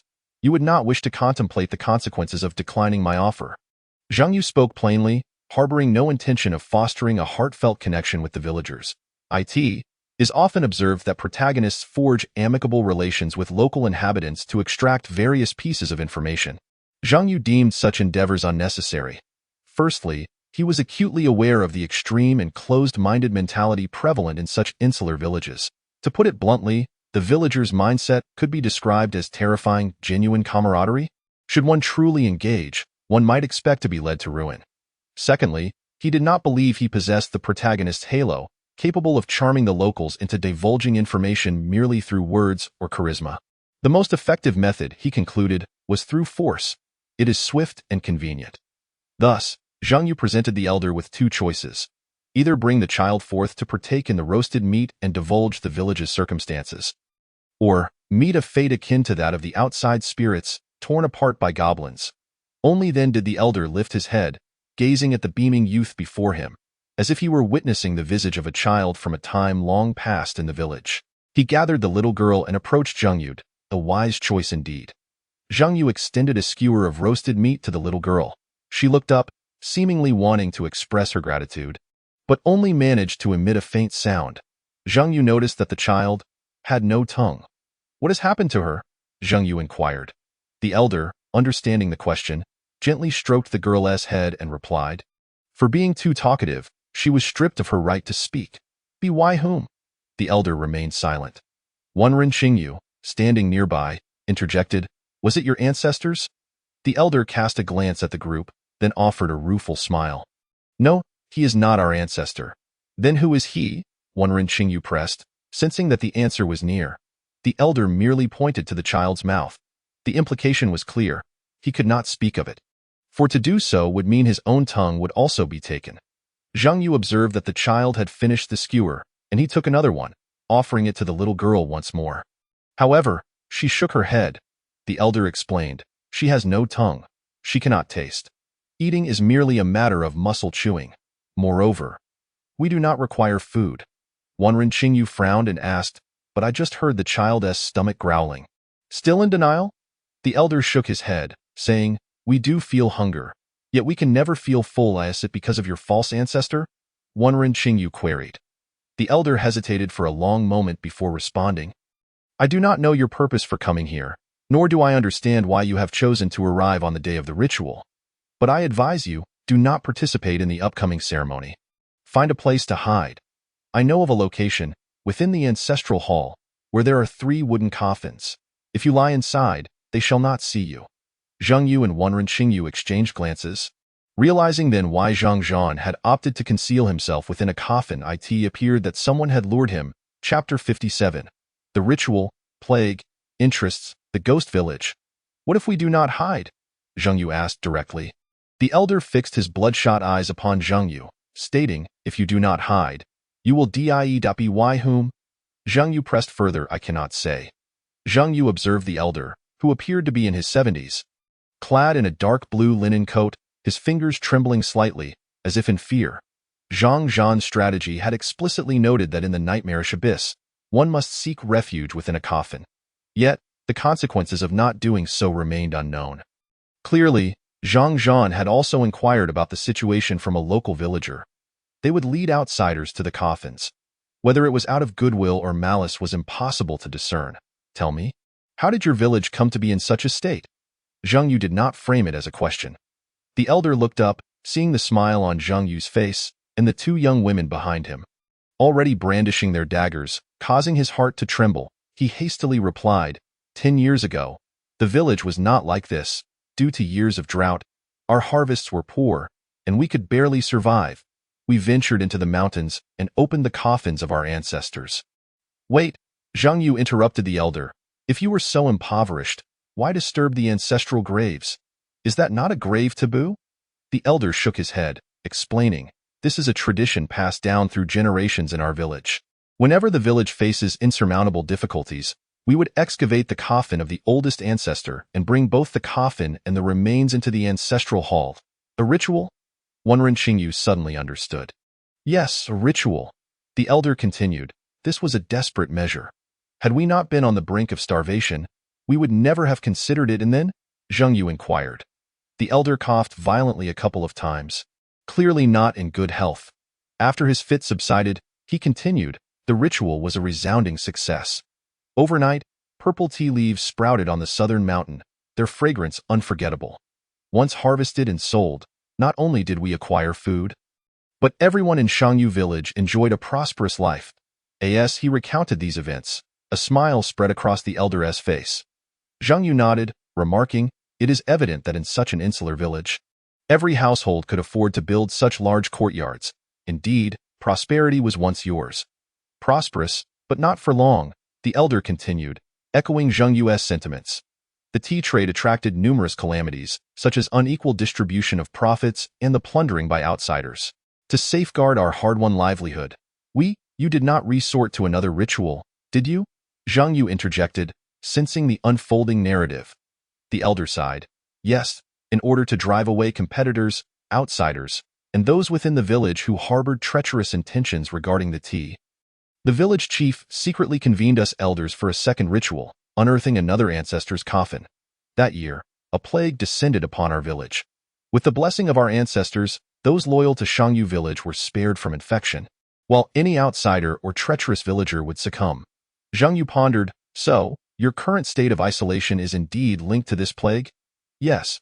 Shangyu village, now secluded, has grown wealthier, as the tea trade became a monopoly. Do others still purchase your tea? Are they not afraid of the plague? Rune Qingyu asked. They are, but they cannot resist the allure of the tea's flavor. No one can refuse Shangyu village's tea. And due to the plague, the rarity of the tea has only heightened its value. Unscrupulous merchants risk everything for profit.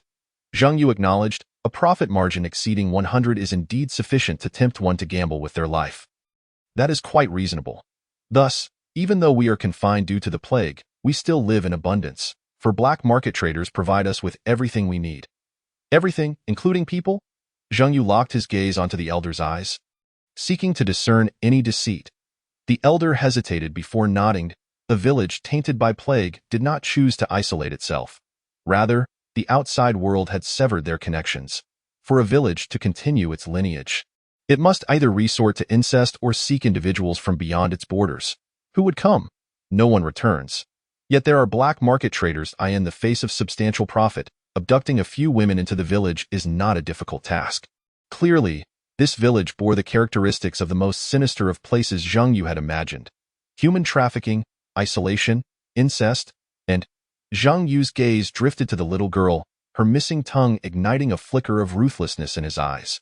Continue. Zhang Yu concealed his emotions, urging the elder to proceed. The elder fell silent. Zhang Yu let out a cold chuckle, stating, "You just mentioned that there are 3 coffins in the ancestral hall, indicating that you at long last. When did it occur, and what is the purpose of the sacrificial rites?" Confronted with Zhang Yu's aggressive demeanor and the menacing glint of the dagger wielded by Rune Qingyu, she could only sigh in resignation and reply, "Since you are eager to know, I shall divulge the truth. Ever since the plague, Shangyu village has been sealed off for 3 years. The inhabitants, both young and old, have lived in contentment. We rely on the mountains for sustenance, and whatever we desire, the unscrupulous merchants will provide, including." The elder cast a glance at Zhang Yu, including the individuals you mentioned. Yet, there are always those who remain unsatisfied with the blessings conferred by our ancestors, choosing to linger in this sanctified village. Blessings?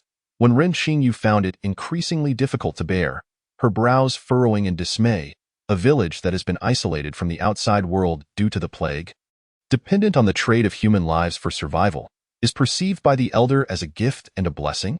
She was profoundly shocked and expressed her bewilderment. Zhang Yu, however, believed the elder's words to be heartfelt.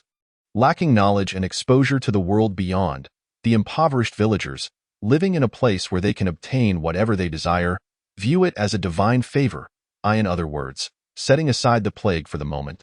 To this elder, this village is a veritable paradise. It is the youth who yearn to escape, Zhang Yu speculated. Indeed, a group of young ones, at the age when they should be marrying, broke the village's rules in their quest for freedom. And then, Zhang Yu was intrigued as to how they managed to quell this rebellious surge of youth. The elder responded, "The village chief, adhering to the village laws, broke their legs." Well, that was more direct than Zhang Yu had anticipated. Just like himself, resorting to brute force to subdue. Yet it was from that day forth that the purple tea leaves ceased to flourish, and then the third sacrificial rite ensued. From the elder's trembling hands and quavering voice, Zhang Yu discerned the truth. The village had transformed into a ghost town as a direct consequence of that third sacrificial rite. It is highly probable that those young individuals, whose legs were broken, disrupted the ceremony. Chapter 58. The Breaking Point. The true nature of the ghost village. After the elder had finished recounting these events, he ceased to speak further, adopting an expression that conveyed his resolve. "Kill me, and I shall not divulge another word." Zhang Yu made no further demands of him or the child. The elder sighed in relief and retreated once more to the corner, huddled upon the stool. Thus, today marks the fourth sacrificial rite. After the elder departed, when Ren Qingyu began to analyze, according to this villager, the transformation of the village can be attributed to the third sacrificial rite, likely because the rite was disrupted. Therefore, those who disrupted the rite could very well be the resentful youths whose legs were broken in order to restore the village to its former state. This sacrificial rite is being conducted today. When Ren Qingyu's deductions closely mirrored Zhang Yu's earlier conjectures, Zhang Yu concurred with Ren Qingyu's assessment. Thus, the villagers would undoubtedly not permit outsiders to interfere with this rite. This implies that the elder's mention of the 3 wooden coffins indeed signifies a place of safety. Zhang Zhan must have deduced this information as well, ultimately choosing to trust the villagers' words. Temporarily avoiding conflict and allowing the villagers to complete their sacrificial rite. When Ren Qingyu remarked, "I believe Zhang Zhan thinks that as long as the rite is completed, the village will revert to its original state, thereby achieving the possibility of passage." Zhang Yu nodded. That aspect cannot be dismissed. However, the outcome is already known. Even if the rite succeeds, Shangyu village remains a ghost town, destined to endure the second day's ghostly marriage and the third day's night of 100 ghosts. Their analyses pointed directly toward the earlier conclusion Zhang Yu had drawn. The disruption of the sacrificial rites. When Ren Qingyu contemplated for a moment and then declared, the ancestor capable of fulfilling the wishes of Shangyu village must be that Yin deity. Akin to the god of the cold abyss that cursed Shao Qi, this village of Shangyu transformed due to the emergence of the Yin deity. Zhang Yu, however, proposed a different perspective. Perhaps, initially, there was no such Yin deity at all. When Ren Qingyu, puzzled, inquired, "Why do you say that?" Zhang Yu replied with a smile, "Do you not find that the purple tea leaves, which are so addictive that people willingly risk their lives to consume them, bear a striking resemblance to something?" When Ren Qingyu was momentarily at a loss for words, it was Ku Ying, who had been quietly listening to their discourse, that interjected, "Poppy." Zhang Yu nodded. It must be something akin to that. Only such substances could yield such substantial profits. The so-called excavating ancestral graves for sacrificial rites is merely a fabrication concocted by the village chief or a group led by him. Akin to a superstition. Mysterious occurrences must have a source, and the sacrificial rites serve as the most effective means to deceive these uneducated villagers. They would willingly cultivate these illegal substances in the outside world. Subsequently, the second sacrificial rite would be employed to ensnare these individuals. You see, once one engages with such things, escaping becomes exceedingly difficult. The purpose of the third sacrificial rite is quite simple: to find an excuse to deal with those who wish to leave. Through Zhang Yu's analysis, when Ren Qingyu gradually pieced together the historical tapestry of Shangyu village, finding it quite logical indeed. It should be precisely so. When Ren Qingyu relished the process of unraveling the mystery. In the previous cold abyss, she had continually analyzed but still failed to conceive the use of the internal organ cake. This abyss, too, had not outpaced Zhang Yu in devising a solution. She cast a glance at Zhang Yu, realizing that he not only possessed formidable strength, but also exhibited an unparalleled sensitivity to the nuances within the abyss. Meanwhile, Tao Qian appeared somewhat perplexed. "So, now that we are aware of this, what good does it do us?" Zhang Yu elucidated. "This signifies that from the very beginning, there has never been an ancestor capable of fulfilling wishes. It is far more likely that the entire village perished due to certain events, ultimately becoming a ghost town. You must understand one crucial fact. Within the framework of the abyss, certain conditions must be met for the curse of a deity to take effect. For instance, Shao Qi was hollowed out, her mother cast into the well. Resentment, anger, hatred, when coupled with the curse of the god of the cold abyss, birthed the cold street. Shangyu village is no different. The Yin deity can only manifest in a place teeming with restless souls. Do you now grasp my meaning? Zhang Yu's gaze drifted towards the elder and the child as he slowly articulated. It is not that the Yin deity existed first, followed by Shangyu village. Rather, it was the emergence of Shangyu Ghost Village, a place suitable for the curse of the Yin deity to thrive, that led to the creation of the Shangyu Ancestral Hall Abyss. The causality is inverted. Tao Qian furrowed his brow, contemplating Zhang Yu's words. So, are you suggesting that they are also ghosts? Yet if they are ghosts, why do the talismans not ignite? And why are there no health bars? It was not Zhang Yu or Wen Qingyu who offered the explanation to Tao Qian, but rather the silent Chai Yun. She stated, there is a theory that has been proposed in forums. If ghostly beings are unaware of their own nature, they may appear in human form. Thus, Zhang Yu's hypothesis is indeed plausible. This time, Tao Qian began to understand certain things. It implies that regardless of their sacrificial rites, they are ultimately ineffective, akin to the Cold Street Abyss. Where a singular individual possesses the power of the Yin deity, punishing these villagers, you have finally grasped the concept, Zhang Yu replied with a smile. Thus, the objective is quite clear. The sacrificial rites are utterly futile. They represent merely the obsessions of these villagers, who believe themselves still alive. They seek peace through these rites, yearning to return to their former lives. This elucidates why the village chief is not within the village, but rather in the graveyard. It is that individual endowed with the powers of the Yin deity who confines the ghostly village chief to the graveyard, preventing him from revealing the truth to the villagers. Here, the villagers shall repeat this sacrificial act day after day, year after year. The sacrificial rites require what? Digging graves. Yes, precisely, the grave of the village chief. Hiss. Tao Qian inhaled sharply. The logic had clicked into place. Digging graves for sacrificial rites, day after day, allows the instigator, the village chief, to be unearthed daily, only to be taken to the ancestral hall for torment. The villagers will eternally dwell in the terror of the ghost town. The most torturous aspect is that they will always believe the fourth sacrificial rite will yield results. The most despairing often lies in that which is perpetually out of reach. Tao Qian slapped his forehead in sudden realization. So, the ghostly marriage on the second day and the night of 100 ghosts on the third day are not aimed at us outsiders at all. Rather, they serve to torment these villagers? Zhang Yu regarded Tao Qian with an expression of teachability. Then let me ask you again, who in the entire village harbors such deep-seated resentment against Shangyu village? Tao Qian pondered, those youths whose legs were broken? Zhang Yu shook his head. Do you think they possess enough resentment to transform the entire village into a ghost town? These young people are merely obstinate youths reluctant to continue with the drug trade. Seeking independence, suddenly, Tao Qian recalled Zhang Yu's earlier inquiry to the elder about the purchase of people. So, it is those who were trafficked here, Tao Qian murmured. Zhang Yu nodded. Tao Qian, you have identified a blind spot. Zhang Zhan has always believed that the boss he must confront is the false ancestor. However, the true false ancestor is the village chief, who was already eliminated in the graveyard. The real boss is the mastermind who transformed Shangyu village into a ghost town. A person who harbors an intense hatred for Shangyu village. Once we find her, we will be able to navigate through this shrine abyss in no time. Chapter 59. Come, let me see what is happening.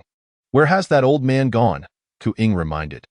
The crowd turned to the corner where the old man had just been and found only the unfortunate, tongueless little girl huddled there, while the old man had vanished without a trace. Tao Qian, somewhat agitated, remarked, could it be that he overheard our conversation and went to inform on us? Zhang Yu chuckled. He wouldn't have heard a word we said.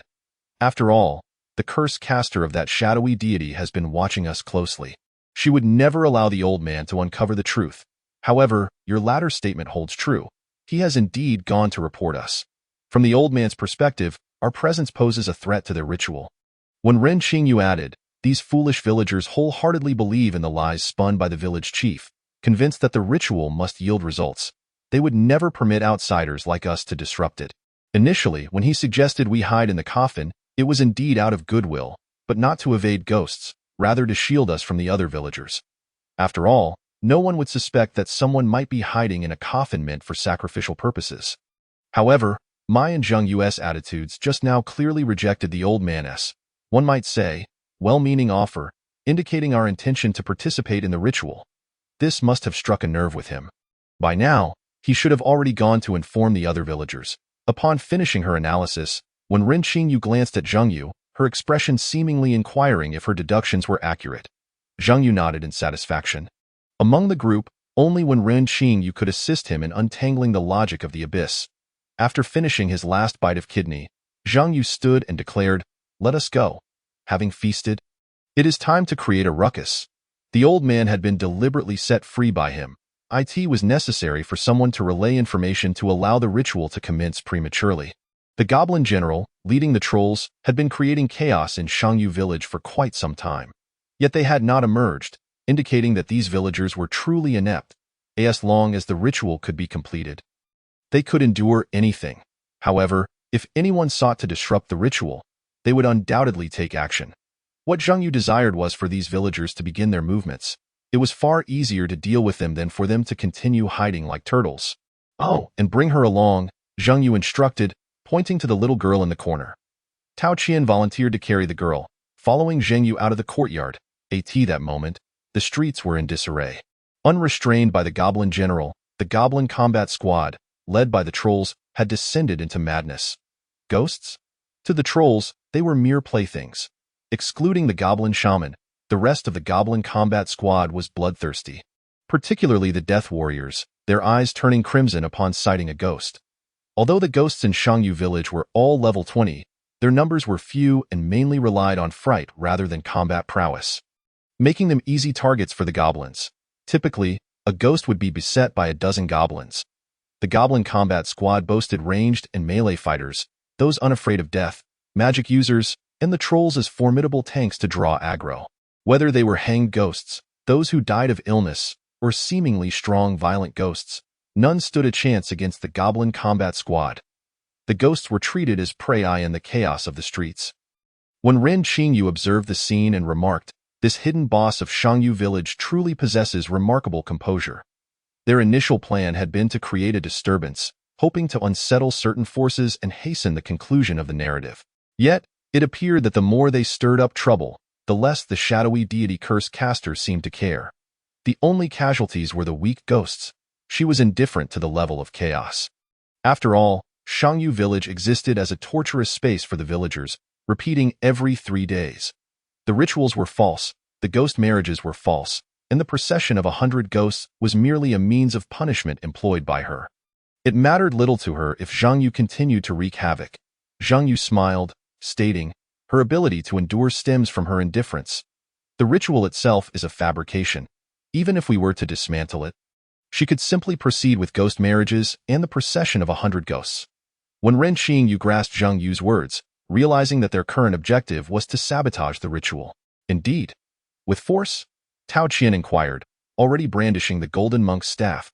Since becoming a professional, he had yet to engage in battle. As a mere bystander, he understood his role.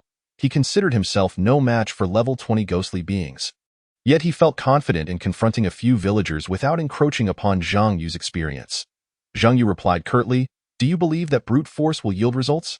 "And no," Tao Qian stammered, recalling how Zheng Yu had previously threatened the old man to extract information.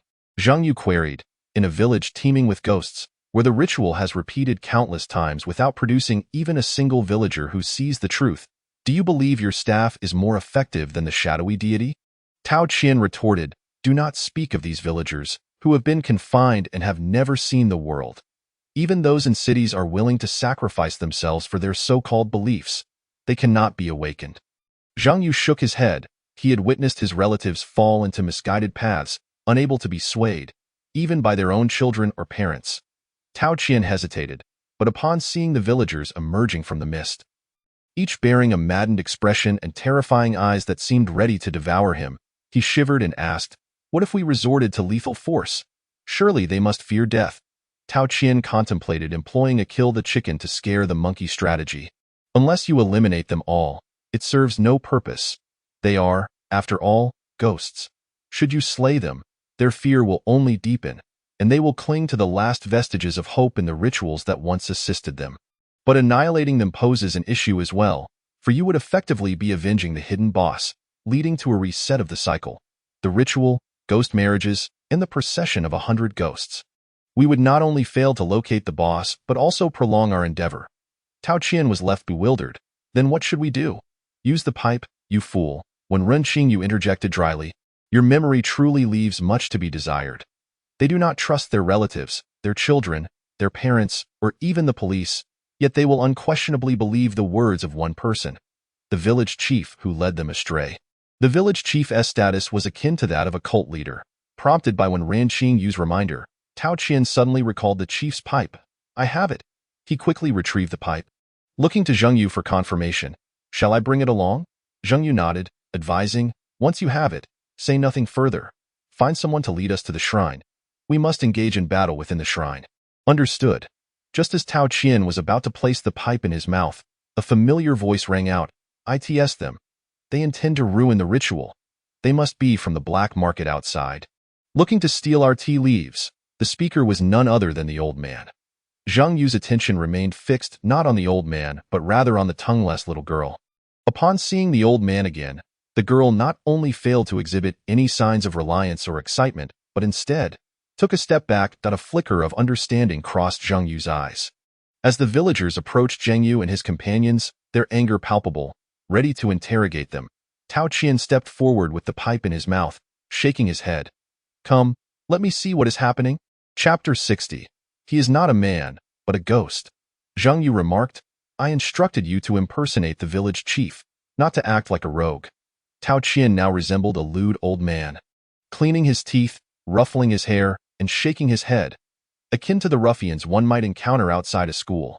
When Rune Xingyu, Ku Ying, and Chai Yun instinctively stepped back, this man was not worth the risk. Even facing a group of ghosts, despite his abysmal acting, under the decorative effects of the village chief's pipe, the villagers remained unsuspecting, even expressing great excitement. Village chief, you have finally returned. Many elderly villagers even shed tears. The village chief is back. Good days are on the horizon. Village chief, you have finally returned. I thought you had been taken by those unscrupulous merchants. The villagers surrounded Tao Qian. Only the old man, who had seen Tao Qian's face before he picked up the pipe, stared at him, his gaze tinged with hesitation. Just as he opened his mouth to speak, whoosh, an arrow pierced through the old man's throat. With a splatter, blood sprayed across the ground, causing the jubilant villagers to freeze in shock. Upon witnessing this scene, Tao Qian immediately grasped Zheng Yu's intention. The village chief's pipe had a flaw. Those villagers who had seen Tao Qian's face before he took the pipe would recognize him. The solution was straightforward: eliminate them. Tao Qian quickly stepped forward, urging, everyone, do not panic. He then pointed at the old man's lifeless body, the one shot through the throat by the goblin archer. This man was a traitor. Betrayer? Indeed, a betrayer. Tao Qian has fully embraced his role. These individuals are the esteemed experts I have summoned to perform the true sacrifice, not the unscrupulous merchants he accuses of undermining the rites. A voice of dissent arose. But we cannot simply kill them. Tao Qian retorted angrily. Are you questioning me? The man recoiled, silenced by fear. At that moment, Zheng Yu stepped forth, pointing at the deceased elder's corpse and declared, he is not a human, but a ghost. With that utterance, the villagers witnessed the elder's body transform into a wraith, dissipating into the ether. Of course, this was not the doing of Zheng Yu.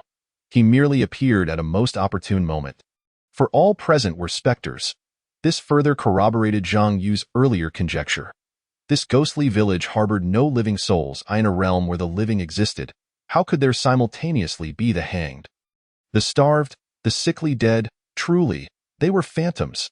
As the body vanished, the villagers immediately accepted Tao Qian's words, their gazes toward Zheng Yu now imbued with respect. Zheng Yu typed in the chat group, loose lips sink ships. We must hasten to the ancestral hall. Tao Qian, the martial monk, replied. Understood. Zheng Yu had already sensed the thickening aura of malevolence surrounding them. It was evident that the unseen antagonist could no longer remain passive. She could witness the villagers being slaughtered and the ritual failing, but she absolutely could not allow an outsider, one who was not a villager, to lead them by the nose, nor could she let these villagers uncover the truth. This was the reason for the disappearance of the little girl's tongue. The girl had once spoken the truth. The deity requires the curse-bearer to fulfill a task, granting them power to assist in achieving their desires. However, should the curse-bearer fail to complete their task, they will lose their strength and may even face punishment. This was a phrase every practitioner could recite. It encapsulated the core essence of the abyss's existence and represented the fundamental condition for practitioners to navigate through the abyss. Within the depths of the Cold Street Abyss, Shaoqi's task was to create cold corpses and maintain the frigid temperature of Cold Street. The curse-bearers of Shangyu Village faced a similar fate. In Zhang Zhan's strategy, he had mentioned that the curse-bearers might need to ensure the existence of Shangyu Village to receive the curse of the deity. If the villagers were to learn the truth, Shangyu Ghost Village would cease to be Shangyu Ghost Village.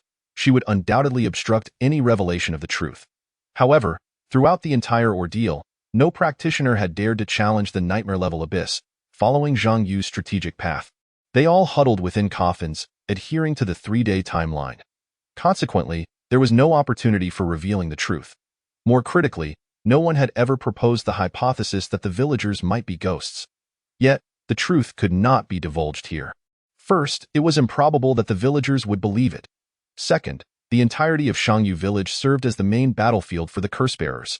Only the ancestral hall was exempt. At this juncture, Zhang Zhan's strategy proved invaluable.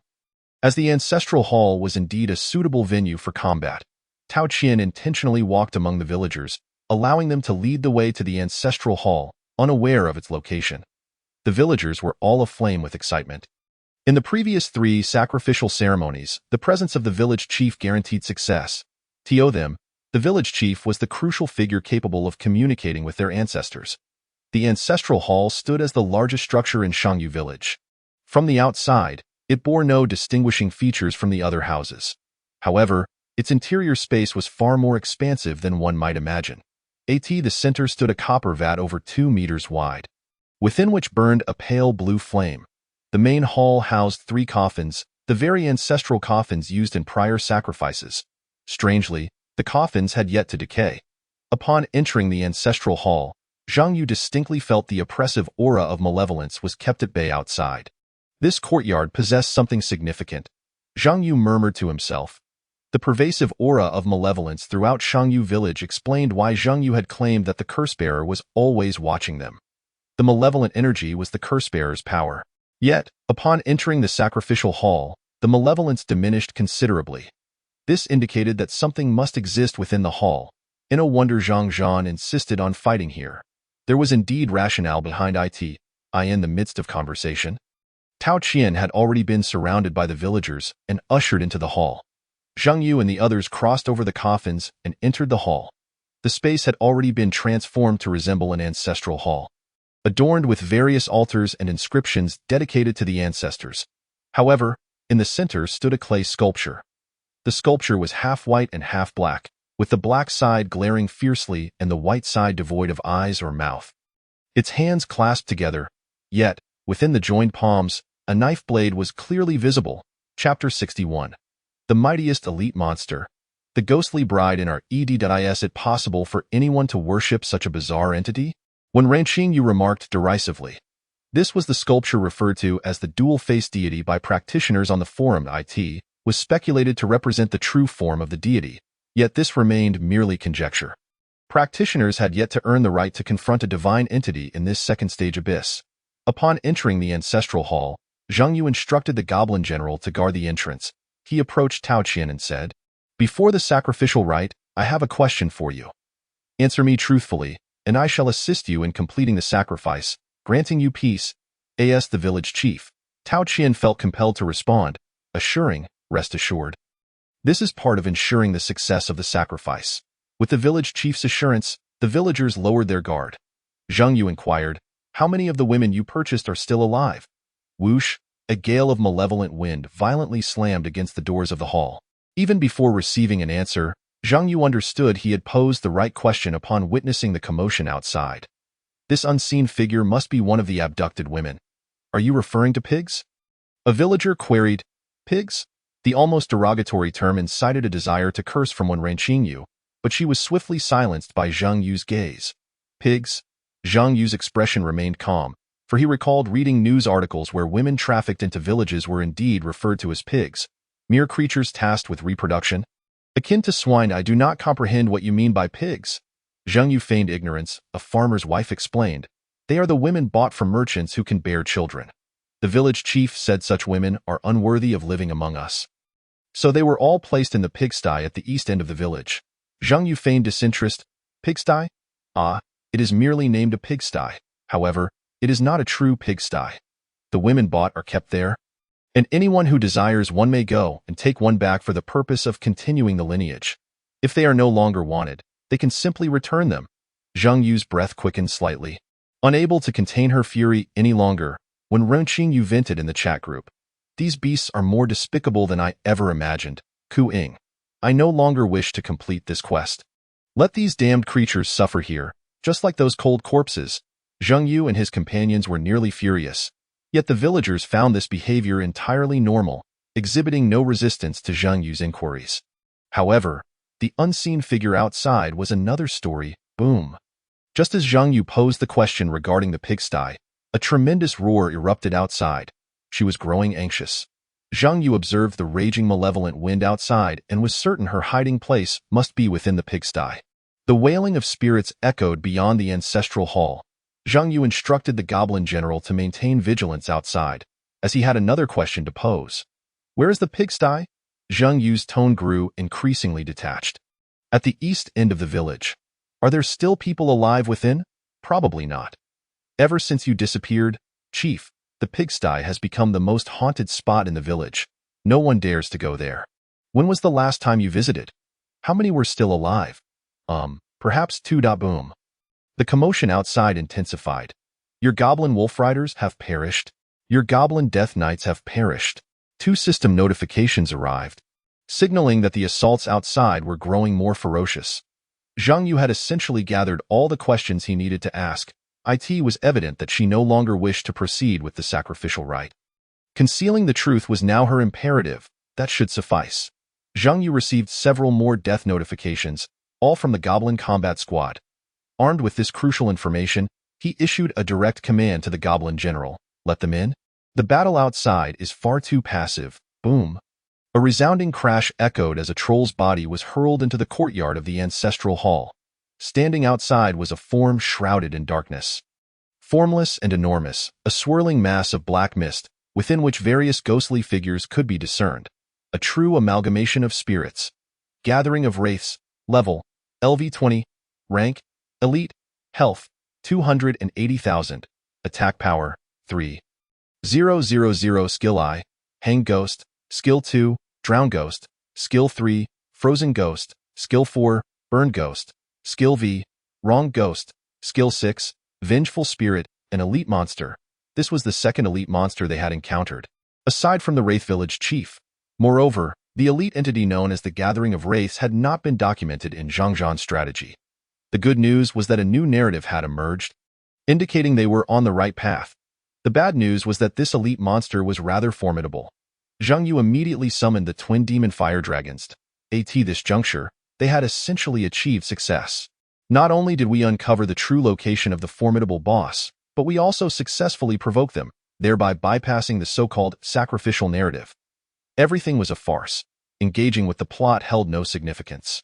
It was time to take action. Now was the moment to truly demonstrate our strength, a phase that Zhang Yu relished. With a whoosh, the twin flame fire serpent made its entrance, launching a barrage of fireballs at the soul gathering entity.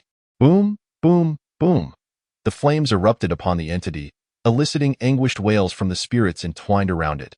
The screams of the spirits carried a damaging aura, inflicting area of effect harm. When Ren Qingyu, Ku Ying, and Chai Yun were all affected, suffering injuries from the chilling cries. Fortunately, when Ren Qingyu and Ku Ying were equipped with golden grade armor, which mitigated some of the damage, while Chai Yun was less fortunate. Merely a single scream from the spirits reduced her health by a third. Get back! Zhang Yu commanded immediately. At that moment, Chai Yun realized that this was not a battle in which she could intervene. Having witnessed Zhang Yu single-handedly upheaving the entire Shangyu village with just a goblin general, she had unconsciously let her guard down, even momentarily believing that the abyss of nightmares was merely ordinary. But now, she was rudely awakened to the reality of her impotence. She was merely a bystander, unworthy of such complacency. Perhaps sensing her weakness, the soul-gathering entity directed its attack towards her. Whoosh! A rope shot forth from the entity, ensnaring Chai Yun's neck. Gasp! She was instantly choked, her face turning purple as her health plummeted. The hangman's skill, with a flash of cold light, when Ren Qingyu rushed to save Chai Yun, her feet gliding on a whirlwind as she swiftly severed the rope with her dagger. "Thank you. I nearly met my demise," Chai Yun exclaimed, her health reduced to a sliver. Had Ren Qingyu been even a moment late, she would have had to expend a resurrection cross worth 5 million. In comparison to life, money was trivial. The critical issue was that within the abyss, the resurrection cross could only be used once. Once spent, true peril would follow. When Ren Qingyu's voice was icy as she admonished, "You didn't just nearly perish, you nearly jeopardized everyone. Do not hinder Zhengyu." Her tone was nearly a reprimand. "Can't you even manage to be a mere bystander? Didn't you realize you needed to hide?" Chai Yun wanted to retort, but her thoughts were interrupted by a mournful melody echoing from the farthest reaches of the street. The sound was piercing, the mournful notes causing the entire Shangyu village to tremble. "She has arrived." In the depths of the Shangyu Ancestral Hall's abyss, the most formidable elite monster, the Red Wedding Ghost, made her appearance. Chapter 62. The Red Wedding Ghost, Yellow Weasel, and the Death Warriors. The soul-gathering entity and the Red Wedding Ghost emerged simultaneously. A day earlier than expected, Zhang Yu felt a sense of satisfaction. The early arrival of the Red Wedding Ghost meant he could undoubtedly surpass the records left by Zhang Zhan. However, the priority was to eliminate the Red Wedding Ghost first. The mournful melody grew ever closer, and the air thickened with malevolence. A sudden gust of sinister wind swept through. The once distant red sedan chair appeared before the ancestral hall in the blink of an eye, borne by 4 yellow weasels carrying a coffin. Inside the sedan, the Red Wedding Ghost awaited. Among ghostly entities, the Red Wedding Ghost was a tier above both the soul-gathering village chief and the soul-gathering entity. Zhang Zhan's strategy had advised avoidance, utilizing the protection of the ancestral hall for combat. Dingling. An unknown sound resonated from within the red sedan. Zhang Yu could not discern the attributes of the Red Wedding Ghost, so he decided to initiate combat without hesitation.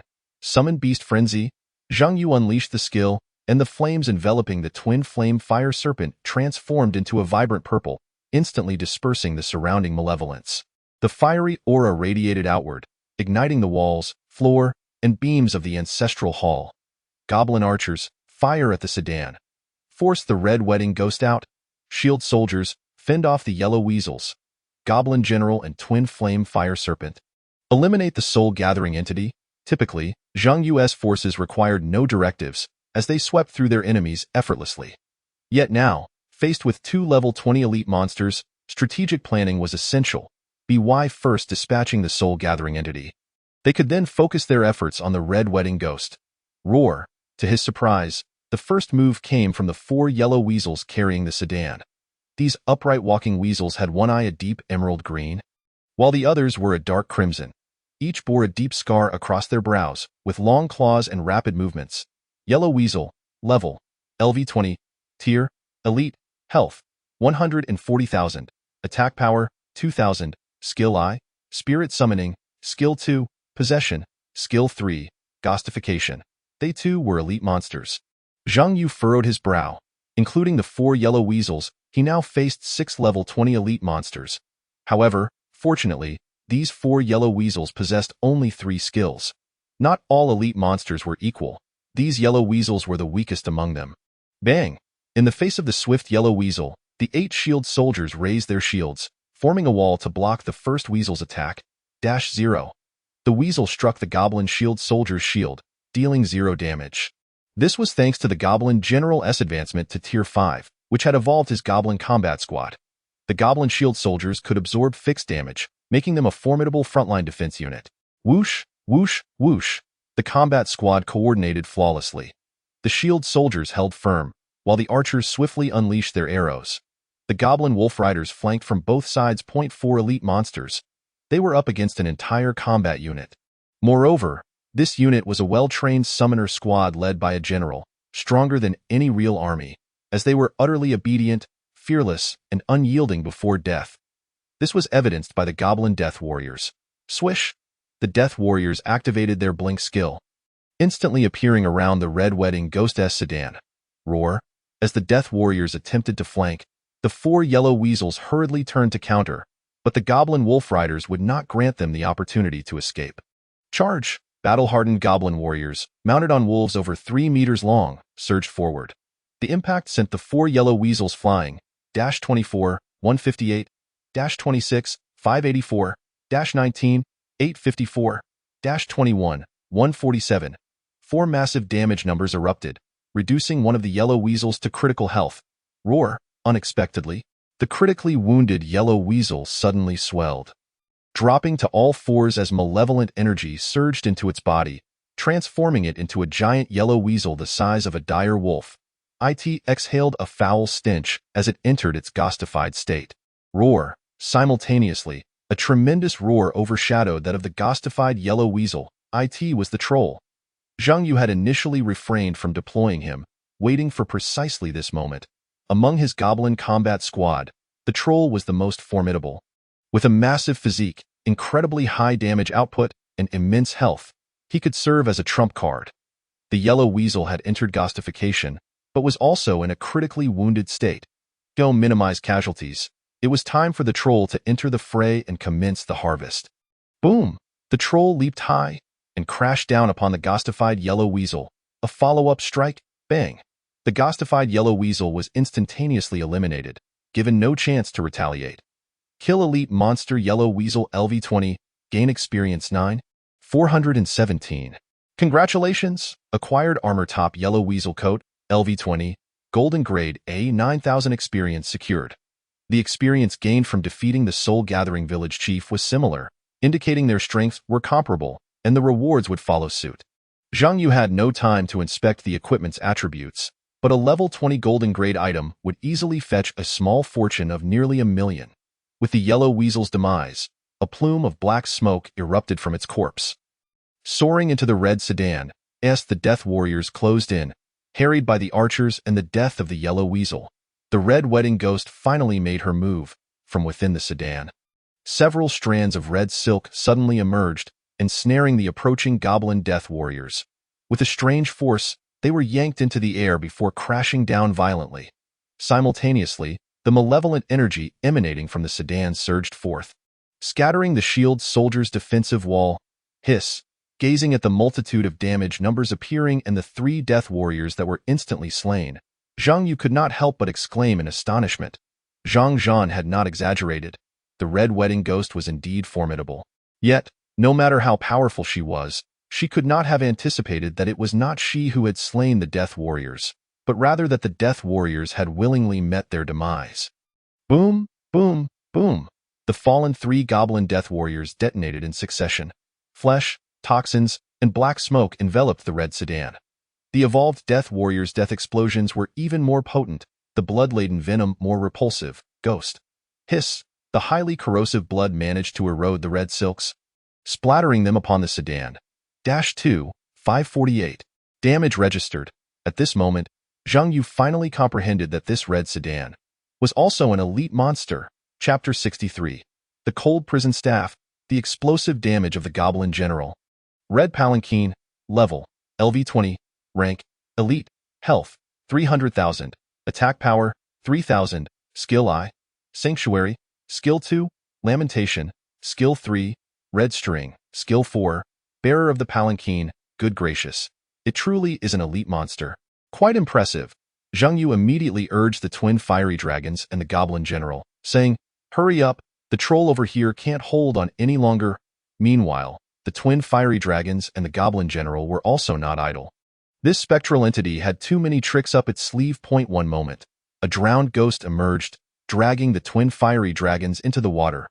The next moment, a frozen ghost appeared, encasing the Goblin General in ice. Shortly after, a wronged ghost appeared, confounding the two and leading them to make erroneous attacks. Although this spectral entity seemed weak, the incessant array of ghostly skills was not easily dispatched. Fortunately, the flames of the twin fiery dragons had been enhanced through the summoner's frenzy evolution, rendering the drowned ghost's water-based abilities ineffective against them. The spectral entity was continuously being scorched by the fiery aura and hellfire serpents, rapidly depleting its health. just as the Goblin General was encased in ice. The ice crystal pendant worn by Zhang Yu activated just in time to dispel the freeze. The only troublesome adversaries were the wronged ghost, and the hanged ghost. Point one was responsible for control, while the other inflicted damage with a noose. Upon hearing Zhang Yu's urging, the Goblin General drew out a fish-slicing knife. Zhang Yu had previously switched the equipment of the Goblin General and the twin fiery dragons. As the Goblin General was better suited for the fish-slicing knife, a voice emerged from the Goblin General's lips, awkward and unclear. 30 years of fish slicing, my heart is as cold as my blade. To be honest, the Goblin General's stature and demeanor lent an air of authority to whatever he said, even if it was such a line. With a sudden flex, the muscles in the Goblin General's arm bulged, and the fish-slicing knife gleamed with a silver light. The fish-slicing knife's effect, by uttering this line, the next 3 attacks would have their attack speed increased by 100. The Goblin General charged forward. Boom! The twin fiery dragons also synchronized perfectly with the Goblin General, using fireballs to clear the way, blasting away the wronged ghosts that sought to confuse the Goblin General once more. The great wolf leapt back, springing high into the air. The Goblin General leapt down from the back of the great wolf. Point one from above, the other from below. They attacked in unison. The first strike, combined with the damage from the leaping heavy blow skill, dealt 18,741 damage. The second strike activated the effect of the human skin spider set. Set effect, Grudge. The grudge will mark your enemy. Your next attack will inflict a grudge attack on that target, dealing damage equal to critical hit damage, but without benefiting from critical hit bonuses. Critical hit, 25, 417, thud. The second blow shattered the head of the wronged ghost, which had just revealed itself, attempting to thwart the Goblin General, turning it into a wisp of black smoke. With the wronged ghost's blinding technique rendered ineffective, the Goblin General's third strike fell almost instantaneously. Although it was ordinary damage, it still dealt over 10,000 points of damage. Meanwhile, the Great Wolf's charge skill also struck the spectral entity. Boom! A resounding explosion erupted above the spectral entity. 45, 488. An exaggerated damage figure. If not for the damage reduction from the ghostly beings, this charge alone could have dealt upwards of 80,000 to 90,000 damage. With the speed boost from the fish-slicing knife, the 3 strikes were quickly completed. The combination of the charge and a set of minor skills dealt a total of 100,000 damage to the spectral entity, and despite the multitude of skills, only a few seconds had passed. Coupled with the ongoing fiery assaults from the twin fiery dragons, the health of the spectral entity plummeted. Hiss! In the distance, Tao Qian and the others gasped in astonishment. Though accustomed to it, this was their job. Chaotic slaughter. Zhang Yu was responsible for the chaos. While they were there to cheer, it wouldn't be right if they didn't shout 666 as spectators. The only one truly astonished was Chai Yun, whose wide-eyed expression of someone unacquainted with such sights brought a sense of comfort to Tao Qian and the others. Crack! At that moment, the effect of the cold prison staff activated. After casting 3 skills, it automatically unleashed the cold prison skill, using its formidable ice abilities to bind enemies, inflicting 3,000 fixed ice damage and freezing them. 3,000, 3,000, because the skills of the Goblin General and the twin fiery dragons overlapped. 2 cold prison skills were released simultaneously from the cold prison staff. Zhang Yu then realized that fixed damage skills could ignore all defenses and damage reductions, although 3,000 was not particularly high. The freezing effect was reliable. The spectral entity had no resistance and was instantly frozen. Seeing this opportunity, the Goblin General wasted no time and charged up. Bang! The fully charged warrior's heavy strike had a coefficient of 13 times. Combined with the frenzy enhancement of the summoned beast and the critical hit effect activated by the grudge, it struck heavily against the spectral entity. Boom! It sent the spectral entity flying over 10 meters, crashing into a massive copper basin in the courtyard. 41, for 78, 40,000 damage. Phew! Seeing the spectral entity being knocked away, the twin fiery dragons seized the moment to attack. They rushed forward, flipping the copper basin over the spectral entity and pressing down on it. Then, burned. Ah! The anguished screams of several souls echoed relentlessly. Yet, they could not escape the 2-meter-wide copper basin resting atop them. Flames engulfed the basin. 7, for 15, 1, for 75, 9, 874. A series of damage figures appeared. The enormous copper basin was heated to a crimson hue, while the spectral entity inside resembled a duck being roasted in an oven, gradually losing its vitality. This was rather ruthless. Zhang Yu couldn't help but exclaim. This was nothing short of a copper bowl torture. Ah! From within the basin came piercing cries. Remarkably, it managed to force open the basin. The spectral entity, its entire being scorched red, was left with only a layer of blood skin. However, in this weakened state, it unleashed a skill reminiscent of brutality. The Vengeful Spirit. Chapter 64. Vengeful Spirit, are you sweating profusely? The Vengeful Spirit emerged. A chilling wind swept through. The sky swirled with ominous energy, transforming into spirits that descended into the ancestral hall. The courtyard was filled with spirits, rushing toward the Goblin General and the twin fiery dragons, spurred by the wails of the Vengeful Spirit. Zhang Yu's expression darkened, just as he was about to reveal his trump card. A clear ringing sound resonated from within the ancestral hall. When the sound of the bell echoed throughout the ancestral hall, instantly freezing all spirits in place, including the Vengeful Spirit transformed spectral entity and the yellow-skinned creatures battling the trolls. Only the red-clad female ghost within the red palanquin remained unaffected, as expected. Zhang Yu turned to look at the ancestral hall, not at the clay statue of the dual-faced ghost, but at the dusty black and white photograph beside the spirit hall. Humph! Your descendants have turned out like this, yet you still protect them. Truly a devoted guardian. Zhang Yu scoffed before urging the Goblin General and the twin fiery dragons. Why are you still hesitating? This is a rare opportunity. The immobilized Vengeful Spirit transformed spectral entity is the most challenging phase to deal with. Once immobilized, it becomes a sitting duck. The key point is that there is also a group of spirits that are basically a free gift. This is all experience. Kill spectral entity LV20. Gain experience 5,879. Kill spectral entity LV20. Gain experience 5,547.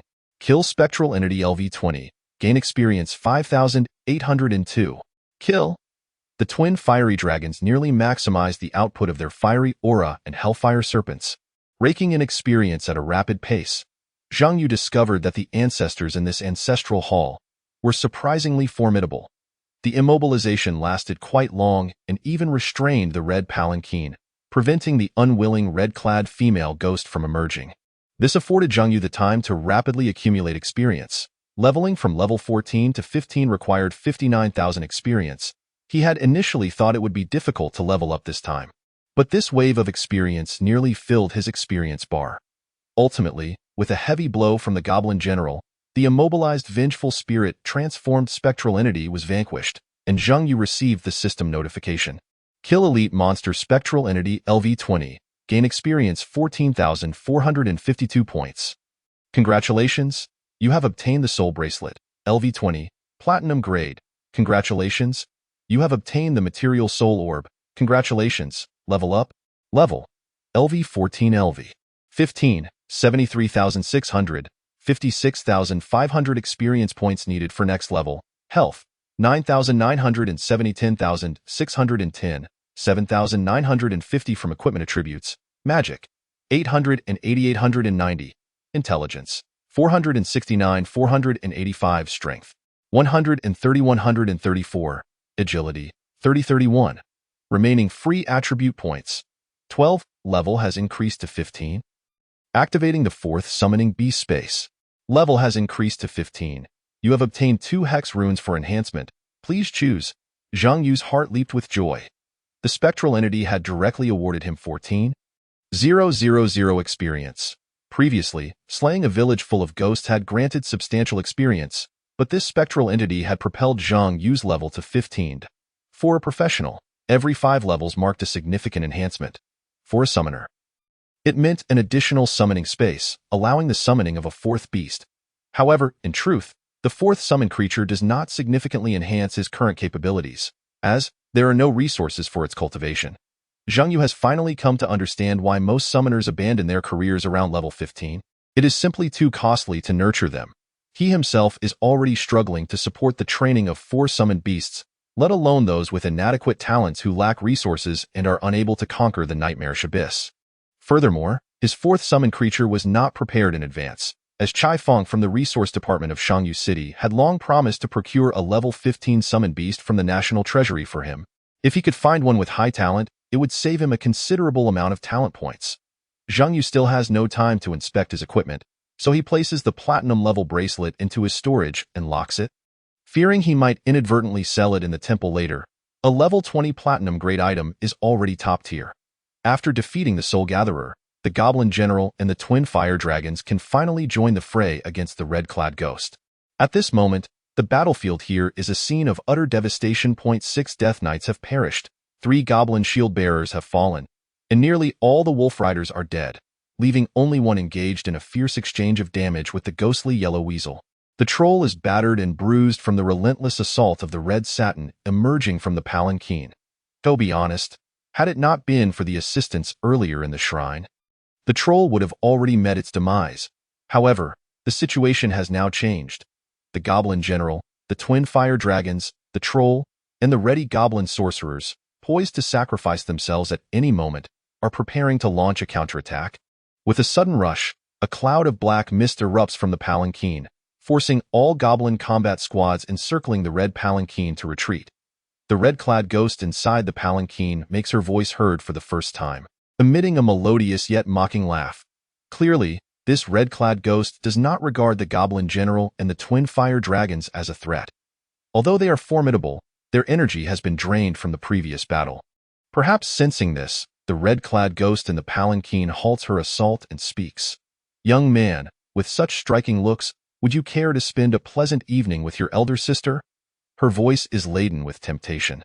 Zhang Yu recalls that Zhang Zhan's strategy had mentioned how the red-clad ghost lures adventurers out of the shrine to slay them. Suddenly, he realizes that the palanquin has never set foot inside the shrine but has remained at its entrance. Attacking with the red satin, Zhang Yu contemplates for a moment before summoning the giant-winged spirit butterfly. Initially intending to reserve it for the boss, he now finds it necessary to deploy it. After all, defeating her might very well mark the conclusion of this encounter. With a resonant call echoing throughout Shangyu village, a magnificent and imposing giant butterfly appears behind Zhang Yu. Astonished, Tao Qian and the others, who have witnessed grand spectacles before, cannot help but express their amazement. It is impossible not to be awed by a butterfly standing over 4 meters tall.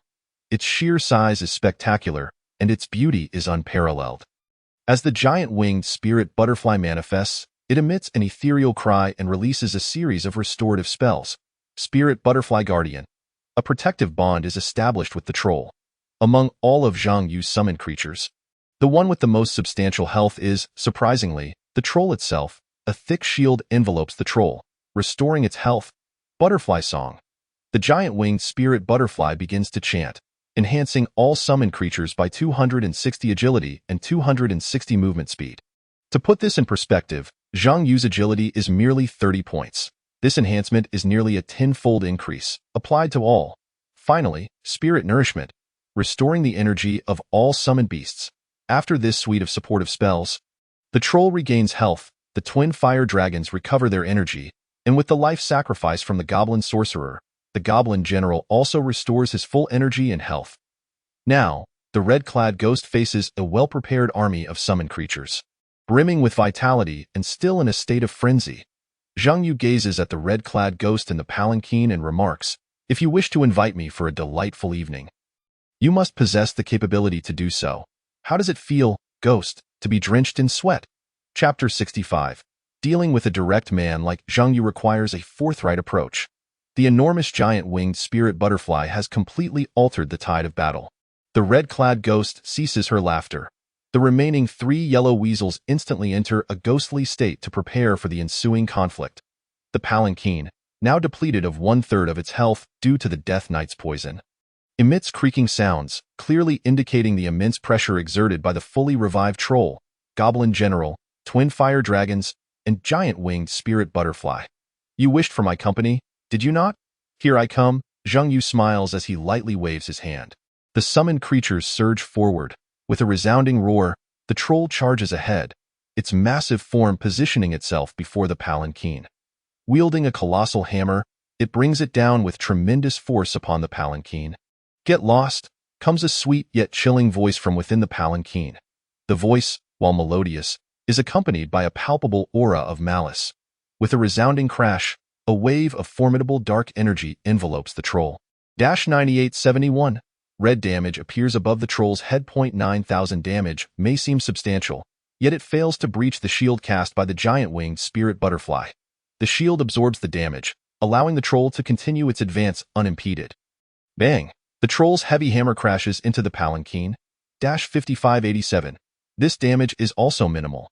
When striking the palanquin, it too is shielded by a layer of gray protection, an ability known as Aegis inherent to elite monsters such as the palanquin. The damage is low, as Zhang Yu had anticipated. This palanquin is a ghostly creature, akin to the red shoes and the doll, possessing damage-reducing capabilities. Scoring 5,000 damage is already commendable, considering this is merely a single strike. Zhang Yu has an abundance of summoned creatures. Whoosh, whoosh, whoosh. The second wave of attacks initiated by the goblin archers ensues. 1054, 1112, 1058. The damage is lower, but they strike in rapid succession. Following this, the twin fire dragons unleash their fiery aura, while the goblin general charges forth, and the death knights execute surprise assaults. Suddenly, a crisp drumroll resonates from around the palanquin. A band dressed in mourning attire emerges from the mist, the mournful music. This is also a skill of the palanquin. Zhang Yu recalls the 4 abilities of the palanquin. The bearers of the palanquin must refer to those 4 yellow weasels. Aegis is the gray shield. The mournful music is the spectral musicians that diminish the desire to attack among summoned creatures, a status-affecting skill. The red string. Zhang Yu surmises that the red satin previously encountered must be linked to the red string skill. Squinting slightly, he realizes that the red-clad ghost inside the palanquin has not employed any skills. She has merely been manipulating dark energy. At this moment, Zhang Yu glances down at the mute little girl beside him. Noticing her anxious gaze fixated on the palanquin, he begins to piece together the answer so that Esset, no wonder you never entered this shrine. You are the one pulling the strings behind the scenes. Zhang Yu has long harbored a question regarding Zhang Zhan's strategy. All the descriptions of the red-clad ghost skills were, in fact, those of the palanquin. This implies that, from Zhang Zhan's perspective, the palanquin embodies the red-clad ghost. Thus, they share the same name, ghostly marriage. However, it is the palanquin that manipulates the red satin, while the entity within controls the dark energy enveloping the entire Shangyu village. With this realization, Zhang Yu swiftly turns to Wenrinkinjiu and Tao Qian, instructing, keep an eye on this area. Do not allow any villagers to leave. Tao Qian immediately inquires, where are you going? Zhang Yu replies, to check if the true mastermind is still lurking in the pigpen. Spirit butterfly, follow me. Zhang Yu brings a spirit butterfly with him, then takes the little girl by the hand, confidently striding toward the entrance of the shrine. A wave of dark energy surges toward Zhang Yu. Whoosh! Crack! The shield from the vengeful ring shatters. Zhang Yu observes the ground where the dark energy has exploded, clearly avoiding the little girl. He smiles and cradles her in his arms, saying, now she won't dare to strike me. The little girl gazes at Zhang Yu with a complex expression. Zhang Yu chuckles and reassures her, don't look at me like that, go be honest. I mean no harm. I just need to resolve a few matters.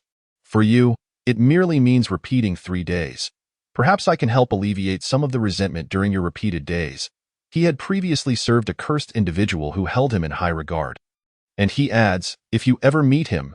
To his astonishment, Zhang Yu effortlessly passes by the palanquin without encountering any attacks or being engulfed by dark energy. It is as if he is invisible to the spirits crowding the streets. Holding the little girl, he strides naturally toward the eastern end of the village. Tao Qian, bewildered, asks, what just happened? When Renkinjiu ponders Zhang Yu's departing figure, realizing that at this point, both parties have revealed their intentions. Revealed intentions? When Renkinjiu nods, the red-clad ghost in the palanquin has never shown her true form to Zhang Zhan, indicating that she is likely the true mastermind.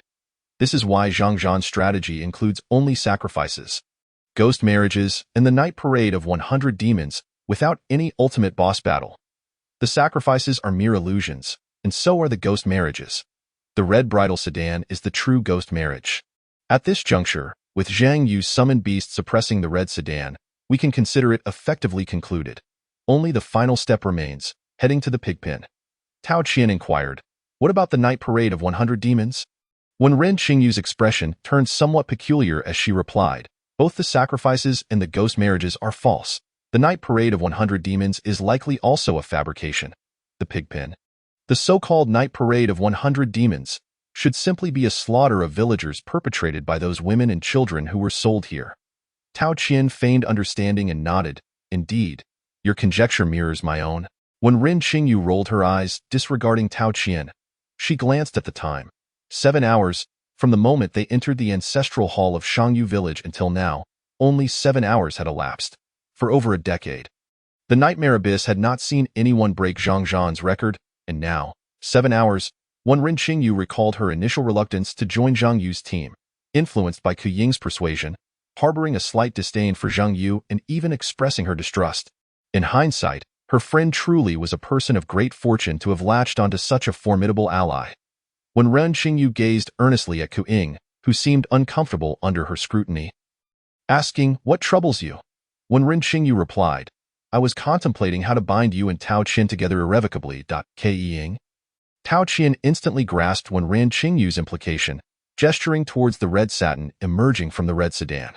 Perhaps they should simply tie them up. When Ren Qingyu nodded, "That's right.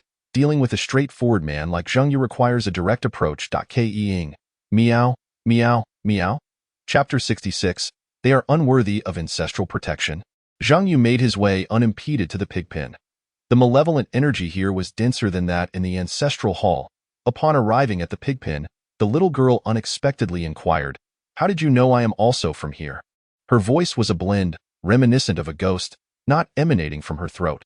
Sensing the chilling aura emanating from the girl in his arms, Zhang Yu felt no fear. Instead, he explained with keen interest, "Because you are a ghost."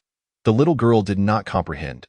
Zhang Yu pointed to the group of spirits trailing behind him, saying, "Look, the hanged ghost's tongue is protruding because it couldn't retract during the hanging. The limping ghost died due to its unsteady legs. The old man said you lost your tongue as punishment, but how could a ghost lose its tongue? The fact that you can skillfully chew food without a tongue indicates you had it removed while you were alive. To inflict such cruelty upon a little girl means you do not belong to the villagers." In fact, the girl had already exhibited abnormal behavior earlier. The old man had gone to alert others without bringing her along, leaving her beside Zhang Yu. When she encountered the gathering of spirits and the ghostly bride in red, she displayed no signs of panic. Zhang Yu had deduced that she was not one of the villagers. Yet neither was she a boss. In other words, there was no true boss within the depths of the ancestral hall. The night parade of 100 demons represented the final phase. The little girl pouted. Acknowledging his cleverness, the previous outsiders were all foolish. They thought hiding in coffins would protect them, and they genuinely did so. They believed it was a safe place, but I merely had them hide there for my amusement. As Zhang Yu listened to her words, a peculiar expression flickered in his eyes. He asked, "Why do you wish to see them humiliated?" The little girl responded with indignation, "Who told them to assist those vile villagers?" So that was it. Zhang Yu understood clearly that Zhang Zhan and the others had failed to discern the true background of the ancestral hall's abyss. They merely assumed it was a haunted village. Misled by the initial hints upon entering the abyss, they believed the issues arose from worshipping the wrong ancestors. From the outset, Zhang Zhan's reasoning had been flawed. Zhang Yu casually inquired, "Have many other outsiders come here?" The little girl shook her head, "Not many. They come around periodically. You are the second wave of outsiders to arrive recently. The previous group was quite amusing. They were chased around by us." The little girl rarely displayed childlike traits. Chattering on, the most memorable incident was when a formidable group of outsiders successfully survived the Night of Vengeance and expelled them before Shangyu village reset. Zhang Yu. He began to piece it all together. For over a decade, only Zhang Zhan and his group had cleared the ancestral hall abyss. All practitioners in Shangyu City had believed that this was the correct method to conquer the nightmare-level ancestral hall. But in truth, they had all been toyed with by this little girl and her ghosts. It could only be said that Zhang Zhan had taken the most cumbersome route to clear the ancestral hall, dragging it out for 3 days until the ghost marriage concluded and the night parade ceased. No, it should be called the Night of Vengeance. Yet, these were trivial matters.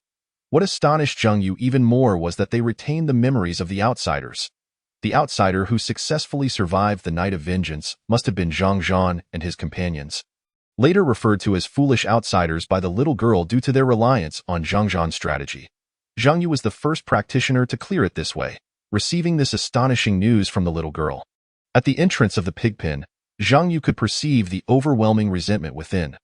The so-called night parade of 100 demons comprised those who had once been imprisoned here and ultimately perished.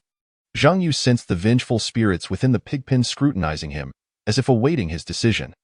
This was the very reason Zhang Yu had come to the pigpen, for the ancestral hall had two possible endings, two choices. The first choice was Zhang Zhan's, to believe in the villagers and drag the ordeal out for 3 days in the ancestral hall. The second choice, to join the vengeful ranks, facing the 100 demons. Zhang Yu contemplated and directly asked the little girl, "Who severed your tongue?"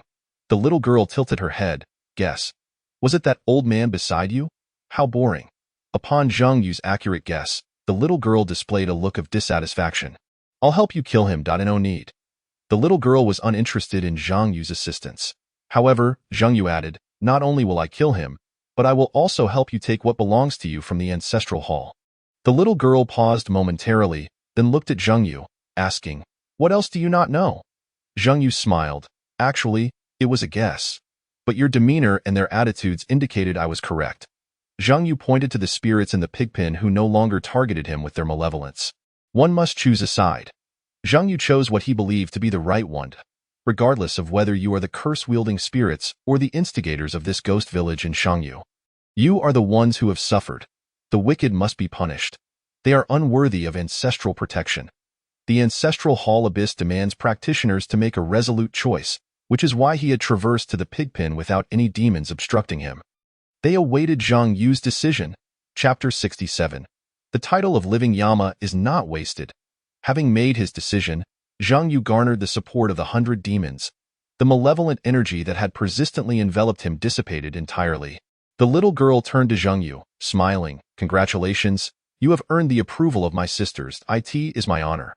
Zhang Yu gently nodded at the 100 demons within the pigpen. The little girl gazed towards the direction of the ancestral hall, saying, "Although we have received the mercy of the spirit gods, granting us the power to summon the spirits and transform the entire village into a ghost village, we cannot truly punish those vile beings as long as the ancestors remain in the ancestral hall." Zhang Yu asked, "What if there were no ancestors?" The little girl smiled sweetly. "That would be splendid.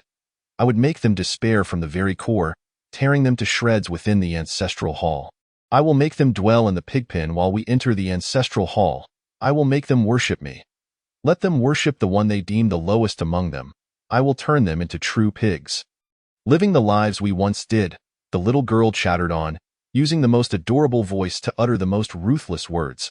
Clearly, this vengeance plan had been long in her heart, yet no practitioner had previously chosen this path to clear the game. Because aside from the little girl, who was taken in by the old man and had her tongue severed, the other spirits in the pigpen could not enter the ancestral hall. To accomplish these goals required the help of practitioners. The outsiders, listening to the little girl's cruel words, Zhang Yu directly showered her with praise. "Now that's more like it. Revenge should be thorough and not convoluted. The way you all sought revenge before." They had no idea what they had done wrong, nor did they know who was avenging them. A mere sense of fear, devoid of any regret. As the expert in petty grievances, Zhang Yu criticized their previous acts of vengeance as being more about form than substance. "You must ensure they feel remorse," he declared. "Leave this matter to me." The little girl glanced at Zhang Yu, then at the shattered red sedan chair, and inquired, "But how will you take their ancestors away?" "They are far mightier than my sisters," Zhang Yu, with unwavering confidence, replied. "That is exceedingly simple."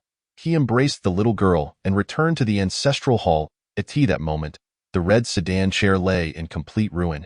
Nearly 20,000 experience points and a piece of platinum-grade equipment had already been accrued during his conversation with the girl. The female ghost in red emerged from the wreckage, hovering in midair without launching an attack. Instead, fixating her gaze on Zhang Yu as he approached, at Zhang Yu's behest, the summoned beasts ceased their assault. All eyes were on Zhang Yu, including those of the villagers hiding within. He carried the little girl into the ancestral hall, where when Renkinjiu hurriedly asked, "What is happening?" Zhang Yu smiled and replied, "Everything is essentially in order. We merely need to allow these villagers to make their own choices, and then we can depart from here." "Choices?" When Renkinjiu was perplexed, Zhang Yu gestured for her to observe. "Goblin General, summon the heavy cavalry regiment." "Yes, boom." A synchronized clattering of hooves resonated as 30 heavily armored goblin cavalry emerged behind the goblin general. Standing resolutely in the center of the ancestral hall, mounted on massive wolves, marching in perfect unison, in the sky, the red-clad ghost furrowed her brow at the imposing sight of the heavy cavalry regiment. She had not anticipated that, after all this time, this outsider still possessed an ace up his sleeve. In truth, it was solely due to her acknowledgement of Zhang Yu's power that she had permitted him to escort the little girl directly to the pigsty. As the ghost king of Shangyu village, any decisions made required her consent. She had recognized the outsider's strength, yet she was astonished to discover that he was even more formidable than she had imagined. She silently pondered whether the 100 ghosts could withstand the charge of this heavy cavalry regiment. Meanwhile, Zhang Yu addressed the villagers. You must remove the items within the ancestral hall. The villagers were taken aback. Frozen in place. Move the ancestral hall. That was inconceivable. The hall was their sole protector. How could they possibly relocate it?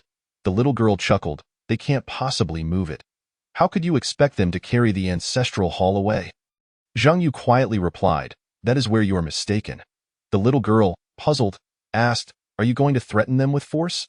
Zhang Yu shook his head. Force would be futile against them. They would even sacrifice themselves. So how could they be intimidated? The little girl pointed at the goblin heavy cavalry behind Zhang Yu in confusion. He smiled and said, they were initially intended to confront the 100 ghosts. Ah, that is to say, your sister's trump card, which I have held back until now, but alas, it has gone unused. Its summoning is merely for you to see. No matter the choice I make, I can forge a path forward. Yet I choose to support you. As he spoke, Zhang Yu stepped into the main hall of the ancestral hall. A powerful pressure bore down upon him. He sensed that if he were to take action himself, he would surely perish. The ancestors here were formidable. Zhang Yu gazed at the villagers and pointed at the clay statue of the dual-facing deity, asking, do you know why your sacrifices have consistently failed? It is because you have been too indiscriminate in your offerings. Ask yourselves honestly, can your ancestors truly achieve the great feats of the past? The captivating tea leaves? The plague that barred entry to all? Your ancestors cannot. But it can, Zhang Yu passionately proclaimed. Look at this ancestral hall. The Yin deity that aids you resides right here, yet you allow other entities to exist within this sacred space. Is that not a profound disrespect? It appears so. The villagers were actually convinced.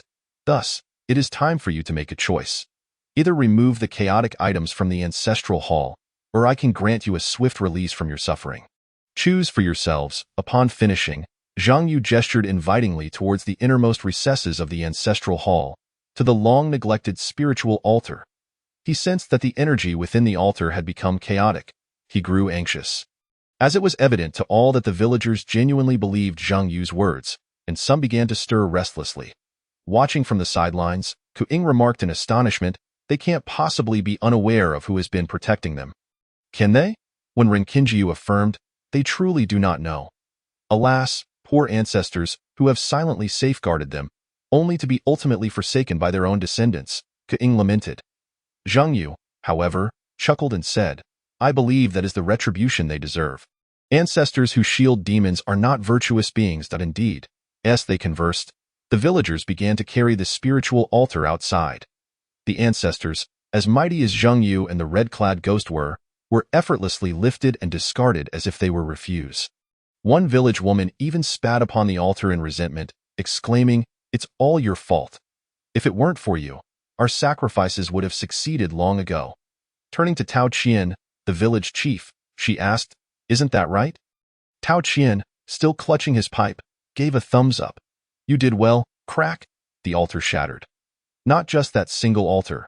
Within the hall, aside from the dual-faced Yin deity and 3 utterly useless broken coffins, nothing remained. Zhang Yu approached the entrance of the ancestral hall. Gazing at the altars piled outside like refuse, he remarked with a smile, you were meant to protect trash, yet now you have become trash yourself. However, you have indeed reaped what you have sown.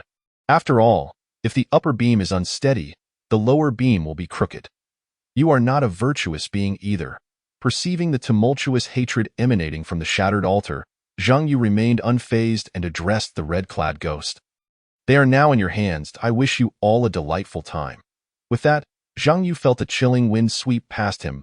It turned out they could no longer contain themselves. One by one, they transformed back into their original forms and charged into the ancestral hall. The screams commenced. Observing the ensuing chaos, Zhang Yu laughed heartily. Although the scene was brutal, Rune remained unsatisfied, stating, "They truly deserve this.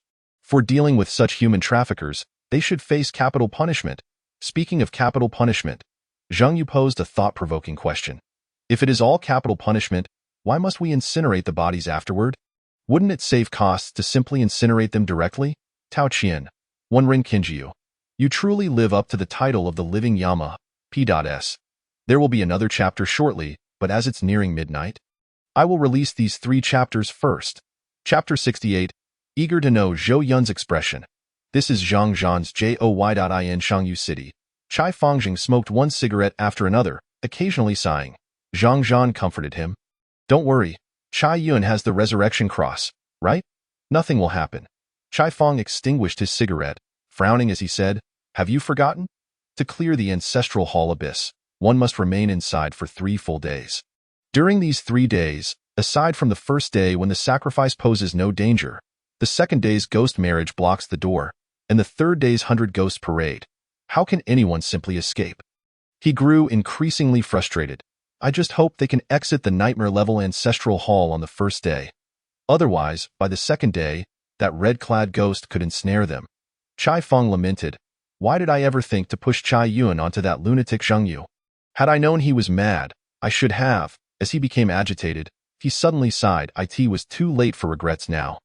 Zhang Zhan added, I didn't expect Zhang Yu to be so reckless, a level 13 professional, accompanied by 4 sidekicks, daring to enter a nightmare-level abyss. Indeed. As Zhang Zhan spoke, he began to chuckle. You still find this amusing? Chai Fang glared at him, but Zhang Zhan couldn't help but say, it just reminded me of that captain I encountered during my training in the Central District. He was just as mad as Zhang Yu. However, Zhang Zhan's demeanor was entirely different from Chai Fang's. He exhibited little concern, even a hint of anticipation. Such a personality is what defines genius, is it not? How could a genius always adhere to convention? How many records has Nen Mu Yun shattered? How many people once doubted him? And the sword god of the Central District, my former captain, even that Li Qinggong whom you and I both despise. Aren't they all madmen? In this world, only madmen can achieve success. Listening to Zhang Zhan's words, Chai Fang lit another cigarette, his expression unchanged as he replied, success makes one a madman. Failure turns one into a corpse. I believe in Zhang Yu. Zhang Zhan proclaimed boldly. Seeing he could not sway Zhang Zhan, Chai Fang shifted the topic, asking, have you acquired Zhang Yu's resources? Zhang Zhan chuckled, weren't you just worrying about whether Zhang Yu and the others could survive? Why are you now fretting about what happens after he emerges? Chai Fang, with an air of irritation, remarked, am I to hope for their demise? I am merely concerned. To be honest, I do harbor a sliver of anticipation. Were it anyone else, I would have already sentenced them to death. Yet this Zhang Yu fellow, I have encountered him before, and he does not strike me as one who recklessly disregards life. Naturally, I wish for their success in the trial, for it would also benefit Chai Yun. So, have you secured the resources or not? I assured Zhang Yu that once he emerged from the abyss, the resources would be at hand. Zhang Zhan, visibly impatient, replied, is there ever a time I fail to accomplish my tasks? Chai Fang, with a look of skepticism, prompted, so, the resources are secure? Zhang Zhan proudly declared, absolutely assured. We are merely awaiting Zhang Yu's emergence to receive even better news. Chai Fang lit another cigarette, contemplating, merely emerging would be a commendable feat. Good news is a different matter altogether. Observing Chai Fang's disheartened demeanor, Zhang Zhan stood up and asserted, come on, let us go drink. In no mood? Precisely because you lack the mood, we should indulge in drink. The abyss will last at least 3 days. Can you linger in despair for that long? Let's drink and lose ourselves in intoxication. Time will pass swiftly. Chai Fang, upon reflection, conceded and followed Zhang Zhan out. Simultaneously, a post appeared on the forum. Shocking! Zhang Yu has entered the nightmarish tomb abyss. The post quickly garnered attention, as discussions about the tomb had always been vibrant on the Shangyu City forum, given its unique characteristics. The post included an image indicating a friendship with Zhang Yu. Practitioners have the ability to add friends through the sanctuary and observe each other's status within the abyss. It revealed that Zhang Yu was indeed positioned in the nightmarish tomb abyss of Shangyu City. A timid inquiry arose. Who is Zhang Yu? Do you not know Zhang Yu? He was the practitioner who cleared the nightmarish Cold Street Abyss a few days prior in Jiangxue City. Is he truly that formidable? The Cold Street Abyss. Wasn't that a level 1 abyss? Is he attempting to conquer the level 2 nightmarish abyss so soon? Your use of "so" is apt. On what basis do you believe Zhang Yu can conquer the level 2 nightmarish abyss? I recall Zhang Yu is merely level 13, correct? Level 13 is not the crux. The key point is that Zhang Yu is accompanied by Tao Qin and others. Clearing a level 1 abyss has inflated his ego to the extent that he believes he can conquer level 2 alone? Why are there so many voices from Jiangxue City? Jealousy, I presume. Zhang Yu was poached by our mayor, and they have come to watch the spectacle. Indeed, you are correct. There is no ulterior motive. I merely wish to inform you that even if Zhang Yu arrives in Shangyu City, you shall derive no benefits, for he is on the brink of death. Let the jesters perish. From this point onward. The post transformed from a simple discussion regarding Zhang Yu into a fiery exchange between practitioners from Shangyu City and those from Jiangxue City. Some even initiated a betting thread, guessing whether Zhang Yu could conquer the nightmarish tomb abyss. Instantly, thousands participated, with 92 believing Zhang Yu would perish within the abyss, 7 optimistic about his survival, and only 1 confident he would clear the nightmarish abyss. As the online debate escalated, Zhang Zhan and Chai Fong, intoxicated beyond measure, were suddenly greeted by an unexpected announcement. Notification: congratulations to the practitioner team, Summoner Squad, for breaking the historical clearing time for the nightmarish tomb abyss. Clearing time: 8 hours, 44 minutes, 21 seconds. Team leader: Zhang Yu, Summoner. Team members: Tao Qian, Monk; Ku Ying, Assassin; Wenren Qinjiu, Assassin; Chai Yun, Ranger. Other team members receive rewards. Practitioner Experience 100. 000. Historical Record Gift Pack. Nightmarish Tomb Abyss, X1. Title of Historical Recorder, Nightmarish Tomb Abyss version, X1. This was a notification directed at all practitioners in Shangyu City, a piece of information only they possessed. Thus, when practitioners from Shangyu City saw their Jiangxue counterparts still boasting online, they wore peculiar smiles. The feeling of watching clowns was simply delightful. Continue your banter. I am all ears. Just a minute ago, I did not know Zhang Yu. A minute later, he shall be my godfather. The betting thread, which had not yet been closed, saw the one option for clearing suddenly rise to 15. Had it not been for the thread creator's timely closure, it would have attracted even more participants. Mainly, no one had anticipated Zhang Yu would clear the nightmarish abyss at this juncture.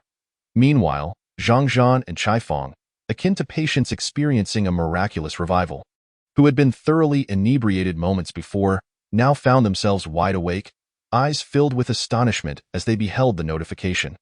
Chai Fong rubbed his temples, incredulous as he queried, "How long have we been asleep?"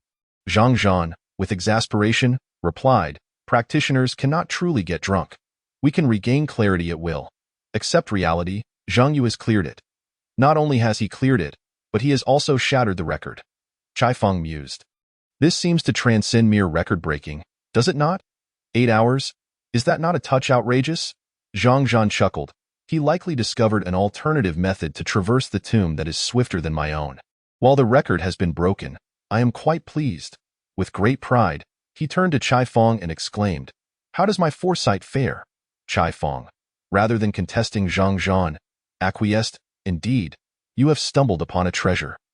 A level 1 nightmarish abyss, a level 2 nightmarish abyss. Such prowess is typically reserved for the few anomalies in the central district. It is astonishing that a mere orphan from Jiangxue City could attain such heights." Zhang Zhan remarked, "I am exceedingly curious about Zhou Yun's reaction. Ha ha ha, it must be quite amusing.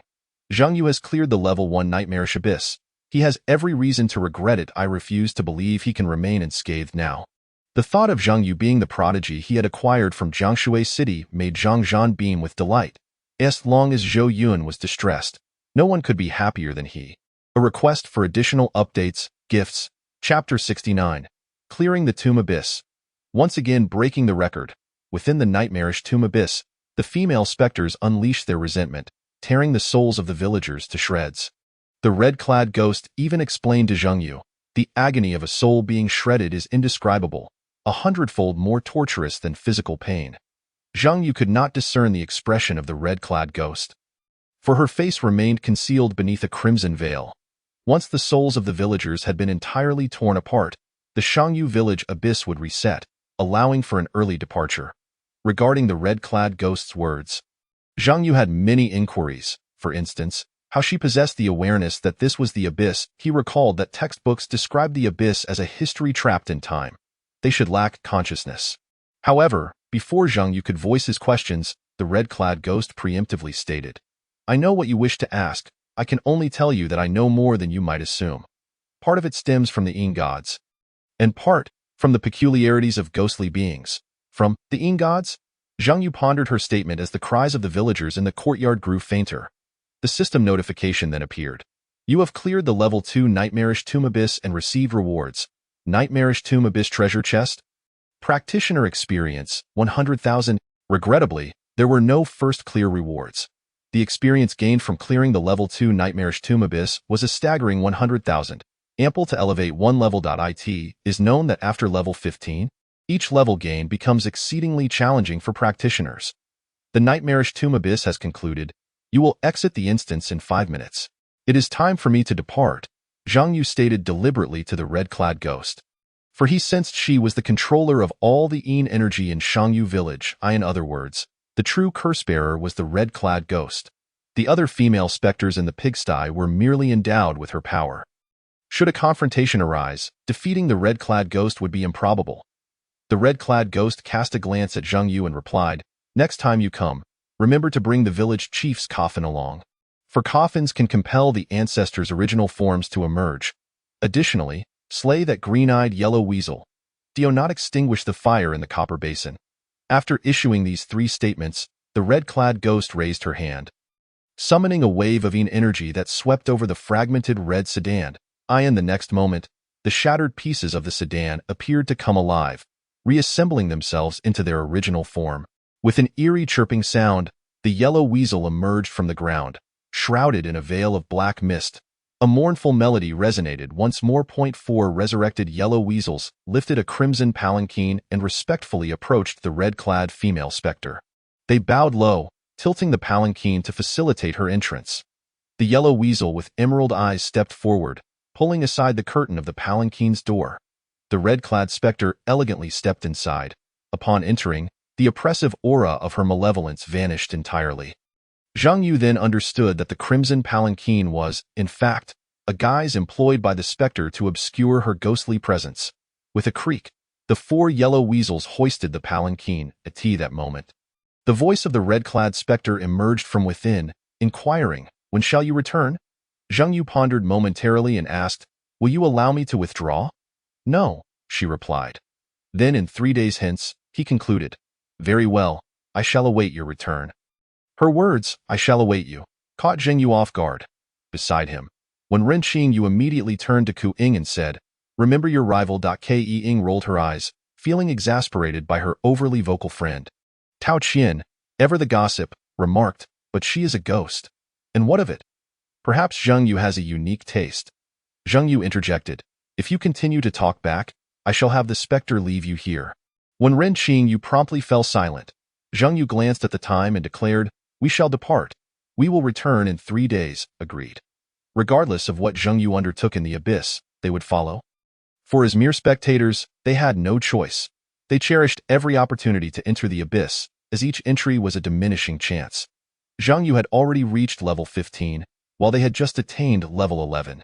With the rewards from the nightmare level abyss, Zhang Yu would further widen the gap in their levels, and by the time he ventured into the 3-stage abyss, their chances of joining him would be nearly non-existent due to the vast difference in levels.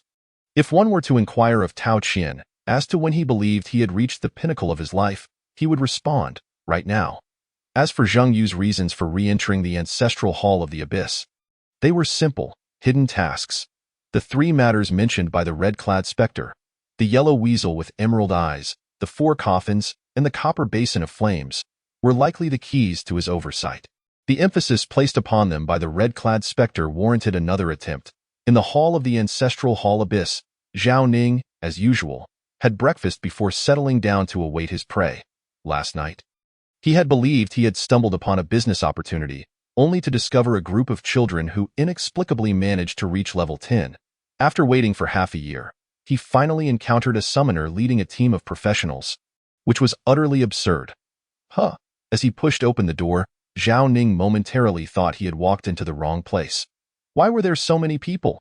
The ancestral hall abyss was unusually crowded. This was unexpected.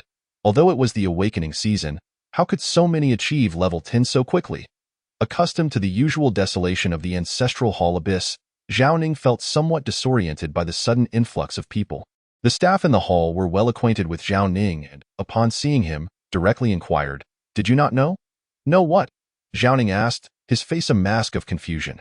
"Did you not receive the notification from Shangyu City?" Zhao Ning shook his head. "I turned off notifications. They are too bothersome." "Someone has cleared the nightmare level abyss. The ancestral hall?" "Yes. But that shouldn't account for so many congregating here. I recall that since Mayor Zhang Zhan released the strategy, several teams of professionals have cleared the ancestral hall abyss." The staff interrupted Zhao Ning, questioning, "Did they break the record? Could it be?"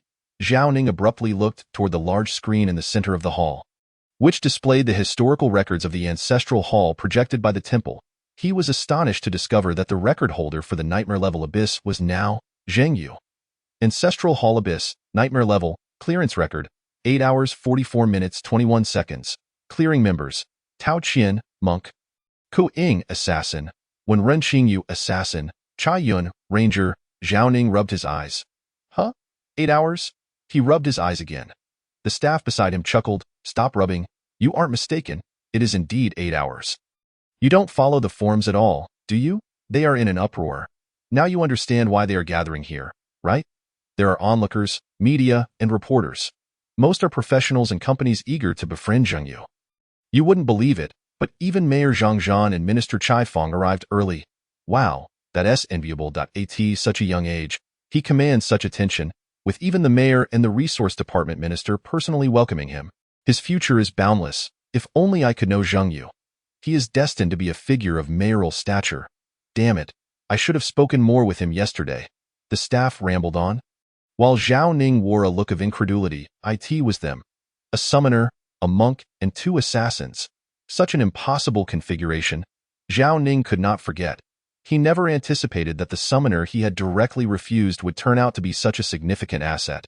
The staff beside him regretted not having spoken more with Zheng Yu, lamenting that they had let slip a chance to join a team that had cleared the nightmare level abyss with merely the requirement of roasting a kidney. Not only had they missed that opportunity, but he felt as if he had also mocked the other party. Damn. Zhao Ning now felt as though he had correctly guessed the numbers for a lottery worth millions, only to discover that he had never bought a ticket, merely written down the numbers. This sensation was utterly infuriating. Chapter 70. Delivering aid in adversity and adding finishing touches in Jiangshui City. The mayor's office lay in hushed silence. It was not entirely quiet. Rather, the atmosphere was stifling, with officials at various levels holding their breath, afraid to speak. Mayor Zhou Yun had not uttered a word since the meeting commenced, all due to the message just delivered by his secretary.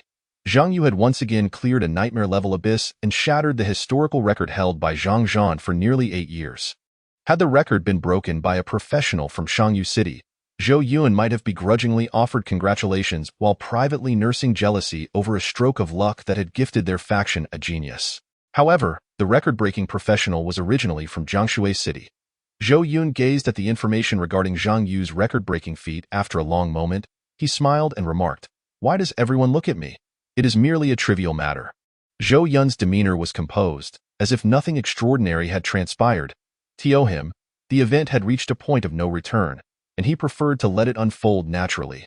What could a mere level 2 professional achieve in the grand scheme of things? Insignificant.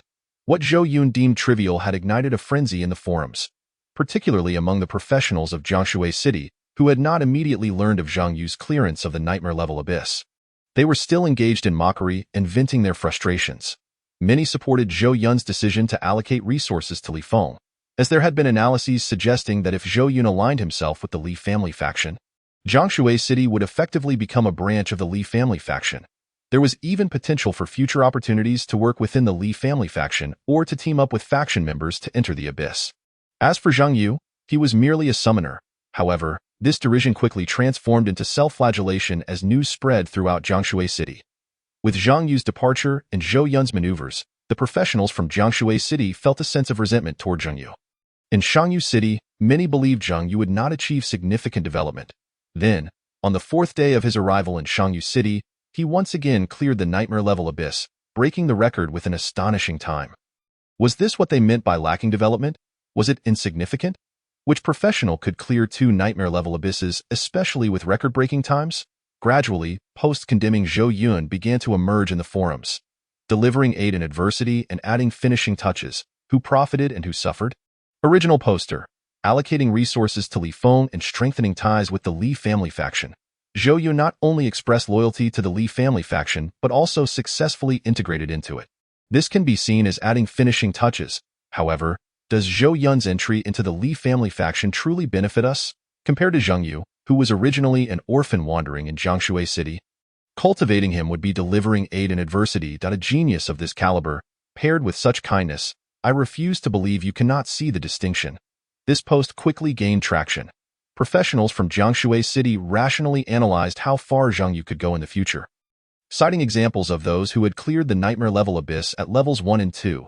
Although Zhang Yu was a summoner, his 2 achievements were sufficient to demonstrate his strength. As for the professionals from Shangyu City, they were merely spectators, as Zhang Yu was now one of their own. Regardless of whether it was the youth professional competition or citywide rewards after level 4, it would all pertain to them. You all can continue your analysis. After all, it is us from Shangyu City who are delivering aid in adversity, not you. I recall you all confidently asserting that Zhang Yu was incapable. How is it that you now begin analyzing his future? Pray, cast thine eyes upon the nature of their analysis. Have you all forgotten that Zhang Yu is akin to a nightmarish abyss accompanied by 4 mere spectators? How utterly vexing. In the face of the derision from the practitioners of Shangyu City, the professionals of Jiangshui City find themselves utterly speechless, for the evidence is irrefutable. Achievements stand as the most compelling testament. Gradually, the practitioners of Jiangshui City have turned their ire towards Zhou Yun, with murmurs of his purported miscalculations beginning to circulate. Some have even resorted to outright vitriol. However, these posts vanish mere moments after their appearance, for the forum is not under the purview of the sanctum. While Zhou Yun dismisses these matters as trivial, he discreetly instructs the administrators to expunge any posts that may cast him in an unfavorable light. My recent post has vanished. Who is in a hurry? I shall remain silent. Zhou Yun is a fool. Whoever deleted my post deserves a curse upon their family. The forum has descended into chaos, with nearly all first- and second-tier practitioners from both Shangyu and Jiangshui City joining the fray. Zhang Zhan observes the forum with unabashed delight, unable to contain his laughter. This is utterly hilarious. The posts pinned by these youngsters are truly remarkable. He exclaims, "Ha, this particular insult directed at Zhou Yun has some merit. I shall give it a thumbs up. Hey, who deleted the post?" I had yet to express my approval. That old dog Zhou Yun, daring to act yet unable to face the consequences, what a coward. Zhang Zhan, lacking any semblance of a dignified mayor, lounges in his chair, engrossed in the forum. Chai Fong, at a loss for words, reflects on how Zhang Zhan has indeed tempered his demeanor, in his youth. Zhang Zhan was known as a madman in Shangyu City. After all, he was the first to conquer the Hall of Ancestors Abyss. One must remember that the Hall of Ancestors was once a forbidden abyss in Shangyu City, haunted by a red-clad female specter, deterring all from entering. A resonant hum echoes from the depths of the Hall of Ancestors Abyss. Chai Fong interjects, "Cease your forum scrolling. Zhang Yu and the others are emerging." Emerging? Zhang Zhan rises swiftly. "Let us go welcome our future star." The first to emerge is Tao Qian. Upon seeing the throng before him, he cannot help but exclaim, "Being a celebrity feels rather splendid." When Ren Qingyu rolls her eyes, "You are hardly a celebrity. They are here for Zhang Yu." Ying adds, "Let us not speak the truth. We could have enjoyed a few more seconds before Zhang Yu's arrival." When Ren Qingyu retorts, "Next comes Chai Yun, who is recognized by someone in the crowd." Yun. "It's me." Chai Yun locates the girl who called for her, discovering her to be an old classmate. I was curious how a familiar name appeared in the record-breaking team. It truly is you. Chai Yun gazes up at the sanctum's records and indeed finds her name inscribed there, igniting a sense of inexplicable pride within her. Previously, names like Zhang Zhan and her cousin, Chai Fong, dominated this list, and she had never envisioned that one day her name would grace it as well. It feels surreal. I envy you immensely. You conquered the nightmarish abyss and shattered records. Ever since I heard about your sudden return, I thought you would never again seek to be a practitioner. To her astonishment, upon her return, she has stirred such a commotion. It's truly enviable. Her classmates continuously express their envy, yet their eyes betray a tinge of jealousy. Why is it not themselves basking in this glory? Why is it Cha-Yun? This fire of envy cannot be suppressed, revealing itself in their gazes. Yet, the more they envy, the more Cha-Yun rejoices. She does not feel inferior, even as others deem her a mere hanger-on who leveraged connections to navigate the nightmarish abyss. 4. To cling to such connections is also a form of capability. Thank you, cousin. Cha-Yun sincerely expresses within, discovering for the first time the sheer delight of having privileges. Zhang Yu lacks for mere spectators, and her position within the team is entirely owing to her cousin, the Minister of Resources for Shangyu City. Cha-Yun contemplates sending a token of appreciation to Chai-Fong, perhaps something valuable. She picks up her phone and sends him a text message. At that moment, Chai-Fong and Zhang Zhan await Zhang Yu's appearance. Chai-Fong receives Cha-Yun's message. Brother, thank you so much. You truly aided me greatly this time. I had my mother send you some resources. Rest assured, they are all valuable items, enough to secure you a commuted sentence. Chai-Fong is bewildered. What madness has seized her? Zhang Zhan, having seen the message, offers his analysis. She likely wishes to convey her gratitude, a commuted sentence. That is indeed quite valuable, Chai-Fong. Just a moment, another chapter is forthcoming. Please wait. Chapter 71. Alas. My character leaves much to be desired. Zhang Yu is the last to emerge. The moment he is transported, a throng surrounds him. Greetings, Zhang Yu. I am the general manager of Angel Pharmaceuticals, and I wish to invite you to become our company's representative practitioner. Great deity, do you remember me? Please take me into the next abyss. I shall pay. Greetings. I represent the equipment recovery company of Shangyu City. Zhang Yu, do you lack a girlfriend? Where does this brazen individual come from? Do you not see the three beauties standing beside Zhang Yu? Do you think you have a chance?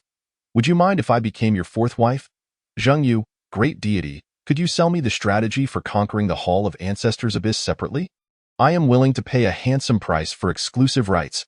Resource monopolizer, begone from Jiuzhou.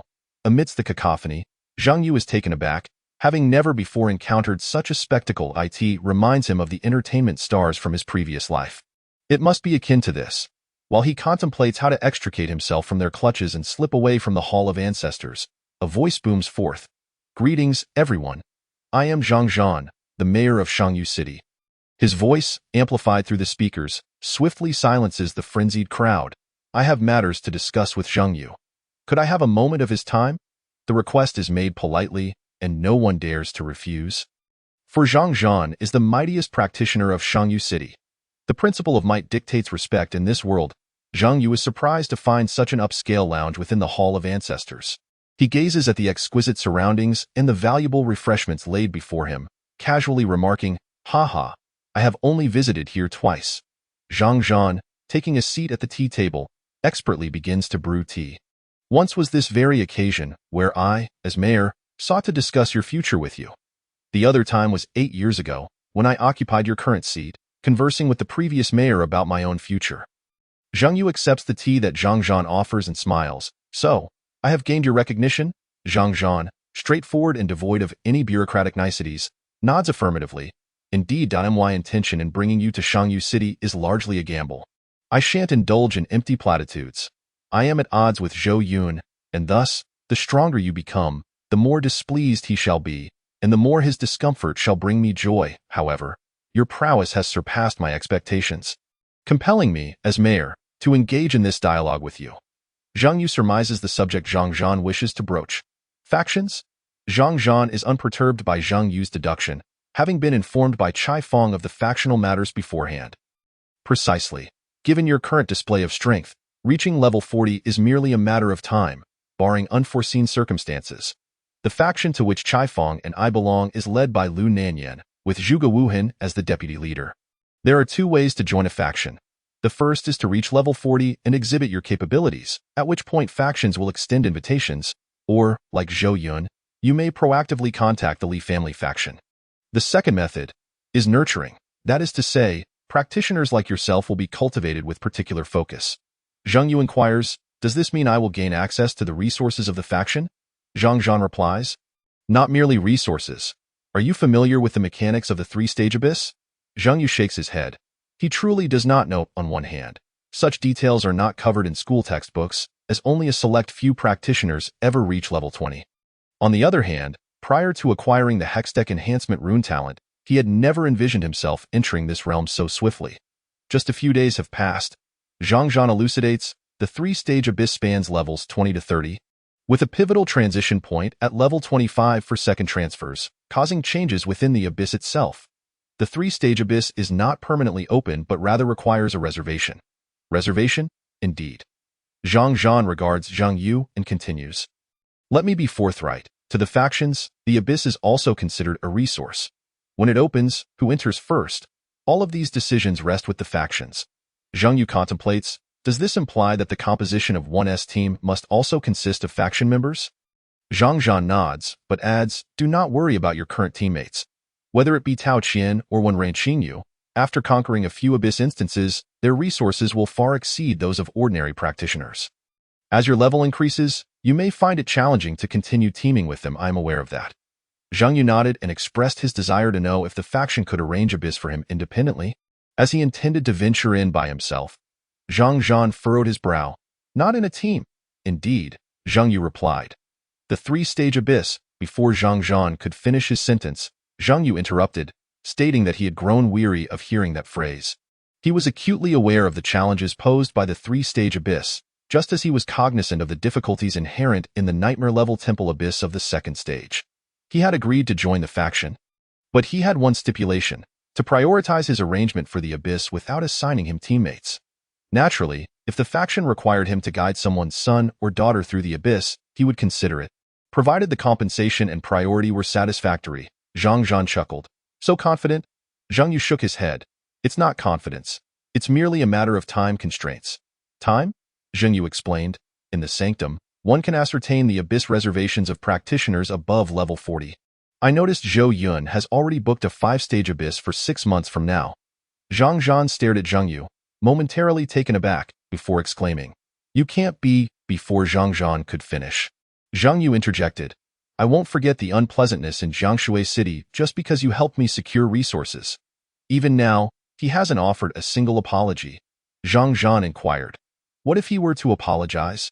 Zhang Yu replied, whether he apologizes is a matter of his character. Accepting or forgiving him is a reflection of my own character. At this point, Zhang Yu smiled slightly. Unfortunately, my character is not very good. As Zhang Yu departed, Zhang Zhan was filled with nostalgia for his younger self, confident, brimming with vigor, and unafraid of anything. Alas, I have aged, Zhang Zhan sighed. We're only 30. Why does everything feel so overwhelming now? Always fearing wolves before and tigers after? Chai Fong chuckled. It's mainly due to the increased responsibilities.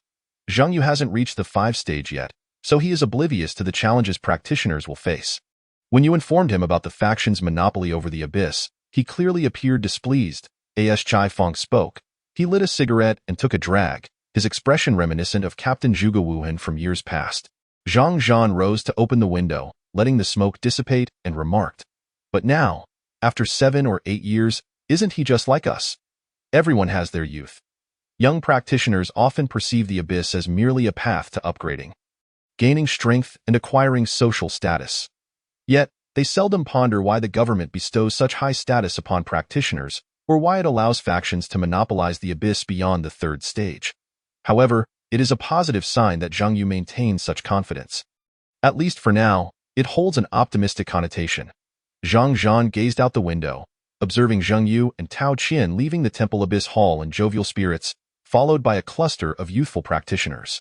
I used to shine like that too, Zhang Zhan reflected. Chai Fong offered no mercy, bluntly stating, that was in Shangyu City. I remember when you trained in the Central District, you were utterly humiliated. Zhang Zhan scoffed. Oh, as if you were any different. He then disregarded Chai Fong and pondered aloud.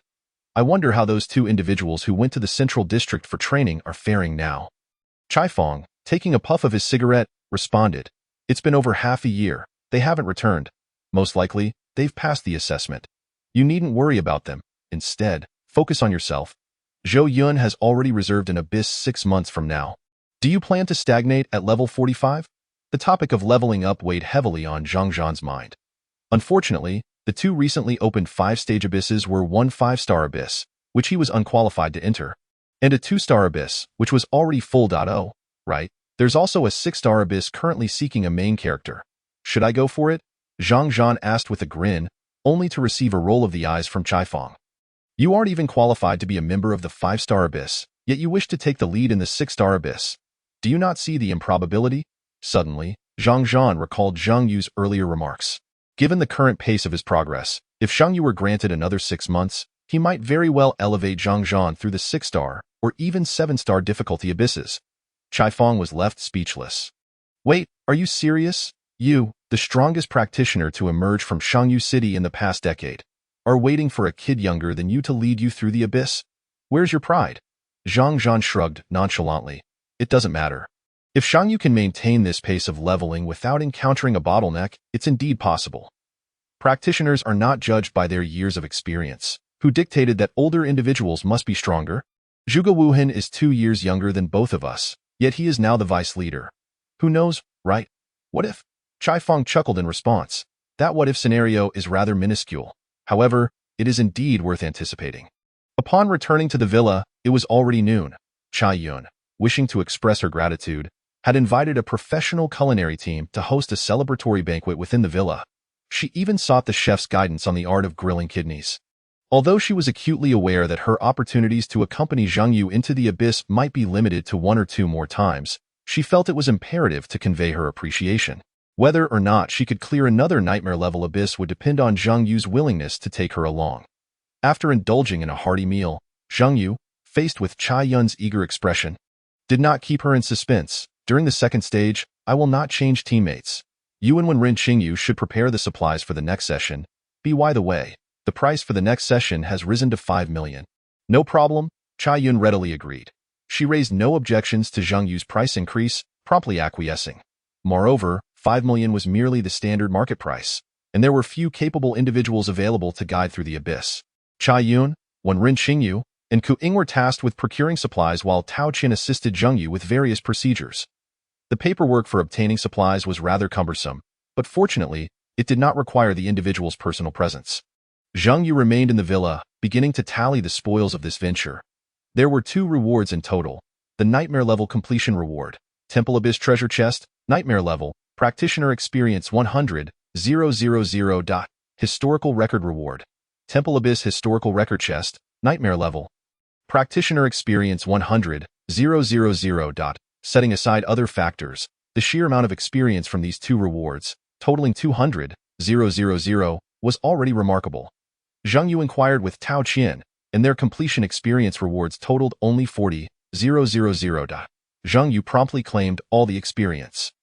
Experience gained 100,000.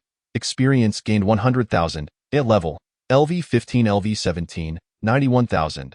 32,400 experience points needed for next level. Health, 10,610 12,670. 7,950 equipment attributes. Mana, 890 930.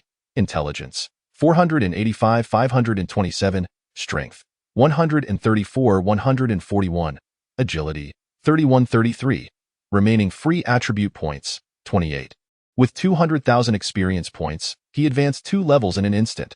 His base health surged by over 2,000, and as his level increased, the growth in health capacity became more pronounced. Level remained paramount. At level 17, he needed 3 more levels to reach 20 and enter the 3-stage abyss. Zhang Yu calculated that he would require approximately 200,000 to 250,000 experience points. A single nightmare level abyss would suffice to elevate him to level 20.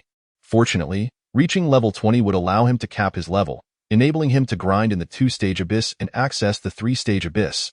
Thus, most practitioners would typically challenge it at that level. Just as Zhang Zhan had done when he cleared the Nightmare Level Temple at level 20, Zhang Yu planned to enter the Temple Abyss once more to complete the special task hinted at by the red-clad female ghost, and subsequently choose between the blood-tinged film studio and the Dark Valley for another clear. Zhang Yu was not fixated on breaking every record. The 2nd stage merely served as a transitional phase. And there was no need to linger there. Of course, he could forego the hidden task in the temple. But considering the unique nature of the red-clad female ghost and the rumors surrounding the rewards for hidden tasks online, Zhang Yu leaned towards entering the temple abyss once more. After leveling up, Zhang Yu turned his attention to the two treasure chests, one 2-stage nightmare level chest and one 2-stage nightmare level historical record package. Both were the pinnacle of 2-stage treasure chests. Zhang Yu rubbed his hands together. To be honest, he was quite eager. Opening the treasure chest, Chapter 73. The Dragon Sovereign and the Axiomatic Arc. As Zhang Yu clicked on the treasure chest in his inventory, a dazzling display enveloped the entire system interface. Ding! You have opened the Temple Abyss Nightmare Level Completion Treasure Chest. Congratulations! You have obtained the Armor Boots. God Boots LV20 Diamond Tier. Acquiring 25 Enhancement Stones, 25 Forging Stones, 50 Soul Orbs Materials, and 10 Health Potions, 10,000 Health Points, a plethora of materials, and a piece of diamond-grade armor. Zhang Yu immediately rushed to the temple shop to take a look. Over the decades, there had only been 3 transactions involving level 20 diamond-grade equipment, with the highest price reaching 65 million and the lowest at 41 million. A piece of equipment priced in the tens of millions. Zhang Yu couldn't help but gasp in astonishment. It was evident that the wealthy truly did not regard money as money, he lamented. The markup was exceedingly severe, primarily due to the law of diminishing returns. Very few could obtain second-stage diamond-grade equipment, and even if they did, they seldom sold it, leading to a natural inflation in prices. Generally, those capable of conquering the nightmarish abyss had long been courted by factions. If they obtained diamond-grade equipment that they could not equip, they would typically sell it to their faction for a higher price in exchange for privileges that money could not buy. Thus, it was rare to find top-tier equipment for sale in the temple shop. In the second stage, diamond grade was indeed the pinnacle of equipment. Zhang Yu glanced at the attributes of the boots. Armor, Shadow God Boots, required level, 20. Equipping requirement, none, grade, diamond. Attributes, agility 100, health 7000, movement speed 20. Equipment effect. When equipped, the wearer is protected by the Shadow God, gaining the ability to enter a ghostly state actively, reducing damage by 30 for 30 seconds. Summoner classes can designate either their summons or themselves to enter this ghostly state. Forging, 0. Enhancement, 0. Refinement, 0. Runes. No runes embedded. What a remarkable item. The health boost surpassed that of a full set of the Human Skin Spider 3-piece set. Not to mention the additional agility of 100 and the 20 increase in movement speed, which perfectly aligned with the caliber of diamond-grade boots. However, the most critical aspect was its active effect, a 30 damage reduction. Just this attribute alone was worth several million.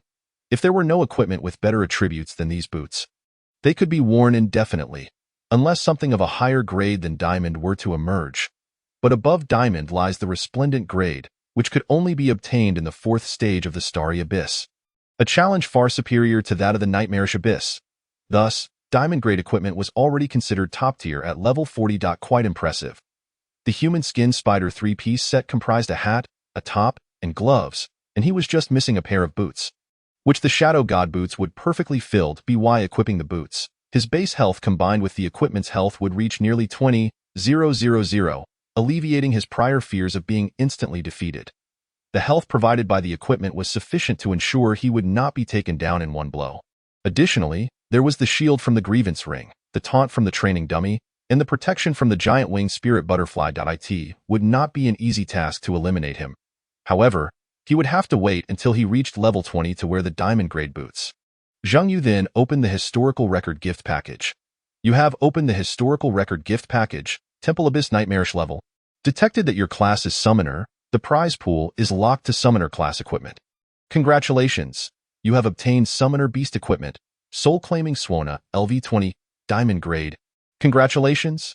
You have obtained 25 Enhancement Stones, 25 Forging Stones, 50 Soul Orbs Materials, and 10 Health Potions, 10,000 Health Points, a Swona? Zhang Yu was momentarily taken aback. It reminded him of the mournful tunes played during ghost marriages. The Swona was the most important instrument. When it sounded, even ghosts would retreat. He never expected to draw a piece of equipment for his summoned beast. The Historical Record Gift Package was even more user-friendly than Zhang Yu had anticipated. Equipment for summoned beasts was considerably rarer than that for classes, especially at the diamond grade. Summoned beast equipment, Soul Claiming Swana, Equipment Level, 20 Equipment Grade, Diamond, Equipment Attributes, Health 19, 000, Attack 1280k Equipment Effect, Sound Effect Skills, Effect 100. When releasing a skill, there is a chance to play a mournful tune, reducing the enemy's defense by 15. Impressive. This piece of equipment was perfectly suited for the giant-winged spirit butterfly.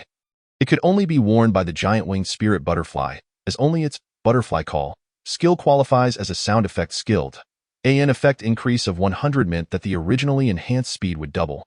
This represented a qualitative leap. Most importantly, it also reduced the enemy's defense by 15. Truly a diamond-grade piece of equipment. Both diamond-grade items left Zheng Yu thoroughly satisfied. Moreover, Zheng Yu recalled that he still had 2 Hextech technologies to claim. This would be the most significant boost to his strength. Claiming the Hextech runes, Buzz, a resonant sound echoed. Zheng Yu obtained his 7th and 8th Hextech enhancement runes. Congratulations, you have drawn the 7th rune, Silver Grade Rune, Axiom Arc-Eye. Congratulations, you have drawn the 8th rune, Silver Grade Rune, Heart of the Divine Dragon Ruler. Axiom Arc, Silver Grade Enhancement Rune. Your summoned beast recovers 10 of its energy upon a kill. Heart of the Divine Dragon Ruler, Silver Grade Enhancement Rune. Your team is regarded as having an additional Divine Dragon Ruler and receives a Divine Dragon Ruler emblem. Zheng Yu's eyes brightened. Just what he needed. He had never felt so fortunate. Although these were merely 2 Silver Grade Hextech enhancement runes, they were precisely what he required. Axiom Arc, Energy Recovery. It completely compensated for the excessive energy consumption of the Twin Demon Fire Dragon. Killing a unit restores 10 of its energy. The Twin Demon Fire Dragon excels in slaying monsters, meaning if operated properly, it could maintain a continuous output with the Axiom Arc. This was a monumental enhancement for the Twin Demon Fire Dragon. As for the Heart of the Divine Dragon Ruler, Zheng Yu needed a true main damage dealer. The Heart of the Divine Dragon Ruler bond could directly create a powerful main damage dealer. Heart of the Divine Dragon Ruler bond, 2468. Use the Divine Dragon Ruler's Blessing item to choose a summon beast to become a hero. The hero will receive comprehensive bonuses to size, health, health recovery, attack power, defensive capabilities, speed, and agility. 2. Overall 50 bonus. 4. Overall 100 bonus. 6. Overall 150 bonus. 8. Overall 300 bonus. It could be described as exceedingly formidable. As for who to designate as the hero. At that moment, Zheng Yu received a call from Chaifeng. Your friend Tao Qian has completed all the necessary paperwork for you. The provincial rewards should arrive tomorrow, and both the first and second stage rewards will be included. Furthermore, Zhuge Wuhan, our faction's vice leader, has agreed to your previous request and found you 2 top-tier summoner skill books, one at level 15 and one at level 20, saving you the trouble of purchasing them from the temple shop. I will send them to you via the temple mailbox. After Chaifeng finished speaking, he hurriedly hung up. Ding. You have unclaimed temple mail. Please remember to check. Soon, Zheng Yu received the summoner skill books. He was curious about what the so-called top-tier summon beasts in their eyes truly were. Chapter 74. 6th Stage Talent, Primal Bloodline. War Bull. Opening the mailbox, he retrieved the 2 summoned beast skill books. In the email, Chaifeng kindly explained, one is for a level 15 summon beast with a 3-stage talent, and the other is for a level 20 summon beast with a 4-stage talent. Since there are no summoners in our faction, most are unaware of the significance of these talent grades. However, these are the highest talent grades of summoned beasts that can be found within the faction. Take a look at the types and see if you find them to your liking. If not, the vice leader mentioned he could find you others. One could say it was a gesture of sincerity. After all, neither Chaifeng nor the vice leader were summoners. To achieve such a level was far superior to Zhou Yun from Jiangshui City. Zheng Yu had also searched for level 15 summoned beast skill books in the temple. The best one was a 2-stage talent skeleton soldier priced at 1 million, far inferior to this 3-stage talent bullman provided by the faction. Indeed, this level 15 summonable 3-stage talent beast was an orc-type summon beast, the bullman. Undoubtedly top tier. The bullman, the most suitable warrior among orcs. It possesses durability, offensive capabilities, defensive abilities, protection, and control, making it a truly versatile warrior. As for its talent, with the demon contract available for upgrades, Zheng Yu harbored no concerns. The bullman was precisely the type of summon beast Zheng Yu had always desired. If the goblin general excelled in combat experience and commanding presence, the bullman was pure stat-based. Perfectly, the effects of the Heart of the Divine Dragon Ruler bond were all percentage-based bonuses. The higher the stats, The greater the bonuses. As a beefy tank warrior, the bullman was exceptionally suited to become the heart of the divine dragon ruler. Following the usual procedure, he drew the contract formation and used the summoned beast skill book to sign the bullman as his fourth summoned beast. Moo, a resounding bovine call emanated from the contract formation. Subsequently, a towering bullman wielding a giant axe, larger than Zheng Yu himself, stepped forth. Its overwhelming presence made Zheng Yu feel slightly breathless. Hiss! The bullman's breath exuded a force akin to a jet engine. Master! Upon seeing Zheng Yu, the bullman respectfully bowed its head, its voice deep and resonant. After uttering the words master, it fell silent. This was the second talking summoned beast. The goblin general and it.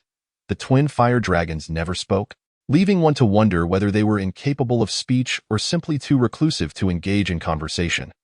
The giant winged spirit butterfly, on the other hand, was quite loquacious and very clingy, though she could only emit ethereal chimes. Leaving no one able to comprehend her utterances, the Minotaur exuded an air of honesty and integrity. Zheng Yu did not even bother to examine the Minotaur's attributes and skills, choosing instead to commence with the talent evolution directly. Due to the continuous rise in levels, unexpected wealth had long since been credited. At level 14, he received 1,400 points. At level 15, 1,500 points. And at level 16, 1,600 points. He had thus completely claimed the rewards of his unexpected fortune. Zheng Yu had previously contemplated whether, had the unexpected wealth not been drawn so early, he might have accrued 7,000 points at level 70. However, upon reflection, the increase in health points from leveling up was far more substantial than that amount of unexpected wealth. Moreover, evolving a 5th-tier talent to the 6th tier already required 5,000 to 6,000 talent points. Would that amount suffice at level 70? Would it even be possible to retain it? The crux of the matter was that the effect of unexpected wealth was automatically applied upon extraction, rendering it impossible to hold on to. Unexpected wealth was merely a boon for the early stages. Receiving unexpected wealth 4 times, totaling 5,000 to 6,000 talent points, significantly bolstered early progress, whereas in later stages, 4 occurrences might barely yield an increase of 1 tier. With the assistance of unexpected wealth, Zheng Yu commenced his enhancements. He expended 250 talent points to evolve the Minotaur to a 4th-tier talent.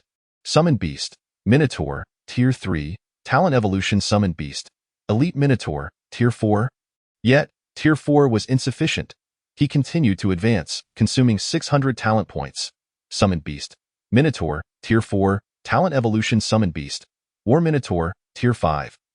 Zheng Yu glanced at the requirements. Evolving the War Minotaur to Tier 6 demanded 4,000 talent points, which was 1,000 points more than the Goblin General and 1,000 points fewer than the Twin Fire Dragons. After the unexpected wealth, he had 3,650 points remaining.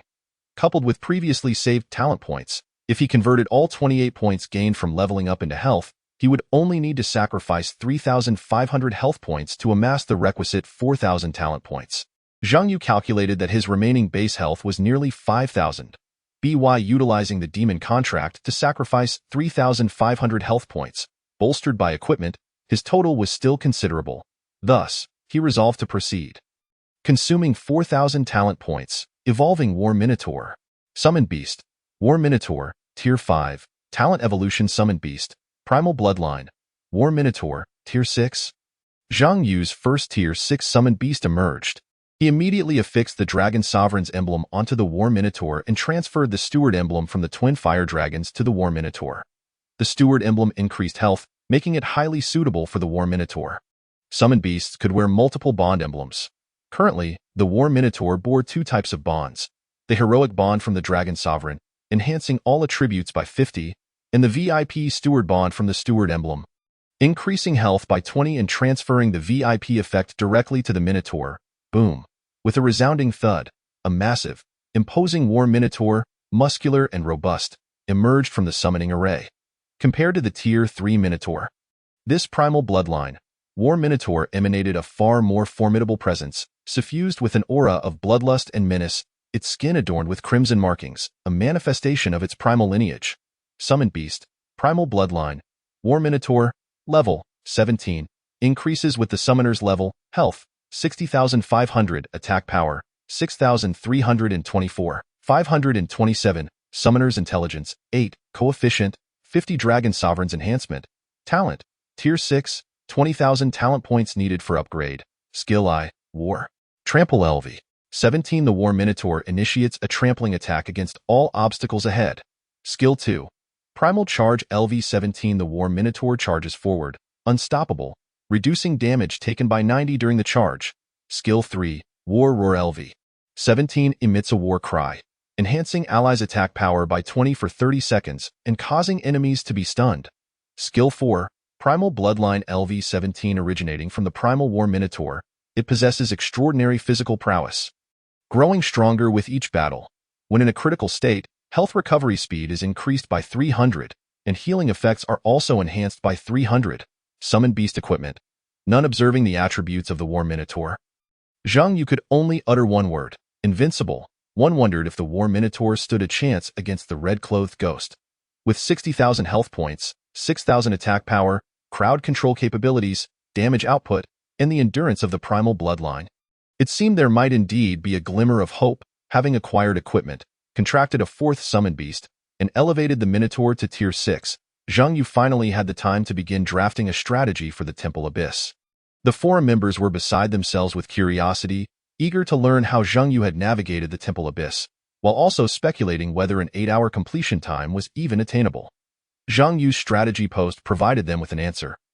Posted around 1 o'clock in the morning, strategy post. Classic Abyss of Shangyu City, Stage 2 Temple Abyss, Nightmare Level Strategy, Price, 300 gold. Upon release, it instantly soared to the top of Shangyu City's trending topics. Hiss, there's actually such a method to clear it? Unheard of. A genius, truly a genius. How had I not considered viewing the events of Shangyu Village from a different perspective? It turns out the so-called false ancestors were merely deceptive conditions. So that's how it is. So that's how it is. This comment quickly became the most popular reply, as the commenter was none other than the mayor of Shangyu City, the former record holder, Zhang Zhan. In an instant, Zhang Yu's strategy became a hot commodity. Additional updates, please gift, Watch Chapter 75.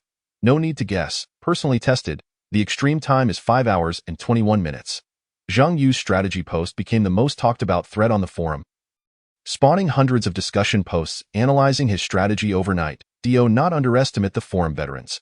While their individual prowess may falter, their analytical skills were indeed astute. Notably, a post titled, Rational Analysis of Zhang Yu's Strength. Will summoners emerge from the abyss due to Zhang Yu? Became the second hottest topic. While, is Zhang Yu's summoner strength superior, or does he simply understand how to navigate nightmare-level abyss better than other classes? Claimed the third spot. Ultimately, all discussions circled back to one question. Is the summoner truly powerful? Personally, I believe Zhang Yu's strength can only be classified as top tier. He does not reach the level of those with SS tier talents in the Central District. His ability to consecutively clear 2 nightmare-level abysses was primarily due to his intellect. Truthfully, after reading the strategy for the Temple Abyss, I was filled with exhilaration, for the thought process was brilliant. Managing to untangle the narrative of the Temple Abyss using seemingly insignificant clues, in reality, Zhang Yu's greatest strength lay not in deduction, but in his audacious rejection of Zhang Zhan's strategy. Had I been in his place, I would undoubtedly have followed Mayor Zhang's strategy step by step, fearing any misstep. To dare to explore alternative strategies is indeed a manifestation of strength. I concur with the previous commenter. Without the necessary skill, who would have the audacity? Has no one truly examined the strategy? Zhang Yu stated the most critical item was the village chief's pipe, which could only be obtained by defeating the spectral village chief. In all these years, has anyone ever slain the spectral village chief?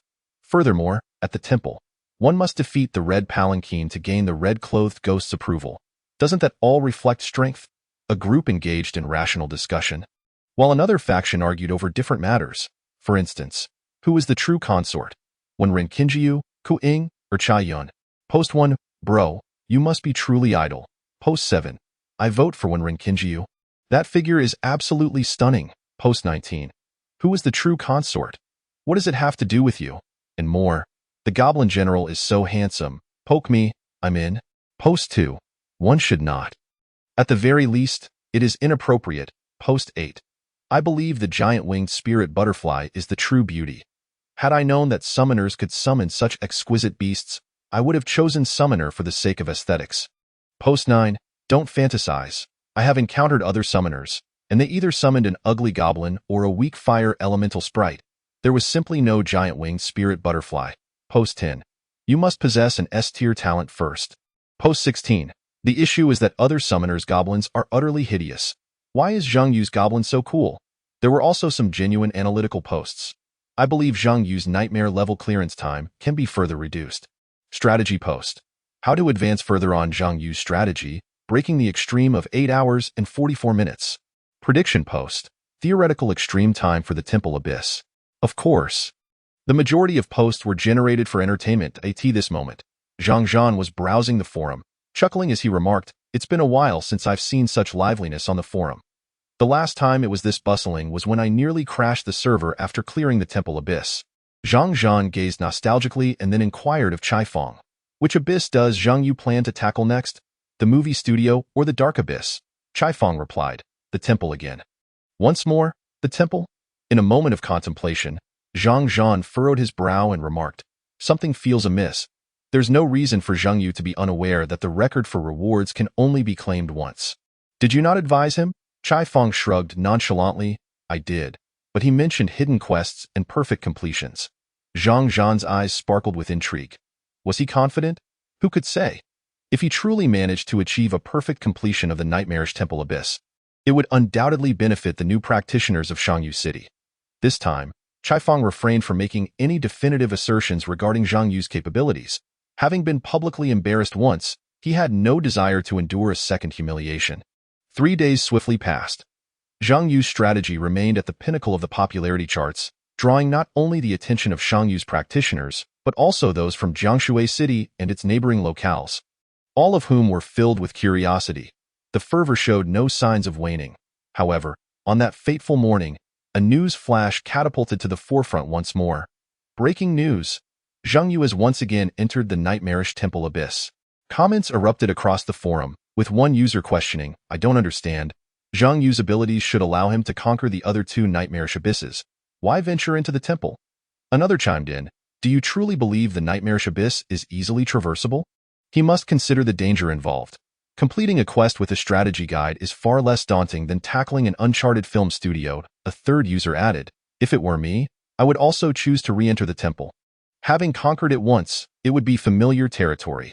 Disappointment echoed in the comments, with one stating, "Disappointment is all I can express." Another lamented, "I genuinely thought Zhang Yu could contribute another nightmarish strategy for Shangyu City." Yet another exclaimed, "Wait, he has already broken the record and shared the strategy at a remarkably low price. Are you all engaging in some form of moral coercion?" The banter continued, with users defending Zhang Yu's choices and ridiculing those who criticized him. As the discussions heated up, the news of Zhang Yu's re-entry into the nightmarish Temple Abyss became the talk of the town. Few practitioners genuinely wished for his continued growth. Jealousy, amusement, and a veiled hope for his misfortune permeated the atmosphere. Practitioners from Jiangshui City stoked the flames of discourse, and the forum buzzed with talk of Zhang Yu. However, this discussion was short-lived, as mere hours later, an announcement reverberated throughout Shangyu City's practitioners. Notification. Congratulations to the practitioner team Summoner Squad for breaking the historical completion time of the Temple Abyss, nightmarish level. Completion time, 5 hours, 21 minutes, 11 seconds. Team Leader. Zhang Yu, Summoner. Team Members. Tao Qian, Monk. Ku Ying, Assassin. Wenren Xingyu, Assassin. Chai Yun, Ranger. This team has already claimed the historical record gift package. The forum erupted in a cacophony of question marks, reflecting the astonishment and bewilderment of the users. In the thread titled, "Prediction Post, Theoretical Limit Time for Temple Abyss," a comment discreetly emerged. User 1084 stated, "No need to guess. I have personally tested it. The limit time is 5 hours and 21 minutes.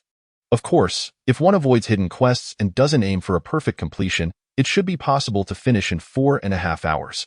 This comment was made by none other than Zhang Yu himself. Chapter 76. Apologize. Quickly apologize to my adoptive father. I am at a loss for words. 5 hours? Goodness, is there no hope left for the juniors? Have you truly reached the limit? Zhang Yu, forever a deity. But is it meaningful? You have shattered the limit time without receiving any reward. It would have been better to leave some room for future practitioners in Shangyu City. Exactly, all about showing off. With no consideration for the future of the juniors, I suspect that any practitioner wishing to traverse the temple abyss in the future will harbor a deep-seated resentment towards Zhang Yu. Wait, did you not notice that Zhang Yu mentioned hidden quests and perfect completions? What relevance does that have? It bears no connection to me. Amidst the chaotic comments, a user with a verified badge replied, "It does matter. And significantly so. To be frank, you will regret your words that, impossible. Nothing could ever make me feel remorse." Just as this comment garnered numerous likes, a system notification chimed in. Notification: the Summoner Squad of Shangyu City has completed the hidden quest in the nightmarish temple abyss. The red sedan and the red-clad female ghost will no longer appear in the temple abyss. The Summoner Squad of Shangyu City has perfectly completed the nightmarish temple abyss, the nightmarish level being the highest difficulty tier, resulting in a 20 decrease in difficulty across all tiers and a 20 increase in rewards. Permanent effect. Awarded to the 5 practitioners within Shangyu City's Summoner Squad, the Perfect Temple Abyss Achievement Badge. In the Shangyu City Sanctuary, a limited-time exclusive Temple Gold card for Summoner Squad members will be available for purchase. Practitioners who buy this gold card will receive assistance from the shadow of that practitioner when entering the temple. Available for purchase for 48 hours, after which it will be removed. The price is determined by the team members themselves. The forum fell into a deafening silence. The system's announcement caught all practitioners in Shangyu City, excluding Zhang Zhan and Chai Fong, completely off guard. Apologize. Those who just called Zhang Yu selfish and mocked him, hurry and apologize. You have 3 minutes. If you do not apologize, do not blame me for tracking you down and throwing excrement at your door. Hurry and apologize to my adoptive father. Apologize to my biological father. The comments continued to escalate as users expressed their outrage and disbelief at the previous criticisms of Zhang Yu. How could there be such a mechanism? This is infuriating. Laughter erupted among those in Shangyu City, while practitioners from Jiangshui City silently swallowed their despair. Zhang Yu and his companions, having already exited the temple abyss and returned to their villa, reveled in their triumph. Tao Qin laughed until his stomach hurt, as the Jiangshui City forum was ablaze with criticism directed at Zhou Yun, overwhelming the management with complaints. The forum members showcased their ingenuity in mocking Zhou Yun, sharing unflattering images and sarcastic memes, bringing much joy to Tao Qin and his friends. Zhang Yu, I must say, this feeling is absolutely exhilarating. When Ren Xingyu chimed in, I was previously concerned that you would regret standing against Zhou Yun and Li Nan when they targeted you. But now I have no worries, as Tao Qin said. This feeling is simply too exhilarating. Zhang Yu shook his head. I did not anticipate that a perfect completion would yield such rewards. Initially, I thought it unrealistic to make Zhou Yun regret his actions in a short time. I can only say that the red-clad female ghost was the catalyst for this situation. Upon re-entering the temple abyss, I understood why she had urged me to consider those 3 matters. Only by ensuring the flame in the bronze basin remained lit and defeating the yellow-peered green-furred beast could I truly send the red-clad female ghost away. This constituted the hidden quest. Send away the red-clad female ghost, who does not belong to the temple abyss. This task could only be revealed by the red-clad female ghost herself. It was impossible to deduce through mere speculation. Thus, the hidden quest necessitated 2 entries into the temple abyss. Furthermore, one had to carry the village chief's coffin to the temple, gathering 4 coffins in total to fulfill the conditions for a perfect completion. Zhang Yu was aware of the hidden quest, but was oblivious to the fact that a perfect completion would yield such effects. Moreover, the rewards from the second entry into the temple abyss far surpassed those of completing other nightmarish abysses. The hidden quest granted a splendid treasure chest, indeed, a resplendent level chest, guaranteed to yield resplendent equipment. Resplendent level gear is exceedingly rare, even at level 40, incomparable to a historical record gift package. Perfect completion awarded 2 rewards, one being the achievement badge. Perfect Temple Abyss, achievement badge, perfectly completed 2 nightmarish abysses.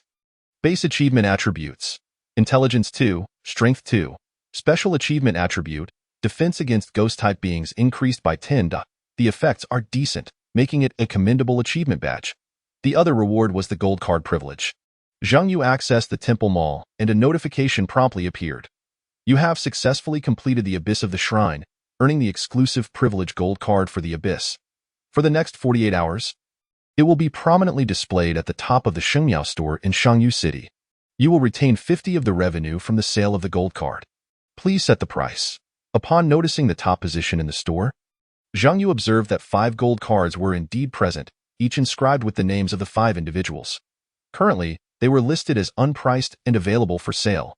Zhang Yu clicked on his gold card. Privilege gold card, Summoner Squad, Captain, Zhang Yu, Profession, Summoner, Price, Unpriced, Usage. This gold card can only be utilized within the abyss of the shrine in Shangyu City, summoning the ethereal form of a profession exclusive to the gold card. Aiding in combat for a duration of 5 minutes. The strength of the ethereal form will be adjusted according to the abyss difficulty. P.S. Exclusively for professionals in Shangyu City. P.S. For the purchaser's use only, non-transferable, non-sellable. This item is indeed remarkable. Although it is only available for 48 hours, Zhang Yu anticipated a surge in sales. Professionals on the verge of advancing to the second stage would undoubtedly purchase it. Even young individuals who are not professionals, if affluent, would likely stock one. Ding ding ding. At that moment, Zhang Yu's inbox was incessantly ringing. He glanced at it, discovering a plethora of messages addressing him as father, along with numerous apologies and pleas for him not to be angered. Beside him, when Ren Xingyu chuckled and remarked, "They probably hope you will lower the price a bit." "What do you intend to set it at?" Tao Qian inquired. The value of their gold cards was inconsequential. No one would purchase them, after all. Who would buy a privileged gold card for soy sauce? However, determining the price was indeed a significant dilemma. Yet Zhang Yu felt no concern whatsoever. Why set a price? Tao Qian questioned, puzzled. "Are you not selling?" "Of course, I intend to sell, but pricing is a task for specialists. If I set it too high, people will accuse me of being greedy. If I set it too low, I'm not their father. There's no need for me to incur losses for mere publicity. Hence, this burden must be borne by someone else." With that, Zhang Yu dialed a call to Chaifeng. More updates will follow shortly, so please wait.